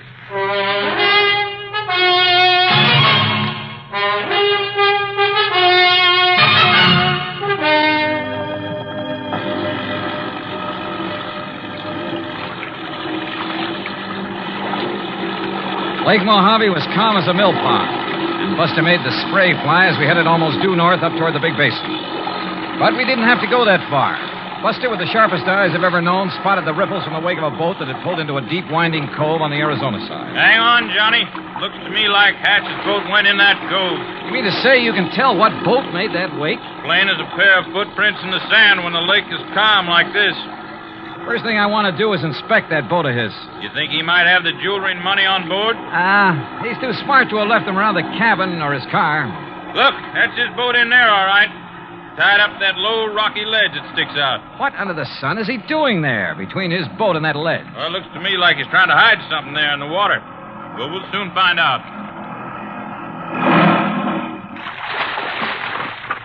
Well, Buster, Mr. Dollar, it looks like you've caught me in the act. Yeah, it kind of looks that way, doesn't it, Hatch? What were you so busy shoving down in the water between your boat and that ledge when we pulled out? Well, I figured no one would find it here, Mr. Dollar. Yeah, I'll bet. But I decided to move the live box into this hidden cove when I first came out this morning. The live box? Well, after all, it was you who warned me someone might try to steal some of these beautiful fish I've caught, and I'm keeping alive in it. But as long as you found me out, well, here, take a look at it. Now, listen here on his boat, Johnny. Here, look at them. Ever see such a nice mess of bass in your life? Yeah, they're beauties. And that trout on the bottom. I got him way up the lake yesterday morning. Must be 10 pounds. That's the one you plan to have stuffed? That's the one. Well, you better have it done pretty soon. He looks dead to me. Yes, he was this way when I came out this morning. So, when I'm through fishing today, I'll head back to L.A. with him to a taxidermist. Hatch, there's something I want to talk to you about. I know, Dollar. But it's your own fault. Huh? I pounded on your door till I thought I'd wake the dead. Oh, no, that isn't what However, since you're here now, well, why not keep our fishing date now? Mr. Hatch, will you please... Darn it, though, I don't have an extra rod in my boat. Well, come on, Johnny. I'll give you one out of my boat, rod and reel. Oh, yeah, sure, okay. Dollar, I'll take you to fishing spots even Buster doesn't know about. Not a sign of the jewels and stuff on the boat, Johnny. I even went through his tackle box. Well, maybe he's hidden the stuff somewhere along the shore. If he's the one who took it. He looks and talks as innocent as a baby. So the only thing I can do is keep an eye on him, try to feel him out. Come on, boys. Time's a wasting. Oh, here, Johnny, you try this rod on for size. Well, that looks good to me. And here, take along a couple of these fast strike minnow hooks. If anything, they'll get you big bass. They sure will. Yeah, or maybe a trout like the one that Mr... What's the matter, Johnny? Come on, Buster. What? What's the matter? Well, it's about time. What were you two gabbing about over there? Say, Hatch, I want another look in the live box at that big trout. I don't blame you a bit. Well, step into the boat, and I'll raise the top so you can really see it. No, I think I'll pull the whole contraption up here on the ledge. That'll take the fish out of the water. Well, you said that trout was dead early this morning. Well, that's right. Then why is he on the bottom of this thing? Why isn't he floating belly up? Here now. I don't know, but I don't see... Now, wait, what are you doing? Oh, those beautiful fish in there will die like the trout. Oh, I just want a real close look at that trout. Oh, just a minute. These live ones will hold still long enough for me to... Dollar, put them back in the water. Here we are. Ooh, 10 pounds? Look here now. Why, this fish weighs 20 pounds if he weighs an ounce. Dollar? And no wonder the way you've got him stuffed full of... Oh, how about this? A beautiful diamond brooch. No wonder you decided to get back to L.A. And not to stuff this trout, but to unstuff him. And how about this bracelet? Emeralds, aren't they? And look at these nice new $100 bills. A bit wet, perhaps? You're holding more than money and jewels in your hand, Dollar. Oh, now, put that thing away. I'm talking about your life. And I won't hesitate to pull this trigger unless you toss that money and those jewels into this boat. While I toss this over at you, Mr. Hatch? Put it down, Buster, or I'll shoot you, too. Toss me the jewels, Dollar. Toss them. And Buster, stay where you are. How about the whole trout, Mr. Hatch? All right, drop that. Boy, Johnny, you really clobbered him. Yeah, but... Oh, Buster, if you hadn't thrown that oar... And if you hadn't hit him in the face with that wet fish, Johnny, he would have plugged you. Yeah, Buster, I always did like trout.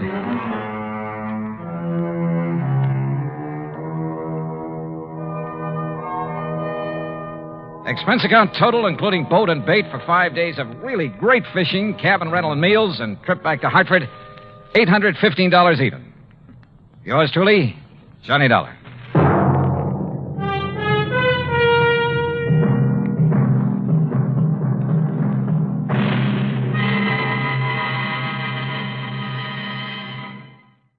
From Hollywood, it's time now for... Johnny Dollar. Ben Orloff, Mr. Dollar, at Continental Insurance Company in New York. Oh, yes, Mr. Orloff. What can I do for you? Did you ever hear of a place called Virtue? Are you kidding? I'm very serious. Oh, wait a minute. Virtue, South Carolina? That's right. You, want me to go down there? Yes, if you will.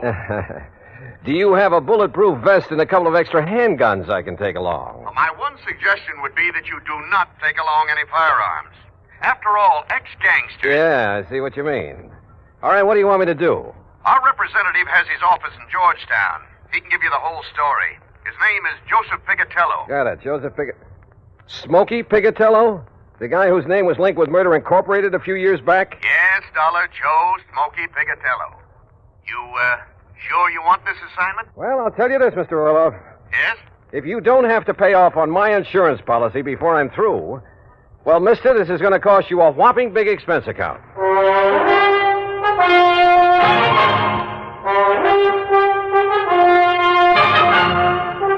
Bob Bailey in the exciting adventures of the man with the action-packed expense account. America's fabulous freelance insurance investigator. Yours truly, Johnny Dollar.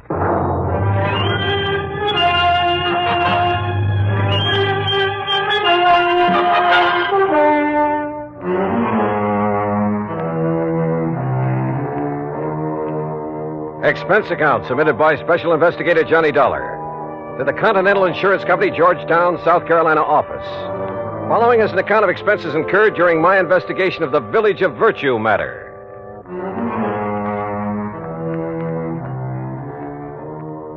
Expense account item 1, $47 even, transportation and all the incidentals I could think of, Hartford, Connecticut to Georgetown, South Carolina. Item 2, $1 for a cab to Continental's office on Screven Street. Hi, Dollar. I'm Joe Pigatello. Glad to see you. Sit down. Thanks. Now, look, Joe, before we go into this matter, there's something I'd like to know. Sure, pal. Ask it. Just what are you doing in the insurance business? Look, you remember back in New York just before Tom Dewey took over as DA? The great holy racket buster? Yeah, and I'm sure you do. Okay. Well, I was just a young punk then, but I was a bright one. Ambitious, you know. Finished up my high school, started taking law. You studied law? Why not? I could have cleaned up. You know, mouthpiece for some of the mob, some of the boys I knocked around with. But then Dewey came along, broke up the racket, so I gave it up. To do what, Joe? Oh, you know, this and that. Chicago for a while with some of the boys Al Capone left behind. And down near the border at San Diego for a while. Smuggling narcotics across from Mexico? Then some of us tried Las Vegas, but we didn't get anywhere. What was that crack? Well? Listen, I'm clean. You make a crack like that, you can prove it, okay. If you can't, don't say it. You were telling me how you got into the insurance business. All right. Where I'm taking you on this case, don't talk like that. The gents I deal with don't like it. And don't forget, whatever you think about them, you could also be wrong. Okay, Joe. Two kinds of wrong, Dollar. Just plain wrong and dead wrong. You see what I mean? All right, as I was saying, how I got in this insurance racket. As you were saying. Well, some of the boys from New York and Chicago and around did pretty good. Instead of blowing all their dough on booze and dames and big times, they were smart. They leased an old plantation up in the valley north of here on the PD River. The old Caraway plantation. It's right next to the town of Virtue. Great name for a hideout, I'll say that. I didn't say hideout, Dollar. It was just a nice, quiet place where they could live it up in a nice, quiet way. And at the same time, they wouldn't have any cops around their neck. No police in Virtue? Nobody but old Polly Caraway. Anyhow, after 6, 8 months of taking it easy, mint juleps and hunting and fishing instead of being on the lam all the time, well, Johnny, you wouldn't believe it. What do you mean? Well, they all settled down there to spend the rest of their life. They all went respectable. Every last one of them. You sure of that? Well, it's been 20 years now. Can you be any more sure than that? I don't know. But go on with what you were saying. All right. I got an idea. I signed up with this little insurance company. Then I went up to Virtue and made the pitch. They're all respectable now, and they got to make like respectable people and cover themselves with a lot of insurance. And it worked? You remember Lefty Stemper? The old-time numbers king from Chicago? Right, bookies, slot machines, everything. Old pal of mine. So when he told the rest he was buying insurance, well, Johnny, I got policies on every one of them. The rest of the town, too. On their life, their homes, everything. Okay, now let's get to the point. What's happened up there in Virtue? Trouble, Johnny. Old man Caraway phoned me. What kind of trouble? Well, 20 years now, the boys and the people in Virtue have been getting along fine. The boys have been behaving themselves, and the people in town are all nice people. Until a couple of weeks ago. What happened? Bully Magoon had himself a nice little fishing boat. Had it ever since he went straight and moved in up there. 20 years ago. Now somebody stole it. Well, why don't you just pay off his claim and forget it? Listen, a couple of days after that, Mr. Avery, that runs the general store in Virtue, had his boat stolen. So you'll have to pay another claim. But small ones, Joe. Look, will you listen? Ever since then, not a day has gone by that somebody hasn't had something stolen from him. Mostly the people in Virtue. Boats, cars, money, furniture, anything you can think of. The people blame the boys, and the boys blame the people. And, Johnny, there's going to be a civil war in Virtue unless somebody finds out who's doing this. And if that happens, there's going to be a lot of killing, and, well, with all the insurance I've sold, me and the company are going to be in trouble. Well, can't you get the state police to come in? State police? In Virtue? You said it's a real respectable community now. Yeah, sure it is, but, well, dragging them in might really start things off. That's why I had to send for you. Look, why don't we go up there so I can see for myself? Sure, Johnny, sure, but... Hey, open your coat. What? I mean, if you're going to take along that lemon squeezer, well, take my advice and don't. You've a pretty sharp eye, Joe. Johnny boy, I can spot a shoulder holster a mile away. But so can some of the boys up in the valley on the plantation. And I don't want you to end up with a slug between your eyes. Real respectable people. Well, shall we go? My car's outside. Into the Valley of Death rode the 600. Huh? At least a couple of them. What are you talking about? Nothing, Joe. Let's go. Act two of yours truly, Johnny Dollar, in a moment. Our flag now numbers 50 stars, and behind each star there stands yet another flag representing one of the 50 states. Florida's state flag bears the Red Cross of St. Andrew in sympathy with the flag of the Confederacy on a field of white. Centered over the cross is the state seal. Within a golden circle, the sun, an emblem of glory and splendor representing absolute authority, peers over a highland in the distance. Flowers, a symbol of hope and joy, are scattered by an Indian maiden, indicative of the Indian influence within the state. Centered is the cocoa or palm tree, an emblem of victory, justice, and royal honor. Florida state flag, the flag of the 27th state to enter the Union, was adopted in 1900. And now, Act two of yours truly, Johnny Dollar, and the Village of Virtue Matter. Joe Pigatello, erstwhile gangster turned insurance agent, led me out to his car, and we headed north out of Georgetown, South Carolina. After 20 miles or so, we swung onto a side road paralleling the PD River. Then finally, we came to the old Caraway Plantation. Acres and acres of huge old live oak trees, festooned with Spanish moss. Flowers, millions of them. Azaleas, iris, roses, rhododendron bushes aflame with color in the afternoon sun. Then, at the end of a broad, tree-lined path, the fine old colonial mansion with its towering pillars. The property faced the curving, lazy yellow river, and lying across it was a broad expanse of marshy grass, crisscrossed here and there by canals, through which the slaves in olden times hauled the rice crop to the riverboats. Yeah, it was a beautiful spot. A calm, quiet, peaceful spot. Apparently. Well, here we are, Johnny. Let's go in and see if anybody... Whoops! Hey, hold it, you punks! It's me, Smoky! Smoky! Who else? Put those guns away. You want to get in trouble? Don't you guys know no better to come barging in this way without letting us know you're coming? Come on, Johnny. Sure. Nice, peaceful spot, huh? Who's that you got with you, Smoky? Boys, this is Johnny Dollar. He's from the insurance company. Johnny, this is Bo Magoon. Yeah. Hi. And this is Lefty Stemper. Hiya. Johnny Dollar, huh? And the shrimp there is Flippy Lakovich. Hiya, Johnny. I'm pleased to meet you. What? That's away, Flippy. What did you bring here, Smoky? A dick or something? Yeah, Dollar, what's the idea of packing a ride? All right. Let him go, you guys. Oh, yeah. Look, he's on our side. He's up here to find the stuff that's been stolen. Yeah. We don't need no outside help. Oh, you've found who's behind the thefts, huh, Lefty? No. If it's any of your business, It then I is don't my thi- business. You're interrupting me. Yeah, Dollar, shut up. I say we'll find out who's coming over here from Virtue and taking our stuff ourselves. And when we do, we'll eliminate them. Right back to the old days, huh? If we got to protect our rights. How about letting me have my gun? Well? Hear that, Flippy? He wants his gun, huh? You make a move to Dollar and I'll flip you so fast that Oh, you'll... you mean like this? Hey, it's Flippy got flipped. Attaboy, Johnny. Yeah, the shrimp finally got it. Hey, Johnny Dollar, you're okay. Anybody else want to get smart? He caught me off of the guard. Expert, huh, Flippy? Well, you ain't anymore. Now, Lefty, I'll take my gun. Oh, sure, yeah. Yeah, you're okay, Johnny. All right. Now, let's get things straight. I'm not the cops, but I'll drag them in if necessary. Oh, no, listen. You listen. I'm going to try to stop what's going on around here, and if any one of you interferes, I'll have you locked up so fast you won't know what's happened to you. No, wait a minute. Now, listen to me, will you, Dollar? Well? Look, I guess we're all kind of shaky. You know, we're... Well, we're sort of somewhat upset by the events of the past couple of weeks or two.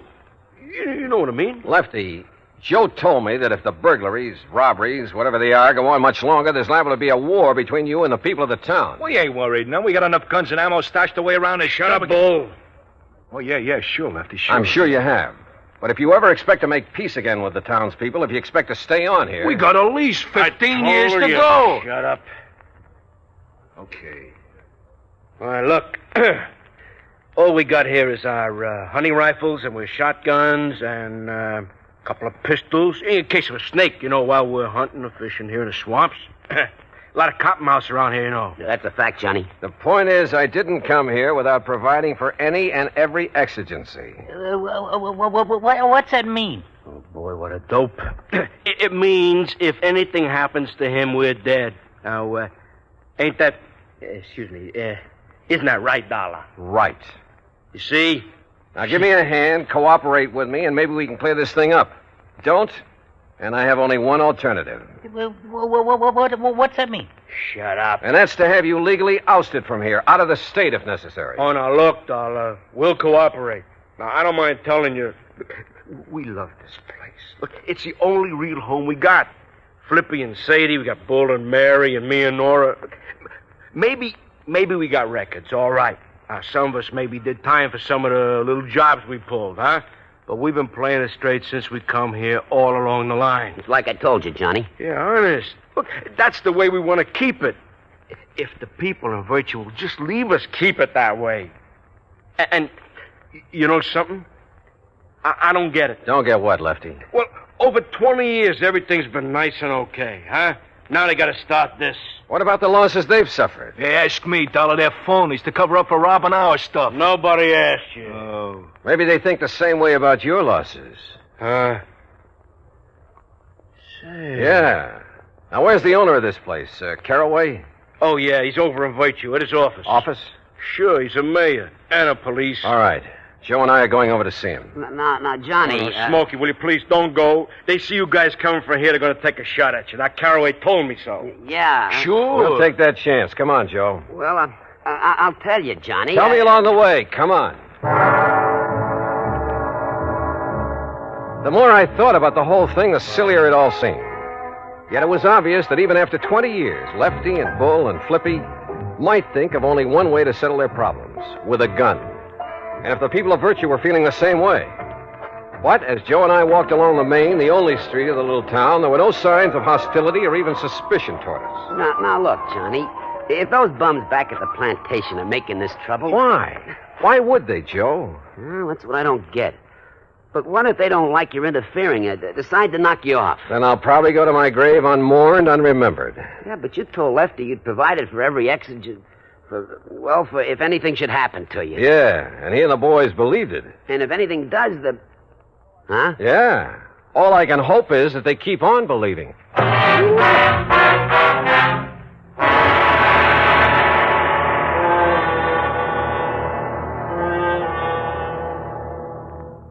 Act 3 of yours truly, Johnny Dollar, in a moment. Sometimes a quotation is a helpful thing because it points out some wisdom that helps us to lead better lives. Here's one that struck me as being very wise and true. Dr. Samuel Johnson, that wise and witty man immortalized by Boswell, said, quote, "It matters not how a man dies, but how he lives," unquote. A man's life may be long or short, but the way he lives it is the important thing. It's important, no matter what he does, that he have integrity, loyalty, and honor, and a sound code of conduct. Enlisting at the age of 17 with his parents' permission, Corporal Charles L. Gilliland found himself, soon after his 18th birthday, in a narrow defile in the middle of the treacherous rocky terrain of Tongmangni, Korea. At 2:30 a.m. that moonlit morning of April 25th, 1951, Corporal Gilliland's Army unit, Company I, 7th Infantry Regimental Combat Team of the 3rd Division, became the focal point of a murderous assault from Chinese Communist forces. The fighting became brutal and bloody. The brunt of the attack was directed up the defile guarded by Gilliland with his automatic rifle. The slashing barrage of small arms, automatic weapons, mortar, and artillery fire was dropping the men all around him. Gilliland faced the full force of the assault and, advancing against tremendous odds, poured a steady fire into the attacking forces and eventually halted them. For valiant and heroic conduct, Corporal Charles Gilliland was awarded the Medal of Honor. Although in age, he still may have been considered a boy. He had lived and died like a man. And now, Act 3 of yours truly, Johnny Dollar, and the Village of Virtue Matters.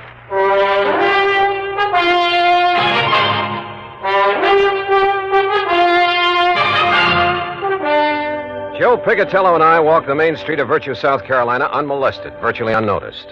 And we found the mayor, Parley Caraway, in the little shack that served for an office. I'm also the police chief, Mr. Dollar. Don't you forget that, sir. And you found no clue as to who has been committing the robberies? No, sir. None whatsoever. But who else would do it? They're all three of them ex-gangsters. Sure. Ex-gangsters. Why, Mr. Caraway? Why would these men suddenly want to make trouble with their friends, your townspeople? I don't know. I honestly don't know.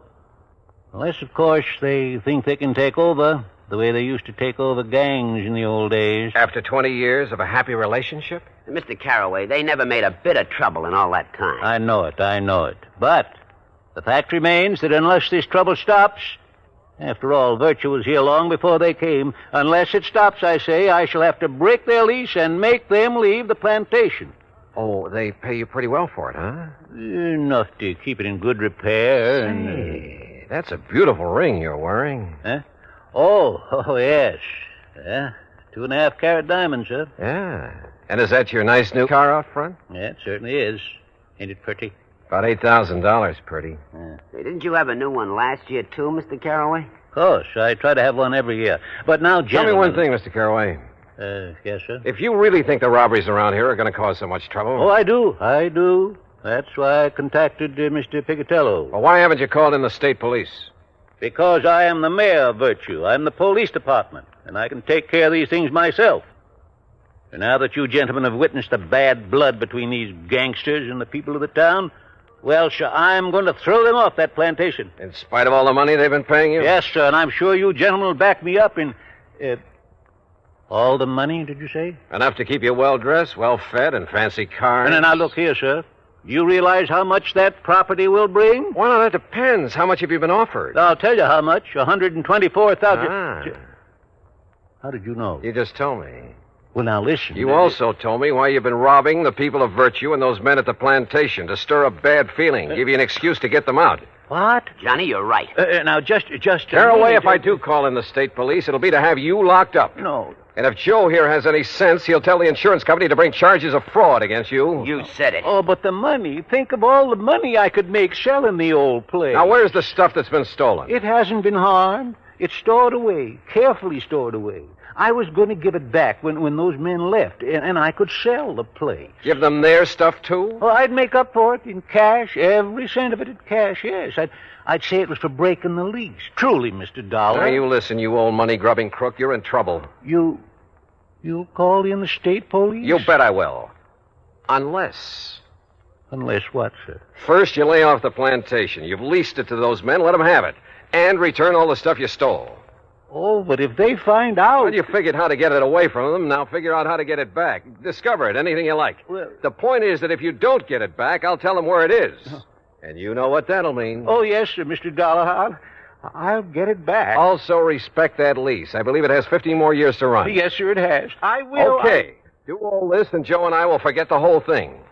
But if you don't, and Joe will be checking on you. You said it. Oh, but I will, Mr. Dollar. I promise you I'll get right on it. Come on, Joe. Let's go back to the plantation and have a drink with some respectable citizens.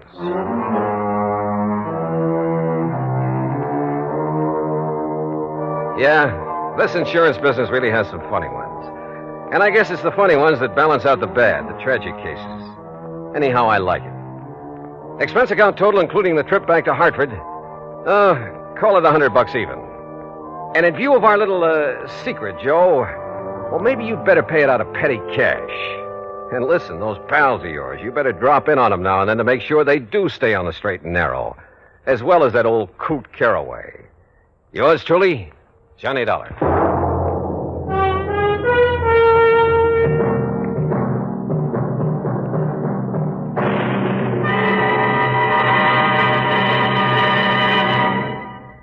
Our star will return in just a moment.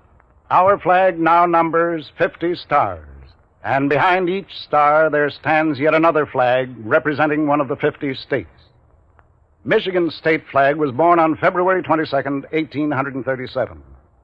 Because of the strategic role played by Michigan in the War of 1812, the word "to a bore, I will defend" is prominent on the blue flag of Michigan.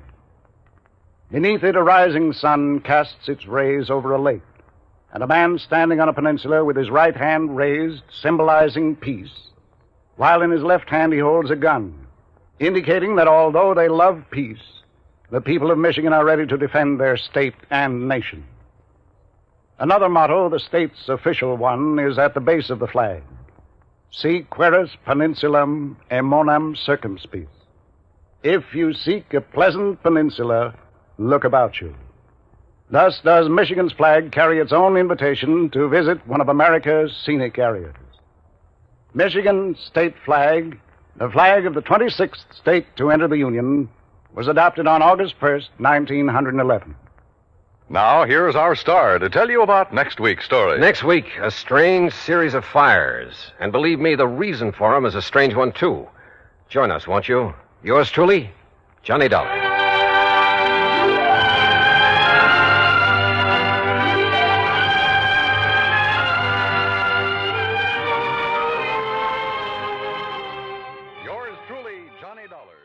From Hollywood, it's time now for... Johnny Dollar. Hiya there, Johnny. This is your old pal, Lefty. Lefty? Well, sure. You remember. Lefty Stemper. Huh? You know, down here in Virtue. Virtue? V-I-R-G-U. Virtue. South Carolina. Oh, sure. Yeah. You remember. Me and the boys, we occupied this Caraway plantation down here on the PD River. Well, sure, of course. Listen, are you having trouble again with old man Caraway? Oh, no, sir. Not a bit. And you know how we stopped them, me and the boys, from making trouble for us? Oh, Lefty. We bought them out, that's how. Yeah, we give them 100 G's for the place, cash money. Now we own a whole entire plantation. Well, good for you. But now what's your problem? Well, Johnny, we fixed this place up real nice since you've seen it. You know, we spent a lot of dough on it. So? So we want to buy a lot of new insurance on it. Oh, well, then hop on over to Georgetown and see your old friend Joe Picatello about it. Old friend, huh? After all, he's your insurance agent. Yeah, is he? Well, sure, of course he is. Didn't he sell you all the other insurance you... Lefty, has something happened to Joe? Yeah, only I don't know what it is. What do you mean? Well, that's just it. I don't know. I talked to him on the phone, asked him to come out here. He says, okay. But he don't come. You think somebody's knocked him off? Then I call him again. He says, okay again. He'll be right over. But he still don't come. Well, have you gone over to Georgetown to see him, to see what's the matter? 5, 6, maybe even half a dozen times. But every time he ain't there. Lefty, I don't get it. That's what I'm trying to tell you. There's something wrong about it, Johnny. And if I was you, I'd come down here and find out. You know something? I think you're right.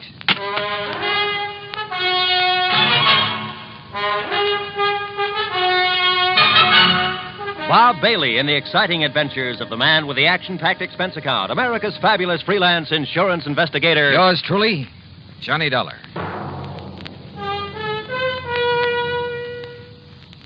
And now, Act One of yours truly, Johnny Dollar.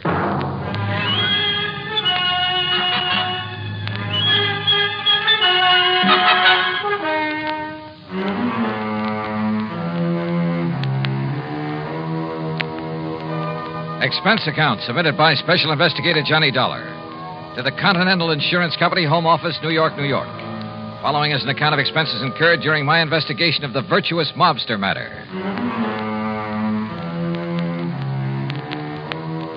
Expense account item 1, $7.85, train to New York City and taxi to the office of Continental Insurance Company. Fortunately, my contact there, Ben Orloff, was in. Come in, Mr. Dollar, come in. Thanks. How are you? Sit down. Thanks. Now, Mr. Orloff... Wait a minute. Don't tell me you never received that check for your services down in South Carolina. Oh, yes, I got that. Why, I had that mailed out to you nearly 2 months ago. Yes, I said I got it. Oh, good.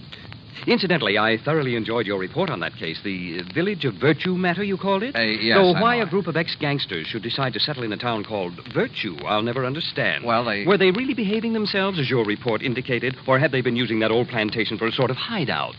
Their records have been clean down there for over 20 years now. Is that so? Well... maybe the answer to organized crime is to give all those fellows a nice, quiet plantation to live on. Yes. Though I must say that when our agent down there, Joseph Picatello... It's about Joe that I've come to talk I to. must say that I was a bit concerned when I found Joe had sold policies to characters like Lefty Stemper and Bully Magoon and Flippy Lackovich. Mr. Orloff. Why, those were the very sort of men that Thomas E. Dewey chased out of New York when he was DA some years ago. Mr. Orloff. That was before Dewey became governor, you know. So naturally, what were you going to say about Joe Picatello? Have you heard from Joe recently? No, I don't think I have, now that you mention it. Because I just Why? talked over the phone. Wait. You must understand one thing, Mr. Dollar. Oh, what's that? Our office down there in Georgetown is probably the smallest one we have in the whole country. Joe really doesn't handle much business for us, you know. Yes, I understand. I understood that when I talked to him in April. If it weren't for those mobsters over in Virtuous... Ex-mobsters, Mr. Orloff. Well, if it wasn't for them and some of the townspeople to whom we've issued policies, I'd... Mr. Dollar, has something happened to Joe Picatello? That's what I want to find out. Because now that I think about it... Excuse me. Miss Mei-Ling? Yes, Mr. Orloff. Did you ever get a reply on the Harmon policy from Mr. Picatello in our Georgetown office? No, sir. I've written Mr. Picatello several times now. Thank you.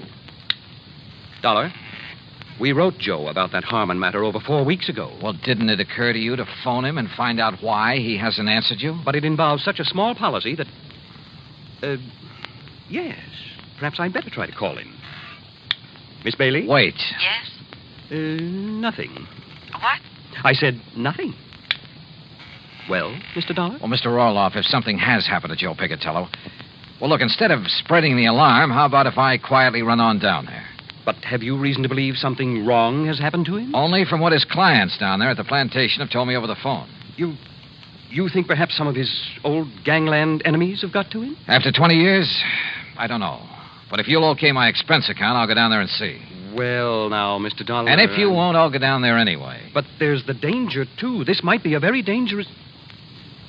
Let me hear from you as soon as you can, Mr. Dollar.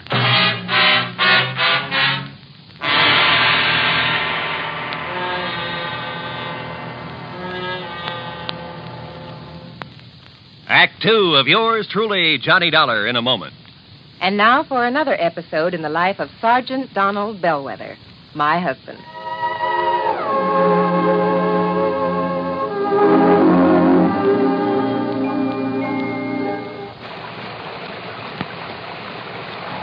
Oh, Donald, it's sure pouring, isn't it? Can you see all right? Oh, yeah, I can see. Those windshield wipers are operating with mechanical perfection. You notice there are no more streaks either since I put on the new rubber blade. You know, I think every driver should have his windshield wipers in good order. It's much safer. It would be much safer if everyone would slow down during wet weather like my husband is doing right now. Just being cautious, Reba. We don't want an accident in this downpour. We don't want an accident any time. Yeah, that's for sure. Well, the experts say that accidents just don't happen. Something causes accidents, and that cause can be prevented. By the way, dear, in what kind of weather do you think most accidents occur? Oh, I'd say in rain or snowy weather or slippery weather when visibility is impaired. That's the wrong answer, dear. Wrong? Are you serious? Statistics show that 8 out of 10 accidents occur when the weather is clear or with a cloudy overcast. Are you positive?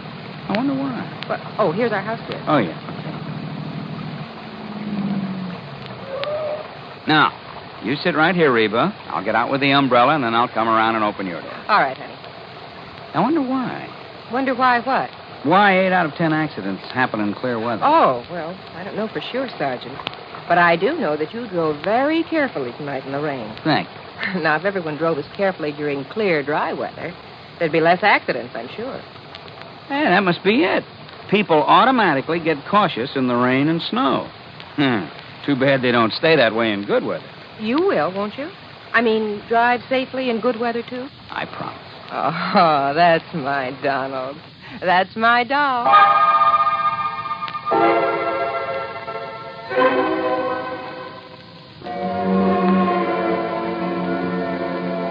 And now, Act 2 of yours truly, Johnny Dollar, and the Virtuous Mobster matter.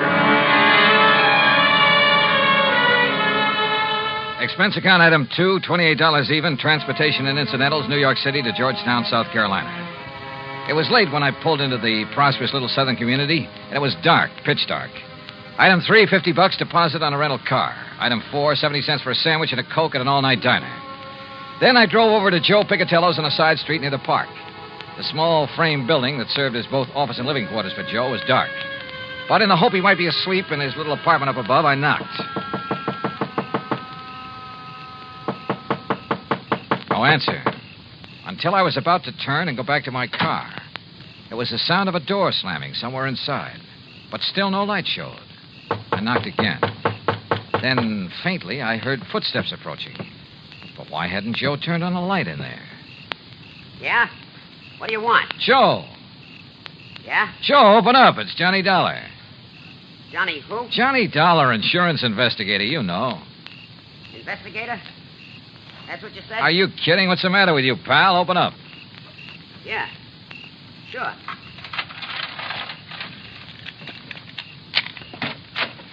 Hiya, Joe. What's the idea of no lights in here? You forget to pay your bill or something? Maybe. What do you want? What? Investigator, you said, Willie. Did you hear that? Willie. Yeah, I heard. Hey, what is this? Don't move. Huh?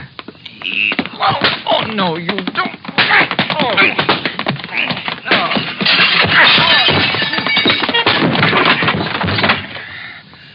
All right, Willie, I got his gun. Now hit him again. Yeah. Again. Once more. Okay. There he is. I'd like a light. Yeah. What do you want I should do with him now? Huh? You crazy, Willie? You mean you don't know? Okay, but if I blast him here, it's going to make a lot of noise, and if anybody... Listen. Hey, it's a car. Coming down the street. Investigator, you said. So he wouldn't be working alone. Come on, out the back way. But I know who's going Shut to up stay and here. let's get out of here.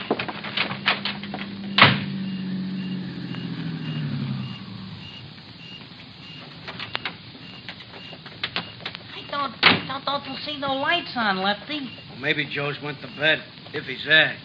He didn't answer the phone when you called him. Listen, Flippy, Johnny Dollar told me I should come down here and look for Joe myself. So come on, we'll see. Oh, well, whatever you say, Lefty. Only I thought that Johnny was coming down here himself to... Huh? Hey, look, this door's open. Yeah, you look what I stepped on.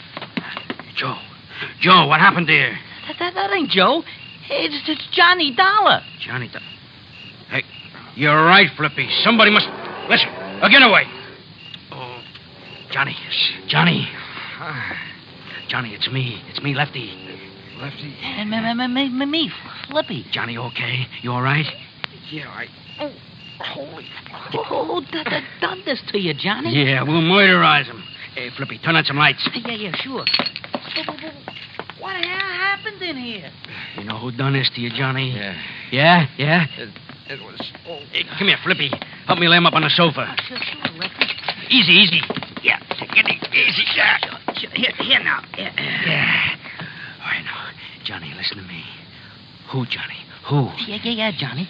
I can't believe it, but I could see him in the light from the street. Who? Joe. What? Joe Pigatello. Smoky Pigatello done this to you? Another guy with him. Called him Willie. Willie the Lump? Why? Why did he do it? I don't know. Acted very strange when he came to the door. But I don't get it. He was my pal. He was your pal. And, Willie the Lump with him. That's what I don't get. It means he's went back. That's what it means. He's went back to the old racket, dope smuggling. No. Yeah, him and Willie the Lump was partners in the old days. But 20 years, Joe's been straight, Lefty. Like you and me and Bully Magoon. Yeah, for 20 years, you and me and Bully, the only guns we ever used was for hunting, for killing snakes. But not no more. What do you mean, Lefty? Joe Pigatello done this to you, Johnny. It means only one thing. There's only one thing we can do. No. He's right, Johnny. No, Lefty. Yeah, Johnny. First we take you back to the plantation where you get all right again. No, listen to me. Then we Lefty. find Joe Pigatello. Flip and Bully and me. No. And when we do... Huh? Well, now, what are you punks doing here, huh? Hey. Joe. That's right. Who'd you expect? What's the big idea? All right, don't move. Because, Joe, I'm going to blast your head off. Act 3 of yours truly, Johnny Dollar, in a moment. Do you know who said, every individual in society has certain powers, rights, and privileges which no other individual can justly abridge or destroy? Those words were written by Noah Webster, the man who compiled America's first great dictionary. Mr. Webster knew that if the country which he had seen come into being were to succeed, the rights of the individual have to be protected. Each person is entitled to certain basic rights, powers, and privileges which must not be taken away because of the whim of someone with greater power. In the United States, the individual is important regardless of his wealth, power, or position. The importance of the individual is closely linked to the American tradition. Remember the words of Noah Webster. They are part of your American heritage. The rights and privileges of the individual must be preserved. And now, Act 3 of yours truly, Johnny Dollar, and the Virtuous Mobster Matter.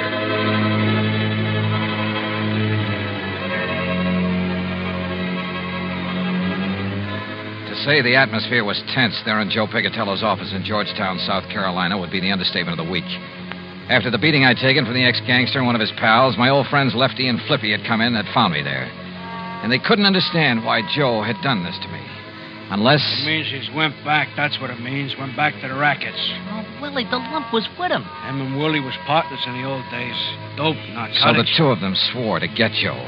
And then suddenly we looked up to see someone standing in the doorway. It's Joe. It was Joe Picatello. That's right. Now, who'd you expect and what the... All right, don't move. Because, Joe, I'm going to blast your head off. Oh, now put that thing down, Lefty. Don't move. What is it, Slippy? A gag or something? Is it a gag what you done to Johnny Dollar? Huh? Johnny. I said one move and I'll give it to you. Johnny.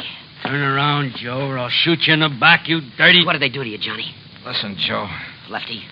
Flippy, I'll kill you for this. What are you talking about, you dirty rat? Wait, Lefty. Johnny's my pal. Like you used to be before you went back in the rackets. Went back in the rackets? Yeah, with that dope hound with Willie the Lump. What do you know about Willie the Lump? Plenty. Now that you're back with him. You're crazy. It's no good, Joe, because Johnny recognized you. You and Willie the Lump when you waked him over. And I tell you that I had 20 years, you and Bully and Flippy and me, we showed we could do it straight. We could be respectable. Me and the boys at the plantation, you down here. But now you spoiled it. You ruined it for all of us. Look, will you listen? So don't move. We made a deal. You and me and the boys. 20 years ago. If anybody slips, anybody breaks up our respectable life, he gotta go. Was that the deal? Yeah, that was the deal. But you don't know what you're talking about when you say I'm going back All right, so you lousy scum, you not only go back, you do this to Johnny Dollar. My friend, the guy who believed in us. Lefty. So for that, you gotta go. Lefty, listen. Now, Joe. Right. Lefty. Give me your gun, Lefty. No, Johnny. That was the deal. You ever use a gun on a man, you'll go up for the rest of your life. Johnny, it's for you. I'm killing him. Hand it over, Lefty. Okay, thanks. You see, it wasn't Joe who worked me over. What? I thought it was. It looked like him. It sounded like him. Then it was him. Look at his hands, his face, his clothes. Is this the man I fought with in here 5 minutes ago? Sure, maybe I did get the worst of it with two of them on top of me. But believe me, I cut them up some, too. He's right, Lefty. Yeah, but then I don't... Look, if it wasn't him... The twin. The twin. You're right, Lefty. It must be the twin. The twin here? All right, boys. Let me in on it, too, will you? Shep Larko, the twin they called him. That's what the law called him. Call him and Joe, the twins. Because they looked like each other. They talked like each other. There was always the alibi for each other. But what's Shep Larko doing here? I can't tell you, Flippy. Not yet. All right, Joe. All right. I believe you about not working over Johnny here. Because of what he says about you and me, it must up. But if you and Shep are back in the racket... I'm not, Lefty. That's straight. No? All right, then tell me. Where you been? I can't tell you. 3-4 weeks now, we don't know where you are. The insurance company don't know where you are. Well? I can't tell you. Now listen. Oh, you listen. You listen.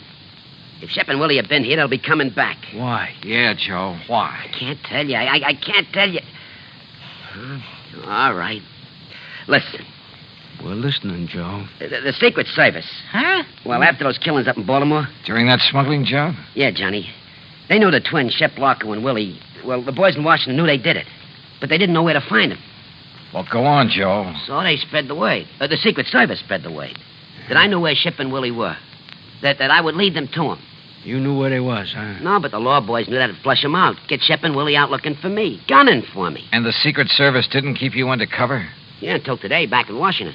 But I talked to you on your phone right here. Oh, the line was rigged through to Washington. You said until today, Joe. Yeah, because Shep and Willie didn't show. The law boys had to make 'em show.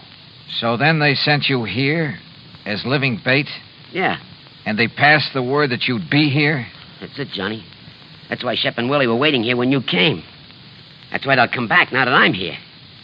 Boy, you stuck your neck out for the sake of going straight. I couldn't help myself. The Secret Service rigged it on me. Guy named Phillips. But now you're all in it. So, Flippy, turn out the lights. Yeah, and let's get out of here. Oh, no. What? Oh, listen, we was crooks, but never killers. But it's killers that's coming to get Joe. What do you mean, Lefty? But they won't. And they won't get you, Johnny. Sorry, Lefty, I can't move. But then we're staying. For you and Joe. Yeah, right. So turn out the lights, Flippy. You're too late, boys. Shep. The twin. That's right. Your old pal, Shep Larko. Keep a rat on him, Willie. Don't worry, Shep. Investigator, huh, Dollar? Only a Secret Service, ain't it? Is it? I knew we should have killed you when we had you, Dollar. But we thought these boys driving up was reinforcements. Ha! Reinforcements. We should have known the Secret Service wasn't that bright. All right, Willie, frisk him while I keep this gun on him. Sure. Don't none of you try nothing. Not Dollar. We got his gun. Oh, okay. Just what do you intend doing, Shep? They're clean, Shep. What do you think? All right, Joe gets it first. Put your gun up close so it don't make no noise. Go ahead, Willie. Yeah.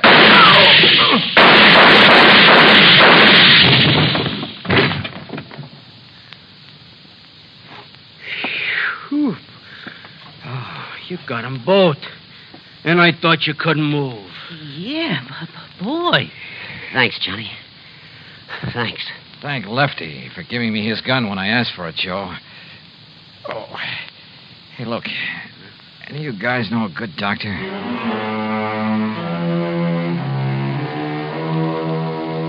Yeah, I've said it before and I say it again. In this insurance business, you never know what you'll run into. Expense account total, including a flock of medical expenses and the trip back to Hartford, $174 even. Yours truly, Johnny Dollar.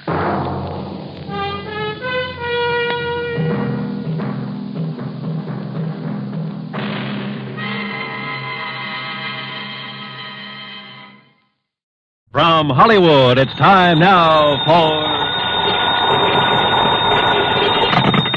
Johnny Dollar. This is Barry Winters at Masters Insurance and Trust. Oh, hi, Barry. It's been years. Sure, Johnny, because we don't usually have trouble with our accounts. You mean you didn't? Huh? Until now. Well, yeah, I'm afraid that's about the size of it. And this time it's bad trouble. Tell me all. Simplex Tackle Company, Johnny, over in Danbury. Fishing tackle? That's right. Well, how come I never heard of them? Well, they're a small outfit, a kind of glorified partnership. What's that mean? Well, it's owned by 9 men. One of them, Hanley Thomas, is president. The others are secretary, treasurer, and a flock of vice presidents. So what's happened? Well, the 9 of them, plus the 20 or 30 workers at the plant, are all covered by a group life insurance deal. And listen. Yeah? We've just had to pay off on 3 policies in a row. Well, that's too bad, but why call on me? Because, Johnny. Why? Those 3 deaths were all murders.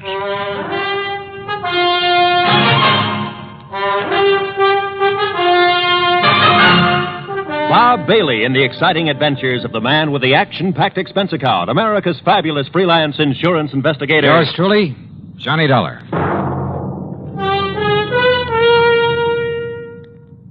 And now, Act One of yours truly, Johnny Dollar.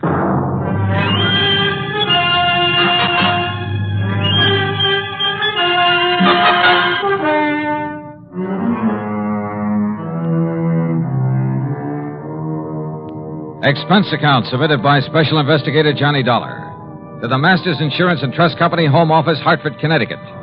Following is an account of expenses incurred during my investigation of the ugly pattern matter.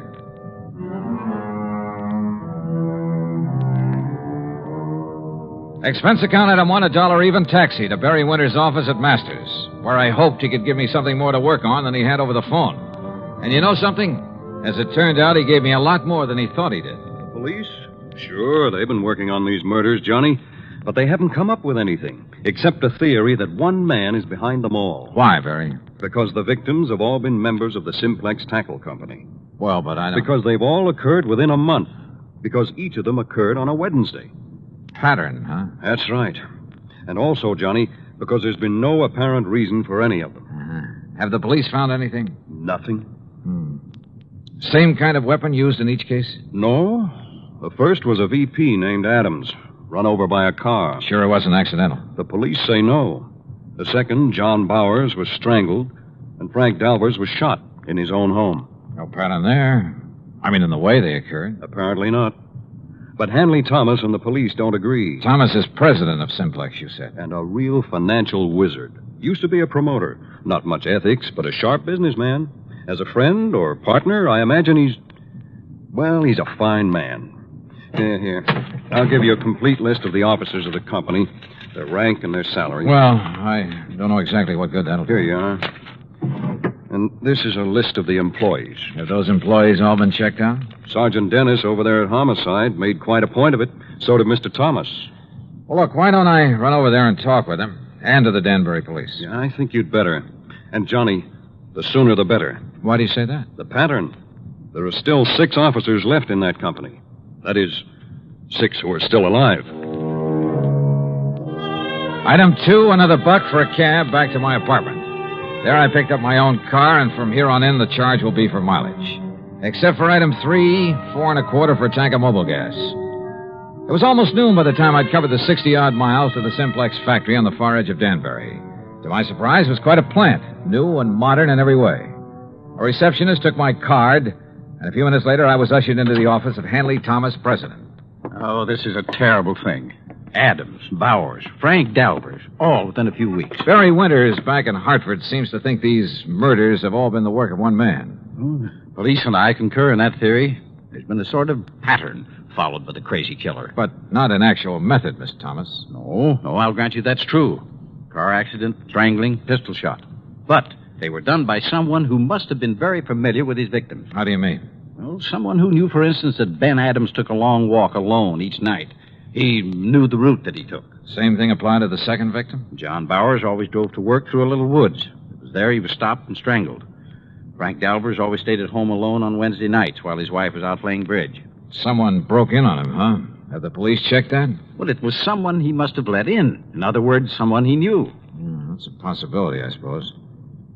I understand you've checked on all your employees. Yes, right off the bat, as much as the police could. Any particular reason to suspect one of them? Well, only because they were all in position to know these men pretty well, know their habits. We're a small company, Mr. Dollar. Our employees, including the girls in the office, only number 21. That was your only reason to think one of them may have done it?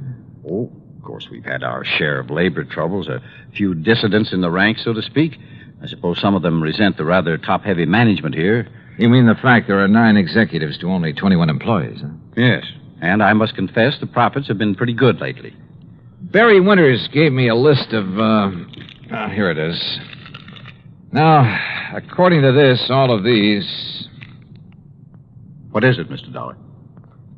Well, I got thinking on the way over here. Yes? Part of the pattern you mentioned. The 3 men were killed in alphabetical order. What? Well, yes.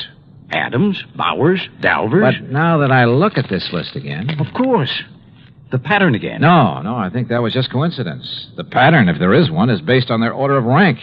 That is, if these salary figures mean anything. I'm not sure I understand you. Well, look, first was Adams at the lowest salary among you officers. Well, yes. Adams received $12,000 a year. Yeah, look. Bowers came in next at $13,500. You're right. And Frank Dalvers earned $15,000. So, if this pattern should continue... You mean to say you think there might be more of these murders? If this pattern continues, the next to go would be... Good heavens. Would be James Williams or Charles Hart, both earning $16,500. Then a couple of more. Then you, Mr. Thomas. Mr. Dolly. Where'll I find James Williams? Why, Williams is on vacation, a little place not far from here, Parvin's Pond. When did he leave? Last week, on Monday. Have you heard from him? No, I haven't, but... Of course, if the alphabetical pattern is the right theory... Oh, excuse me. Yes? Sergeant Dennis, Mr. Thomas. Oh, it's the sergeant at Homicide, Mr. Dollar. So I hear. I'll hold the phone so you can hear what he's Thomas. saying. Yes, Sergeant. I'm afraid I have some bad news for you. Oh? Another one of your partners. Williams. Mr. John Williams. Yes? Discovered his body over at Parvin's Pond this morning. He's been murdered. Good Lord.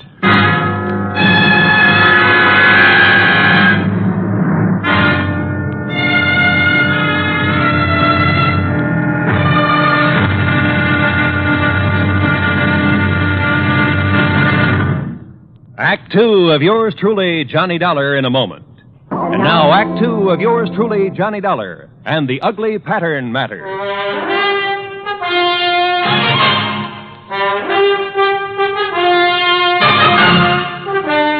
Another of the executives of the Simplex Tackle Company murdered, bludgeoned to death in his little vacation cabin on Parvin's Pond, some 40 miles north of Danbury.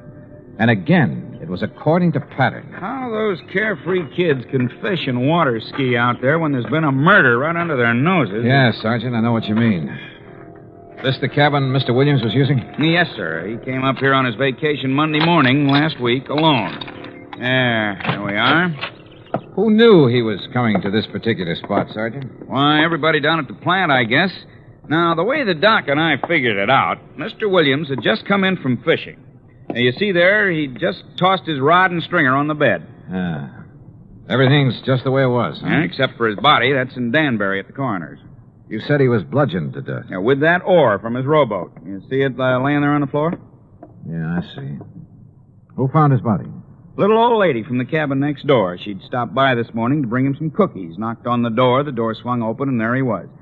And the doc says the body was lying there ever since. Have you checked that oar for prints? The killer must have used gloves. What about footprints? Well, if there were any, the vacation crowd tramped them out long before we got here. Now, the way we figure is that he came in here Wednesday night, off the lake. Wednesday? Yes, Mr. Dollar, just like the other ones. It happened on Wednesday, a week ago tomorrow. The pattern again. Yes, sir. And if you ask me, it's the pattern of a madman. And this being a Tuesday again. But what possible motive could there be for it? When you ask me, it's one of the employees there at the plant. After all, for such a small company, 9 big money-making officers, at least there was 9. Yeah, I know what you mean. Are those 21 employees paid pretty well? No. In spite of the company making a lot of money. What with this recession we're in? in. Read the signs, man. Most of this so-called recession's a lot of bunk. Yeah, I agree with you. Everybody get out and dig instead of sitting around hoarding their money. Well, what I was going to say is that those executives took advantage and held down wages in spite of all the money they're making. So, just let one crazy hothead find out how good they're doing. How well have you checked those employees? The best we could. I talked with every one of them myself. How about the officers of the company? There's not one of them would do a thing like that. They're all fine men. Ask Mr. Thomas. Sure, they're hard-headed businessmen, everyone looking out for himself, but they're all fine men. And they're all making plenty of money. Oh, which reminds me. What's that, Mr. Dollar? A list of the officers and their salaries. And according to this, if there's to be another victim... Another? Oh, no. I worked out another step in the pattern of these murders, based on the earnings of these men. Then, Mr. Dollar, who will it be? It won't be anybody if I can help it.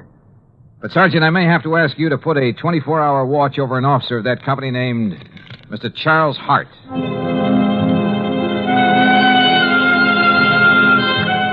I didn't bother explaining my own idea of the pattern to Sergeant Dennis. After all, my theory could be wrong.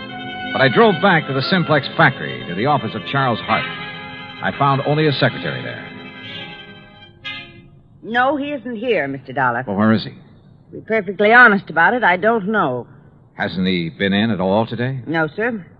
Hasn't been in since about last Wednesday. Look, Miss, whatever your name is, have you called his home, his wife? He's a bachelor, Mr. Dollar, and lives in a little apartment in Danbury. Have you tried to call him? Well, no, sir. You see, there was Does Mr. Thomas know about his not being here? There's nothing unusual about Charlie's leaving without telling us, Mr. Dollar. Oh, Mr. Thomas. He often goes off on sales trips like this.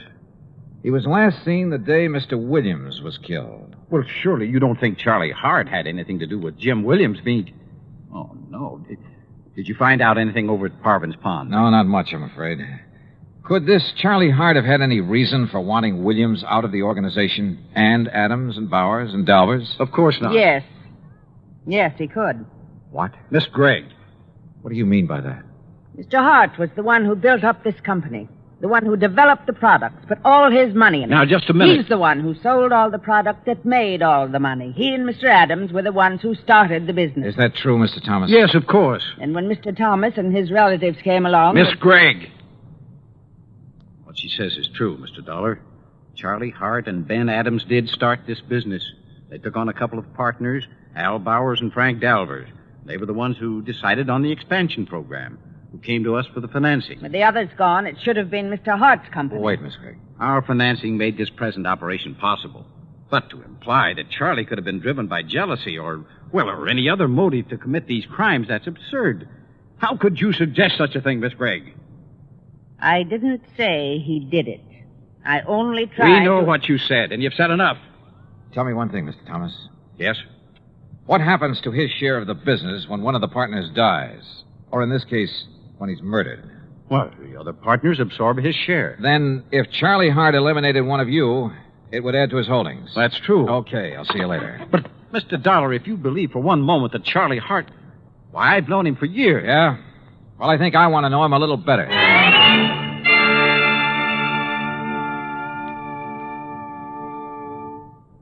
Act 3 of yours truly, Johnny Dollar, in a moment. Do you know who said, democracy is based upon the conviction that there are extraordinary possibilities in ordinary people?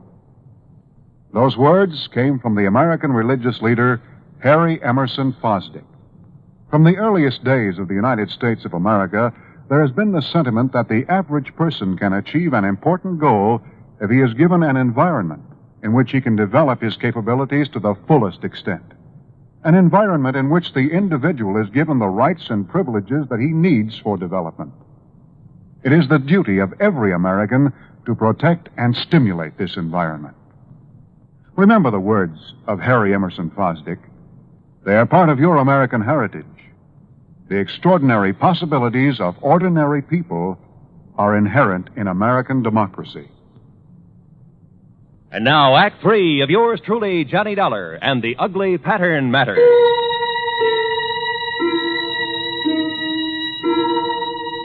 It was pretty plain that Charlie Hart, supposedly next on the list of victims, had plenty of motive for eliminating some of his partners in the Simplex Tackle Company.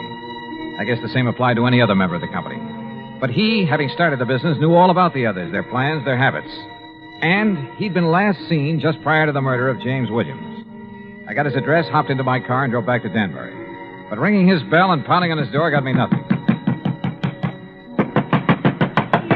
Here, young man. You want Mr. Hart? You'll probably find him at the factory. Are you the building superintendent? That's right. Then I want you to let me into Mr. Hart's apartment. Well, now... All right, here are my credentials. I'm an insurance investigator. Investigation? Yeah, here, see? Johnny Dollar, special... And if that isn't enough, here's a 5-spot for your trouble. 10. Well... But now don't you let on that Okay, Dad, thanks.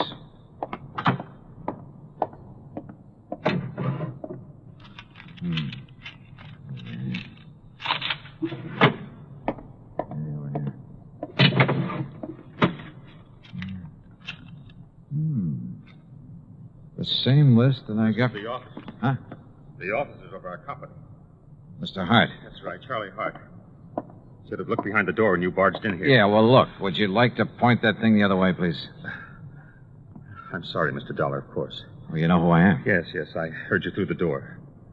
All right, is that the gun that killed one of your partners? That killed one of my... No. But listen. Tomorrow's another Wednesday. Wednesday, Mr. Dollar. I know. And look at that list you're holding. I finally realized the progression in which these murders are happening. Oh? On the basis of our salaries at the company. Adams, Bowers, Dolvers, and Williams or me. Yes, you've circled Williams' name. Yes, because he got it last week. That's why I'm staying in here, locked in. Because tomorrow, if the killer strikes again, that crazy maniac killer... Maybe. Or maybe that's what he'd like everyone to think. Charlie, a couple of questions. Anything if I can help you stop this. That company was once yours. Yes, that's right. You were the boss, the head man, until Hanley Thomas came along. Yes, Hanley and his brothers and his brother-in-law. And they took over as first in rank. Well, they were entitled to, Dollar. What? It was their money made the company what it is. I'm not an administrator, a man who knows and plays all the angles. I'm just a worker and a salesman. Now, wait a minute. You mean you're content with the present setup? Yes, of course.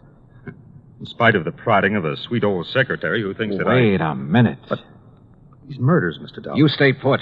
Keep that gun and don't move out of this apartment until I tell you to, no matter who comes to the door, to save your life. You think you know... Charlie, it's been right under my nose. The obvious. Almost too obvious. But I had no proof of anything. Only a hunch, but a potent one. So how to prove it out? Bluff? It might work, if I was right. I drove into police headquarters and picked up Sergeant Dennis, then out to the Simplex Tackle Company. But when I walked in, it was after hours, no secretaries about. When I walked into the office, I borrowed the sergeant's handcuffs and made him wait outside, his ear glued to the door. Well, Mr. Dollar, I didn't expect you back. What do the handcuffs mean? They mean arrest for the murder of your partners. That's a very bad joke. You and your brothers and brother-in-law, the whole company yours, once you got rid of the men who started it, who made it possible for your capital to make it pay off. But tell me, were you going to kill off your relatives, too, one by one? This is the most absurd thing. You covered your tracks pretty well. Perfect crimes. Except for that ore you used to kill Williams. Fingerprints as big as life all over it. Impossible. I figured the gloves you wore must have had holes in them, or have been worn very thin. What? That you just didn't notice in the excitement of the moment. And when I finally found those gloves... You've been out to my home, ransacking and my when your home? wife confessed that you weren't at home at the time of any of the murders... That's a lie. She helped me plan the whole thing. Oh. Then you admit the murders. After my bluff about the fingerprints. I see. But now that you know, you haven't had time to tell anyone. There's no one around to hear the shot, Mr. Dollar. No, but I heard a real clean confession, Mr. Thomas. Sergeant, No, that was just to protect myself from this... I'm afraid that kind of talk's a little late. No, it is. Look out!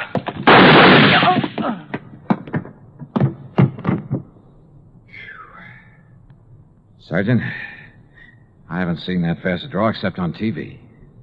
That's where I learned it.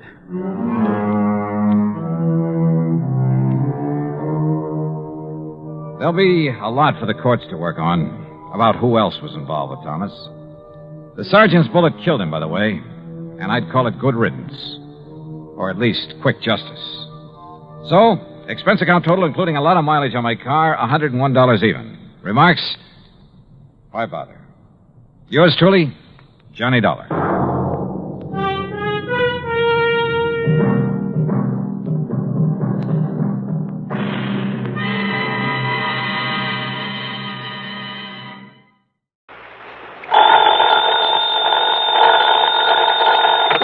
Johnny Dollar. Hi there, Johnny. This is Helen Daner. Helen Daner? That's right. I live out here in Morro Bay, California. I see. Insurance with one of the companies you represent, the Greater Southwest Insurance Company. Oh, yeah, I do a lot of work for them. But also, Johnny, do you mind if I call you Johnny? Well, no, not at all, Miss Daner. Or is it Mrs.? It's Miss. Or better still, just Helen.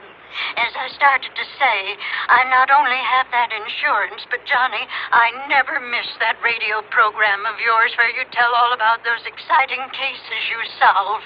Sometimes I just don't see how you do it. Well, I hope you never find out about the ones I miss out on. But now, Miss Daner... I don't think I've missed a single one of your programs. Good. I'm your most loyal listener, and I think you're wonderful. Well, thanks. And that's why I'm calling you instead of the police about this. Well, look, Miss Daner, Oh? Yes. Calling about what? Johnny, if the police weren't able to nab them, isn't that what you say, nab them? Yeah, sure, but go on. Well, Johnny, these terrible people might suspect that I'm the one who told the police about them. What people, Miss Daner? And if that happened, well, I guess you can just imagine what they might do to me. Well, who are these people you're talking about, and just what is it they're up to? All right, Johnny. Now listen carefully. Yeah. Yes? Miss Daner? Hello? Hello? Hello?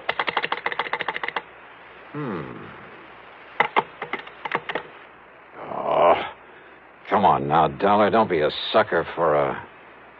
And yet... I wonder...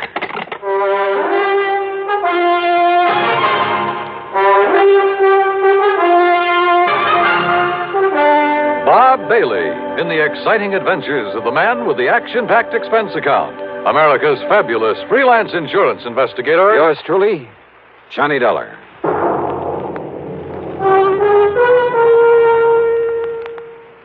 Oh, Act One of yours truly, Johnny Dollar.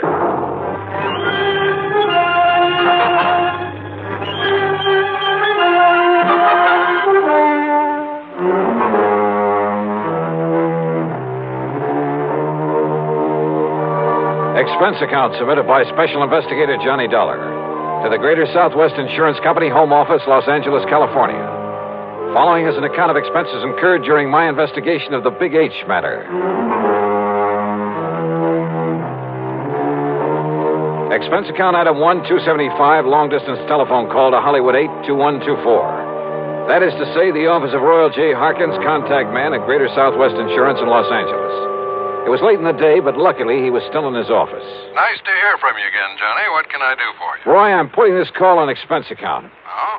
But that ain't all. If I could make connections down to New York, well, let's see. There's a plane leaving for the West Coast a little after midnight, so I'd arrive in L.A. early in the morning. You coming out here? Unless somebody's been pulling my leg. Roy, do you have a policy holder named Helen Daner? Yes, somewhere up we certainly do.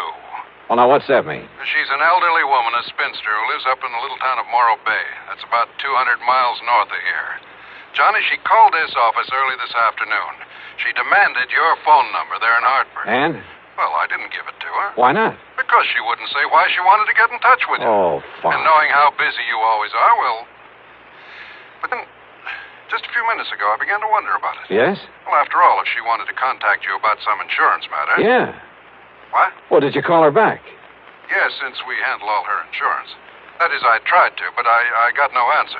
Then, Roy, I'm going to grab that plane I was talking about. Well, now, wait. Did she get to you? Did you talk to her? Yes. And it has something to do with her insurance? Plenty. So I'm flying out there, Roy, at your company's expense. Now, just a minute, Unless, Johnny. of course, you'd rather pay off her insurance to some beneficiary. Johnny. Then just be sure to have a rental car waiting for me when I pull into the airport. Item 2, 162.85 plane fare. The big mainliner took off from New York's International Airport promptly at 12:30 a.m. At 6:30 Pacific time, I stepped off the plane at L.A. International. Dollar, oh, this way. Oh, hi, Roy. I didn't exactly expect you to be here in person this early in the morning. Well, I am. Got a rental car ready and waiting for you out at the curb. Good, good. But listen, you still haven't told me what this is all about. Because I'm not too sure myself. But you sounded over the phone as though something's happened to the old lady. Miss Helen Daner, I mean. That's exactly the way I meant it to sound. And since I still haven't been able to get her on the telephone... Well, what? What's happened to her? I don't know. This my car? That's right. Oh, start making some sense, will you? I wish I could. Well, do you actually know that something's happened to Miss Daner? Nope. But if it hasn't, I've got to do everything I can to prevent it. Johnny, prevent what? Royal, I only wish I knew. Johnny! Johnny! Thanks to an excellent highway and light traffic, I made good time through Santa Monica, then Santa Barbara, even past the famous Pismo Beach. It was just afternoon when I pulled into Morro Bay. When I stopped for gas, that's item 3, 420, I looked up Miss Helen Daner's address in the local phone book. It turned out to be a modest little frame house about half a mile south of Morro Rock on the landward side of the bay. It had some nice, well-kept flower beds in front, and at the back I could see a small, rather decrepit dock that stuck out into the bay. A brand-new, expensive automobile was parked in the street in front of the place. Hardly the kind of car you'd expect a sweet old lady to be driving along. Well, there was only one way to find out.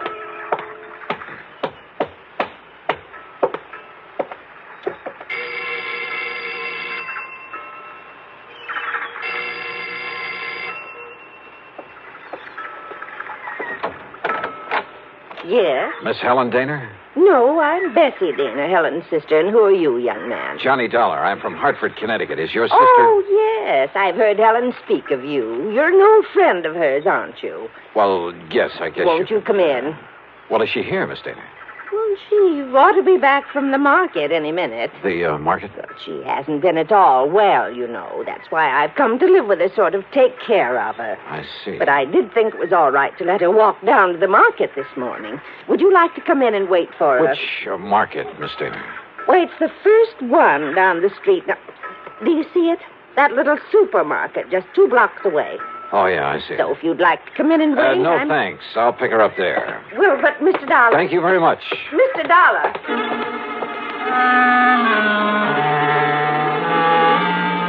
There was something very funny here, but I wasn't sure just what. Or maybe I'd just fallen for some gag on the part of a fan on my radio program who wanted to see her favorite hero in person. In any event, there was one sure way to find out, from Miss Helen Daner herself. And if she was still at the market. But as it turned out, I got that well-known kick in the face. Why, of course I know Miss Helen Nor well, sir. Then would you please point her out to me? Miss Helen Daner? That's right. Oh, but she isn't here, sir. Oh. Then perhaps she went to some other store. Most certainly not, sir.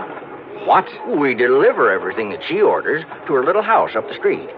Well, that still doesn't prove Well, anything. you see, Miss Helen hasn't been out of that house for weeks, hasn't budged. You're sure of that? Why, of course I'm... Why, what's the matter, sir?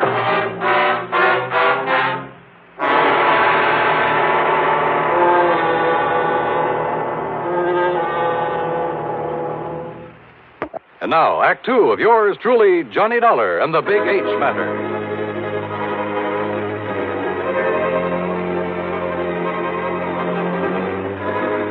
If old Miss Helen Daner, who telephoned me in Hartford, asked me to come out here to Morro Bay in California, if Miss Daner hadn't budged from her little house in weeks, why had her sister told me she was at the market? Could all this somehow tie in with the people, the terrible people she tried to tell me about on the telephone? I jumped into my car and drove back to the little home on the bay.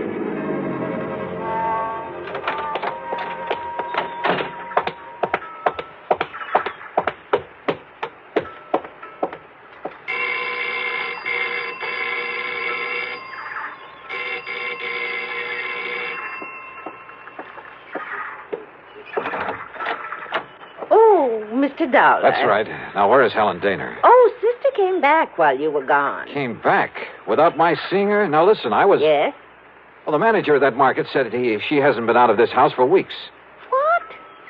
Oh, you must have gone to the supermarket.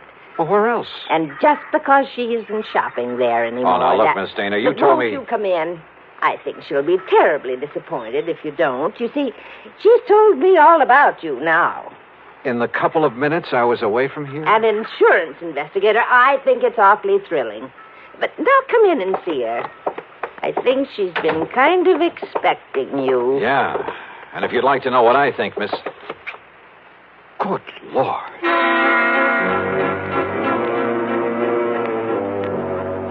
In the middle of the tiny living room was a heavy oaken armchair. Sitting in it, tied down to it, was a sweet-looking gray-haired lady of maybe 70 or 75. A handkerchief was lashed tightly across her mouth, and the eyes behind her old-fashioned steel-rimmed glasses were filled with tears and a look of utter despair. I swung around to her so-called sister and was struck by two things. She seemed to have suddenly lost about 20 years. Her face wore an unpleasant smirk, and in her right hand was a .38 aimed at me. Don't move, Mr. Dollar. This gun is not only loaded, but cocked, and it has a hair trigger. Stand perfectly still, because it'll be right in the middle of your back. So, while I take away your gun... All right. Now, sit over there in that chair against the wall. You'd better do as I say, Mr. Dollar.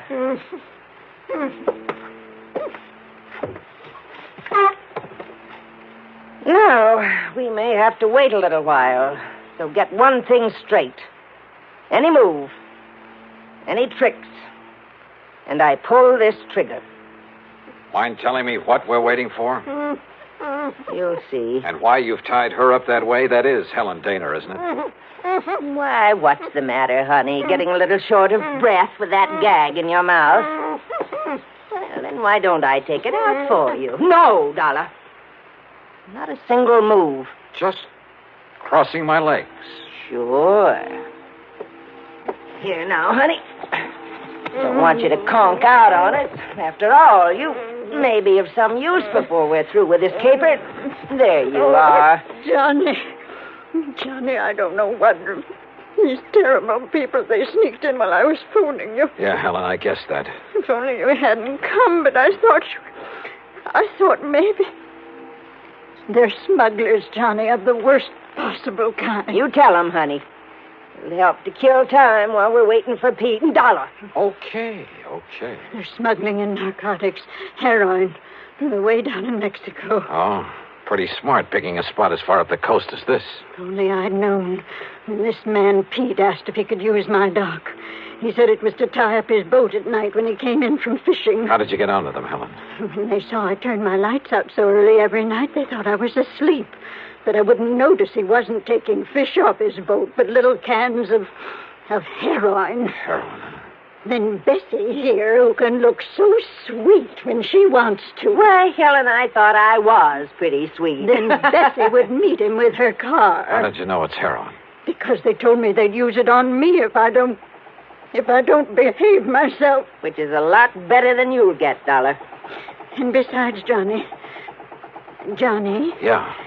I found a little of it that was spilled on the dock. And I remembered how you described it once when you caught a man bringing in the terrible stuff. Yeah, she's a real smart old biddy. Except when she phoned to you, Dollar, and we caught her at it. We can handle her all right. With a little H in her veins, we can even let the neighbors see her now and then. And with me acting as her sister, taking care of her. Oh, listen, here he comes now from the dock. Just relax, Dollar.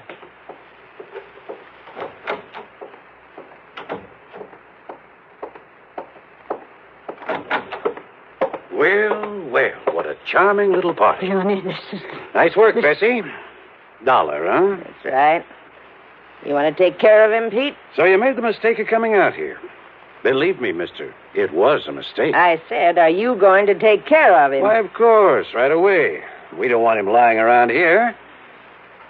Which is to say, Dollar, we're going to do something I haven't thought of since the old days in Chicago. You and I are going to take a little ride.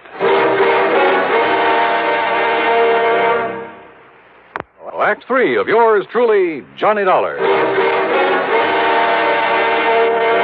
Take a little ride, huh? That's right. Chicago style. Exactly, Dollar. Oh, Johnny, don't you see what that means? He's going to take All right, honey. Just keep out of this. No, I won't. Pete's going to kill him. That's right. Now, shut up. Oh, now, just a Dollar. minute. Sit down. Bessie, be sure you keep the gun on him. Oh, don't worry, Pete. I had a silencer, though. I'd get rid of him here and now. Has it occurred to you, Pete, that I may have left word with them that if I'm not heard from... Now, don't try to be cute, Dollar. Sure, it occurred to me. I dismissed it. For the simple reason that you couldn't possibly have had any reason to know what you were getting into out here.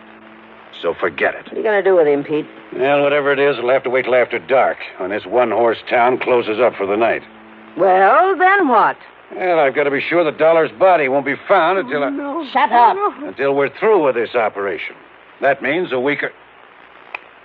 Wait, I got it. What, Pete? Up on Cayucas Beach. Cayucas? Yeah, that little town 5 or 6 miles north of here. There's a big pile of rocks, a big cave in them. Nobody'd ever think of looking in there. So, as soon as... Oh, what are you doing? Just digging out a cigarette. If you don't mind. No, sure, go ahead. But this is one time the condemned man won't enjoy a hearty meal. Johnny, isn't there anything? To think I got you into this. I told you to shut up. Listen, I told you. Oh, no, you don't.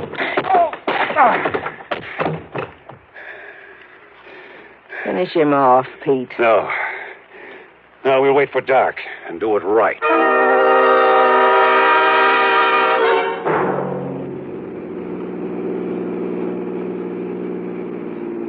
I guess he had really slugged me, because by the time I fully came to, it was night.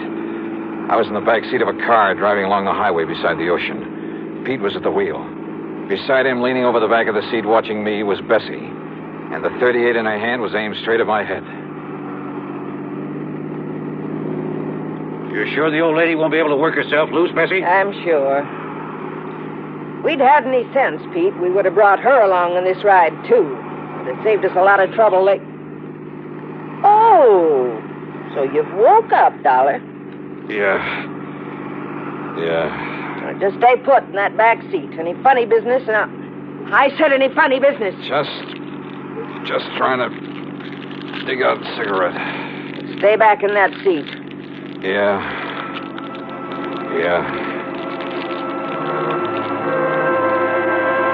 She didn't take her eyes off me for a second, or the gun either. As clumsily as possible, I struggled with the pack of cigarettes, rolling and squeezing it, and hoping the tobacco was plenty dry.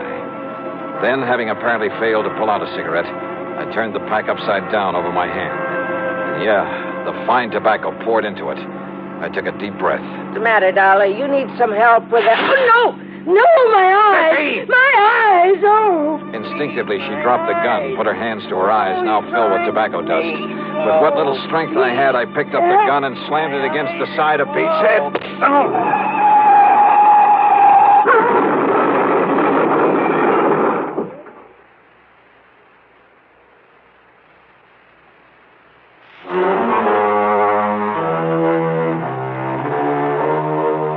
It was a commercial trucker driving one of those big interstate trailer jobs who pulled off the highway to give us a hand.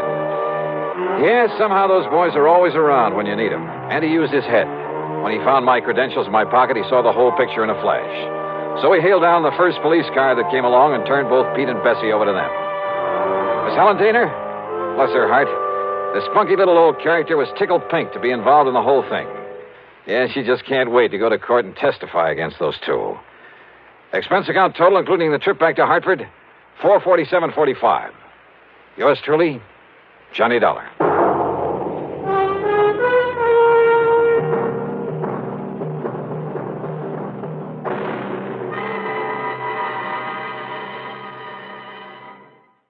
From Hollywood, it's time now for Johnny Dollar. I have a call for you from Hartford, Connecticut. One moment, please. Oh, thank you, operator. Go ahead, please. Hello? Johnny? Yeah, that's right. Bill Ferguson at Continental Insurance and Trust. I'm glad I caught you before you left Los Angeles. Oh, I was just about to check out of my hotel here in Beverly Hills and grab the morning flight back east. Well, don't. Yeah? What's up? Do you remember Alvin Peabody Cartwright? Cartwright? That wild old character who lives up in Lakewood a few miles north of Hartford? That's the one. Batty as they come, but worth a lot of money. Hey, you can say that again. Oh? That robbery I cleared up for him last winter? Bill, he insisted on giving me a small bonus for it. 3,000 smackers. Wow. Yeah. So if Mr. Alvin Peabody Cartwright is calling for my services, I am ready, willing, and able. Well, he is, Johnny. He says it's tremendously important that you contact him at once. All right, then I'll finish my packing and grab the plane. No. What? He's out there on the coast. Has a little, or at least he calls it little. He has a place right there in Beverly Hills at 10321 North Roxbury Drive. 10321 North Roxbury. Did he tell you what it's all about? Only that it's very important that he see you right away. When you consider how many attempts have been made on his life over the years. Yeah, I know. And, Johnny. Yeah? Don't forget that Cartwright is a pretty important client of ours. If anything should happen to him... I see what you mean. Okay, Bill, I'll be in touch.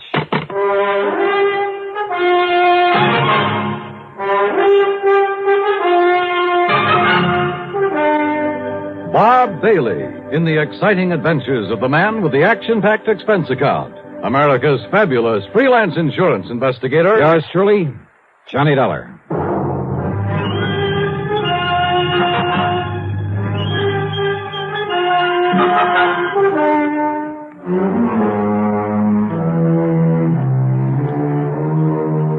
Expense account submitted by Special Investigator Johnny Dollar to the Continental Insurance and Trust Company Home Office, Hartford, Connecticut. Following is an account of expenses incurred during my investigation of the life at stake matter.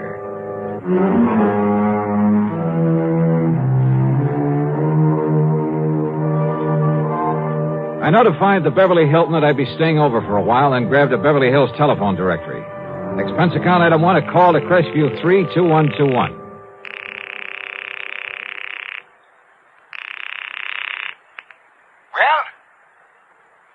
Mr. Cartwright? Cartwright? Yes, sir. Cartwright, huh? Well, that's very interesting. I beg your pardon? What's the matter? Don't you hear good? I said that's very interesting. You see, my name is Cartwright, too. No, you misunderstood. So, what can I do for you, Mr. Cartwright? Listen, will you? This is Johnny Dollar. Dollar! Oh, now, what's the idea of trying to confuse me that way? I'm Cartwright. You remember? Yes, sir. And, Johnny... Yeah? How did you do it? Do what? Get out here so fast. I only put in that call to Hartford about an hour ago, and here you are. I mean, how did you manage it? Oh, well, you see, Mr. I know these new jet flights are pretty fast, but... Now, Johnny, you haven't been fooling around with some of those rocket ships, have you? No. I'm afraid not. I just happened to be here already, you see. I was working on a case up at Morro Bay. Oh, and did you solve it? Yeah, it came out all right. Well, congratulations. Johnny, you are a wonder. and I think you deserve some kind of a reward for it. So maybe I'll think of something. Oh, well, thanks, but that won't be necessary. No, whatever you say. I know that I'm deeply indebted to you for the things you've done for me, so, Johnny... Well, don't worry about it. Yeah, whatever you say. Well, nice to talk to you. Goodbye. Yeah. Now, wait a minute. What? Wait a minute. Well, can't you see I'm busy? But you sent for me. I did. Yeah. You called Hartford, said you wanted to see me right away. Oh, of course I did. What's the matter with you, anyway? Of course I want to see you. Jonathan Peebles, too. Right away. Who is Jonathan Peebles? He's an old friend of mine. He lives out here. I telephoned him to come a-running, too. Oh, well, what's it all about, Mr. Cartwright? Well, just you get yourself on over here to my house, and I'll tell you. And don't you waste any time. You just hurry. Pretty important, huh? Important? It's vital. Well, is somebody threatening you, something like that? I said it's important, Johnny. And I mean important. Okay, Mr. Cartwright. I'll be right over. Hurry, Johnny. Please. Yes, sir.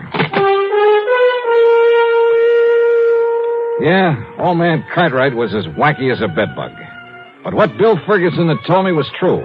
A lot of people had tried over the years to get to him, get to his money. So I phoned the desk for an Avis rent-a-car and started down from my room. I say started.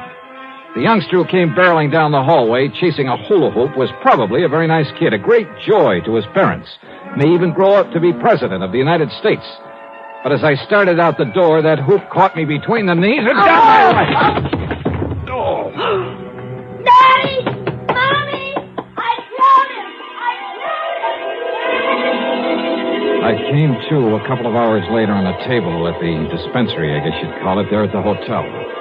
I was conscious of a good-looking blonde in starched white uniform standing beside me, holding a wad of cotton a few inches from my face.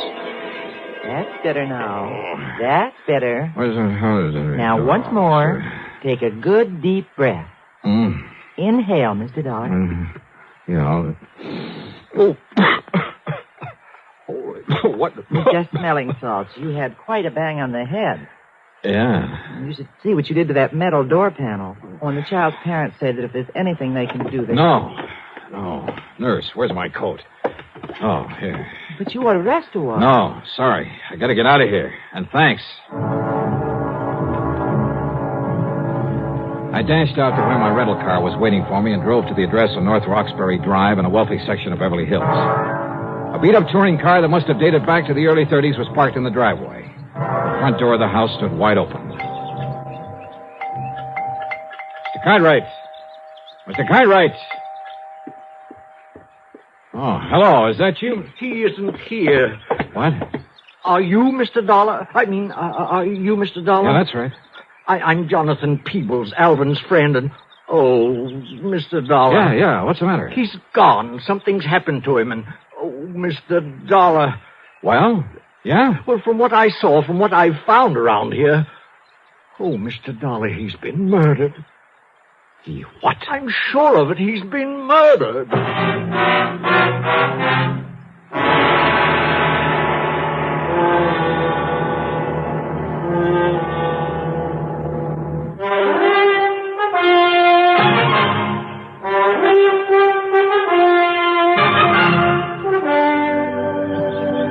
Mr. Cartwright has been murdered? Oh, Mr. Dollar, what can we do? Well, what happened? How long have you been here? He telephoned me, told me to come over here, that it was very urgent. Yeah, he told me the same thing. But he often does that. You know how he is. Always has to see me right away, immediately. And often it's just for some little thing like sharing some ice cream with him or seeing a new flower that's just come into bloom. Yeah, I know. Almost anything. So now... that's why I didn't hurry coming over here.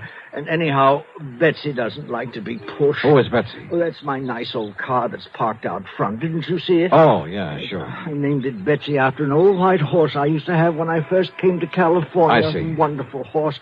And would you believe how old she was when she finally died? No, and I don't care. Now, about Mr. Cartwright. Oh, yeah. Oh, dear Mr. Dollar. Well, when I finally got here a few minutes ago, I was surprised to find the front door standing wide open. But then I wasn't surprised either, if you know what I mean. I certainly do not know what you mean. Well, I mean that he often left it open that way, and I told him 1,000 times he shouldn't do it, that it was careless of him, and that one of these days some ruffian, knowing about all the money he had... Well, I told him, Mr. Dollar. Yes, I'm sure you did, but that doesn't do us any good right now. No. Look, before we go any further, Mr. Peoples, just who are you? One of the many of Alvin Cartwright's eccentric old wealthy friends? No, I beg your pardon. I didn't quite mean that the way it sounded. Well, I should hope not. Believe me, I may be eccentric, but I am not wealthy. If it wasn't for beneficial finance, I couldn't even keep up the payments on Betsy. You mean to say you're still making it? Oh, now, wait a minute. Mr. Cartwright. Oh, yes, of course. So, well, anyway, I came into the house and I called to him. I looked around for him, but there was no one here. No servants? No. And anyway, he keeps changing so often that, well, I just can't keep up with him. So I looked all through the house. Any sign of a struggle, anything like that? No. Then I looked out the window, and I saw them. Who's them? 2 men walking out the driveway from back where the garage is. What did they look like? They were awfully rough-looking, but they were well-dressed, so I thought perhaps they were a couple of Alvin's new servants I hadn't met, but... Oh, if I'd only thought about that tool robe they were carrying, and the way it was dripping. Wait a minute, what's a tool robe? Oh, it's like a big, heavy suitcase, like a small wardrobe trunk. Well, it's more like a suitcase. Oh. It was heavy. They could hardly carry it. And, oh, Mr. Dollar. Wait a minute, listen. You said it was dripping. Oh, yes. Oh, all over the drive. Come on, I think we better take a look. And close that front door. Oh, yes. Come on. These men were coming from the garage. That's right, yes. But Alvin doesn't have a car, so what could they be doing there? Is that where he kept his old luggage? Yes, and the frozen food locker and some garden tools. Oh, there. Now, look. Yeah, I see. Oh. Good Lord. Oh, yes, it's blood, isn't it? Yeah. Oh, they killed him, dismembered him. Then, oh, Mr. Dollar.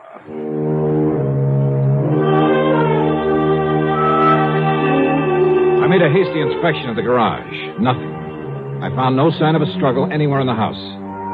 I tried to get a description of the men he'd seen from Jonathan Peoples, but I'm afraid he wasn't much help. And yet, with that funny mind of his... Oh, dear Mr. Dollar, I'm afraid I'm so distraught that I just can't remember it all. All right. Poor Alvin. Now, look, they must have had a car, Mr. Peoples. Did you notice a car out front? Car? Why, yes, I did. All right. Can you describe it to me? Yes, it was a touring car in 1931. Oh, no, that's my car, I'm thinking. Oh, great. But there was another at the end of the driveway. And, Mr. Dollar, I've seen that car before. What kind? Well, it was a 4-door sedan. It was a big car. Yeah? It was silvery on the sides and a cream color on top, like vanilla ice cream. You know the make? And the license number was CFU160. Good. You're sure of that? Oh, I never forget things like that. And you say you've seen it before? Many times. Where? At the dock. Where? At the Malibu dock. That's where he keeps the Alpi car. Where? Who keeps the what? Where Alvin keeps the Alpi car, his yacht. Alpi car. Alvin P. Cox. Okay. It's a pretty slim lead, but come on. And it was a slim one, believe me. But I couldn't see calling in the police until I had something more definite to give them. Oh, here. We can take Betsy, Mr. Dollar. Are you kidding? We'll make better time in mine. Oh, yes, of course. Oh, we cut out through Westwood, then Santa Monica, then hit the coast highway and headed north. Finally, we pulled up at the entrance of the Malibu dock. Look, that's the car I told you about, parked there at the side. Yeah, and it looks like coming here may pay off for us. But the boat, the Alpi car, it isn't at the mooring. Whitey. Oh, Whitey. Oh, hi, Mr. Peebles. Yes. Have you seen Mr. Cartwright this morning, Whitey? Yeah, I didn't notice. His boat went out, so... How long ago? Oh, I'd say 10, 15 minutes. Yeah? Yeah. See it out there, going up towards Point Doom? Yeah, I see it. Yeah, but those 2 men... What? Yeah, they had the shore boat take them out to the Alpi car. Yeah? Well, I ought to sue them. What do you mean? That little trunk that they was carrying. You see what I'm mopping up? The messy trail it left all over the pier for me to clean up. Blood. Yes, sir, I ought to sue them. Oh, Mr. Dollar, that means they're taking poor Alvin Cartwright's dismembered body out to sea to dispose of it, and on his own yacht. Well, we've got to find something fast enough to catch up with it out there. Well, there's that Thompson cruiser of Larry Comstock's tied up there. Yeah, who's Comstock? Oh, has a boat and motor shop in Los Angeles. Well, if it's fast enough. Well, he has a couple of big Johnsons on it. Fastest one that's out here now. Then call him on the phone. Tell him we borrowed it. Well, now... Tell him why. It's an emergency, and that we'll pay him plenty for the use of it. Well, now, I don't know if you really ought Well, to. I do, and listen, call the Coast Guard in Santa Monica. Have them send out a patrol boat. Come on, people. But, Mr. Dollar, those men on the yacht are desperados. They're killers. Okay, then stay here in the dock. I'll go it alone. No. Alvin was my friend. I shall help to avenge his untimely death.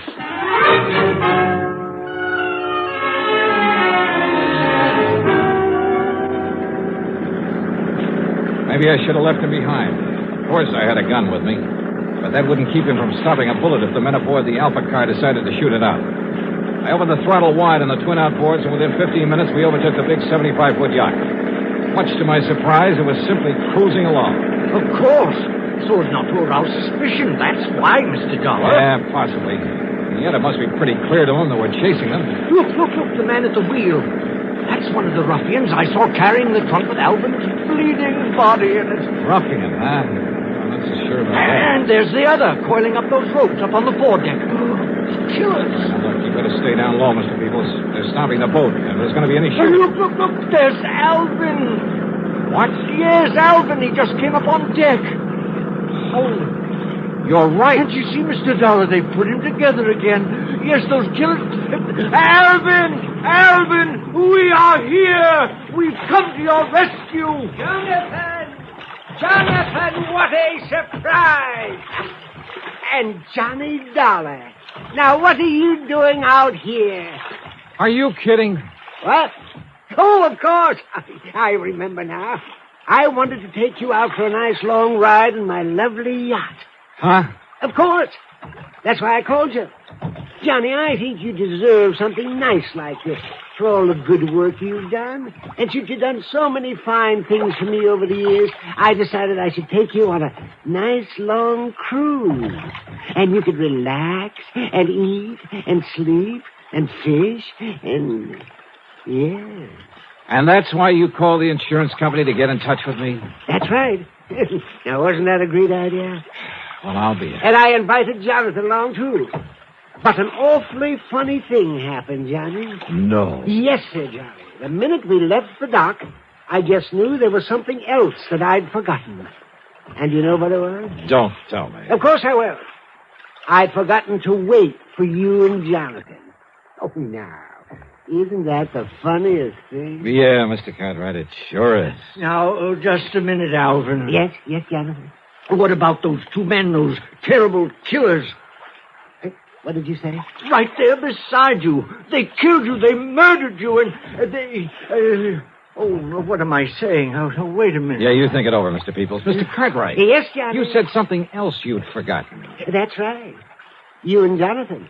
I forgot to wait for you at the house, and then when we started off, wasn't it silly of me? I forgot all about you. What was the other thing? The other thing? Yeah. Oh, yes, of course. Oh, the other thing that I'd forgotten was the trunk full of nice, thick, juicy tenderloin steaks that I'd set aside in the garage for this trip. Trunk full? Well, it was not a real trunk, just a little two-rope that I had out in the garage. But I remembered that the minute we came on board. And so I had to send Gerald and Harold back to the house in their car to get us. Gerald and Harold? Oh, they're my new butler and cook. Oh, they are the nicest boys. Oh, Gerald and Harold, come over here to the rail so my friend can... Wait, Alvin, wait. Yes, Johnny. You mean to say those men standing there beside you? Now, why don't you and Johnny come aboard, and I'll introduce them to you. Now, wait, just a minute. Then all that blood... What, Johnny? All that blood that was dripping out of that trunk? Oh, yeah. Oh, wasn't that awful? And it was all my fault because I let the steaks fall out too much. Oh, no. All over the place. I never saw so much no. blood. But now, come aboard, and we'll take the nice trip that I planned for you. Come on now.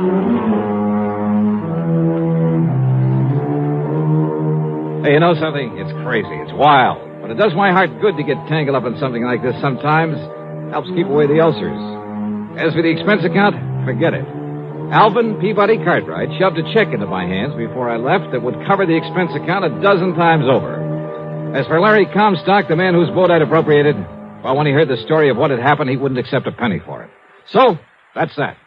Yours truly, Johnny Dollar.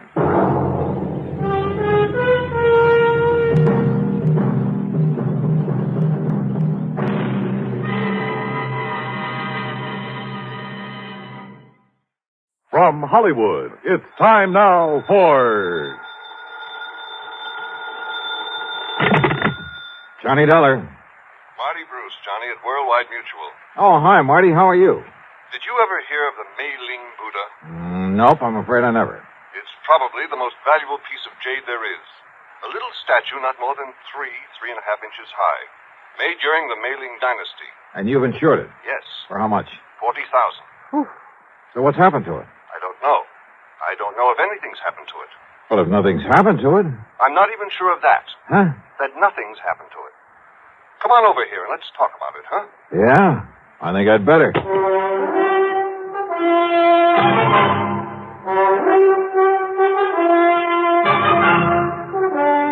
Bob Bailey in the exciting adventures of the man with the action-packed expense account. America's fabulous freelance insurance investigator. Yours truly, Johnny Dollar.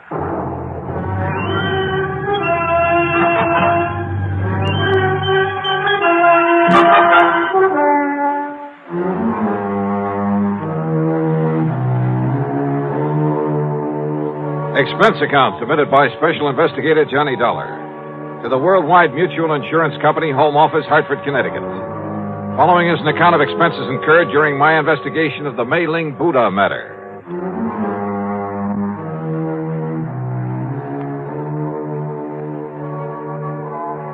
Expense account item 1, $1.10 for a taxi from my little apartment to the office of Worldwide Mutual, where Marty wasted no time in getting to the point. I'd know for sure if it weren't for that knuckle-headed Ray Kermer. Who's he? One of our account men. Got back from a European vacation just this morning. For being so stupid, I ought to fire him. He knew we'd insured that jade Buddha. And when he saw it over there in Paris a couple of weeks ago, he should have looked into it. Found out what it was doing there. Doing just exactly where, Marty? In a dingy little antique shop, somewhere on the Rue de la something or other. He didn't even have sense enough to get the address or the name of the place. Oh, where was it supposed to be? Locked up in the home of the late Darrell Harcourt up in Boston. And of course it isn't. Well, that's the point. I don't know. There's been no report of a theft. Well, if somebody's seen it in Paris... Is that Buddha pretty well known among collectors and so on? I told you. It's probably the most valuable piece of jade in the whole world. Then let me use your phone. Sure, here. But if we don't even know what shop or where it is in all of Paris... Just leave it to me. My phone call was to a slimy little character whose name is de Marsac, but who calls himself the Chat Gris, the gray cat, who knows the Paris underworld like the back of his hand. He'd been a lot of help to me some months before in locating a painting that was stolen from my good friend and the actor and art collector Vincent Price. Certainement, Monsieur Dollar. If you are willing to pay me well. If you can dig up the information I want, I'll mail you a check for $100 American immediately. Oh, no, Johnny. Only 200? What you call bucks for my inestimable services? Oh, Monsieur. Okay, 200. Now listen. There's a little idol, the Mei-Ling Buddha. Yes, I know it well. Oh? I saw it only this morning, here in Paris. Where? At the shop of Monsieur Dubuisson on the Rue des Pas de l'Amour. Yes, it was smuggled in only a few weeks ago. And the price on it? Well, for such a rare and exquisite piece, most reasonable. How much? 32 million francs. That's around $80,000, so it must be the McCoy. You wish me to, shall we say, obtain it for you? You mean steal it? But of course, monsieur. But for a price. No, thanks. I'll send you a check. You're giving him $200 just for that? A lot cheaper than my flying over there. Well, yes. So now I'd better check at the home of this, what'd you say the name is? Darrell Harcourt in Boston. I'll put down the address for you. Died about 2 years ago. Home's in charge of his old housekeeper, a Mrs. Mary Haskell. And I take it his property hasn't been disposed of yet. His fine old tapestries and furniture, yes, will to various museums here. Thanks. Everything but the contents of Mrs. Haskell's room and the study. The latter he willed to a nephew, Charles Curtis, to be given to him the day he finishes at Harvard. Well, that's a funny sort of arrangement. Harcourt was a funny man. The Buddha was the only thing of real value in that room. And he figured it was enough to get his nephew started in a business of some kind. I see. This Curtis boy get the house, too? No. That goes to Mrs. Haskell after Curtis gets the contents of that one room. Well, looks as though I'd better hie myself up to Boston and make sure that Buddha's really gone.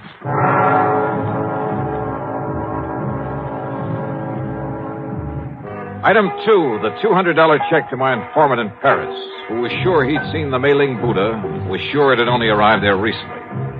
But if so, why hadn't it been reported missing from the home of the late Darrell Harcourt up in Boston?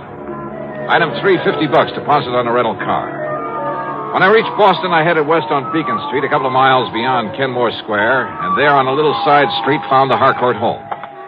It wasn't much of a place anymore. The lawn and garden had been neglected, and the building itself was in need of repair. The doorbell was the old-fashioned kind. Yes? Mrs. Haskell, I'm Johnny Dollar, insurance investigator. Oh, of course. Do come in, Mr. Dollar. Rather dismal, desolate, isn't it? You live here all the time? I am responsible for this house until the terms of the will are fully met. That's when Charles Curtis finishes school. Yes. Of course, my own quarters at the back are as tidy as they've always been, and Mr. Harcourt's study is exactly as it was when he passed away. I want to see that study, Mrs. Haskell. Oh, no, Mr. Dollar. It's to be left as it is until Master Charles opens it to claim his inheritance. You're talking about the Mei-Ling Buddha. And the furniture and books and things. How long since you've seen that little jade idol? Why, not since Mr. Harcourt died. I locked the door, and it hasn't been opened since, except that Well, I'm sorry, but I have to look around in there. But, Mr. Dollar... You have the key? Of course. I keep it on this chain about my neck at all times. Let me have it, please. But, Mr. Dollar... Listen, I can get a court order if necessary, but it would only waste time. But how am I to know if you're even... Well, that is... Here, my credentials. I'm a fully authorized agent of the company that insured that Buddha. But I'm responsible. Has it occurred to you, Mrs. Haskell, that the Mei-Ling Buddha might possibly have been stolen? That's impossible. Is it? Okay, where's the study? I'll go with you. By all means. And I'll open the door. Here, now. This door looks a couple of inches thick. Just like the one to the library, where Mr. Harcourt kept all his lovely tapestries. Oh, dear, look at all that dust. Dust is right. It was on everything. The accumulation of a couple of years. On the desk, the chairs, the oaken floor, bookshelves, and tables. The room was dark and gloomy. Yes. It looks just the same, except for all this horrible dust. But as I told you, Mr. Dollar, this is the first time the door has been opened. Yeah. Now, where is the... Oops! Oh, I hope you didn't hurt yourself. No, I just didn't see it. But he always insisted on keeping the electric fan on that little table next to the door. Yeah. Now, where's the Buddha? In the little wooden casket on the desk. Now, let's see.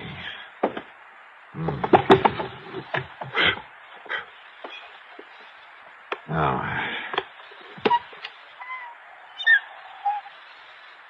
Well, I was afraid of this. Afraid of what, Mr... Oh, no. It's gone. The Buddha's gone. Yeah. Oh, no. I searched the room thoroughly and found no trace of the Mei-Ling Buddha.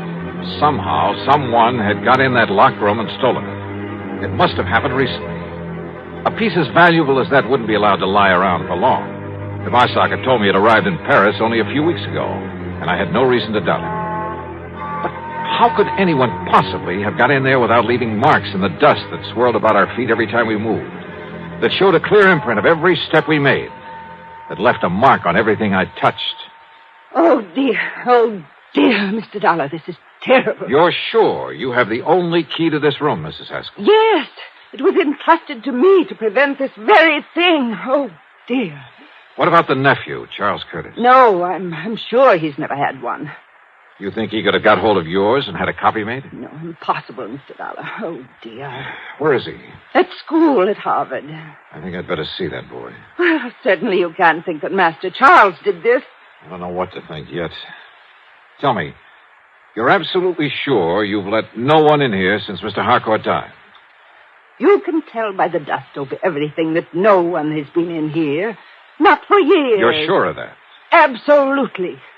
Well, except for the federal tax man, of course, the appraiser for the estate. Oh? When was that? A month or so after Mr. Harcourt passed away. And yet the piece showed up in Paris only a few... I was with him, Mr. Dollar, and so was the attorney. Who is the attorney? Mr. Howard Bancroft in town. Do you have his address? His office is just off Copley Square. Uh-huh. Then I've got two people to see, Charles Curtis and Howard Bancroft. Mr. Dollar, about Master Charles. He's a good boy. Oh, yeah, I'm sure of it. You simply can't think that he... And anyhow, no one could have gotten here without leaving a trail. Mr. Dollar... Now, look, I want you to close up this room again and leave it closed. I'll be back. Please, Mr. Dollar, about Charles, listen to me. Maybe later, Mrs. Haskell. Later? Yeah, after I've talked to him.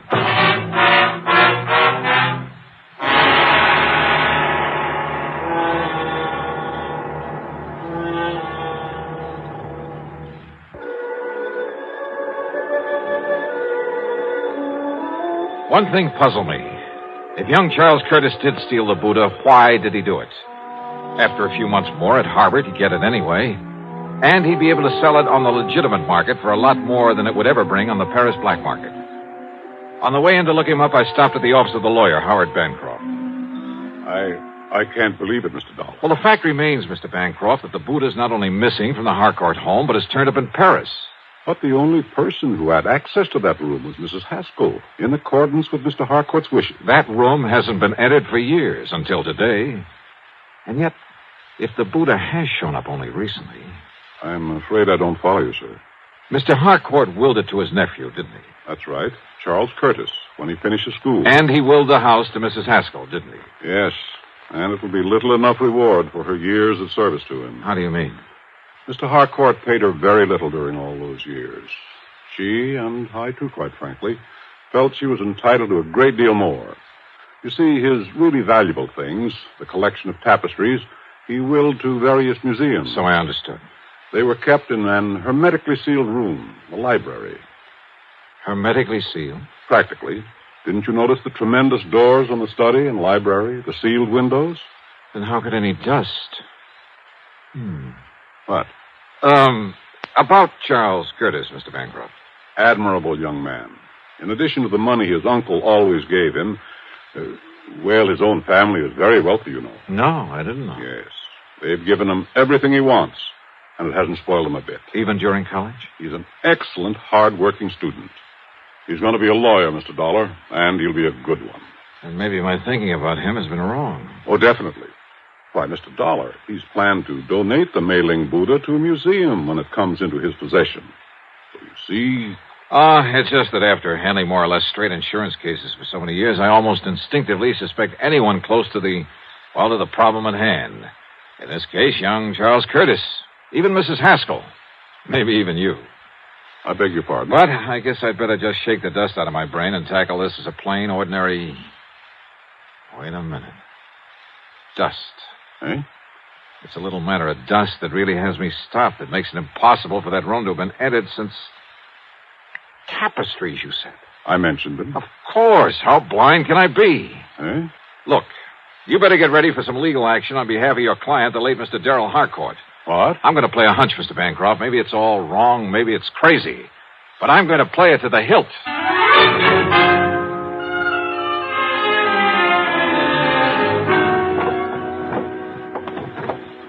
No.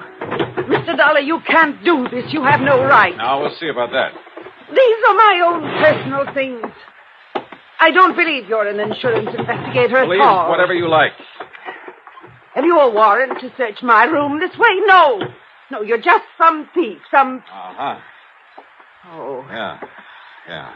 This bank book in your name. No, you give me that. Oh, no. Uh-huh. Some 20 years of a balance that never got above $600 or $700. Give me that. Here.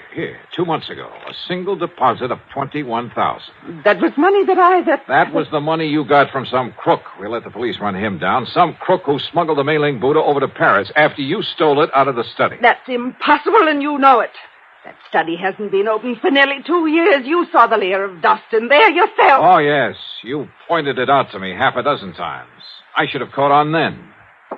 Come on, we're going into that study. Give me the key. No, I won't. Then I'll have to rip it off that chain around your neck. All right. Here. You saw for yourself? Yes, I saw it all right. And I didn't have sense enough to realize what kind of dust that was. Here now. Look at it. Full as earth. What are you talking about? About the old-fashioned method of cleaning fine tapestries with full as earth. That's the way Mr. Harcourt cleaned them, isn't it? What difference does that make? And there's probably a supply of it down in the cellar somewhere that he always kept on hand. What if there is? That doesn't prove anything. Yeah, I was blind. Blind as a bat when I knocked over this electric fan that didn't have any dust on it. Because it's what you use to spread the dust. The fine particles of full as earth all over this room. A little sackful, maybe, held in front of the fan. Now, listen. And it left proof, apparently, that nobody'd been in here for a couple of years. Yeah, it had me fooled. But not anymore. Better get your coat, Mrs. Haskell. No.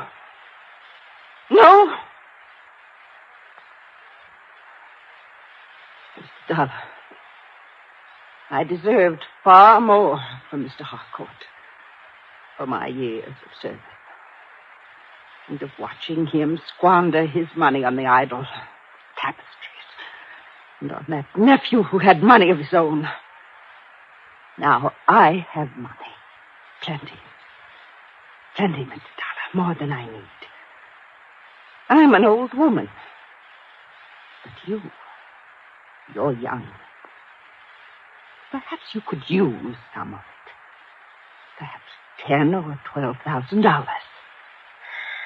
You'll have to think of a better way out than that, Mrs. Haskell. Please. And you know something? I have a notion you're going to have time to think about a lot of things. Plenty of time.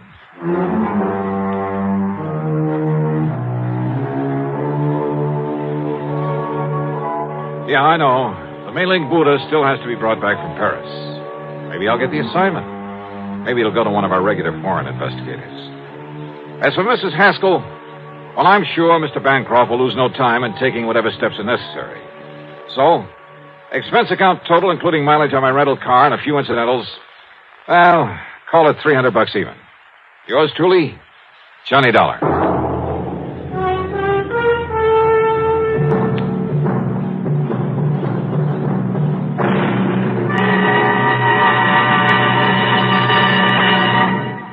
Now, here is our star to tell you about next week's story. Next week?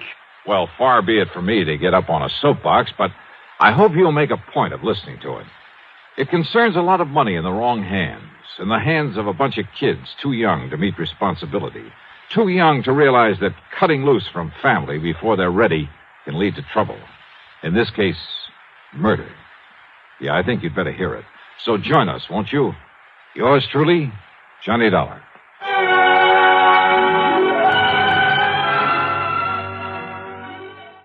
From Hollywood, it's time now for...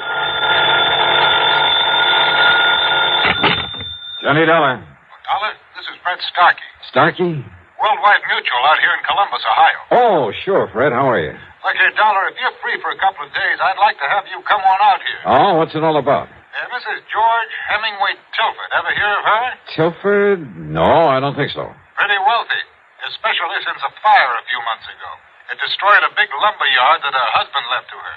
And Dollar, she wants to see you right away. Did she tell you why? No, she's being very mysterious about it. Something to do with that lumberyard fire, I suppose. Well, she simply wouldn't say, but she insists on having you come out to see her. Well, as long as your company won't quibble over the expense account. Yes, I guess we're stuck for it. Plus my usual fee, of course. Well, now, that depends on what you mean by usual. Let's talk about it when I get there.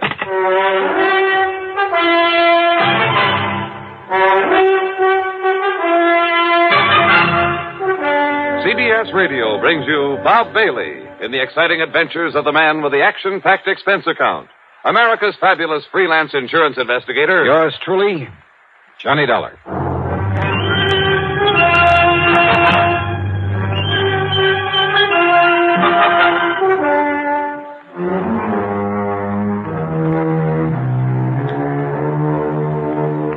Expense account submitted by Special Investigator Johnny Dollar to the Worldwide Mutual Insurance Company, Columbus, Ohio office. Following is an account of expenses incurred during my investigation of the loss by a hair matter. Expense account item 1, $41.75, plane fare from Hartford to New York to Columbus, Ohio. It was after 2 a.m. when the big silver bird dropped me off at Port Columbus Airport. Item 2, $2.50 for a taxi into the Deschler Hilton. There was no time to rouse Fred Starkey out of bed, so item 3, $14.20 for a nightcap, a comfortable room there in the hotel, and a kind of brunch late the next morning.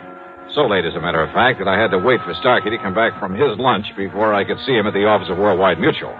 See him and ask him questions. Sorry, Dollar, but you just won't say. Yeah, well, now look, Fred, I like to know something about a case I've come this far to handle. I'm not even sure there's a case here.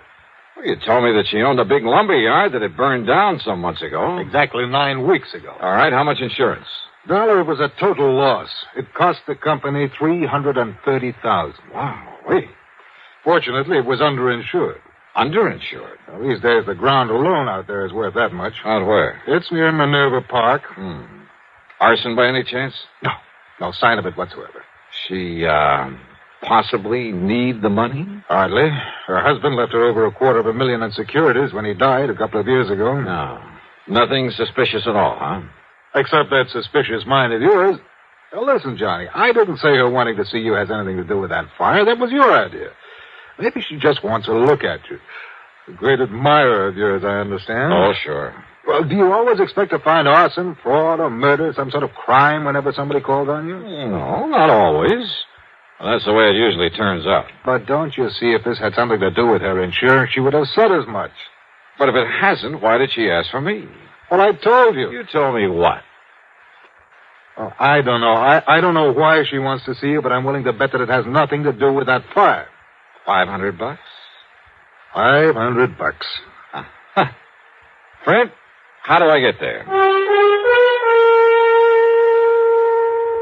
Item 4, a $50 deposit on a rental car, and I drove north on Cleveland Avenue, that's Route 3, to the pleasant little town of Minerva Park. The Tilford home, while not a mansion, was a large stone and stucco affair with plenty of trees and well-kept lawns. All in all, a real nice place in good condition. Yes? Oh! The surprise was the widow Tilford, in her middle 60s, I guess, but with a sparkle in her eye that made you feel she ought to be 25 years younger. She was dressed in well-tailored sport clothes. Her hair was gray, but cut in a short bob. And her subtle use of makeup made her look like a million. Johnny Dollar. Mrs. Tilford? That's right. And, Johnny, I'm such a fan of yours and that radio program that I hear every Sunday on WBNS that, well, I'll break down and confess that about a year ago I wrote and asked for your picture. Oh? And you wrote me the nicest letter when you sent it. Oh, of course. Grace Tilford. That's right. And when you started off the letter with Dear Grace, why, it made me feel almost young again. Oh, you know something? I think you are pretty young, Mrs. Tilford. Oh, one look at you, Johnny, and I wish I was. But with this old heart of mine hitting on only about one cylinder... Come in. Yeah, sure. And now listen. We're going to bypass the living room and sneak into the library. Sneak in? Yes. So that we can talk alone for a little while. You see, your 3 suspects are there in the living room. You see? Just, what do you mean by suspects? Right in here, Johnny, and they won't disturb us. Okay. Now, sit down and be comfortable. Thanks. Now, Johnny, I suppose you're curious about why I sent for you. Yeah, well, according to Fred Starkey, it's all a big mystery. Oh, mystery's right. Was right. But, Johnny, I've solved it. Oh? Yes. The mystery of why my lumberyard burned down a few weeks ago. You mean it was set? That's exactly what I mean. I had no proof in the beginning, no reason to think it was set, but I have now. By whom, Mrs. Tilford? Oh, I wish you'd call me Grace, Johnny, just to flatter me a bit. Okay, sure. But who set the fire? All right. You said 3 suspects out there in the living room. That's right. Would you like to go in and meet them? And then pick out the one it is?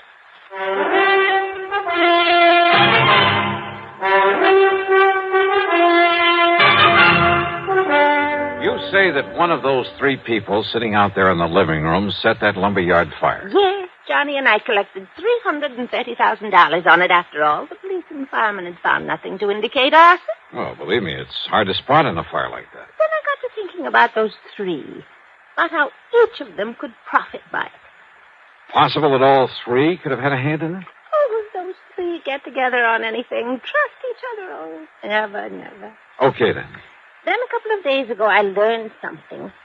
Proof that one of them did it. Which one? Well, if I know you, you're clever enough to find out. But if you already know, and suppose the one who did it knows that you know. Oh, not a chance. Oh, this I don't think there is. And at least none of them has made any move against But me. if one of them...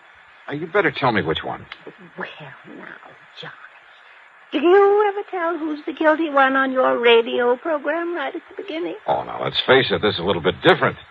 If you're holding out just for the sake of a big dramatic climax. Oh, well, yes and no. Oh, come on. Now, listen, Miss Telford. Grace. All right, Grace. But now, please, listen to me. You listen, Johnny. I said I have proof, but I have to be absolutely sure. And there's where you can not only help me, but you'll know exactly how to proceed, how to take him in, or her, without danger to the rest of us. Listen, will you? If the guilty one knows that you know, you might be in pretty serious danger. Even with you around? Yes, even with me around. Well, I'm simply not going to tell you until you've met them and drawn your own conclusions. Okay, then let's get in it. All right. The middle-aged man is Harry W. Shelder, my husband's business manager before he passed on. He's not only very clever, but his sole interest in life is in money. I see. He did very well for my husband, but I've always felt he was really looking out for himself. But why set off the lumberyard? Because replaced by homes and stores and supermarkets, it could be worth millions, he said. Ah, and you refused to do that? Yes. The lumber company had been in our family for generations. Gave me all the money I could want, so I wouldn't change it. But if it just happened to burn to the ground? Exactly. All of my objections would be wiped out. Then if he's the Now, one... Wait, Johnny. Then there's Michael Tilford. Well, the younger man I noticed in there. Our adopted son. After college, business college, he tried to make his way, but not very successfully. Actually, he's been living on our bounty the past few years. A ne'er-do-well, Grace? Oh, well, he's not very good at anything. His ideas for that property aren't so ambitious as Harry Shelder's, but he's wanted me to sell it out to one of the development companies. And why? Because my husband's will provided that in the event of my death, he'd get half the income from it. I see. So he was bitterly opposed to my keeping it as a lumberyard. Well, motive for one, motive for 2. And who's the third? The girl I saw in there. Nancy Willard, my niece. Ever since her parents died, quite penniless, by the way, we've taken care of her. It's simply out of pity, Johnny, not love. And, although I may change it now, she's heir to the bulk of my estate. Yeah. Well, offhand, I'd say that Michael is the least suspect of the 3.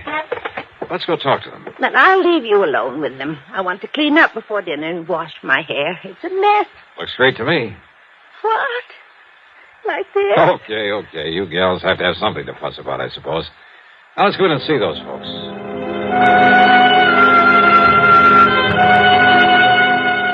Under the circumstances, there was nothing I could do but play along with her little game, her dramatic little mystery matter. But not for too long. On the excuse she had to go up and wash her hair, she left me with them there in the living room. And what a trio. As I've told you half a dozen times now, Dollar, Mrs. Tilford hasn't long to live.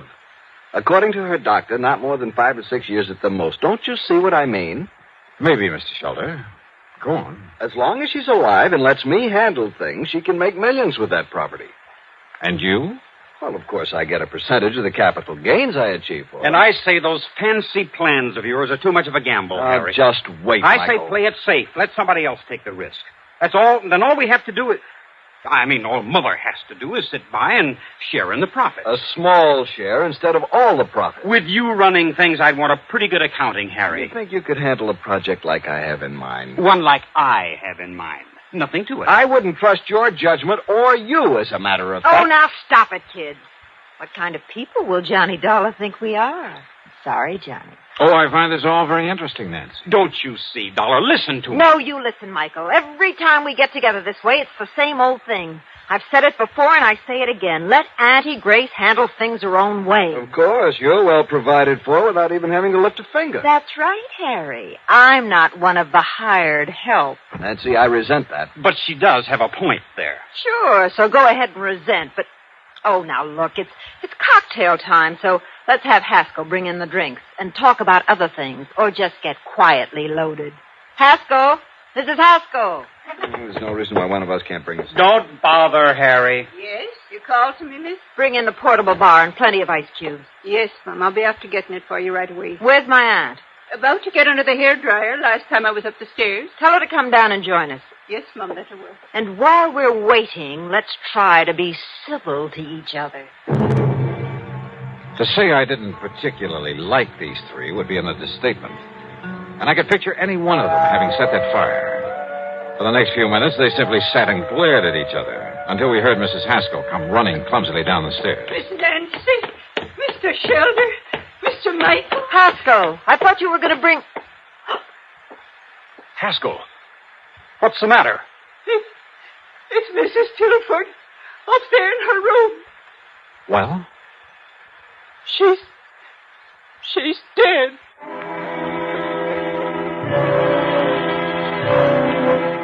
Mrs. Tilford, there in her bedroom, had died alone. Apparently, she'd been sitting under a hairdryer, then simply fallen to the floor, the big professional-looking machine falling beside her. Fortunately, the heating coils had apparently broken before they could set fire to anything. A big hunk of suspicion started building up at the back of my head. But then Dr. Taylor came and pronounced it death from a heart attack. And yet I must confess, I certainly didn't Well, she took such good care of herself. I was certain she'd live on for several years. Well, I'll go downstairs and make up my report and arrange to have the body taken care of. Well, we won't have to argue about the handling of her affairs anymore. Unless, of course, the court lets me act as executor of her estate. In which case, I warn you... Harry, how can you be so callous about it? Oh, the poor dear darling. Oh, shut up, Haskell. But Michael's right, Harry. Oh, sure. I suppose you two are heartbroken about her dying like this. Alone. She died all alone up here. Quit. While we were downstairs trying to pick her apart like a bunch of vultures, in spite of the way she treated all of us. What do you mean by that, Mike? We got so much better than we deserved, that's what I mean. All three of us. Harry, never bothering to see her, to come here and be nice to her. Just parked in his office in town, juggling figures to get as much out of her as he could. Michael, I resent... I don't care if you do. Heaven only knows how much you've cheated her since Father died. Only your foster father, remember? And Nancy, sitting around here, sponging off her, sweet-talking her, waiting for her to die. Look who's talking. With all the things she's done for you, Michael, you haven't even had the decency to come and visit her now and then. Yes, I know. When was the last time you were here? A month ago, 6 weeks ago, the last time that Harry was here. Is that true, Mike?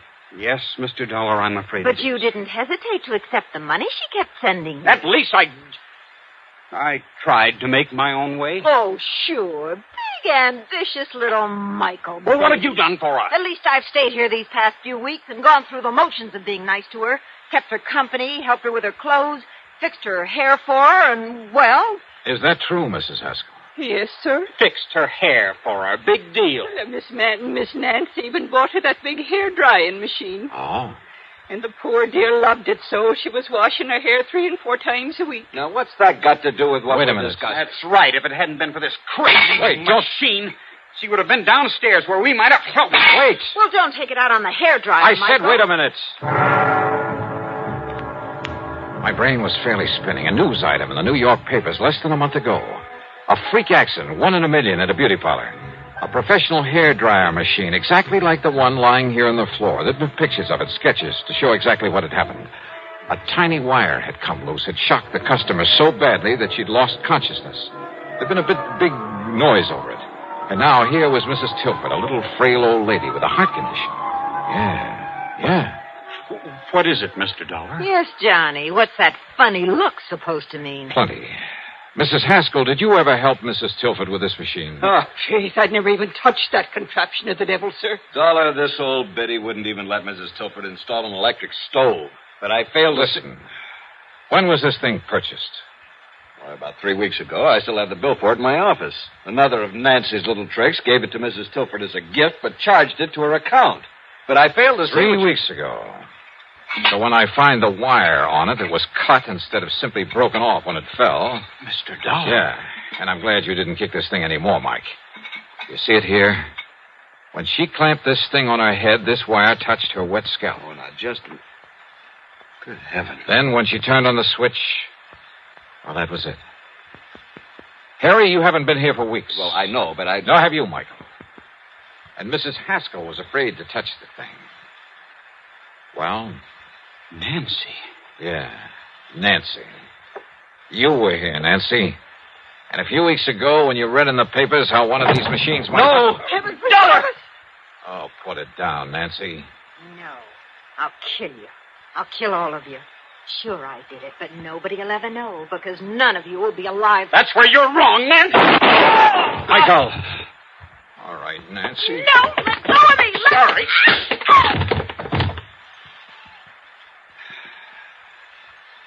Learned a little lesson in clean living from this, Harry? Yes. Yes, Dollar. I'll call the police.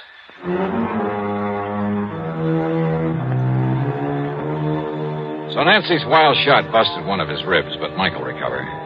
Nancy, I don't know what the penalty for murder is in Ohio, but believe me, she'll find out the hard way.